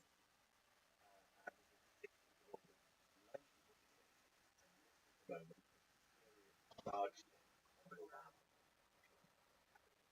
in that sorrowful vein, I think we ought to bring in Aisha Jalal, because this is almost it's a precursor to what will become partition, the kind of communal violence on a scale that gives you an indication of what is around the corner. And what is new about it is that you have a population that live cheek by jowl in areas mixed all over India. Suddenly now you find such violence in various areas, and you get horrors the first time. I remember being horrified by when I first read Chowdhury, and he talked about a group of Hindus tying down railway tracks. The deeply upsetting listening story, so if you just skip forward 30 seconds. The sort of noise, and they said that there's an engineer there, and he drills a hole in the guy's skull, blood will drip out the guy's eyes. Very little watch. That's the sort of Murad Chowdhury precise things. He also talked about Delhi later on. These middle class women breaking a lucrative cosmetic shop. It is a strange way to introduce our guest. But Aisha, thank you so much for joining us on the Empire podcast. We were just talking about Direct Action Day. We're just trying to get our head around Direct Action Day. Perhaps just from your perspective, why did that happen? After the 46 election, the Muslim League got the largest number of votes.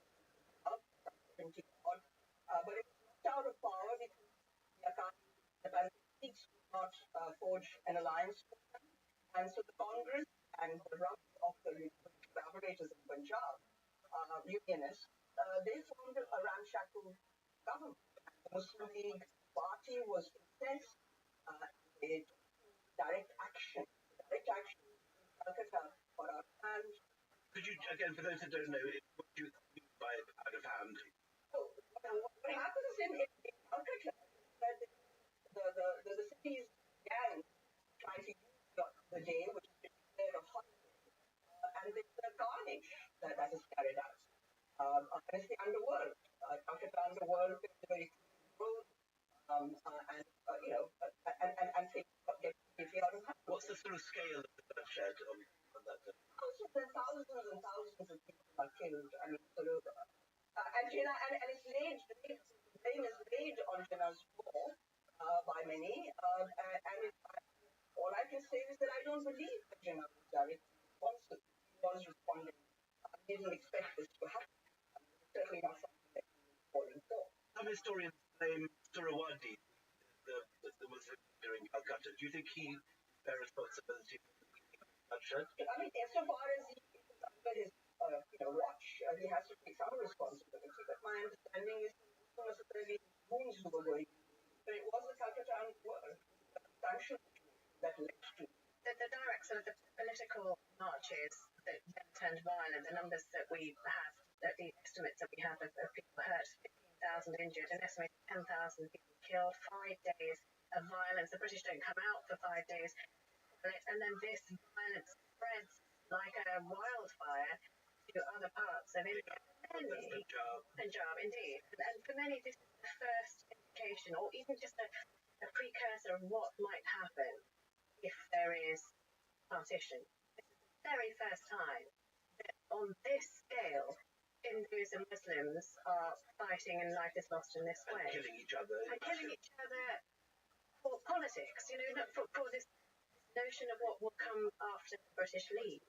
That is something very new. The conscience on both sides is what I'm saying. And it should, I mean, surely, for people who are younger than myself, we look back and go, oh my God, you saw all of that bloodshed on both sides. You both saw this. Did it not make you stop? Did it not make you think there must be another way? Because it will just be amplified, as you quite rightly say, to the nth degree if this country is partitioned. Well, I mean, that's the point. That's the question that was asked of Nehru. How could you do this? And he said we were very tired men. That's what Nehru famously said. But from another perspective, I do think that read into the situation and assume things that were perhaps not there. I mean, I believe that despite the violence, there is also always an opportunity for some reconciliation and some sort of an agreement. I mean, at the very end, I mean, when did conflict become inevitable? Never did.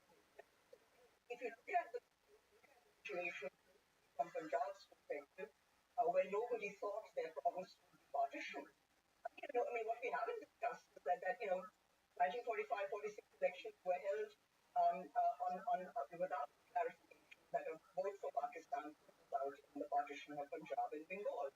So, I mean, it's really dubious basis on which elections are held. Wins the elections, clearly demanding undivided Punjab and Bengal for Pakistan. That's the real problem. And when people found themselves on the wrong side of the divide, once you choose that plan, I mean, if you were a minority, you became a victim.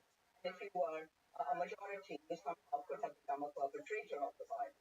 So that's the tragedy at the end of the day. But I would sort of complicate the problem. I mean, you ascribe all the violence that led to the violence.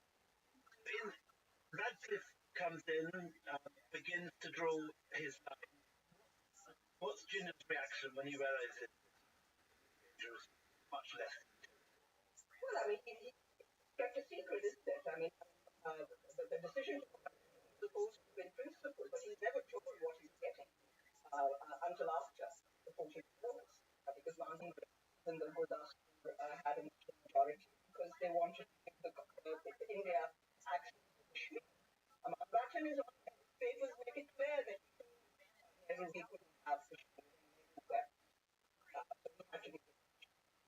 and he calls it, Jinnah calls it a mutilated moth-eaten. Truncated, mutilated moth-eaten Pakistan. And he used that word first in 1942. And that's exactly what he does eventually in 1947.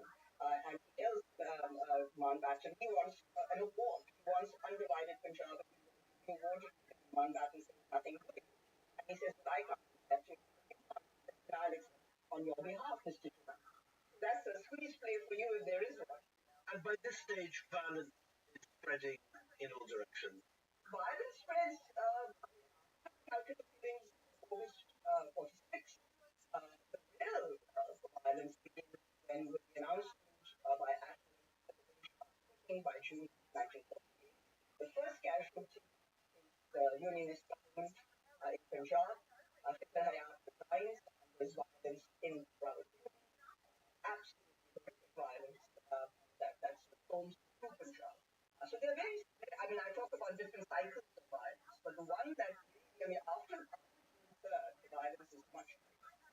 Is it inevitable violence, do you think, or is it organized and actually provoked? That's really an excellent question, and I think that I will say that nobody can take away the discursive aspects of Muslim differences and what people made of them. The evidence is overwhelming. It was not organized violence by the high commands of either or the Muslim League or for that matter. At some level, you can say the RSS and the Muslim Guard can certain locales.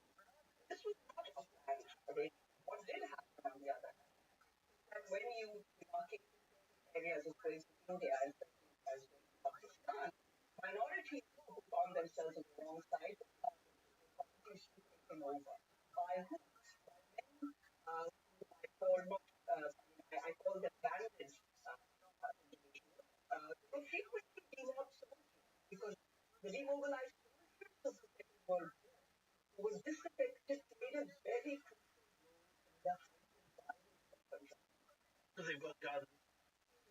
Guns and training. Homemade bombs, homemade bombs. So what basically happened was certain locales where they were where men acquired ammunition, they were able to bring about a change in the balance of power. They could go anywhere, grab the properties, grab whatever they wanted. That's and there was no one to counter that. The boundary commission was wrapped up. So that's basically what happened. The British troops are kept in barracks. The British didn't want to get their hands dirty and want to regard it as India's periodic criminal violence. They didn't want to get and it was the bureaucracy and the police had started to criticize over the years by government and need for propaganda, and the British didn't want to get involved. I mean, the references being made to the level of the army was that they reached oriental standards in terms of bias. The British were really, really concerned not to get involved, but that's what they made that much worse. The turmoil that's going on in the country, there is also sort of turmoil going on within Jinnah's body. So at this point, when does he discover that he's a very ill man? Oh, he knows, I think, much earlier.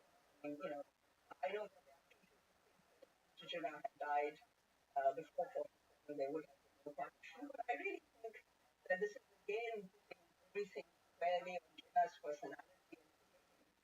Mr. Jinnah was a lawyer representing the interests of certain Muslim interests. Those interests were not going to die away with Jinnah. So I think it's a rather unfortunate presumption that had we known that Jinnah was dying, we would not have partition. I think they would have to have arrived at a different kind of arrangement for this to happen. You can't just say Jinnah was the only reason for partition. I think that's a very myopic. Sure, many people who were there at the time and who were not opposed to the aspirations of the league or were interested in preserving minority rights maintained that if you'd had a more pliable, you'd had a more warm, less tired, less ill, if you had Liaquat Ali Khan, for example, there wouldn't have been the bitterness, to be the level of hatred which there was by this stage. Do you think that's wrong? I think Jinnah not being there would have created a slightly different dynamic, but it would not have wished away the Muslim demand for Now, to say that Jinnah was only bargaining, I mean, again, I think that this again suggests only Jinnah's presence that did this. Ignores the whole history of political dynamics in South Asia. I mean, in the region. It just ignores regional politics altogether. When partition takes place, Jinnah keeps his house on Malamar Hill, and obviously he can go backwards and forwards, and there's going to be an open border, and that maybe India and Pakistan will be friends. When do you think that the reality begins to dawn on him that it's going to be a very, very bitter divorce? Well, I think that he never thought come to that. Let me give you some examples. People that I interviewed at the time I was writing those told me, who knew him very well and his sister, Fatima Jinnah, that they, one woman told me that she interviewed Fatima and asked her, so what are you going to do with this Aurangzeb Road house in Delhi? And she said, oh, we'll keep it. We'll keep coming in. And then in 1945, he's buying a house in Shimla. In 1947, he wants to call the meeting of the Pakistan Constituent Assembly in Delhi. Until then, there is no room for Jinnah here. And his vision in Pakistan is one where Hindus can live, where Sikhs can live, where they can practice their own faith. And that's something that, I think I've forgotten a lot. What did he actually say about the pluralism of the new Pakistan? And this has nothing to do with the business of the state. And you're free to go to your mosque. And he says, in time, this ceases to matter anyway. This is what he says in his famous 11th August 1947 speech, the first. And finally, when we spoke to Ramchandra Guru, he was said something which startled a lot of British listeners to this podcast, that in India, were it not for his international reputation, there is a great move to try and wash the collective memory of Gandhi by the present incumbent. His inconvenience, his ideas of pluralism and non-violence, or pluralism mostly, and everything else that comes with it, are an anathema to some people in power. In Pakistan, I've heard you say, and I'm going to say it in the way that you might understand it, that there's almost a bracelet. So what would Jinnah do? What I'm doing. It's a sort of rush to claim Jinnah as a trump card for every action that goes on. Can you just speak to that and just wrap us up with what would he think of Pakistan if he looked at it today? I think he just been called and just been lost.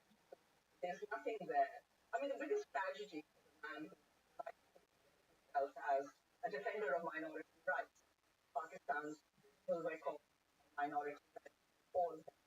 He was a man who known to be the constitutional law. I mean, a rule of law. He found the country where the rule of law is a joke, where whoever comes defines the law. I think at every level, Jinnah is, this is a country that has turned its back on the vision of the man, of what he wanted, a moderate, democratic country. But that said, everybody still uses for their purposes to claim that they are the best representatives of Jinnah's dream. So that's the kind of paradox that Pakistan is facing. I see it actually as hope. Hoping when they completely abandon Jinnah, which I thought they would after Zia, hasn't happened. So there's clearly some tension still there to be resolved. And that gives those of us who think that we understand Jinnah or what he wanted some hope that the struggle is still on. But in that sense, is he a tragic figure, that someone who worked so hard to create something that is now appalling? I don't know. I mean, it's how you look at it. But my own sense is that the way Pakistan has pointed, I mean, in every way, people criticize him. They point out that he took draconian measures against the frontier ministry. But I do think the distinction about Jinnah doing things as Governor General in the immediate aftermath of the devastating partition, and yet still doing things through the rule of law, something that successors have completely abandoned. I think that's the bigger tragedy than the fact that Jinnah died as soon as he did. I think it's the vision and what he wanted that's the bigger tragedy. Aisha Jalal, thank you very, very much. From me, with Narumpal. And from me, Anita, we'll be back with Empire, same time next week.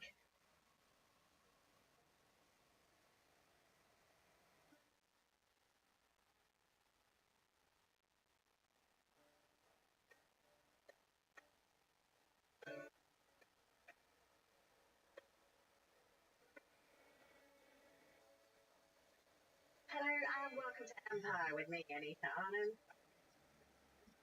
Now, we left you in the last episode of this podcast with the bells chiming midnight as both India and Pakistan sever their relationship and break apart into two distinctly new countries. You heard all the drama and the characters leading up to it were immense. We talked about Gandhi, we heard about Mountbatten. The question is, what about the people who then had to live their lives after this show was created? And we have very We most certainly do. Have a story. Well, We should go. basically, when we had this whole discussion about explain it, you are privy to babbling before we actually record this. Probably say, because it's February, I think it's Ireland, but you are Kavita Turi because you are also an ex-broadcaster who works at the BBC and did a I agree. Her series, Partition Voices, absolutely exceptional. Part of the British Libraries of Sound Archives, isn't it?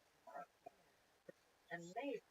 First of all, just tell us what that project was all about, and then people will understand why you are impacted by that. So, firstly, thank you for that very intro, and I'm a little starstruck. So, Partition Voices began in 2016, and I was very aware as the anniversary was approaching that these stories could be around us in Britain, but they were not preserved. It was really talked about, and it was in my own family, my father partition, but never talked about it. And I was talking with my friends of South Asian heritage and said, is that your experience? And they said, yeah, but we don't, it's unmentionable. So I persuaded someone to commission this series. I have no idea if anybody would speak. And to cut a long story short, I realised these stories are everywhere in Britain.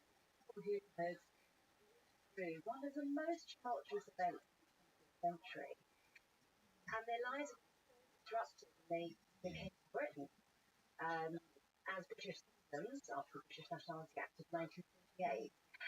But they came with their skills and never talked about it. I find it really interesting that you say you spoke to your father, because the voice that is mixing, actually, from the voice that I did get, which is your own family's voice. Now, is that because it was too hard, or what happened? First, I was going to make it about me, but I suppose I did always try to speak to him, and I did interview him. He talked about everything. He talked about growing up in the war, he talked about teenager in India, he talked about coming to Britain in 1959.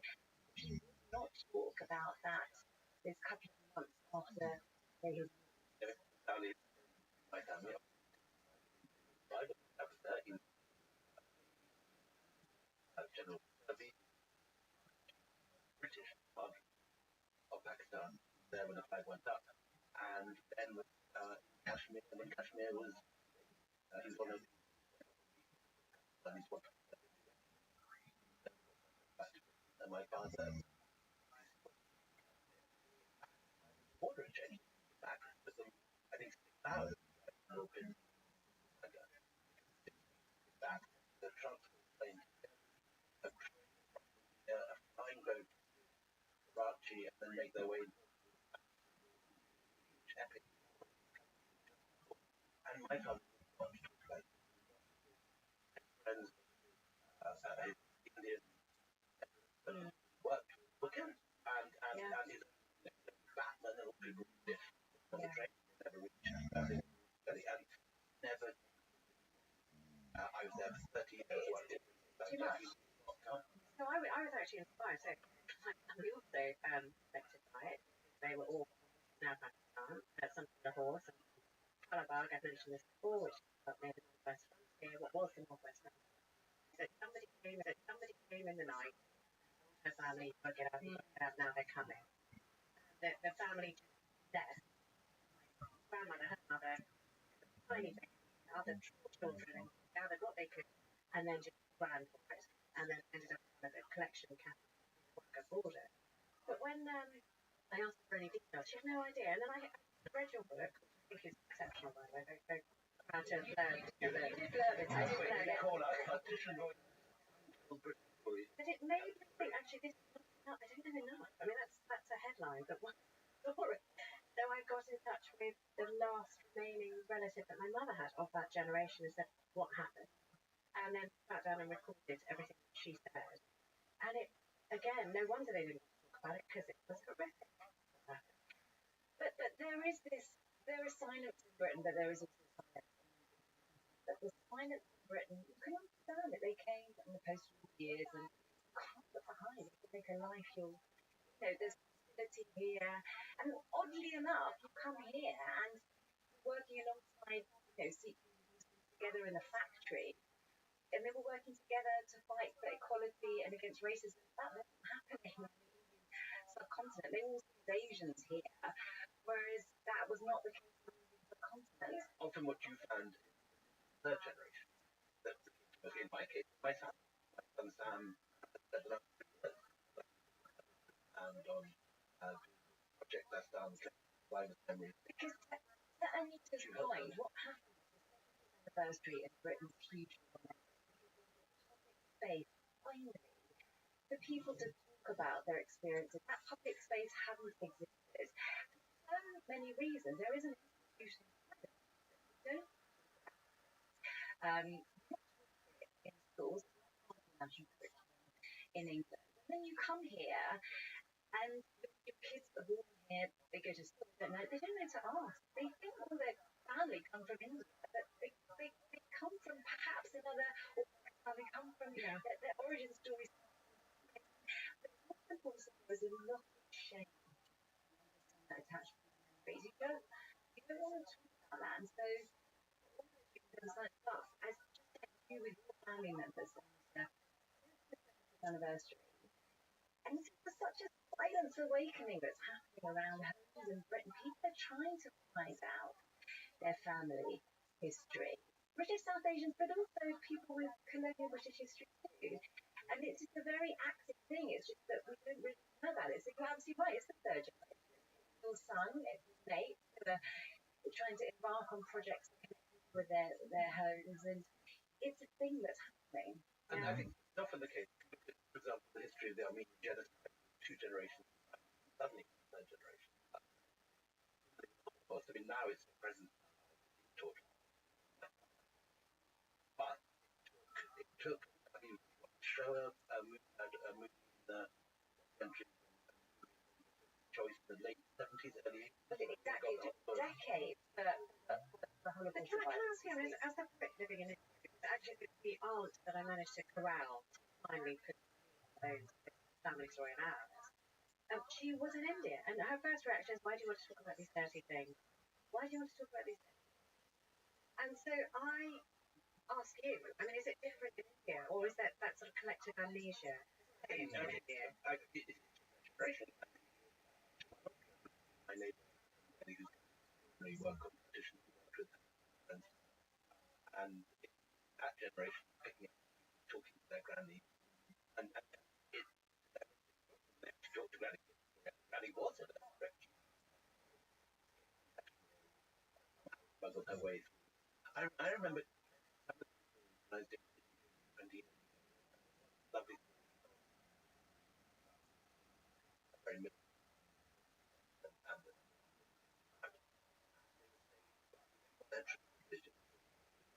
they put their big where they chili door. It's a swirly fried sweets. You like them, try them, but they are cooked in oil and kind of sugar. They had over to try to break it out for today. Right. There's oddities were appearing. But I think that the big collection of people that were retaliated. But that happened in the 90s, and it began earlier in India. And I know historians tried, certainly in Britain, they weren't ready. Traumatic memories, but there is something something about coming to the end of the day where you are ready to talk, but you have to be asked. You have to be asked, and then yes, you're right. And if you're not asked, why would you talk? And someone has to listen. And if it's unbearable, and if you're at the end of your life, and I think that's. So look, can we do one thing? One thing that's really, really important. I think we're jumping ahead. And we have to remind people. We have to remind people of what happened. So, the strike of midnight. It is unfathomable to live in a country that has not been upheld by a date, by men sitting around a table, by sets of politics that cannot find themselves in decide to go separate. But what that actually means is the line is separating rivers from dams, separating people who always work with each other. Yeah, so imagine this line. First of all, can we just a little bit? I think we've not the line. Why the line was so damaging. Still right there. This man's still right there. Okay, was there. Travelled east to Paris. He wasn't a big adventurer. He didn't want to go to India. He didn't really understand it. He'd never been there before. It was too hot, too awful. In fact, if you read, it reminds me in my head of that Graham Greene book, where you've got Wilson with his bald pink knees railing, a man who just wasn't meant to be my hot. And that was Cyril Radcliffe. And just pick up the story of what he asked and how much time he took to do it. It's probably worth remembering, and I know this is brilliant, Alex, that Mountbatten brought forward the transfer date. It was meant to be June 1948. And on the 3rd, he announced, actually, we're going to split up India, and we're going to split 10 weeks. That the transfer date would be August the 15th. They needed to find someone who could draw the timeline, and they chose Radcliffe, the lawyer,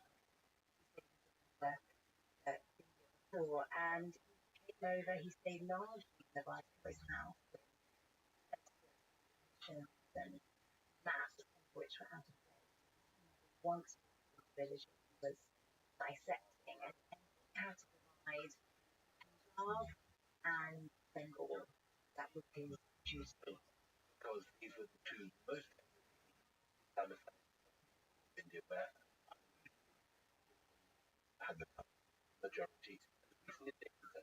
Exactly, but these were also places that were hugely populous and where villages were so intertwined, where people lived side by side. They're unpicking, which is what virtually impossible task. And this is culture, again, where if you're a million times more in common language, you book, then festival, they can or whatever to do.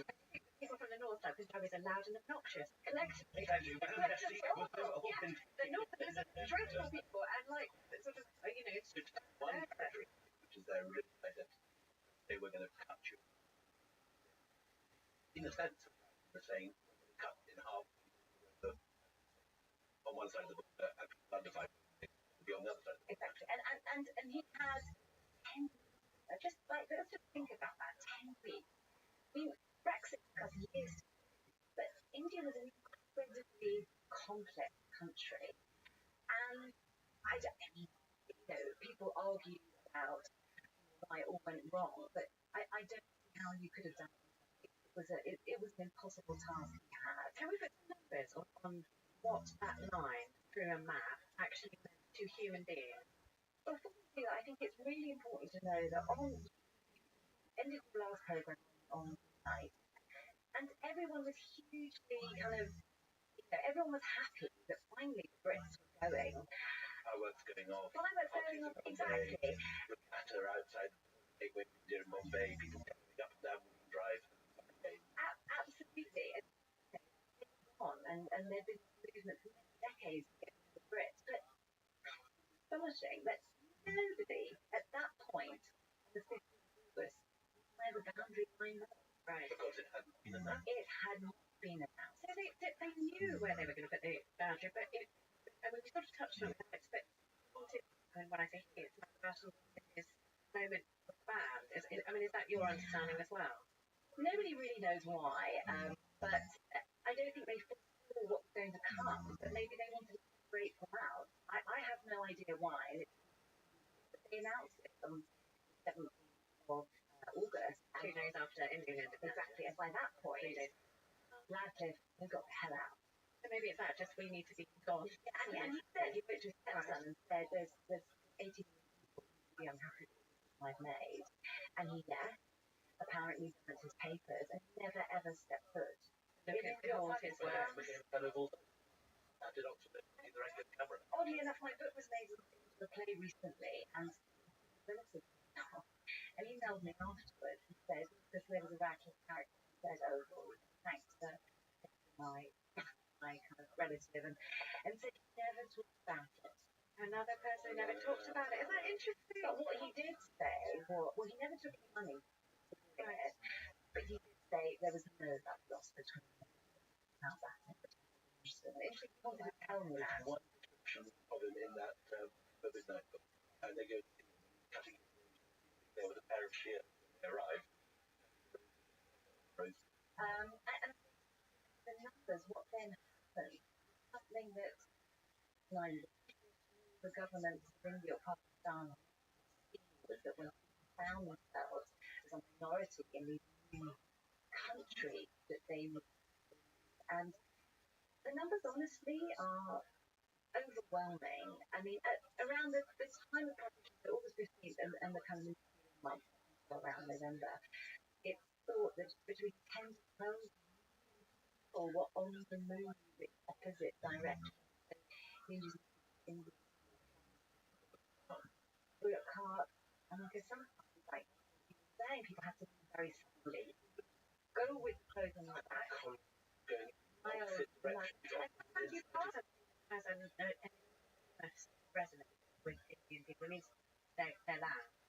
Land is important. And Khalifa, you've got an amazing story garnered of somebody who took a jar full of earth from his home when he had to leave, I think, the Sindh province, and kissed it every day afterwards. You know, for me, your land means a lot. You have these two columns who perhaps have been terrible atrocities, perhaps have had to leave everything behind, now are frightened, gripped with hatred for people who did this to them, though they don't have a face or a name. Their neighbours. Right.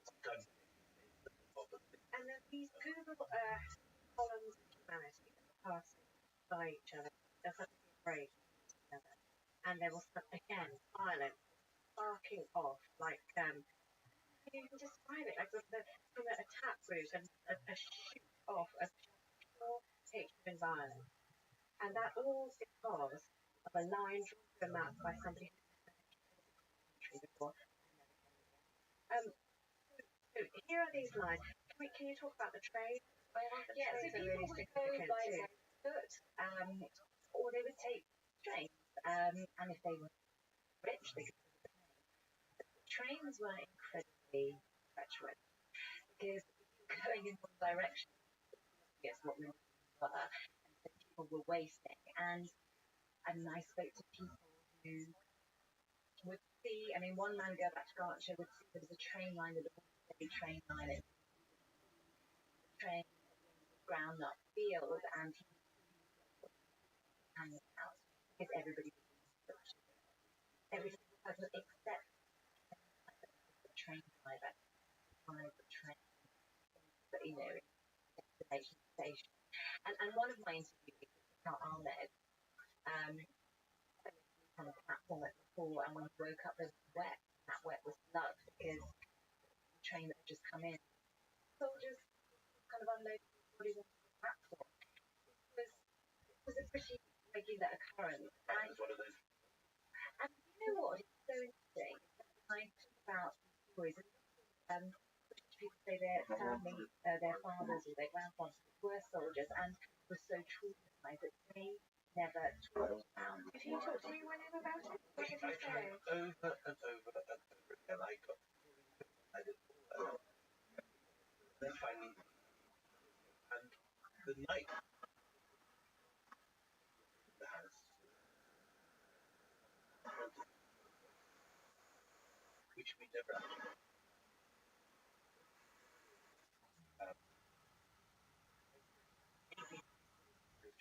was invited as lady.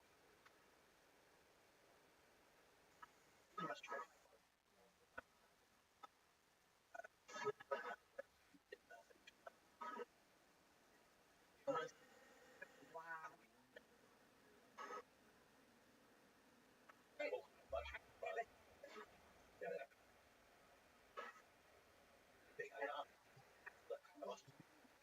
But it's really very interesting. Like, none of our families at all.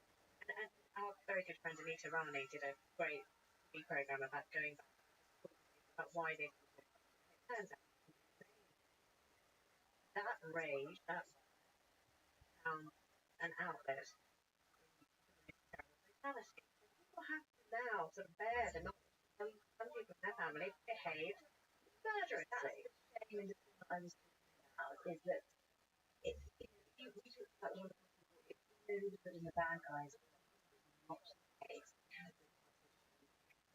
There were victims on all sides, but there were perpetrators on We both were talking sides. to anyone who's I did this. So what did anyone say? Yeah, because of course they must have been, Of right? course, but these trains themselves coming. No, admitted to raping or abducting women. Just so we haven't actually done this.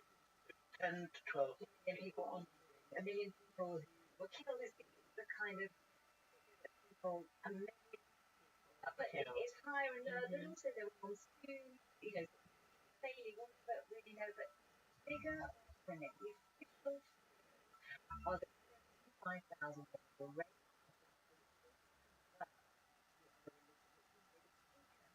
Their family members would go across the border and then they would be kept with family and then maybe have children, but they would be of the other religion. But then what happened was on both sides, the government they to kind of find these women and bring them back to their families. But some of these women don't go. And we're going to find out about some of the really difficult conversations we have in research. I'm interested in those who've had to confront that they might be the bad guys. But let's take a short break.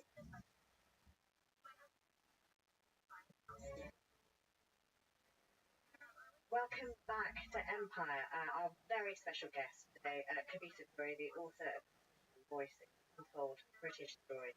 And we were discussing just before we went to the break about why some families have been utterly silent, and the stories are only just coming out now. We had a series about this, maybe unbearable. People are reaching the end of their lives and they don't take stories with them. They've got children or grandchildren who are now pushing, asking in a way that nobody wanted to before. Awful. I think we need to dwell on the awfulness for a bit longer. Heard some horrific things, right? Completely. And when you hear that, you understand why they're silent. So I've seen, people murdered. I've spoken to perpetrators who were there, who were part of. What is that like? I mean, how do you even have that conversation? How do they express themselves? Well, they say, I was there as part of the mob. I didn't kill anyone. And I used advice on somebody, and I was doing it. Other people say, they're involved with the other religion. I have to defend my home. It's not an option. But nobody is committing sexual violence. But what people do about it, it's interesting that they would often say, oh yes, and I saw the girls the other religion. What did you do? Oh, of course not. Killed. What happens? I don't know. And so it was realised that was happening. And one person told me an extraordinary story of he went to an elder's house and the other religion, very young, beautiful woman. She was Muslim, big fat, and that was completely humiliating for She was her. tortured. And he ran home, cried to his mother, and she said, "Oh God, there are barbarians." And I said, "Do you think she was being raped?" Yes. And I said, "But the village knows." Yes. And I said, "How do they justify it?" Yeah. And I think that's how people justify this at the time. British people accounts. And you should remember that the barons were utilized. So you have absolutely They were not allowed to be. But it's really important to kind of underline this. They had strict orders not to intervene to save Indian or Pakistani lives, only to save the lives of. And it's worth pointing out that only 6 people died during. One of those is Bridget Keenan, fabulous, fabulous author, very, very funny author of a book called Diplomatic Baggage. Very funny. Her father worked at the British frontier, but on data budget put back in barracks, no longer stock crowds set up in Nizam Khan. And what I'm trying to get to, the British accounts often talk about madness. What he and other people I've heard questions is it wasn't just that. A lot of organization. Yeah. A lot of people actually training, random attacks on bridges, carefully gun From running. this looting, proper, stuff that he had. Yeah. Also, exactly, aim just at It was absolutely that. But I think there were these kind of paramilitary groups that were organising it, and absolutely it was about protest for land. But at the same time, it was the case that in this crazy kind of midst of frenzy that Labour turned on Labour. That wasn't about paramilitary organisation. That was just what was happening. Why was it so easy for people to send to that lowest common denominator? Why? Because I think that if you see crimes happening against your own community, you want to pay back. I think it's that, but it's also worth pointing out that not everybody, as transcended that, and raping the other. And I think it's really important to kind of highlight because it's what they, of course, they talk about violence and horror. I expected that, but they also talk about people who live together so closely. And one story that I was told that I think demonstrates it so well of a Sikh woman who died, and her Muslim best friend suckled her children, a Muslim woman suckling children, and she raised them as her own. I mean, what could be more than that? And that's what it was. It's as you said, they had the same language, food, and culture. They were just divided by religion. And I think it's really important to remember that because they remember that and they wanted us to know that as well. I mean, again, 55 years ago, there are people who are 75 years old. You have a granddad who might be 75 years old, or a grandmother 75 years old. This is not that long ago that this happened.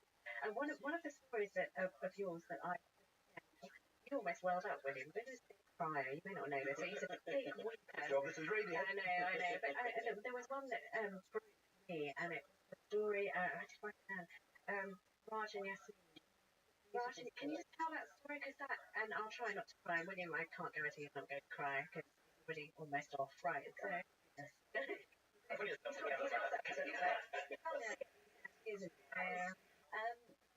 Raj Dasani was in province in Karachi, and he was terrorist.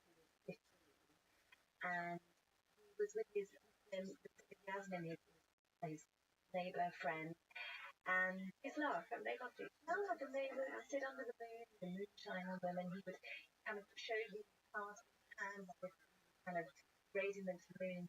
Hey, I promised you, and he wanted to marry her, and actually he wanted the Brits. He put critically leaflets all around the city. For a second thought that was have to leave his land that he, his parents, his grandparents, and so on had lived on for as long as anyone can remember. And in the end, it became difficult for his family. They Karachi on the day they left. All the Muslim neighbours came out crying. Don't go. Make a cart. So they filled up the cart and he went to Yasmin. She said, come back. And said, that because he thought he was not. And he held her hand, and he said he watched her until he could. But then, years later, and then years later, he went by boat to a refugee camp in I lived there for 12 years. But he went back too, and he stood outside the terrace. Actually, the first thing he did on the plane, and this actually makes me cry, is he fell to his knees when he was in Karachi, and he took the earth to his forehead and said, "Mother, I have come home." Yeah. And he then went to his home. He gets up at the terrace where he was with Yasmin, and he heard her thought she lived there. And he thought, do I go back? Do I speak to her? But I'm now married. He's married a wonderful woman, beautiful camp. Happily married to now. He said, look like Yasmin. That's what he kind of fell in love with. And couldn't bring himself to no, because she changed. But she never got married. Never got married. But he let her down because he got married. And he took some. No, Yasmin never married. She was waiting. And so he then took some stones from the earth, and he showed me his stones in London, and he said, I touched them, it's unconnected. My earth was really interesting. He said he was 50, older, he was converted to say, because he said land is more important than religion. Try to make truth or going, converting. Well, people didn't convert, but I think it's important to say that just because you're a religious minority in a country, exactly, some people did convert, but some people wanted to say, but why would you in land? I mean, I spoke to people who had to make that choice. They said, leave because the mob was coming. And some people left and were heartbroken for the rest of their days and never got over it. Some families stayed and some left, and that friction. But these are not easy. That's why, in homes across Britain, when I go there, people have gone back if they're lucky enough. They have a brick, or they have stones, or they have stuff, and all they have is evidence. Food. I was there too. They have nothing else. It's like an ancestral home. The thing, so I went to the Lahore Literary Festival, and I really together. I mean, Willie was a very soft-hearted man, and honestly, can't see the floods of tears. I'm more of a hard-hearted cow, but I broke when I went to Lahore for some reason, because it was a little marketplace, and I just imagined my grandfather and all of his, my mother's side, running through the market. And I saw a kid. I just, wow, these, just overnight. Longer where this was not their belief, their man, and it was so utterly withered in one right now. But certainly, I just speak for a while. One of the distinctions which perhaps should make is what the difference between what happened in the Punjab, which is what happened. Yes. People have said northern, and I think it's really right. We are a bit northern centric, so let's do that. The thing about the partition is that the numbers that we're talking about at that time were primarily November, were primarily Punjab. Bengal had gone through, I'm sure you talked about this on the pod, the 1946 Calcutta sparked terrible common violence. Direct action, it goes to Kali, Para, Bihar. So Calcutta has already gone through convulsion. People have already started to migrate. And of course, people migrate in Bengal, but not the numbers that there were at that moment of independence. It's worth pointing out that the ramifications of that line and that border, and worth saying that you have a country like Pakistan, east and west, 1,000 miles of Indian territory to get to Karachi to Kashgar in 5 days. For those who don't know that,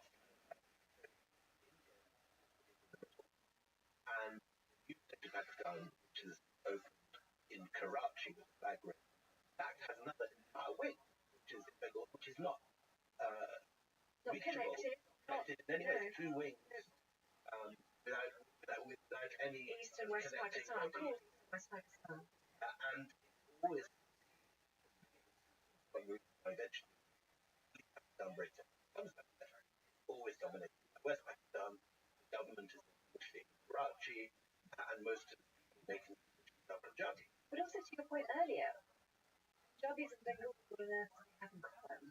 But maybe they have religion, but they speak a completely different language, different culture, traditions, and ultimately that's what led, as well as the power balance being then Karachi moved to Karachi to Islamabad, is what led to exactly. And again, it's the rules and the numbers there. You had 10 million refugees going from Pakistan into India, thousands killed.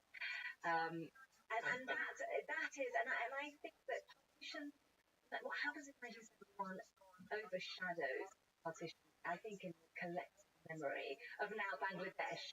And so, for those who don't know, so 1971, those are in East Pakistan, the Bengalis that we're talking about, are just saying enough is enough. We don't want to be controlled by West Pakistan anymore. We want to be free of West Pakistan. Says, you're not going anywhere. We've already been sliced enough. And so there is an almighty bloodletting. Massive massacres, Bengali elections, gunman, there are mass graves, rape and violence. At this point, India wades in under Indira Gandhi and break Pakistan, which suits India because it halves. But it goes back to the point that was kind of botched back in 1997. It was always a very uneasy alliance. New countries, West, truncated. We had Aisha Jalal in a previous book talking about exactly that. Do you ever I forgot, I mean, you always, we have such wonderful people on this book, we're so lucky. But Ram Gua, who was our Gandhi, and I think it was in the film, planted in, right, it's decided. There was violence. He chose to go to Narkali in Pakistan, Bengal, and he stayed there. And actually, the violence was less because he was there. And actually, Punjabis warm to Gandhi. And I wonder if that's kind of a ritual thing. If, he chose there and he let it flee. And then there is a lot of unkind thoughts that swirl around about Gandhi in Punjab. And then he came to Delhi, and I lived in what is a partly village in Maroni outside Delhi because to the Dalga walked through the street and stopped the people. I just think one man could stop that tidal wave of violence. But just again to perceive how different was what happened in Punjab. So Punjab we had as well as the random violence, you've actually got armed, particularly veterans coming back very well organized, but drilled, regimented, sent out to capture that. What's going on in contrast? You don't have mass migration of people that was absolutely happening across the border in the Punjab. Partly, I think, because of the number of veterans in Bengal. Perhaps, and levels of violence that we were seeing in the Punjab not happening in Bengal. They've been through that previously. But the kind of military evacuation unit that the new government then sent in once they realised, my God, we've got these people moving, went into Punjab, but that was there to kind of to quell this kind of mass movement of people.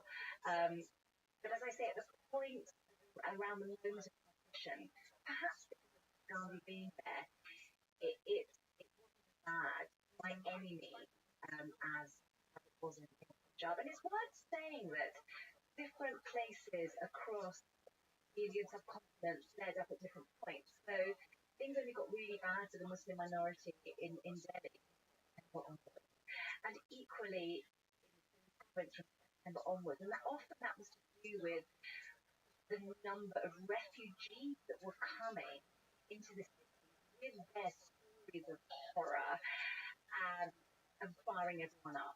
I mean, a lot of people in Delhi on the have the Delhi just before, for very near there are whole areas which are heavily, of course, it's important, massively displaced, very angry, to answer kind of their own taken, and land is gone, and they arrive in Delhi to find themselves in the Muslim majority. Well, how come these they have no say? You get individuals then on various areas. A lot of two main camps, Punjabi Bag, also So my mum's family washed up in Coral Bag. Exactly that. Yeah. and then there's others in Branakila to Shesha, right, but in the Rashtra a mile And Jabal Masjid, and these families and there's lots of stories by Margaret. Oh, fascinating. Mention that amazing photographs. Just Google her photos. They are She haunting. had columns of white-clad people in their blood cars, dying people buried. Then she put the refugee camps in Branakila, this famous picture on the front of many partition books, to leak doing sitting one of the chaps on the gateway, Branakila, looking kind of mad, crazy, And it's worth saying that around a third of Delhi population is Muslim population. in September, after these comments, the refugee camps settled, and then retributive violence out of Delhi. I mean, we're sort of running out of the time that we are together. I just want to talk about, what being present, what the legacy is. And Kavita, before we talk about the third generation, which I think falls incredibly small, is it fanciful, William, as someone who lives in India so much, to say that the politics of India and Pakistan are perhaps still informed by that suspicion and those awful things that only happened 5 years ago? In many ways, you can say 1947 hasn't ended. The whole subsequent history, particularly, I think it's going on. But in North India, there is such hatred for both sides of the war, such terrible,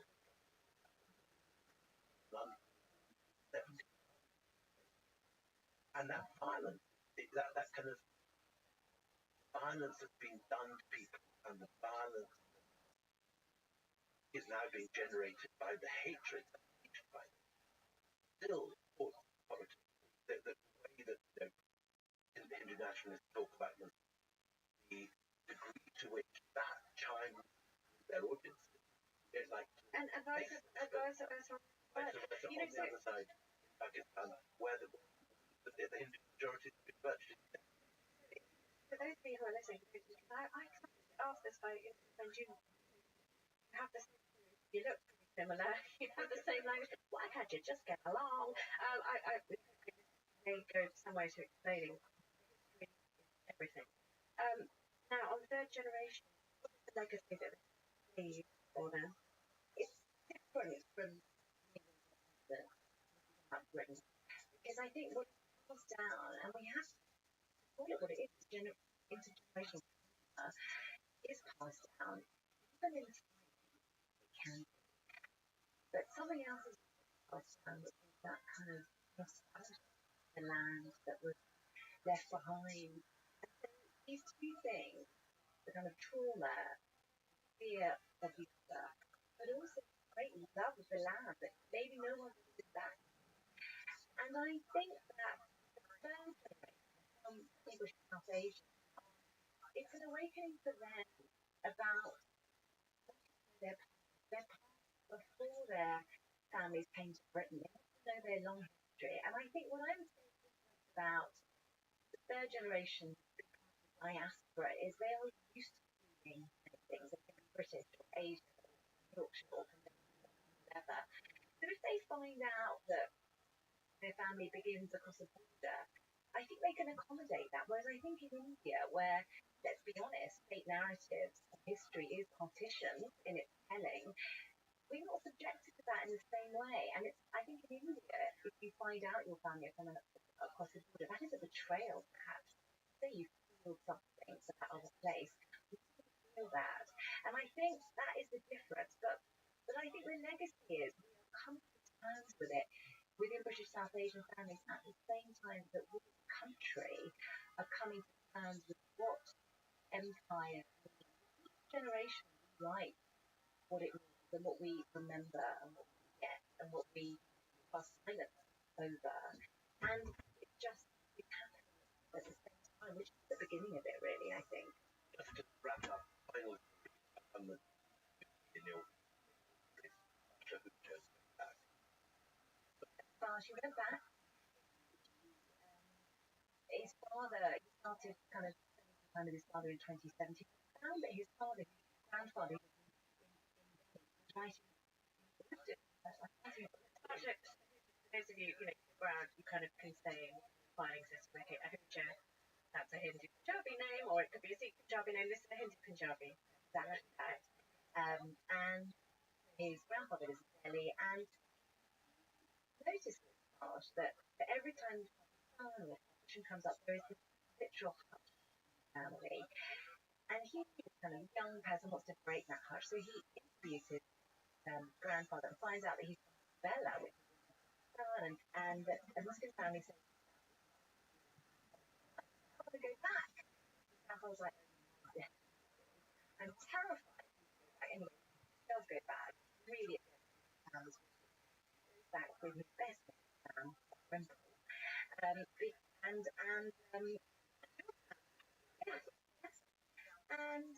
he kind of ways rain, and the taxi driver shouts at them, here in the middle of nowhere, and the ground is very, very dusty and then the road. Hang on, that was my great grandparents did. I must be close. So they find Bella. But the long story short, he finds the family, the Muslim family, people who saved his grandfather, and they take him to where his grandfather grew up. And I'm seeing it, and I only found this out from Sam, not harsh, feels so overcome by emotion. Sam describes spontaneously falling to the ground, kicking the earth and staying for a long time. He gets up and he hugs the man who showed him, so a Hindu grandson, beautiful, and he takes pebbles from the earth and cut another long story short. One of those pebbles is on the bedside table of his grandfather in Delhi, and then they two a pendant. He wears them every day, but he says that is my family archive. Is that so? That pendant and so I have nothing now. And that story inside him and Sam to start a charity. They link up people who back then say, yeah, I think what do they want to do? What's the best one? Life that they have a chance to say goodbye. A tree that I love because it's they make the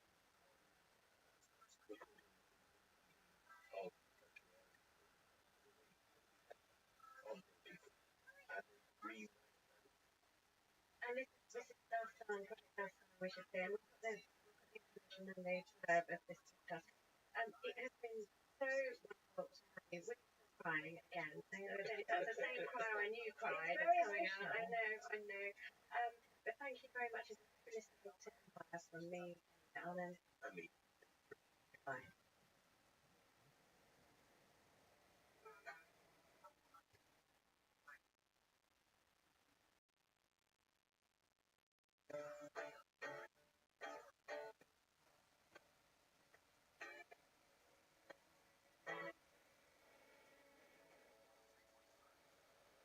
And welcome to Empire with me, Anita Anna.